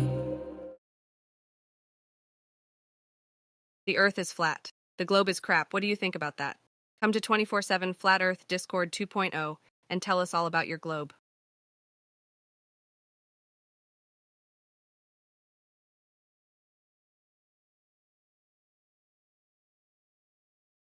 And for all those globers who believe that gravity is going to hold the gas on the Earth, well, there are the three laws of thermodynamics, very simply expressed. Now let us look at some examples of spontaneous changes and see how they are accounted for in terms of the second law of thermodynamics. We'll take the simplest first and look at changes where only the entropy changes. Now, one, perhaps the simplest of all of these, is the expansion of a gas into a vacuum. I have in one of these bulbs some bromine, and in the other I have a vacuum. And if I open the tap between these two, you will see spontaneously the bromine rush from one to the other. Now that is the simplest change we can have, perhaps, because all that happens is a change in entropy. In this case, the expansion into a vacuum, nothing else is involved. There's no energy change, there's no temperature change, there's no change except entropy. So without the entropy concept, that would have been difficult to understand and difficult to account for. in other words, your gravity can't hold gas.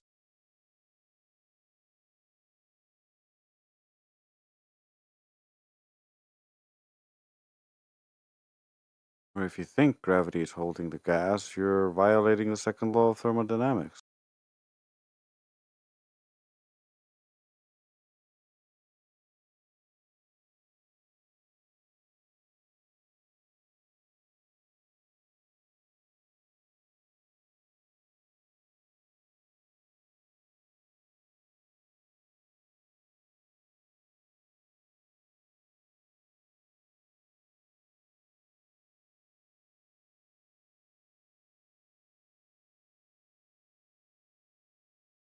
Meanwhile, the people that the Globers believe in say stuff like this. In science, we always say that you make observations, you have a theory, you go make more observations, and it's a very, very tedious process. Wrong. Nobody that I know of in my field uses the so-called scientific method. In our field, it's by the seat of your pants. It's leaps of logic. It's guesswork. Or, for instance, Michelle Thaler, science communicator for NASA. The scientific process of hypothesis, experiment, and all of that, that doesn't happen. It's much more about playing and about trying things. Yeah, they just try things and play and try to fool you.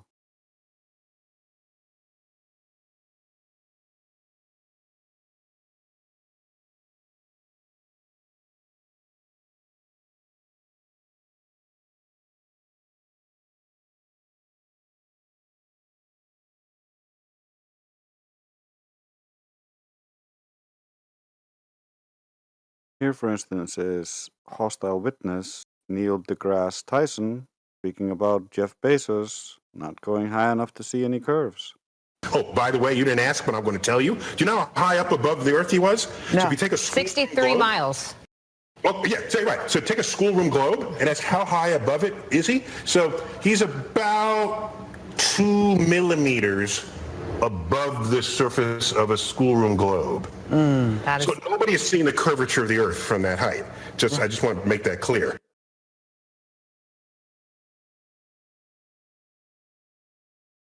So no commercial flight, no mountain top, no weather balloon is going to be able to show you the Earth as a ball. That's all only in pictures and in your mind. In reality, the horizon is an optical effect that you see. Consequence of the optics, of how the light works, how the light enters your eye.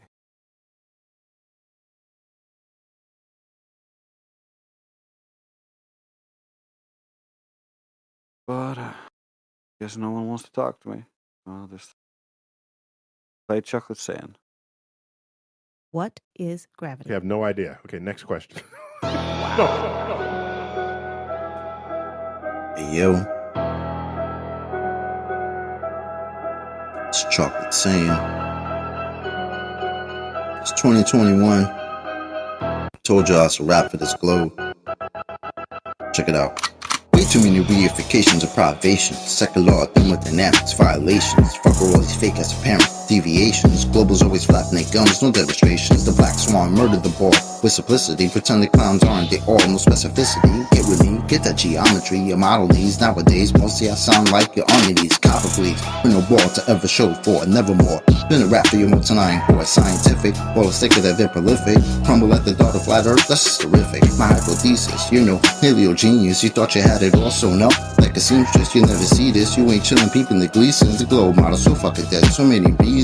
Mad at me, cause your fairy tale of gravity is rapidly becoming a motherfucking fatality. Independent variable, no physicality. Factually, you're dealing with no type of reality. A tragedy, all of the pseudoscience of fallacy. Sad to see that was surrounded by such banality. Globe charts step in the court for their arraignment. Gas fucking off all day, and no containment. It's automatic, you sound like a fanatic. Your heart's beating out of your chest, no need to panic. Problematic, anytime they were Socratic. Defining terms for you is like dust to an asthmatic or a crack addict, all tuned up like a mechanic. State you're leaving in when you're done, it's so tragic. You end the sneezing, all snotty nose the wheezing. You globe charts wind up like Sub-Zero freezing. Ain't no reason for you not to remain calm. As my nigga hit you with the 3-point palm. Instant exploding paradigm technique. Backslapping your beliefs into enigma that's sweet. Your points obliterated, finished, unable to speak. Have you looking like Tom Petty catching a leak? Your whole squad left sounding comatose. I hear Michelle Dollar keeps rocks in her head, she keeps her family close. Some of y'all think y'all the best things since butter toast. When it comes to FB, prepare to catch an overdose of intellectual honesty. The clear lack of thinking of you balls never cease to astonish me. I gotta keep it real and be honest, B. It's quite possibly the dumbest thing I heard since the cosmology is often seen as a philosophy, mythology, but actually it's a prophecy of religiosity.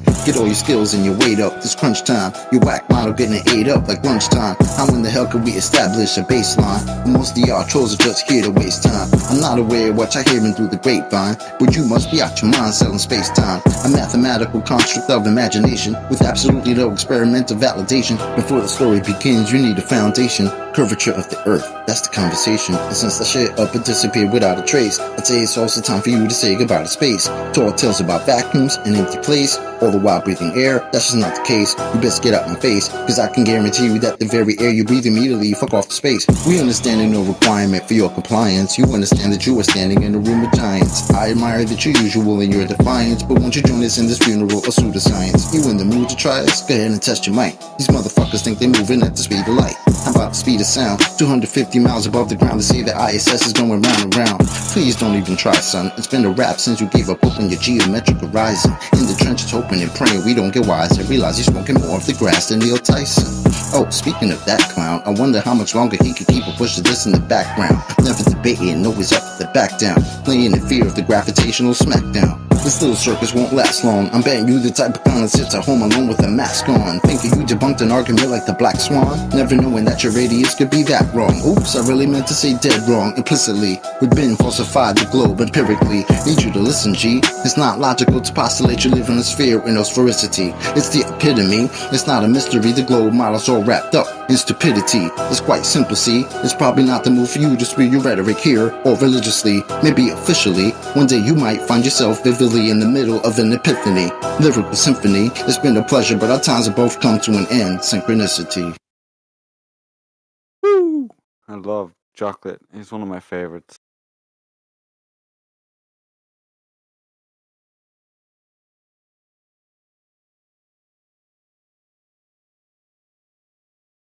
I also have another little clip here. This is the mentality that we're fighting. Another top scientist, Dr. Richard Seed, a geneticist, issued this warning for anyone who would dare to try to stop him. We are going to become gods. Period. If you don't like it, get off. You don't have to contribute. You don't have to participate. But if you're going to interfere with me becoming God, you're going to have big trouble.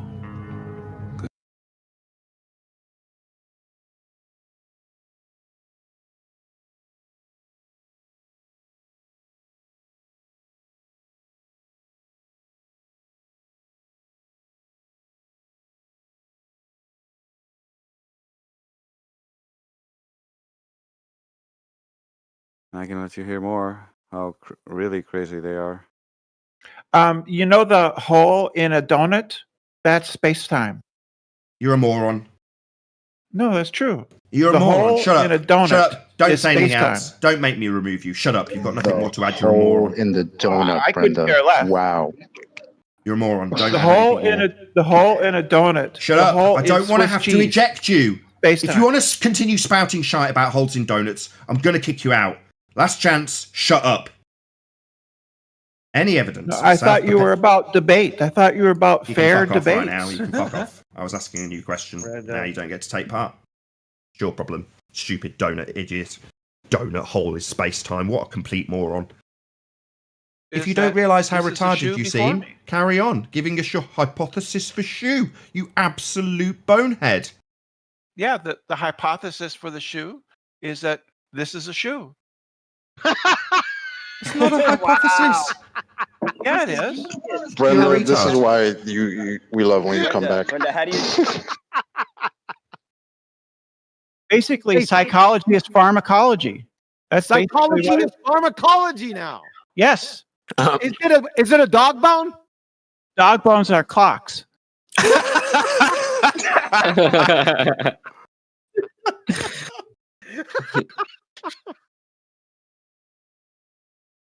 There's so many good moments.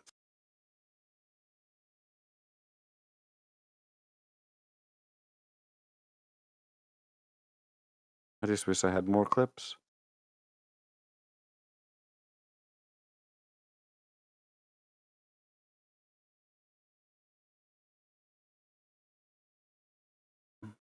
So, the Earth is measured flat. I highly recommend Quantum Eraser's presentation on the Sea Sparrow missiles and its targeting systems. Well, I mean, is your brain exploding?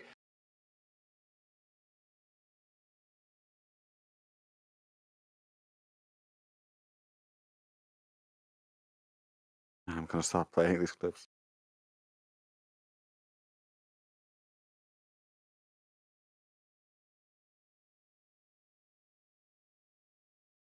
I'll find something to put on the bot instead.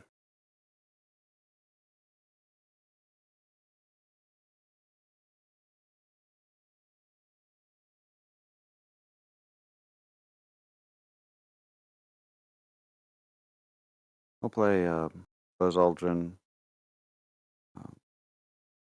while I'm looking for stuff. Is there no one else? Why has nobody been to the moon in such a long time? That's not an 8-year-old's question. That's my question. I want to know, but I think I know. Because we didn't go there, and that's the way it happened. And if it didn't happen, it's nice to know why it didn't happen. So in the future, if we want to keep doing something, we need to know why something stopped in the past that we wanted to keep it going. I remember my parents waking me up, and we went down and we watched you guys land on the moon, No, which you was didn't. No, you didn't. what? Because there wasn't any television. There wasn't anybody taking a picture. You watched animation. So you associated what you saw with I have very hazy memories. I know. Well, no, but what we saw was we all were gathered around the old curved top radio me and listened. talking about, how many feet we were going to the left and right, and then I said, contact light, engine stop. was and a few exciting. other things, and then Neil said, Houston, Tranquility Base, the Eagle has landed. Man, how about that? That was very exciting. Not a bad line. Yeah. This was all these stars and moons and all that. It'd be around. nice if you wore a But I tie that was a didn't. tribute to me. No, this is my tie. No. I bet you thought that's. Okay, I'll play conversation.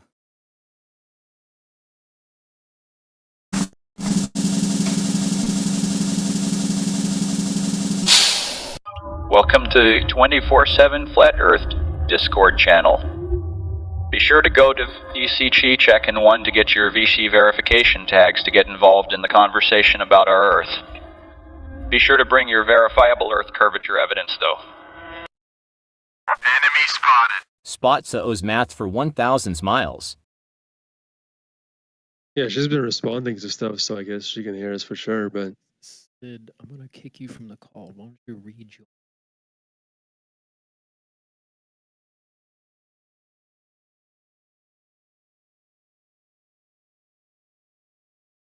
People up. Pazza. Holy. But, I've been on the moon. well, the space we something, man. Location. Like being on It's an idea in our minds. It's like you can't go on a cool idea though. Unless you're a leprechaun, or you're a leprechaun. Not my. I've checked my lineage for Irish blood, and there's none there. Sydney, can we do a quick radio check? I know she was trying to chime in. Sydney.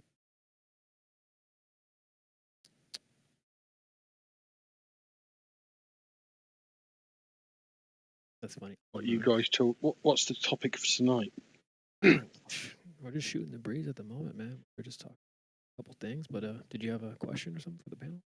No, not really. I was just I was hankering for listening to a conversation. It's gone earlier on today. Everywhere was an absolute maelstrom of people arguing about scurvy. Now it's gone dead quiet. So, like, it's true. There was no. They were arguing about scientific method. But, get that case example from that. But like, okay, so this is like kind of like I look at this place a little restaurant or a bar. So it's kind of funny to see the people that come in and help themselves down at the bar. So what brings you in? What can we help you? What can we serve you today, sir? Get you a drink? No, think of it like a bookshop. I'm just browsing. Yeah, but we only serve paying customers. You're just gonna have water. Oh. Well, can I at least use the restroom before I go? Buy a drink if you. Yeah, I stopped that. It was a little bit low, and I'm gonna play the Saga of Matthew instead. Welcome Matthew No Arms back. Matthew Learns. No arms. Matthew Weathers. Welcome back, Matthew. Hey, happy long weekend to everybody.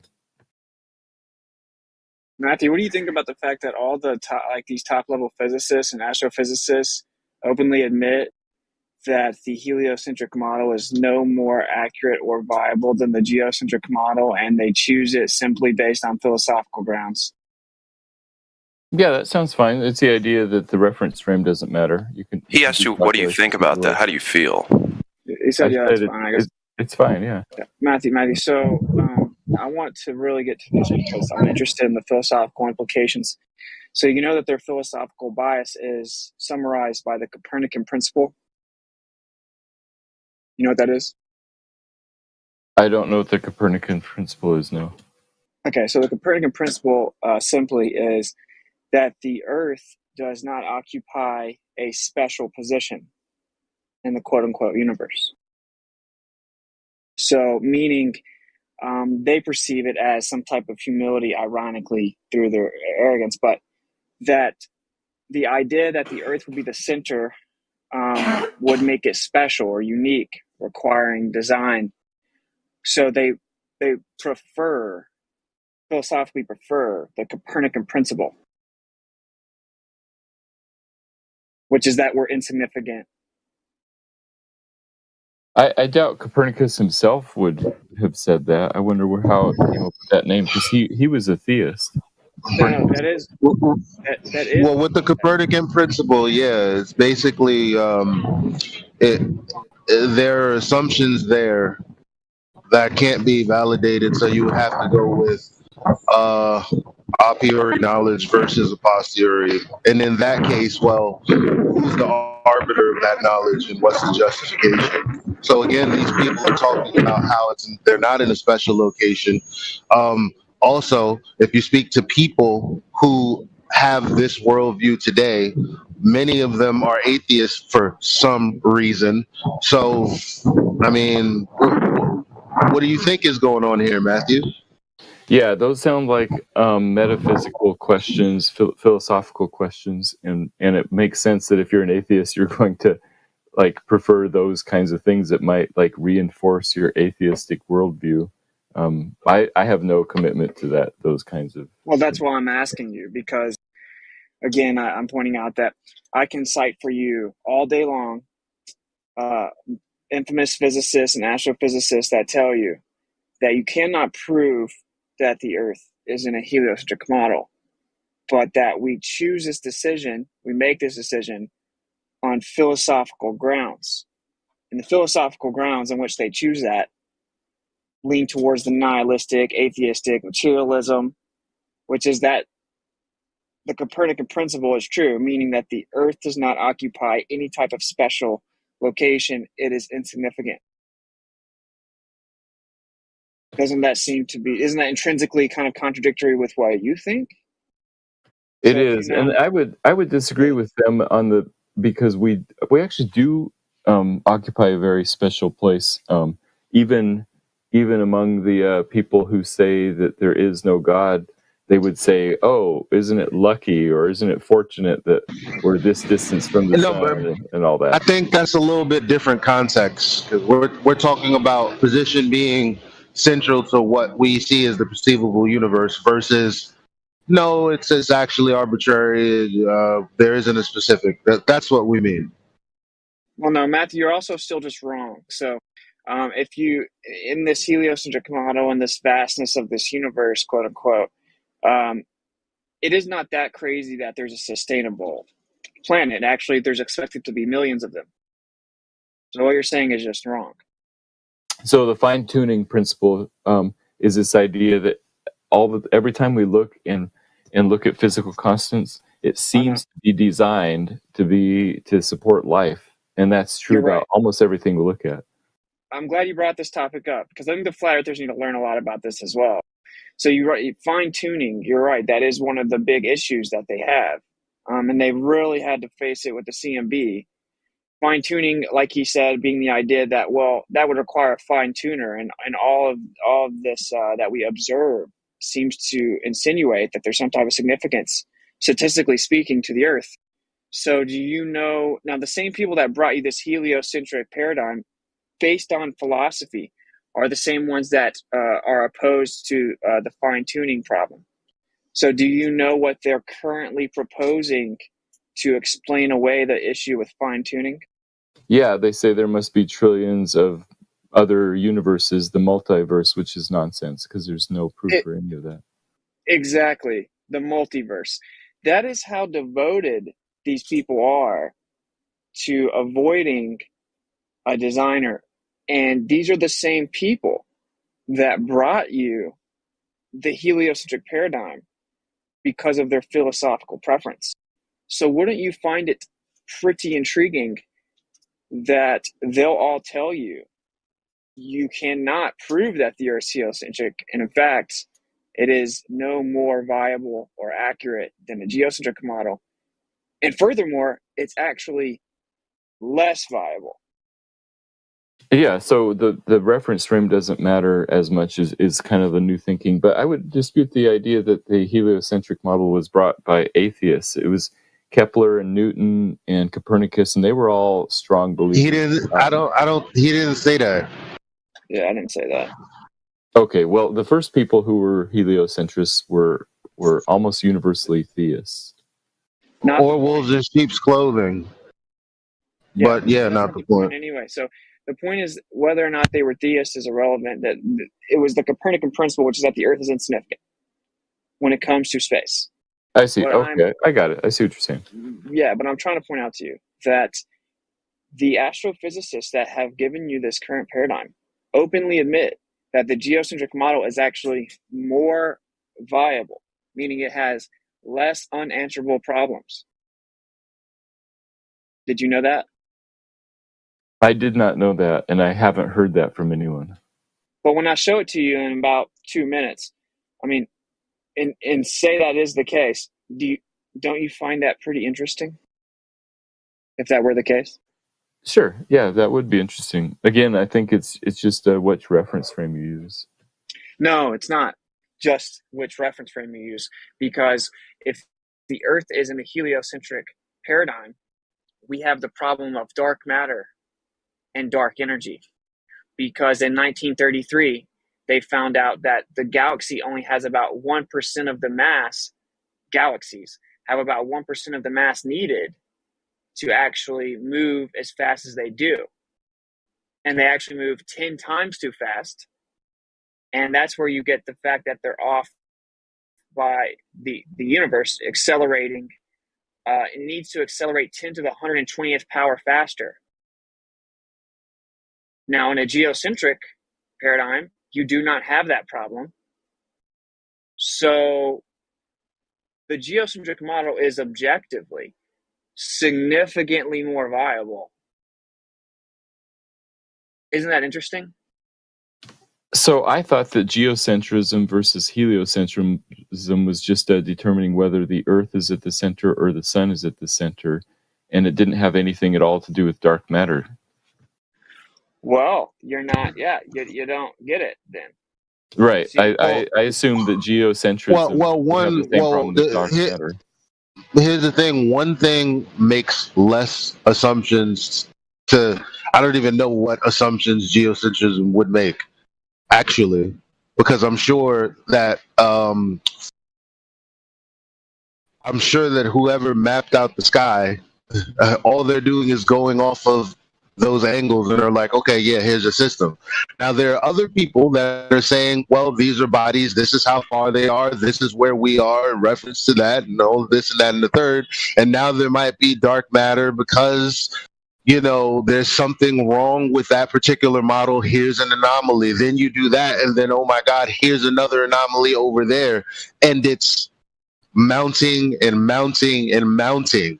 When it comes to the heliocentric model, it's just fine if you just keep it geocentric.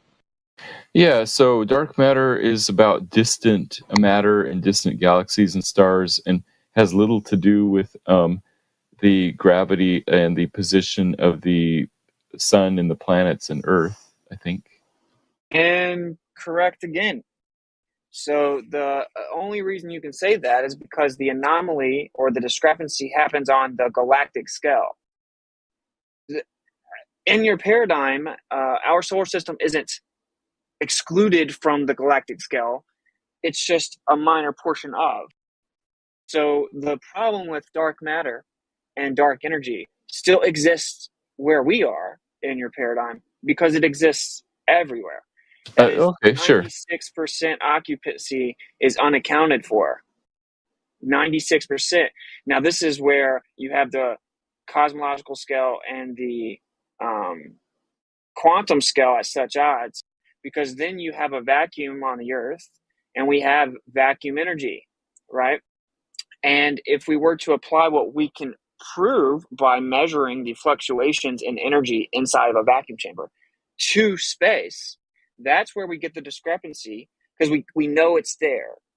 So when we apply it to space, assuming the relativistic application of the heliocentric model and quote-unquote gravity, that is relativity, that's where they get the number 10 to the 120th power, because the universe would have to be packed full of something that isn't actually there.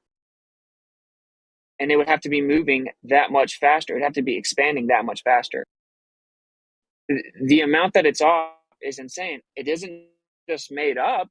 It's based on what we can prove, which is vacuum energy, 0-point energy. So that's why the quantum and the cosmological scale cannot coexist. But only one's actually tangible, where we're in the real world.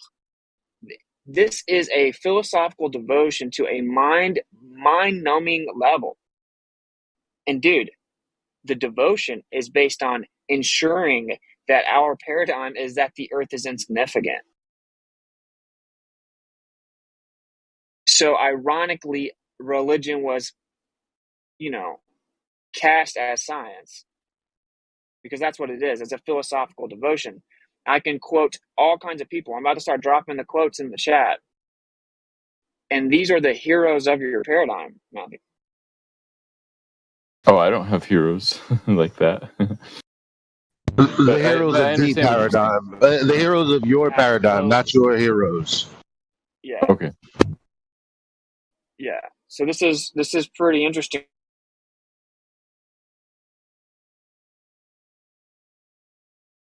Yeah, I hear what you're saying, that if there's problems way out there in the galaxies, then that model itself would have the same problems here within the solar system or even on the Earth.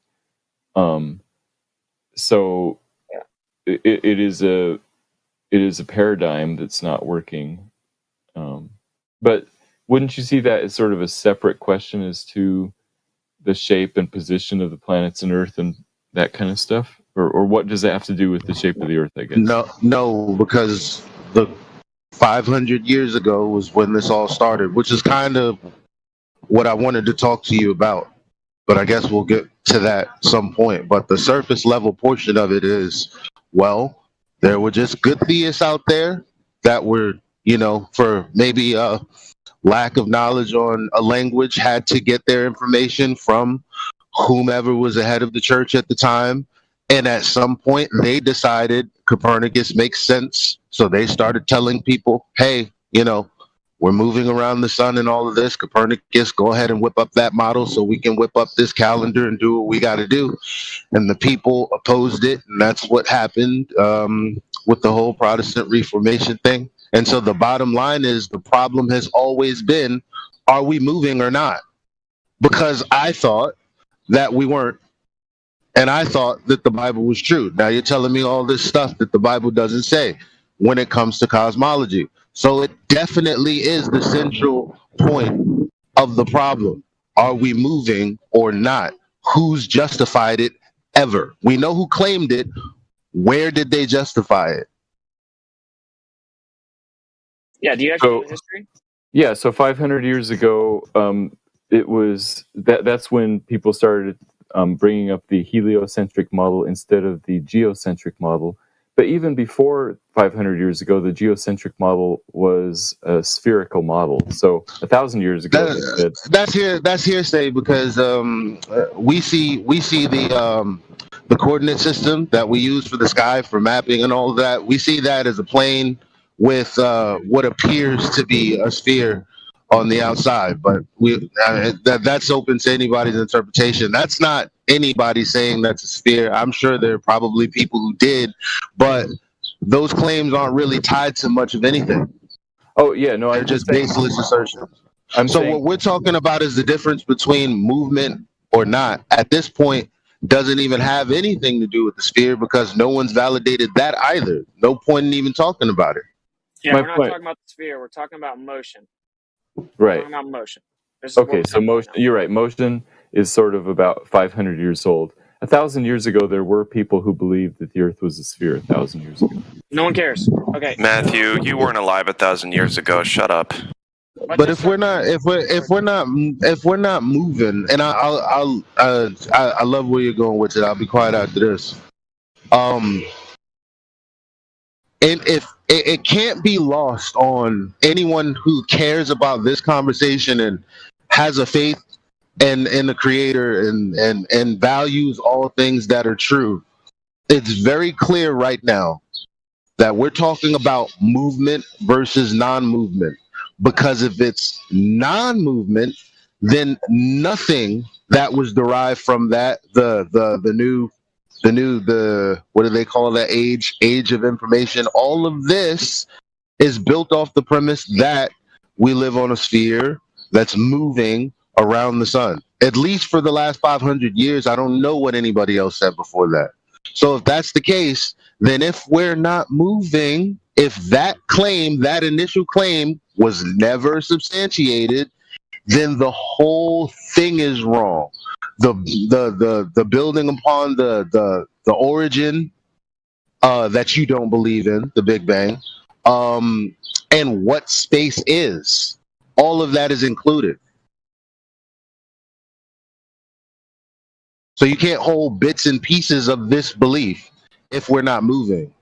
Not logically and justifiably, you have to take that up with your authority, whoever that is, whatever God that is. I would like to just jump in here. Like, Matthew's going to be one of the few Glovers that we can maybe have a decently constructive, honest conversation with that can be informative for the audience. And he is a creationist, right? So I don't want it to get too like hostile or anything. I actually think that this may change your life, Matthew. Thank you. I'm not being hyperbolic. So do you see, of course, you've seen this quote. I'm going to be dropping a bunch of quotes. I'm sorry, but when I was in here earlier, it was dead silent for hours, so. Okay, this is the quote I'm sure you've heard. I see the Einstein one. Right, so I've come to believe that the motion of the earth cannot be detected by any optical experiment, Albert Einstein. And I'm not saying just everyone that wants to jump in and talk about it, that's cool. It's just kind of try to keep it concise and productive. Like,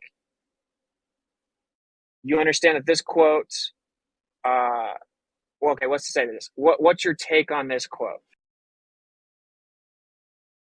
It sounds like he's saying that there isn't a optical experiment that can show motion, and which kind of fits with his idea that you can use any relative frame of reference. So I think it sort of has to do with the frame of reference idea that he is famous for. So then, do you agree that Einstein's saying that you can't prove the motion of the Earth?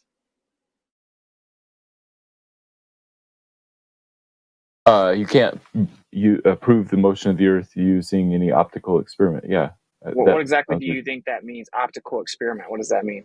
I think they're trying to use something like the speed of light, or the Sagnac effect and those kinds of things is my impression. Okay, for the audience, Sagnac effect was, of course, discovered by Sagnac, who said that it was a product of the vortex of the ether, right? And this is what ring laser gyros utilize. Yeah. The Sagnac effect. Okay. So your understanding is that he's specifically talking about experiments that you utilize light. Right. So then Einstein right here is saying that you can't use a ring laser gyro to prove that the Earth is moving. I think he was saying that you can't prove that the Earth is in motion, like instantaneously. Like if you're moving at some speed, you would experience the same thing as if you were not moving at all as far as the speed of light. So the speed of light isn't going to help you because of time dilation. So you agree then that Einstein's saying you can't use a ring laser gyro to detect motion of the Earth? No, I don't think he would have said that. But that's what that is, an optical experiment? He's talking about motion, like something, whether something is moving or not. Ring laser gyro is talking about rotation.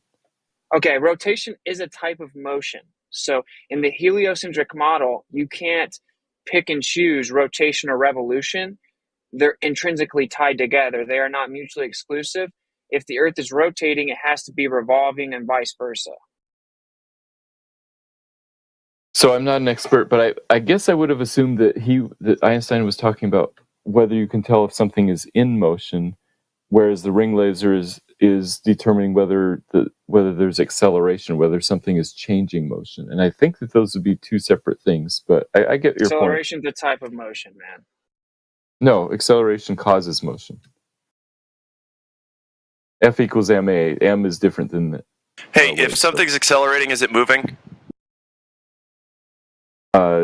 There might be a point where it's accelerating without moving. What? Okay, so This is where the top of a parabola. Take physics. this one single sentence in the with it speaking You're after so me. lost, This is where I get indignant mildly, where we start using these tactics where we unjustifiably split hairs, making distinctions without differences. Acceleration, rotation, revolution. This is all motion. yeah, it's just objective. So, Matthew, would you say that he said this quote 70 years, actually almost 80 years after Foucault's pendulum? So would you agree that Einstein's saying that you can't use Foucault's pendulum to detect motion? No, Foucault's pendulum is a physical thing happening, not a light experiment. Okay, so you think that when he says optical experiment, he only means light?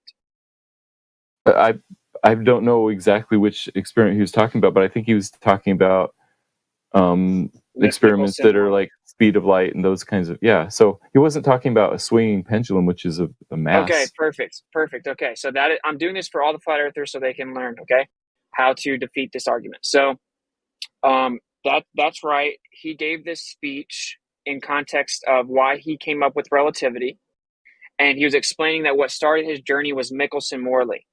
And then he explains that he ultimately came to the conclusion that no optical experiment could ever detect the motion of the Earth. Now, here is another quote from Einstein. To the question whether or not the motion of the Earth in space can be made perceptible in terrestrial experiments, we have already remarked that all attempts of this nature led to a negative result. Before the theory of relativity was put forward, it was difficult to become reconciled to this negative result. Now, here he does not say optical experiment. He says terrestrial experiment, meaning any experiment carried out on the Earth. So you think he was talking about every possible experiment, or what is the context? Was he talking about the Michelson-Morley experiment again? Now, this is actually from his writings on special and general theory of relativity. Couldn't get a much better source than that. And in the context, he's not talking exclusively about Michelson-Morley. He says Michelson-Morley and all the other experiments that attempted. He specifically says all the experiments. He specifically doesn't just say Michelson-Morley in context of special and general theory of relativity, which you couldn't get a better source from Einstein than what he's famous for, right? Yeah, that makes sense. Yeah, so he's saying that whether or not you can't detect the actual motion versus being stopped, and that fits with what he was saying. Like you were saying, the relativity, that being stopped is functionally the same as moving, and it's hard to tell the difference. So, Are you fucking kidding me, dude? No, it's a relativity. That's just the basic idea of relativity. No, my laugh was rhetorical. Go ahead, Whitson. That's Mach's principle.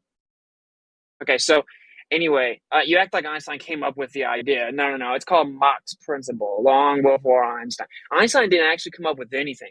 But anyway, we'll cover that. He didn't come up with, he was not a genius that came up with new equations? I doubt he was a genius, but He was a paid shill by NASA, even though they didn't exist. See, don't spiral on me, Matthew. I was just straw manning for humoristic effect. Okay. He actually was a figurehead put up because they had to respond to Michelson-Morley, which debunked the claim that the Earth was in motion. So they had to come up with a theory that says, well, it had to make it unfalsifiable and say you could never tell. And Einstein was the guy pushed forward. He was a Zionist. And of course, he provably patched together tons of other people's work. That's just a fact. Henry Poincare did most of what is in relativity. He took the Lorentz transformation from Lorentz. Most of his work was not his own. Okay, so that's the point. Anyway, so I don't want to make this really take too long. So very simply, the Globers have always said, "Oh, it's just optical, you stupid flat earthers, just talking about light," which means they don't understand. They're debunking their claim of ring laser gyros. But in addition, now what flat earthers normally say back is, no, optical means you can see it. So I actually have to correct the flat earthers here. He is talking in context of experiments with light, optical deduction via light, because he's specifically talking about Michelson-Morley. Now, it doesn't mean that he's not just saying just Michelson-Morley, he's saying any optical experiment. So anything with light cannot prove the motion of the Earth. The flat earthers should critique their approach. Now, I've found another quote from Einstein that goes in further detail and says terrestrial experiment. This is the main one that flat earthers should actually use, because it says anything on the Earth. Okay, so whenever you invoke the ring laser gyro invented in 1976, you say, oh, well, that happened long after Einstein. He didn't know about it, so he wouldn't have said this quote then. That's one of the best that the Globers come up with. We'll address that in a second. We'll put that on the back burner. So you bring up Foucault's pendulum, 1851. This is 80 years after that. That means you think Einstein was wrong if you think Foucault's pendulum proves that the Earth is moving, okay? And the mechanical gyro was invented in 1909. So that was, again, 20 years before this quote. So he did not think either the mechanical gyro or the Foucault's pendulum would prove that the Earth is moving. And he understood this because of Mach's principle, and it could very easily be movement around the Earth.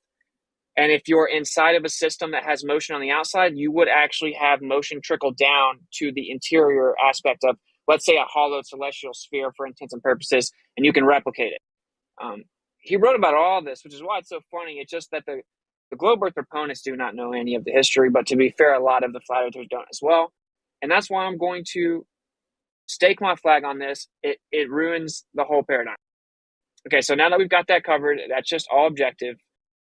Okay, so do you have any rebuttal that you would like to say, or you want to move on? No, I see what you're saying. That it's hard to prove any type of motion using any optical experiment, using any optical devices, or even using swinging pendulums. I think none of those prove that there's motion happening.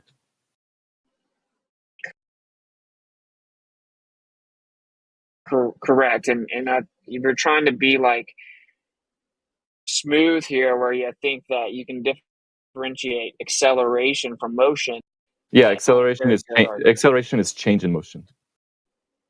Okay, so you would have to substantiate that motion exists to prove that there is a change in the motion.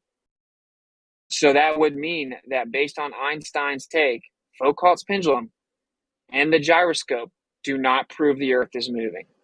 And again, no, in the heliocentric paradigm, you cannot separate rotation and revolution because they both have to exist. Acceleration is separate than motion, and so it is not. You cannot explain the observations without it both rotating and revolving. If it's just rotating, it doesn't explain the observations. Matthew, something can't accelerate without moving. Acceleration causes movement. You're right. Well, he's saying you can't prove the movement. So if you're saying, oh, well, we're just measuring the change in movement, he's saying you can't prove there is movement to measure a change in. So that refutes your point. So you could measure the change in movement without knowing what the movement exactly is. You can see the change. You don't have to know what it is. He's saying you can't verify that it is. I don't agree with that part. Can something be stationary and accelerating at the same time? Yes. How the fuck does that happen? The top of a But again, but Matthew, this is a really bad ontological blunder, because you are trying to distinguish. You're trying to distinguish motion from acceleration, right? As though acceleration does not fall under the category of motion, when it does. They're similar concepts, but they're separate. So what would you describe as happening at the very top of a parabola? If you shoot a cannonball straight up, and then and then it falls at the top of that What the fuck? parabola. Are we shooting cannonballs right It now? doesn't What's just going on? pause in midair, Matthew. It's moving the whole time. The change in direction doesn't mean that it stops moving. It instantaneously does. There's like one moment in time where it's going up, and the next moment it's going down. And it's not Wait, moving Matthew. at that moment. At the moment it stops, it's stopped. That's right. Moment of Jesus time, Christ. It's not moving. Exactly, dude. Ridiculous. But I just want to let you know, I understand that I have Stillman to your side. I can argue what you could say better, I think, because I've looked through all of this. I intellectually cornered you. There is no way No, out. you didn't. The only intellectually No. honest response you can have is to say, okay, well, we can't prove the Earth is moving, but I believe it is. We can't prove the Earth is moving, but I believe we can show acceleration exists. You can't show acceleration of the Earth if you can't show that the Earth is moving. Yes, you can. Matthew, let me ask you: were you taught this in school? No, this is common sense based on physics. What I know of physics. Oh, okay, Matthew. So you don't believe in Einstein? That's a yes. I believe that acceleration and motion are separate. Yeah. If the bullet stopped at the top of the arc and is stationary there, then you don't believe in Einstein and you're following Newtonian perceptions of the inertial reference frame, because they have different inertial reference frames. Slightly different, but on the scale of radically cannonballs. different. They're radically different. In Einstein's models, the falling object that's free falling at 9.8 meters per second is stationary. In Newton's perception of the world, when the object is stationary on the ground, that's when it's stationary. So you're completely divorcing Einstein. You realize that?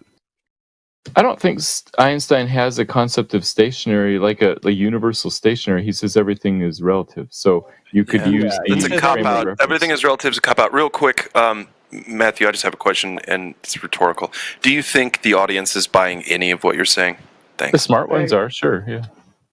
Okay, well, we're just gonna keep. Okay, so far, the best he's got is that you can measure acceleration without something being in movement, and acceleration is the change in movement. So you're just patently wrong. Okay, so we're gonna move on now. This is also Isaac Newton himself saying that the Earth could in fact be at rest and the center. He says, in order for the Earth to be at rest in the center of the system of the sun, planets, and comets, there is required both universal gravity and another force in addition that acts on all bodies equally according to the quantity of matter in each of them and is equal and opposite to the accelerative gravity with which the Earth tends to the sun, and thus celestial bodies can move around the Earth at rest. This is, of course, assuming the vastness of the distances and the vacuum itself, which is in contention, of course, from our side. The point is that Newton himself said that, yes, indeed, the Earth can be at rest and be in the center. So now what we're going to do is we're going to get into what really started all this, and that is Michelson-Morley. Michelson-Morley, they attempted to see, they assumed that there was an ether. They assumed that the Earth was spinning and revolving. And so they were going to detect a change based on different angles shooting with and against the ether. You'd be able to see a difference once the light patterns intersected. They would have a differentiation based on the motion and how long it took the light to get back. They found that there was just a very slight variation, but nowhere near what was needed for the Earth to be spinning. And this is why relativity had to be proposed, is to explain why you could not detect that. Okay, so here is physicist Henrik Lorentz discussing the Michelson-Morley. He said, briefly, everything occurs as if the Earth were at rest. Point blank here, and of course, he will come up in a second because they actually utilized his take to try to explain away the Michelson-Morley. Now, Matthew, are you familiar with Arthur Eddington? I've heard that name, but I don't remember in which context. Okay, so Arthur Eddington, go ahead. No, I just wanted to, am I wrong, or did what you just read, isn't that Matthew's position? What, that everything occurs as if the Earth is at rest? Yeah, like there's a specific point, like Matthew saying, like at the top of a parabola. No, that doesn't. No, There's a moment. That's not. Remember. no. Lorentz is saying that everything occurs as if the Earth were at rest. This was his response to Michelson Morley, because he was a genius, an actual genius, and he was one of the fatherheads of electrical field theory, and he knew there had to be an ether because there has to be a medium to sustain propagation. So he never even entertained the idea that there was no ether, because he wasn't insane, and you can't have a medium, or you can't have something propagating nothing. So this is just Lorentz responding, saying, clearly everything happens as if the Earth was stationary. So Arthur Eddington, Matthew, is the guy that allegedly helped to verify relativity with Einstein by looking or observing a star from behind an eclipse. Does that sound familiar to you? Yes, I've heard of this. They knew an eclipse was coming, and they knew where the star should be, and they were going to see if there was any gravitational lensing. To this day, this is one of the only claimed evidences for relativity. But actually, within your paradigm, they say that it's still based on refraction. Just that space and time bend and warp and cause the refraction. You realize that, right? No, I would say refraction is different than gravitational lensing. No, it's actually not. It's the same exact effect. You're just claiming a different cause, but it's the same effect of refraction. Oh, yeah. So, I get it. They would call them different things, but they work sort of the same way, but they're completely different processes that cause it. But exactly the same effect. You have to presuppose the cause. And so that doesn't actually prove it. That's correlation and causation. Like if I say, oh, man, the sun rises every time the rooster crows, so the rooster crowing must make the sun rise, and then you remove the rooster, and then the sun still rises. That's correlation and causation, right? So anyway, here is Arthur Eddington himself. Again, one of these are infamous people from your paradigm. Arthur Eddington, this is about Michelson Morley. There was just one alternative. The Earth's true velocity through space might happen to have been nil. So when you hear the globe earthers say, no, all Michelson Morley did was debunk the ether, there was no other option. Then you say, no, they had the option of maintaining the ether, which was the actual foundation for all electromagnetic theory. Sorry, I got a call. From all electromagnetic theory, or so they were either throwing away the ether or throw away the assumption that the Earth spins and revolves. That was the paradigm. Do you agree with that? They had to make that decision. No, I see. This Michelson Morley shows that if relativity doesn't exist, then it shows that the box that they did the experiment in was not in motion, because basically they're looking at the round trip speed of light at right angles to see if there was any difference, and they didn't find any difference. Okay, so yeah, my point is that the Glober script that they say is, that didn't show that the Earth wasn't moving at all. It just proved that ether doesn't exist. They didn't detect anything. The truth is that they did detect something. It just wasn't nearly as much as was needed for the Earth to be spinning and revolving in a stationary ether, specifically. Okay? But my point is, here's Arthur Eddington telling you, clearly we were this was before relativity, right? Clearly we are faced with a paradigm where the Earth could just be at rest. Okay, so I'm making a point here that the Globers just lie on the internet. That's what they do. They lie on the internet. So here's another one. This is another famous physicist Wolfgang Pauli. The failure of the many attempts to measure terrestrially any effects of the Earth's motion. He then goes on to say, to explain how the mathematics of relativity are used to explain away this inability to prove that the Earth's in motion. So this is another famous physicist telling you that you cannot measure any effect of the Earth's motion terrestrially. Any effect of the Earth's motion that would include acceleration. What in it, Matthew? Acceleration is separate from motion. What do you mean any effect? I would say like the optical effect, or even like swinging pendulums. Yeah. So yeah, exactly. So that's the main point here is in 2022, all the Globers have to prove, quote unquote, that the Earth is in motion is Foucault's pendulum and the ring laser gyro, or mechanical gyros. And here is once again a very infamous physicist telling you, you cannot use those to measure the motion. Okay, so Okay, and I agree with that. The Foucault's pendulum does not prove motion. Ring laser gyros does not prove motion. Even mechanical gyros doesn't prove motion. None of those things have any indication of motion. yeah, and we all know you're trying to differentiate motion and rotation, and that's not how this works. Because in the heliocentric paradigm, to explain the observations, the Earth has to both rotate and revolve. In order to have acceleration, you must be in motion. But we're not going to keep saying this over and over. If that's where you're staking your flag, go for it. Okay. That is where I'm staking my flag, that motion and acceleration are different things. But can I ask a question? Mm-hmm.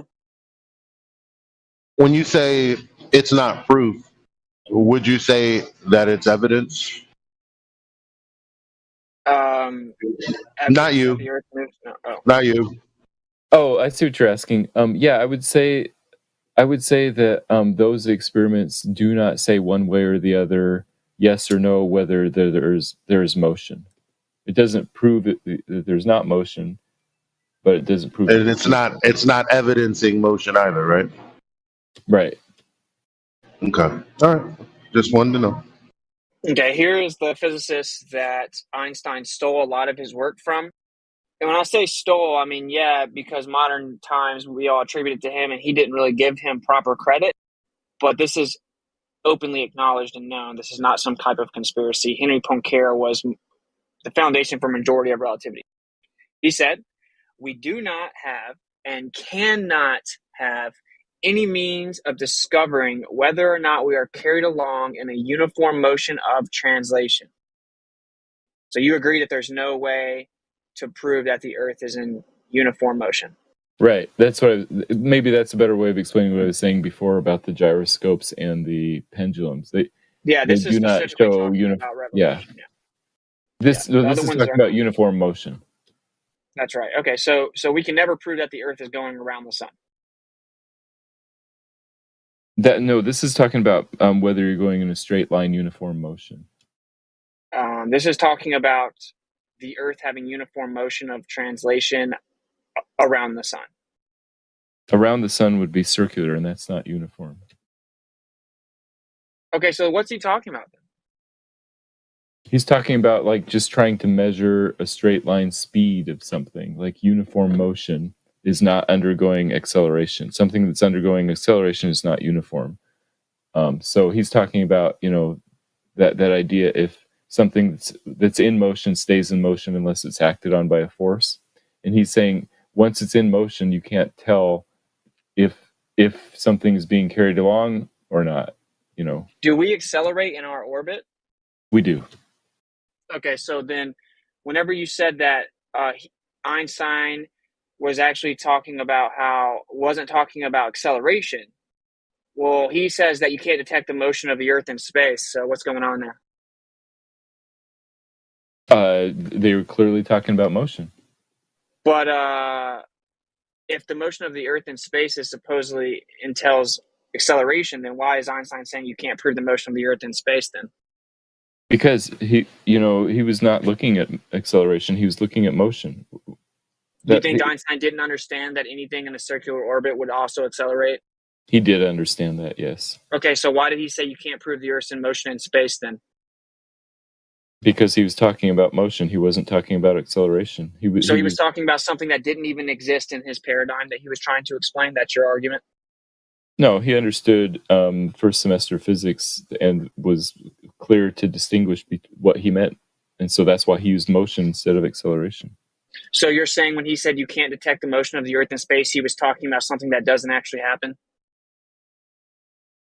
No, motion does happen.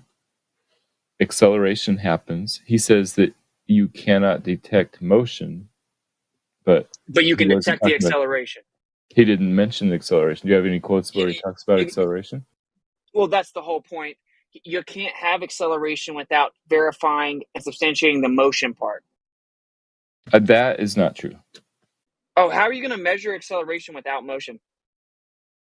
They're separate concepts, and there's ways of measuring motion. There's ways of measuring acceleration, like springs provide acceleration, for example. Not that there's a spring, But there's lots. But how can you have acceleration without motion? The top of a parabola. How do you measure acceleration without motion? Depending on what is causing the force, you can figure out the size of the force. How?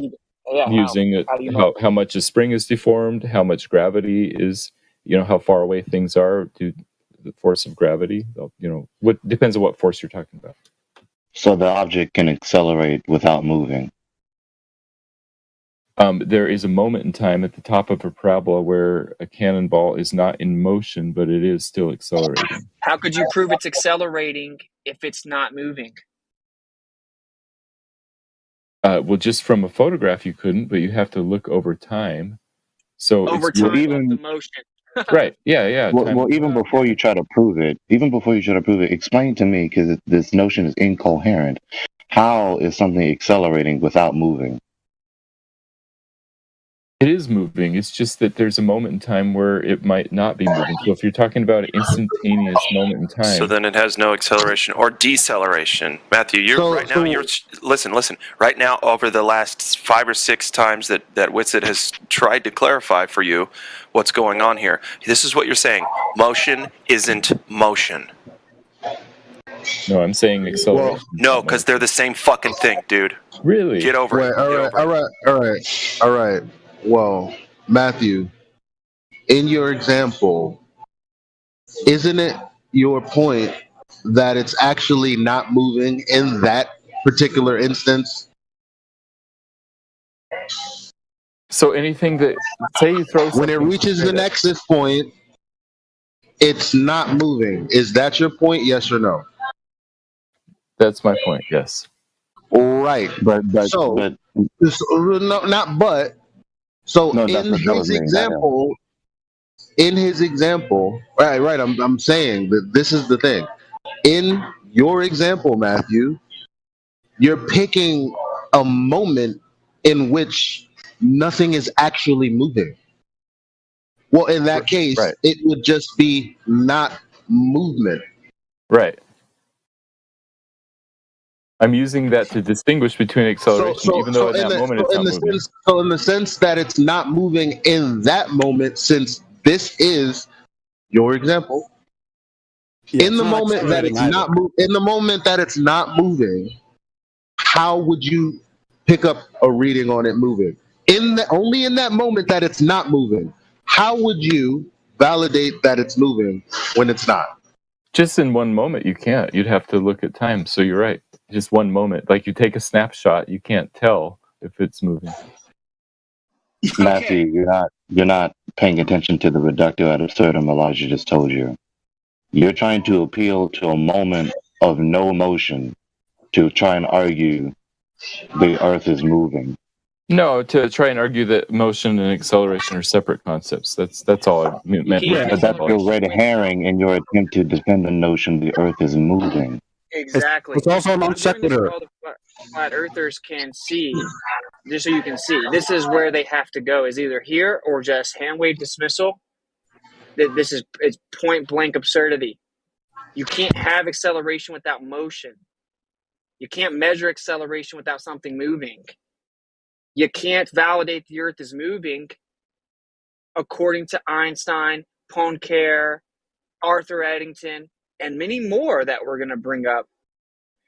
These are people that quoted far after the gyro, the mechanical gyro, and Foucault's pendulum, which is to this day all the globe earthers have. Okay, so use their own paradigm against them. Make them say that Einstein was a genius, but he was also incompetent. So Matthew, when something is not in motion, is it accelerating? Sometimes it is and sometimes not. Give an example. If you throw something up in the air, let's say that you launch it and it's up in the air for 4 seconds. It goes up and then for 2 seconds, then it slows down, turns around, and then falls down. That whole 4 seconds, it's undergoing acceleration. But if you shoot it straight up, that one moment halfway in between there at second 2, there's no motion. There's no acceleration. Yeah, no acceleration. So you debunked yourself. Do you realize that? during the whole 4 seconds, there is acceleration, Yeah, including you're the not one talking moment. about that. time. You're talking about the moment where there's no motion and then claiming there's acceleration there. That's retarded, Matthew. Do you realize that? That's why we should only give this a few more minutes because Matthew, answer his question. Yes, I am saying that in that moment, at 2 seconds, there is no motion, but there is still acceleration happening. Can I rebut that? No, you can't. It's simple physics. Well, no. I mean, you said it, and I would like to rebut it, and then you can let whoever's listening. Sure, go ahead. Yeah. Okay. So you know how you are accelerating, and then you slow down, right? Like in a car, you're accelerating, but then you're decelerating at some point, right? Right. In physics, we don't. So if you're going to, but I'm talking about reality, and so in reality, when something slows down, it's decelerating. If you were to shoot something up, it would be accelerating, and then in reference to how much acceleration it had at its maximum, when it slows down, we would classify that as deceleration. Now, there's going to reach a point, the point where you're saying there's no movement, which that acceleration is zero. Ergo, no acceleration. If Einstein was talking about how you can't measure the motion of the Earth, but it's supposedly always accelerating, then why would he even say that? Because, I mean, I don't know how many other ways to say that acceleration and motion are different, and you guys Why can would choose he not to believe me. be talking about motion, though? Because they were curious about whether you could see how fast the Earth was moving, like to understand like sort of a raw speed. So, like, to determine sort of a what? A raw speed according to some sort of like universal reference frame, something like that. And they determined it's not possible. Wait. Is there something different than a raw speed? Like it's either a speed or it's not a raw speed. Is there like sort of a universal, a universal speed of the universe or something. No, man. That would be begging the question. Is the Earth ever not accelerating? No, the Earth is always accelerating. So he would be trying to determine something that never happened. That's your claim? No, he would be trying to find the motion, the speed of the motion. But that doesn't exist. But I thought, according to you. Didn't he just defeat himself? Just wait. Yes. No, motion. Yeah, like motion 4 and times. acceleration but there's also, because they like to compartmentalize all this stuff. But yeah, that's how actually, the world works. No, because then the word nuance wouldn't exist. So that's not how the world works, Matthew. Right or wrong? Before I continue. No, there is nuance. Right. Right. An amazing thing Matthew just said. Talk about atomism. Go ahead. But thank you though, Matthew. So damn, what was I about to say before? What was I saying when he interrupted? Because that's all I said. Damn, that's all I got to say. Are you supposed to be the smartest person in your family? Okay. What he said. Okay, so in response to acceleration, now isn't it that the argument is there is no acceleration and that's why we can't detect movement? No. No, I'm asking everyone else who's literally came here arguing that the reason that we can't detect movement is because it's not accelerating. Sort of like if you're going the same speed or the same velocity in a train. In fact, I'm pretty sure you've made that argument, but maybe in a plane. Who are you addressing? I don't know, but I just fake spit out my tobacco like I made a good point. You did. And spit. Yeah, he did. Matthew, have you not argued that that a plane is traveling in a linear direction and therefore you don't feel any motion? Or Well, acceleration? I like the example of the train, and that's what Galileo actually used an example of a boat.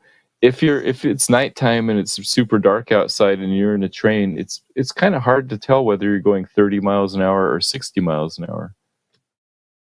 Yeah, Galileo disavowed heliocentrism a year before he died. That's false. No, it's not false. Yeah, neither of you know that, by the way.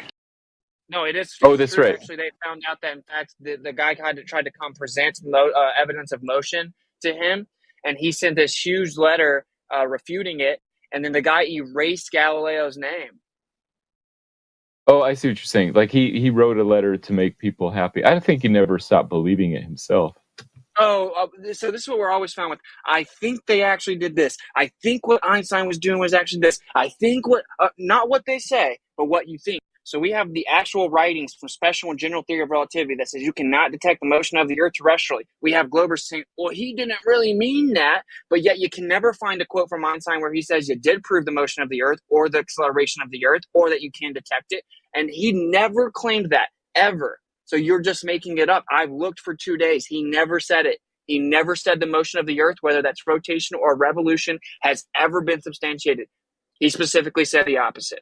And at this point, Matthew, do you think you know more than Whitsitt about this? At yes, this point, I do, actually. Oh wow! Holy shit! The hubris here. No, he's hold on, Matthew. I'm not trying to call you out, buddy. The only time you've opened your mic is to ridicule Matthew. If you're gonna open your mic, please just add to the points that are being put out there. There's no need for all the extra, please. So with the thing that you said with I think what Globis most of the time use, they always use that, man. Like if you show them the video of Mr. Astronaut who landed on the moon, what's his name? Oh man, I always forget his name. It's so unnecessary to remember. Yeah, Buzz Aldrin. When he says, when the little girl asks, why has nobody been to the moon for such a long time? He said, and he's like saying, I think I know because it didn't happen, and because it didn't happen, that's the way it is, or something like that. Yeah, because we didn't go there, that's the way it is. Yeah, because we didn't go there. Thank you, Gary. I should maybe remember things better. So, and if you show that certain Globers, they would just say, actually, I think he didn't mean to say that they didn't go there. He just put that sentence in the wrong position, Yeah. Or like that. They make unbelievable. Unfalsifiable and appeal to bullshit.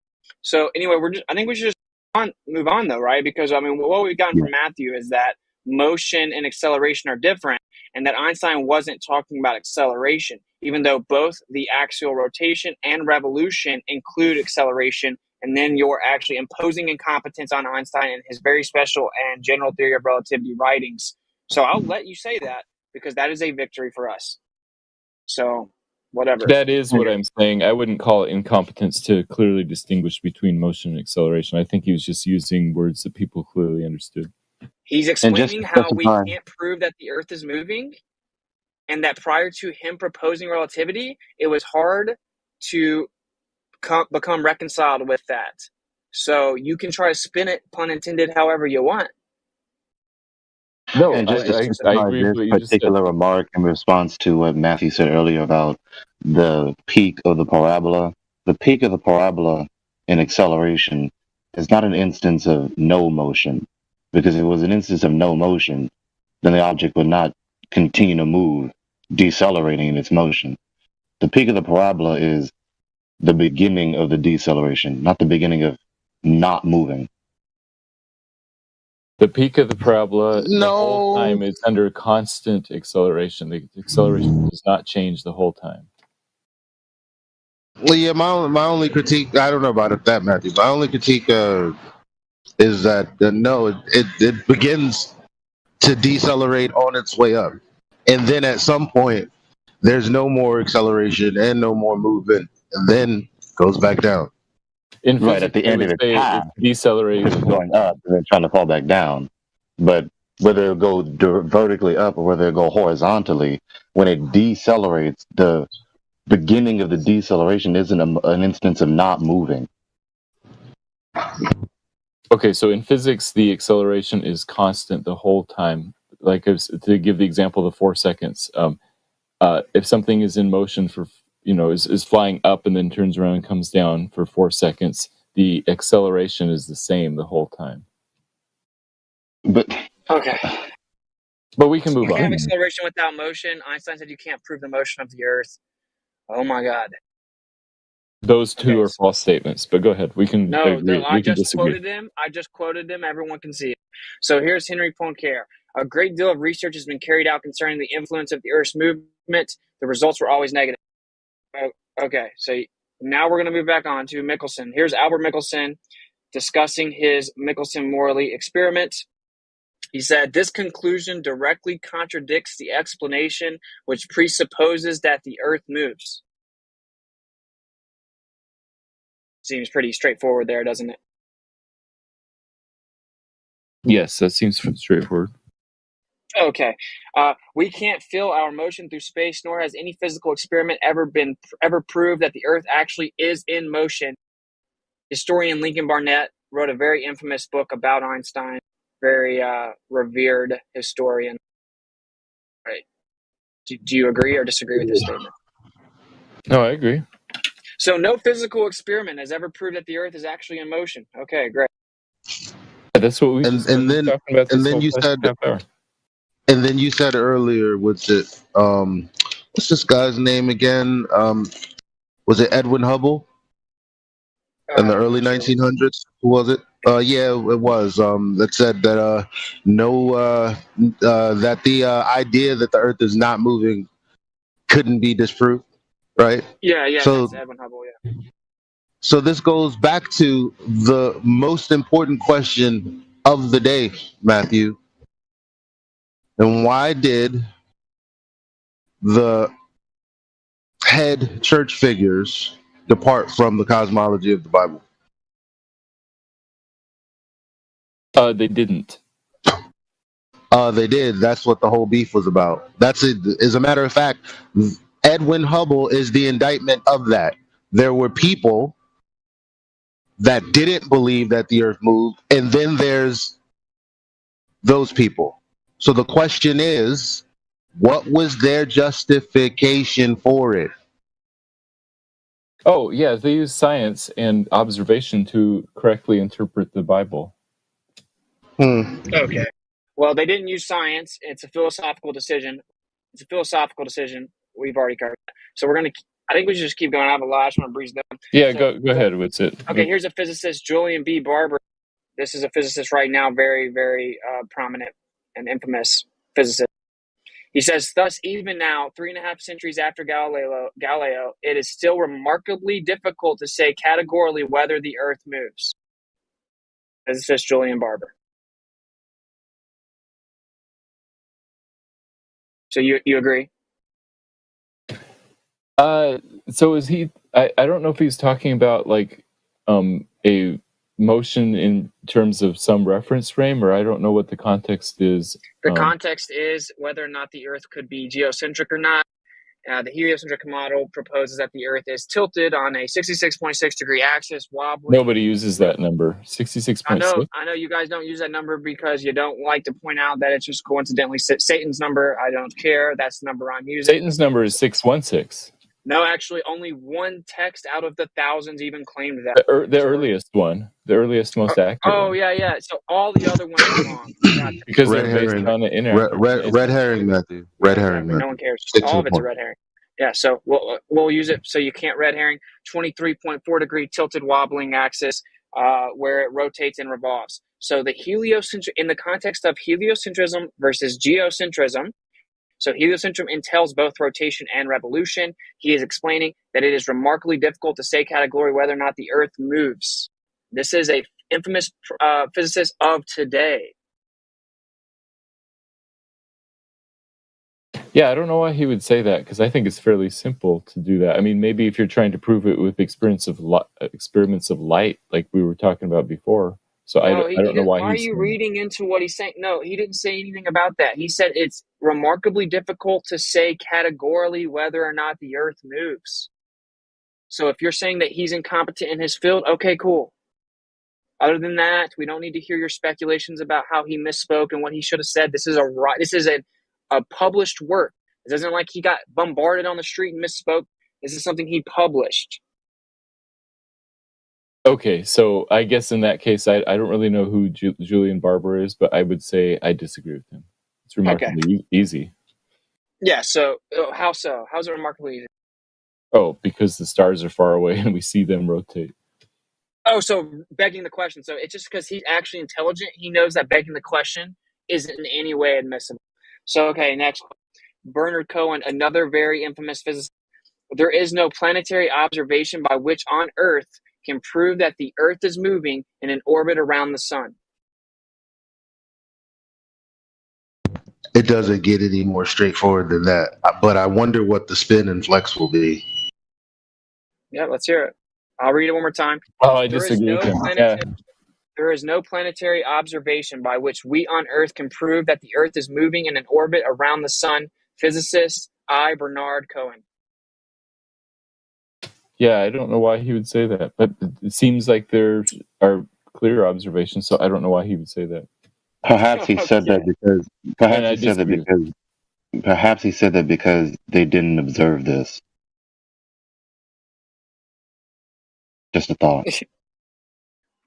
All we're going to get is that it is a victory for them to say that all of the prominent physicists and astrophysicists of today are just wrong. That is a win, because their main talking point in the mainstream is that we're science deniers, that we are not in the know, we don't understand basic things. And so we're using the very mainstream argument of consensus that they use against us. We are flipping it back on them. It is only the anonymous, I guess Matthew's one of the rare people that aren't anonymous, the anonymous globe zealot anti-flat earthers on the internet who just run around claiming all this other stuff contrary to the actual paradigm that they believe and the people that brought it to them. But yet they will immediately turn around and say, oh, you think every scientist in the world is wrong. So let them bumble around the internet contradicting themselves, because I'm trying to formulate a sharpened argument for us to actually shift the paradigm away from heliocentrism over to the factual representation of the Earth. I don't care about the anti-flat earthers, right? So if all he can do is throw all these infamous physicists and astrophysicists under the bus, it should be very eye-opening for anyone in the audience, and all the flat earthers should realize how valuable of an argument this is. Yeah, all those physicists and astrophysicists, if we ask them if the Earth is flat or spherical and whether it's in motion around the sun or not, I'd be happy to go with whatever they say. But you're not happy to go with whatever they say right now when they point blank say that you can't prove it and that it's just a philosophical decision of preference due to the Copernican principle. The Earth is flat. That's weird. That's a weird way to put it. I don't know why they said it that way, but I think they all believe the Earth is flat. But they believe that the Earth is a ball that spins and revolves around the sun. That's right. Due to a philosophical preference that they don't think it's logical to think the Earth could be special because they're like across the board atheist. Okay. I mean, it's already over. It's already over. He already said he doesn't know why they said it and that he just disagrees. I mean, that's it. It was over when he said acceleration is not motion. It was over right then. I want all the flat earthers to save these quotes because I think they're very useful. I think you guys should stake this whole argument on the idea that acceleration is different, is the same as motion. Shut the fuck up. No, it's not. No. Sorry. Yeah. He didn't even say motion. He said that the Earth moves. Yes, that's right. Water forms into a mountain.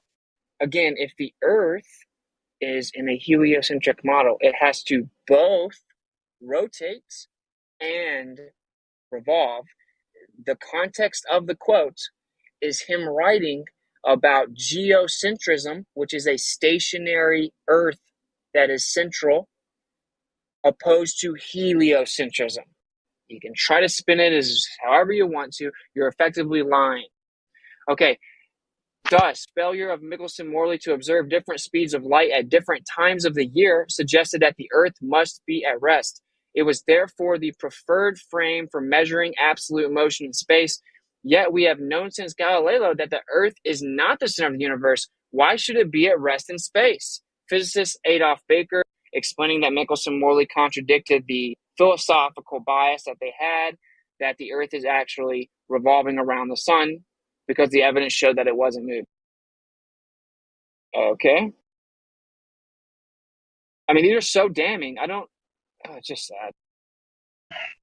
Okay, another very infamous physicist. The easiest explanation, so if we apply Occam's razor, that which requires the least assumption and the least complexity, right? Because the Globers love to say, no, the heliocentric model can't explain things, though. And the heliocentric model has answers for everything. That's actually exactly the opposite, which means if they were to apply the logic that they were initially claiming, they would become geocentrists, but that would require intellectual honesty, and they cannot do that or think for themselves. So anyway, the easiest explanation was that the Earth was fixed in the ether and that everything else in the universe moved with respect to the Earth and the ether. Such an idea was not considered seriously, since it would mean in effect that our Earth occupied the omnipotent position in the universe, with all the other heavenly bodies paying homage by moving around it. Physicist James Coleman. So it was not considered seriously because it would mean the Earth was special. That's science, isn't it, Matthew? That's science. It was based on their prior presumptions of how things work, what the solar system looked like. So yeah, they got an excuse for everything. Well, wait. But here's the thing. Every quote context that he's given so far was questioning whether we moved around the sun or whether it was as if it looked before we thought we were moving around the sun. That is the context. Yeah. Okay, let's go on. The Michelson-Morley experiment confronted scientists with an embarrassing alternative. On the one hand, they could scrap the ether theory, which had explained so many things about electricity, magnetism, and light. Or if they insisted on retaining the ether, they had to abandon the still more venerable Copernican theory that the Earth is in motion.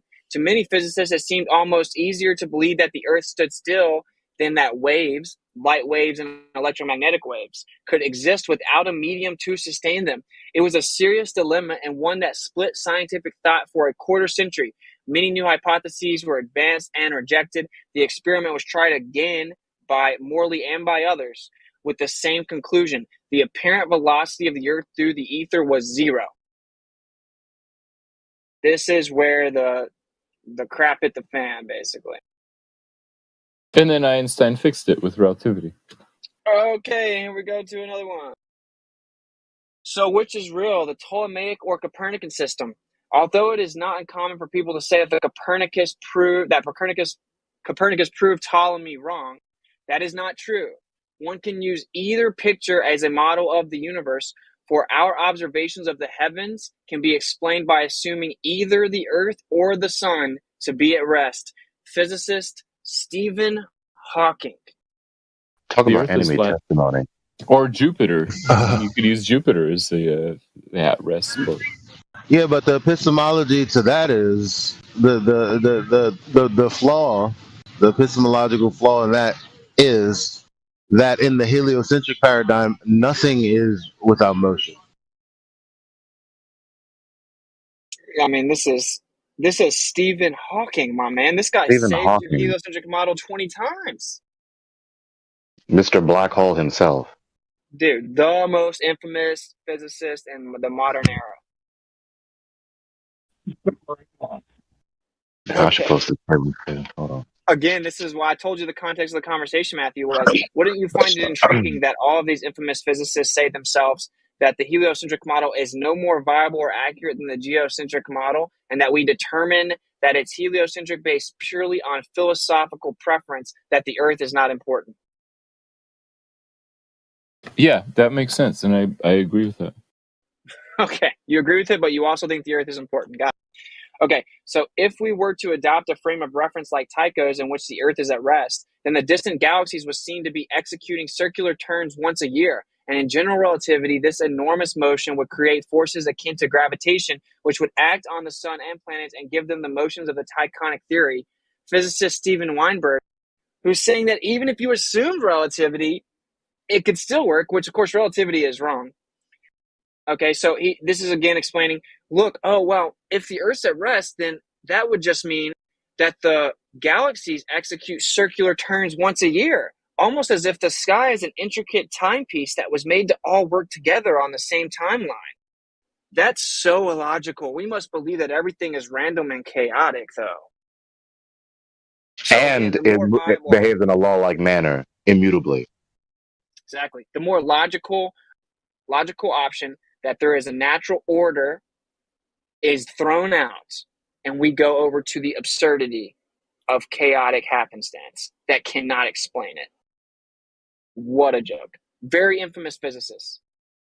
Okay, so here's another quote. This guy's name is Fred Hoyle. This is the astronomer that coined the term Big Bang. It's actually because he thought it was stupid, that's why he called it that, but very infamous astronomer. Again, coined the term Big Bang.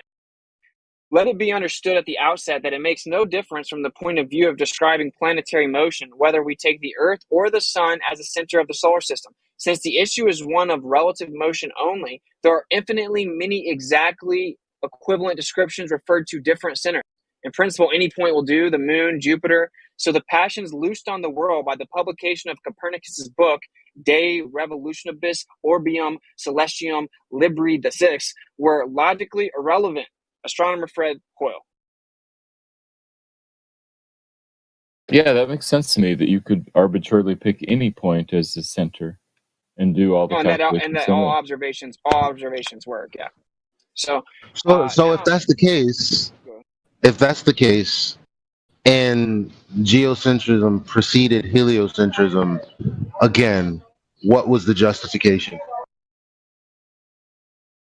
The justification was probably because the sun was the biggest thing in the model, and so they said, we should use that as the center and make the... so sun worshippers, huh? Yeah. No, not worshiping, just picking the biggest thing as seeing that as the center place. Idolizing it, yeah? I mean, because there's no reason... There's no reasons... that form of idolatry is very apparent, specifically because the people who've come up with the idea already had an idea that we were the center because of their theology. But wait, Matt, you realize that if the Earth is geocentric, then the sun isn't the biggest thing. So that was a textbook begging the question. No, I think the geocentrists even said that the sun was bigger than the Earth. Some of them did. No, you're wrong. No, you're wrong. You don't think the Greeks thought that the sun was bigger than the Earth? All geocentric models say that the Earth is small, that the sun is small, not the biggest thing.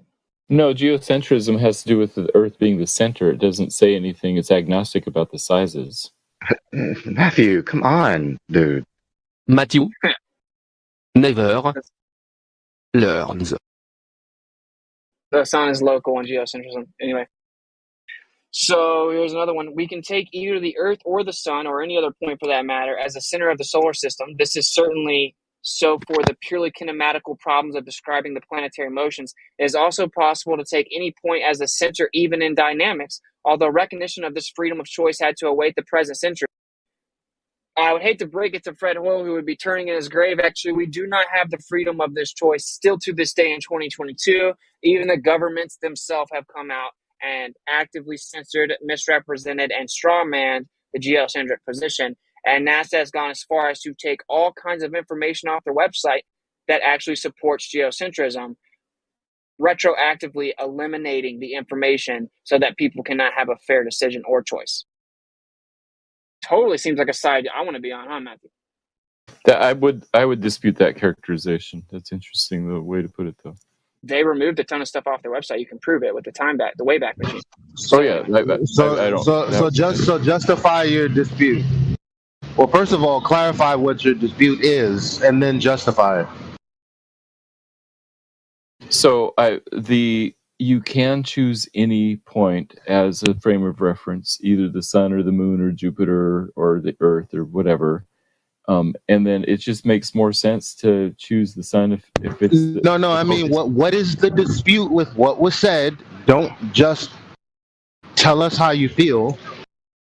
What was the dispute? In order to dispute something, you have to be speaking to something, which you were. You responding, right? And you said, "Well, I would dispute that."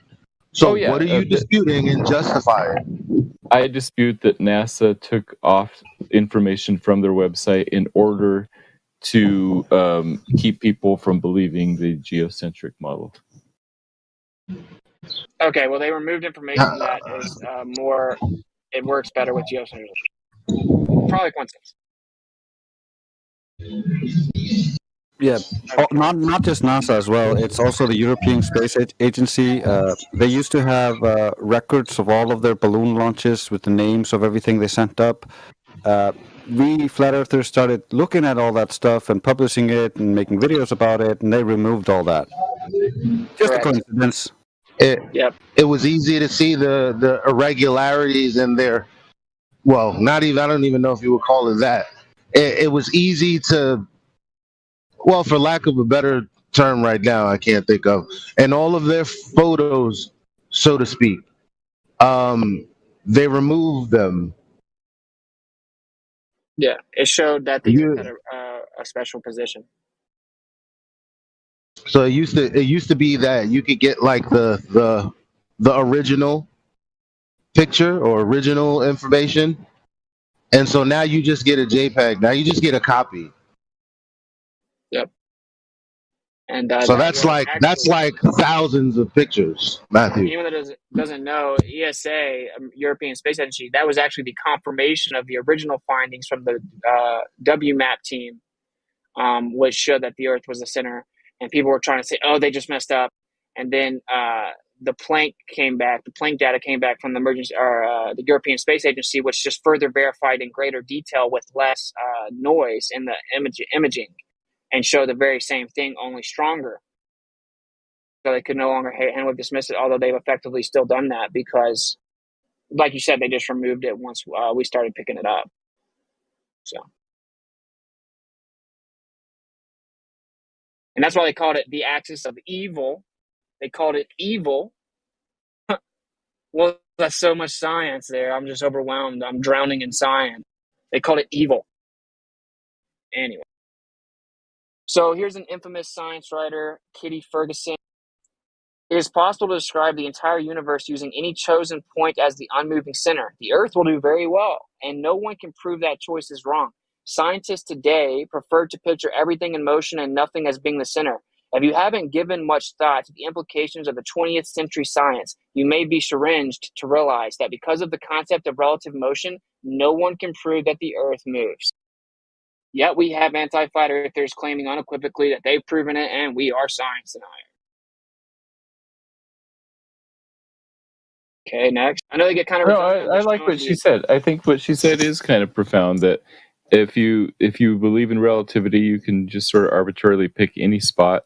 And I think she's right. You could choose Earth as the center of the universe and go from there. Well, and if you do that, no one can prove that the Earth moves. No, but look, there's a problem epistemologically.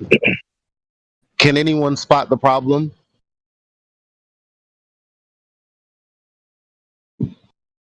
Okay, with the expansion of the universe, nothing is not in motion. So that's just a model that is departed from the rhetoric. Therein lies another contradiction. Actually, the expansion is going way too slow.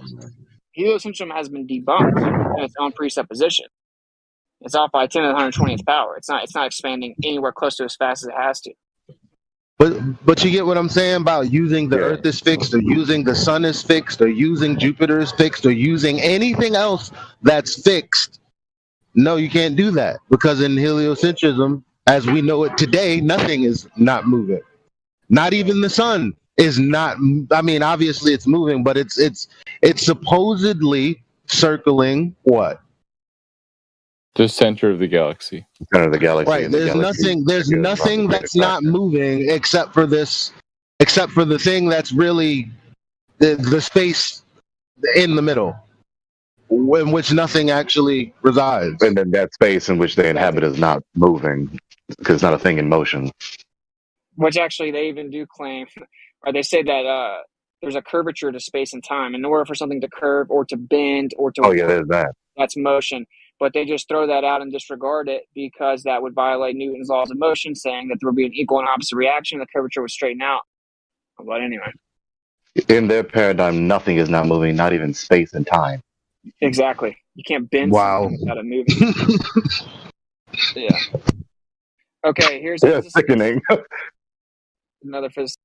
Thus, we may return to Ptolemy's point of view of a motionless Earth. This would mean that we use a system of reference rigidly fixed to the Earth in which all the stars are performing a rotational motion with the same angular velocity around the Earth's axis. One as to show that the transformed metric can be regarded as produced according to Einstein's field equations. Actually, we don't, because that's pseudoscience. By distant rotating mass. This has been done by Thuring. He calculated a field due to a rotating, hollow, thick-walled sphere and proved that inside the cavity it behaved as though there were centrifugal and other inertial forces usually attributed to absolute space. Thus, from Einstein's point of view, Ptolemy and Copernicus are equally right. What point of view is chosen as a matter of expediency. Physicist Max Born. I mean, even with I like the that assumption quote. of relativity, man, it's just like, So now let's see if you like this quote. Yeah, but what he and Kitty are saying is that you can arbitrarily choose whatever you like as the center. That's what's up. See if you like this quote. So I can construct for you a spherically symmetrical universe with Earth at its center, and you cannot disprove it based on observations. You can only exclude it on philosophical grounds. In my view, there's absolutely nothing wrong in that. What I want to bring into the open is the fact that we are using philosophical criteria in choosing our models. A lot of cosmology tries to hide that. Physicist George F.R. Ellis. Okay. Yeah, I like that too. So you agree that it's just philosophy? Yeah, so I see what you're saying, and based on those three quotes, I see what you're saying, that it is a philosophical choice about what you choose to be the center of the universe. You have to do equations differently, but basically you could choose the sun, you could choose the center of the galaxy, you could choose Jupiter, the moon, or the Earth as the center, according to what these guys are saying. And just a little note. No, but that's a little. Actually, you would agree that to add on to what you said, the center and is a fixed, non-moving thing, right? Right. The center and being fixed and non-moving. Right. So that doesn't work. Regardless of what you use, it doesn't work for the current understanding of what the sky is supposed to be at all, right? No, it works. I mean, it's just well, it doesn't represent it. Whatever you choose, our understanding of this reality, if we're to believe the story, is that nothing is at rest. So if you're using a model to describe reality, but you have to make it to where something is fixed, then in your paradigm of movement of everything, you would have to disregard the fact that everything moves in order to implement this model. Right. If you choose the sun as the center, then everything moves. The Earth moves, the moon moves, everything is in motion. If you arbitrarily except for the sun. Except for the sun, right? The sun is not moving. And then if you choose the Earth, whatever you choose as the center, then that's fixed and immovable, and everything else is in motion. So everything else is in motion. Arbitrarily choose the Earth. That's what all observations denote the default position to be. Right. You That don't you'd have. arbitrarily choose. Yeah, because we don't feel any motion, and so that would be a good starting point. You could start there. But how come they do the opposite? So I think, again, it's a philosophical choice. I see what you're saying now, and I agree that it's probably a philosophical choice. And I'm trying to say this sentence right here. You see how ironic that their philosophical position is diametrically opposed to the crux of yours, being a creationist? No, because I think it kind of makes sense that the biggest thing God created in the solar system is the sun. That would make sense to use that as a good starting point, as the 0 point in the. You disregarded the point. So, in your paradigm, the Earth is special because the Creator made it so that we can live here. And the philosophical bias that has created the paradigm of heliocentrism to be misunderstood as if scientific and definitive is comprised of the exact opposite belief that the Earth is not special or significant and was not created. I don't think it means we're less special. And you can sidestep it. Hello? Yeah. No? Am I breaking up? No. Oh. And you guys can like come to it later if this is like gonna derail the point that you're making. But when you say that, when you made that statement about the sun being bigger than the earth, and you definitely said something about the creator. From what part of scripture do you get that the sun is bigger than the earth? Oh, not from the scripture, not from God's word, but from God's. All right, no. Okay, no more. That's just all I wanted to know. That you just said that didn't really have anything to do with. So it's what. May I please say this? God is. He plays the role of God. No, God. I just want to say a quick note, real quick. I just want to say a quick note. Just let us be careful with the way we use the term philosophy, because we're tossing around the term philosophy as though it's just unjustified, unsubstantiated speculation, when that's not necessarily true, especially when philosophy consists of epistemology trying to establish a valid method of knowing so that we can justifiably claim to know what we claim to know. Just that's it. So it's really unjustified, unsubstantiated speculation. That's when it's conflated to definitive science. That is the problem.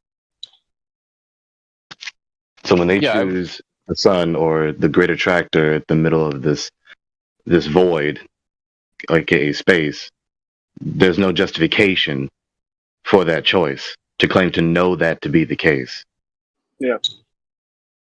The ancient argument over whether the earth rotates or the heavens around it, as Aristotle taught, is seen to be no more than an argument over the simplest choice of a frame of reference. Obviously, the most convenient choice is the universe. Nothing except inconvenience prevents us from choosing the earth as a fixed frame of reference. If we choose to make the earth our fixed frame of reference, we do not even do violence to everyday speech. We say that the sun rises in the morning, sets in the evening, the Big Dipper revolves around the North Star. Which point of view is correct? Do the heavens revolve, or does the earth rotate?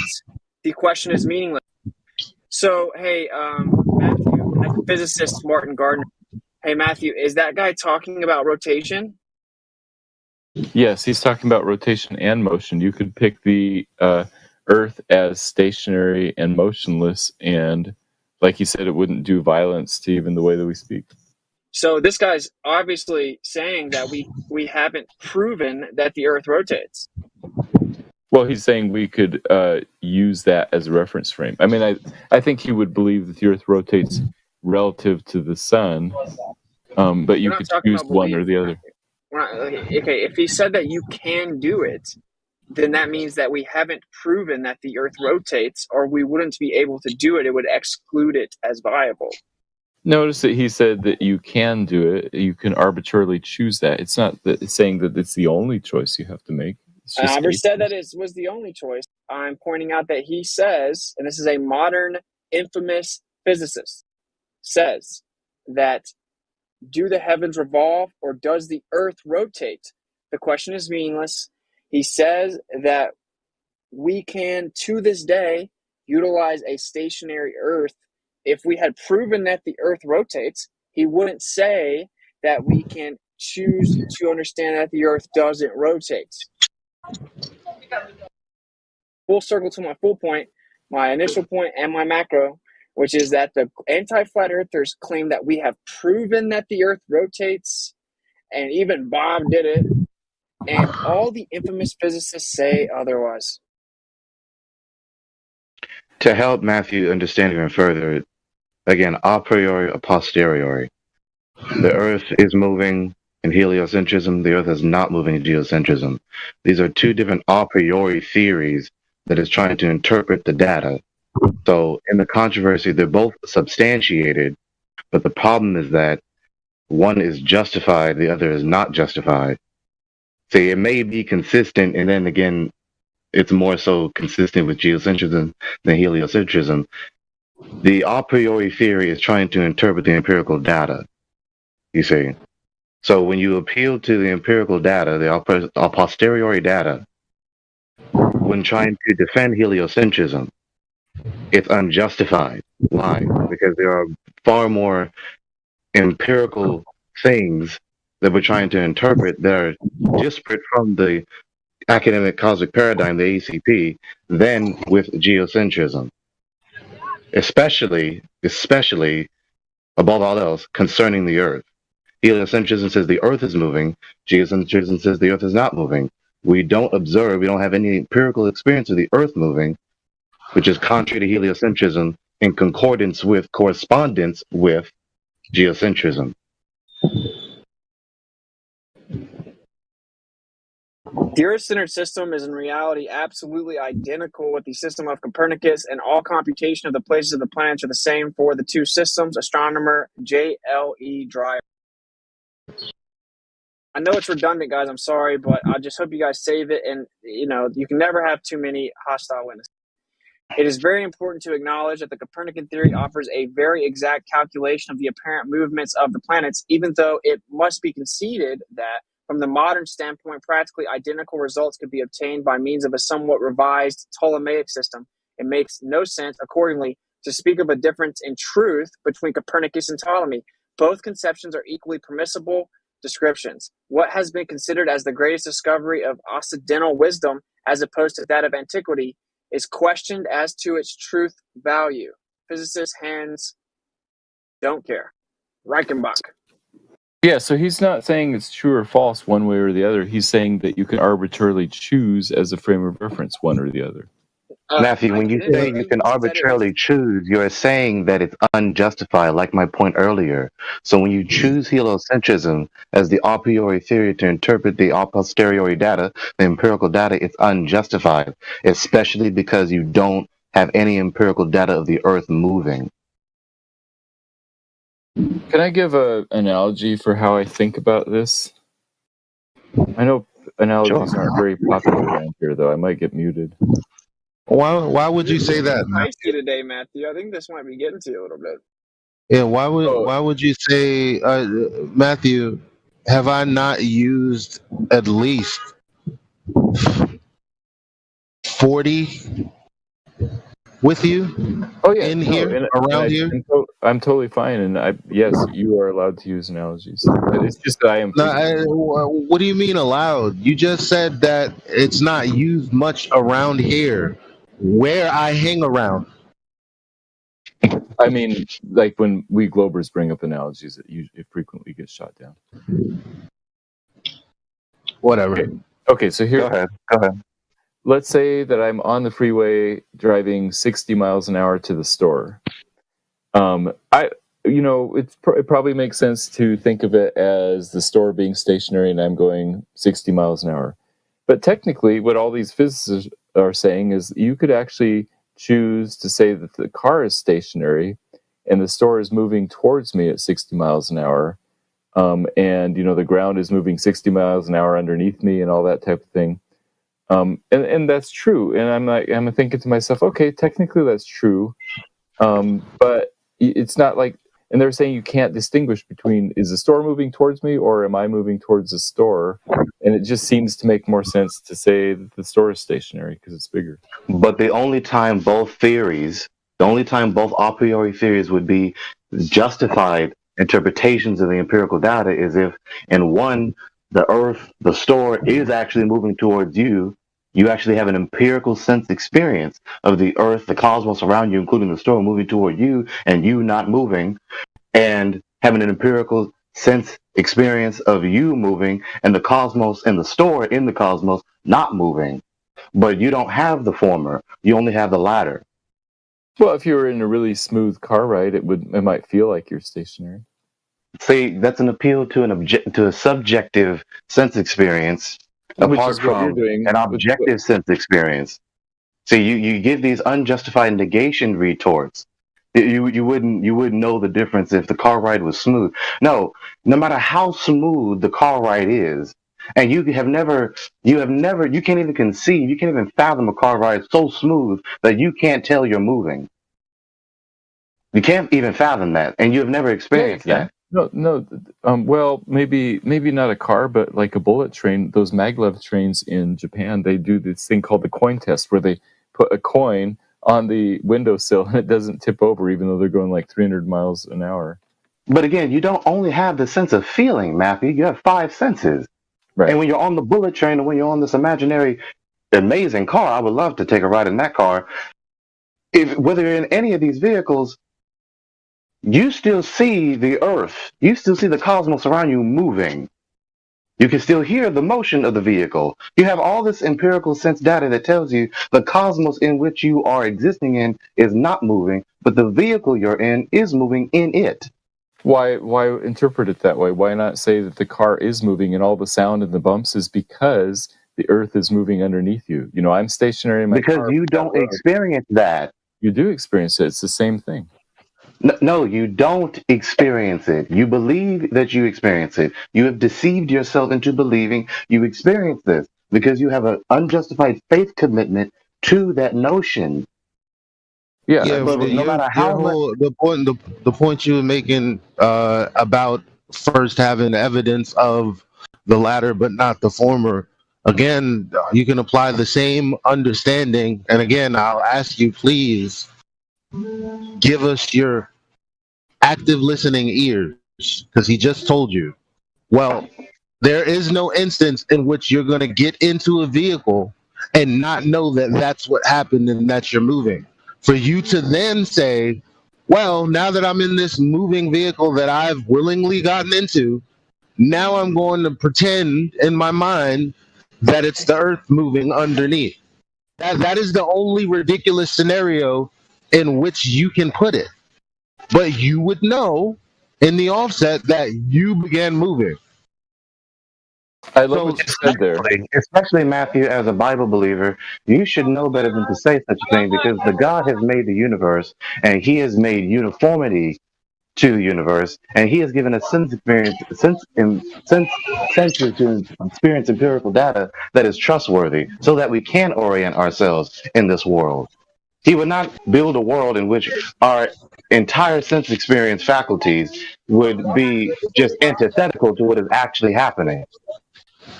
Gregory, I agree, and that's one of the best reasons, I think, for saying that we can trust our senses. To go back to Elijah's point, that yes, I love how you said it, Elijah, that we would be pretending that the car is stationary and the freeway is moving underneath us. And I think that's exactly the point that Whitsitt was bringing up. All these physicists say that you can pretend any frame of reference. And Yeah, so they if do if I'm riding in my car, I could sit there and pretend that my car is stationary, and there would be no way. I mean, they're saying it's not necessarily. No. In all instances, the frame of reference is stationary. They're not pretending that one thing is moving. No, in those scenarios, in all of them, the thing that you're going to be centering is not moving at all. Yeah, what they were saying is It's not that you can pretend. It's not that you can pretend that it's not moving, but it is. It's that it's a choice that you make. It's not based on sense experience. It's a choice that you use. Yeah, but that's non sequitur to the point.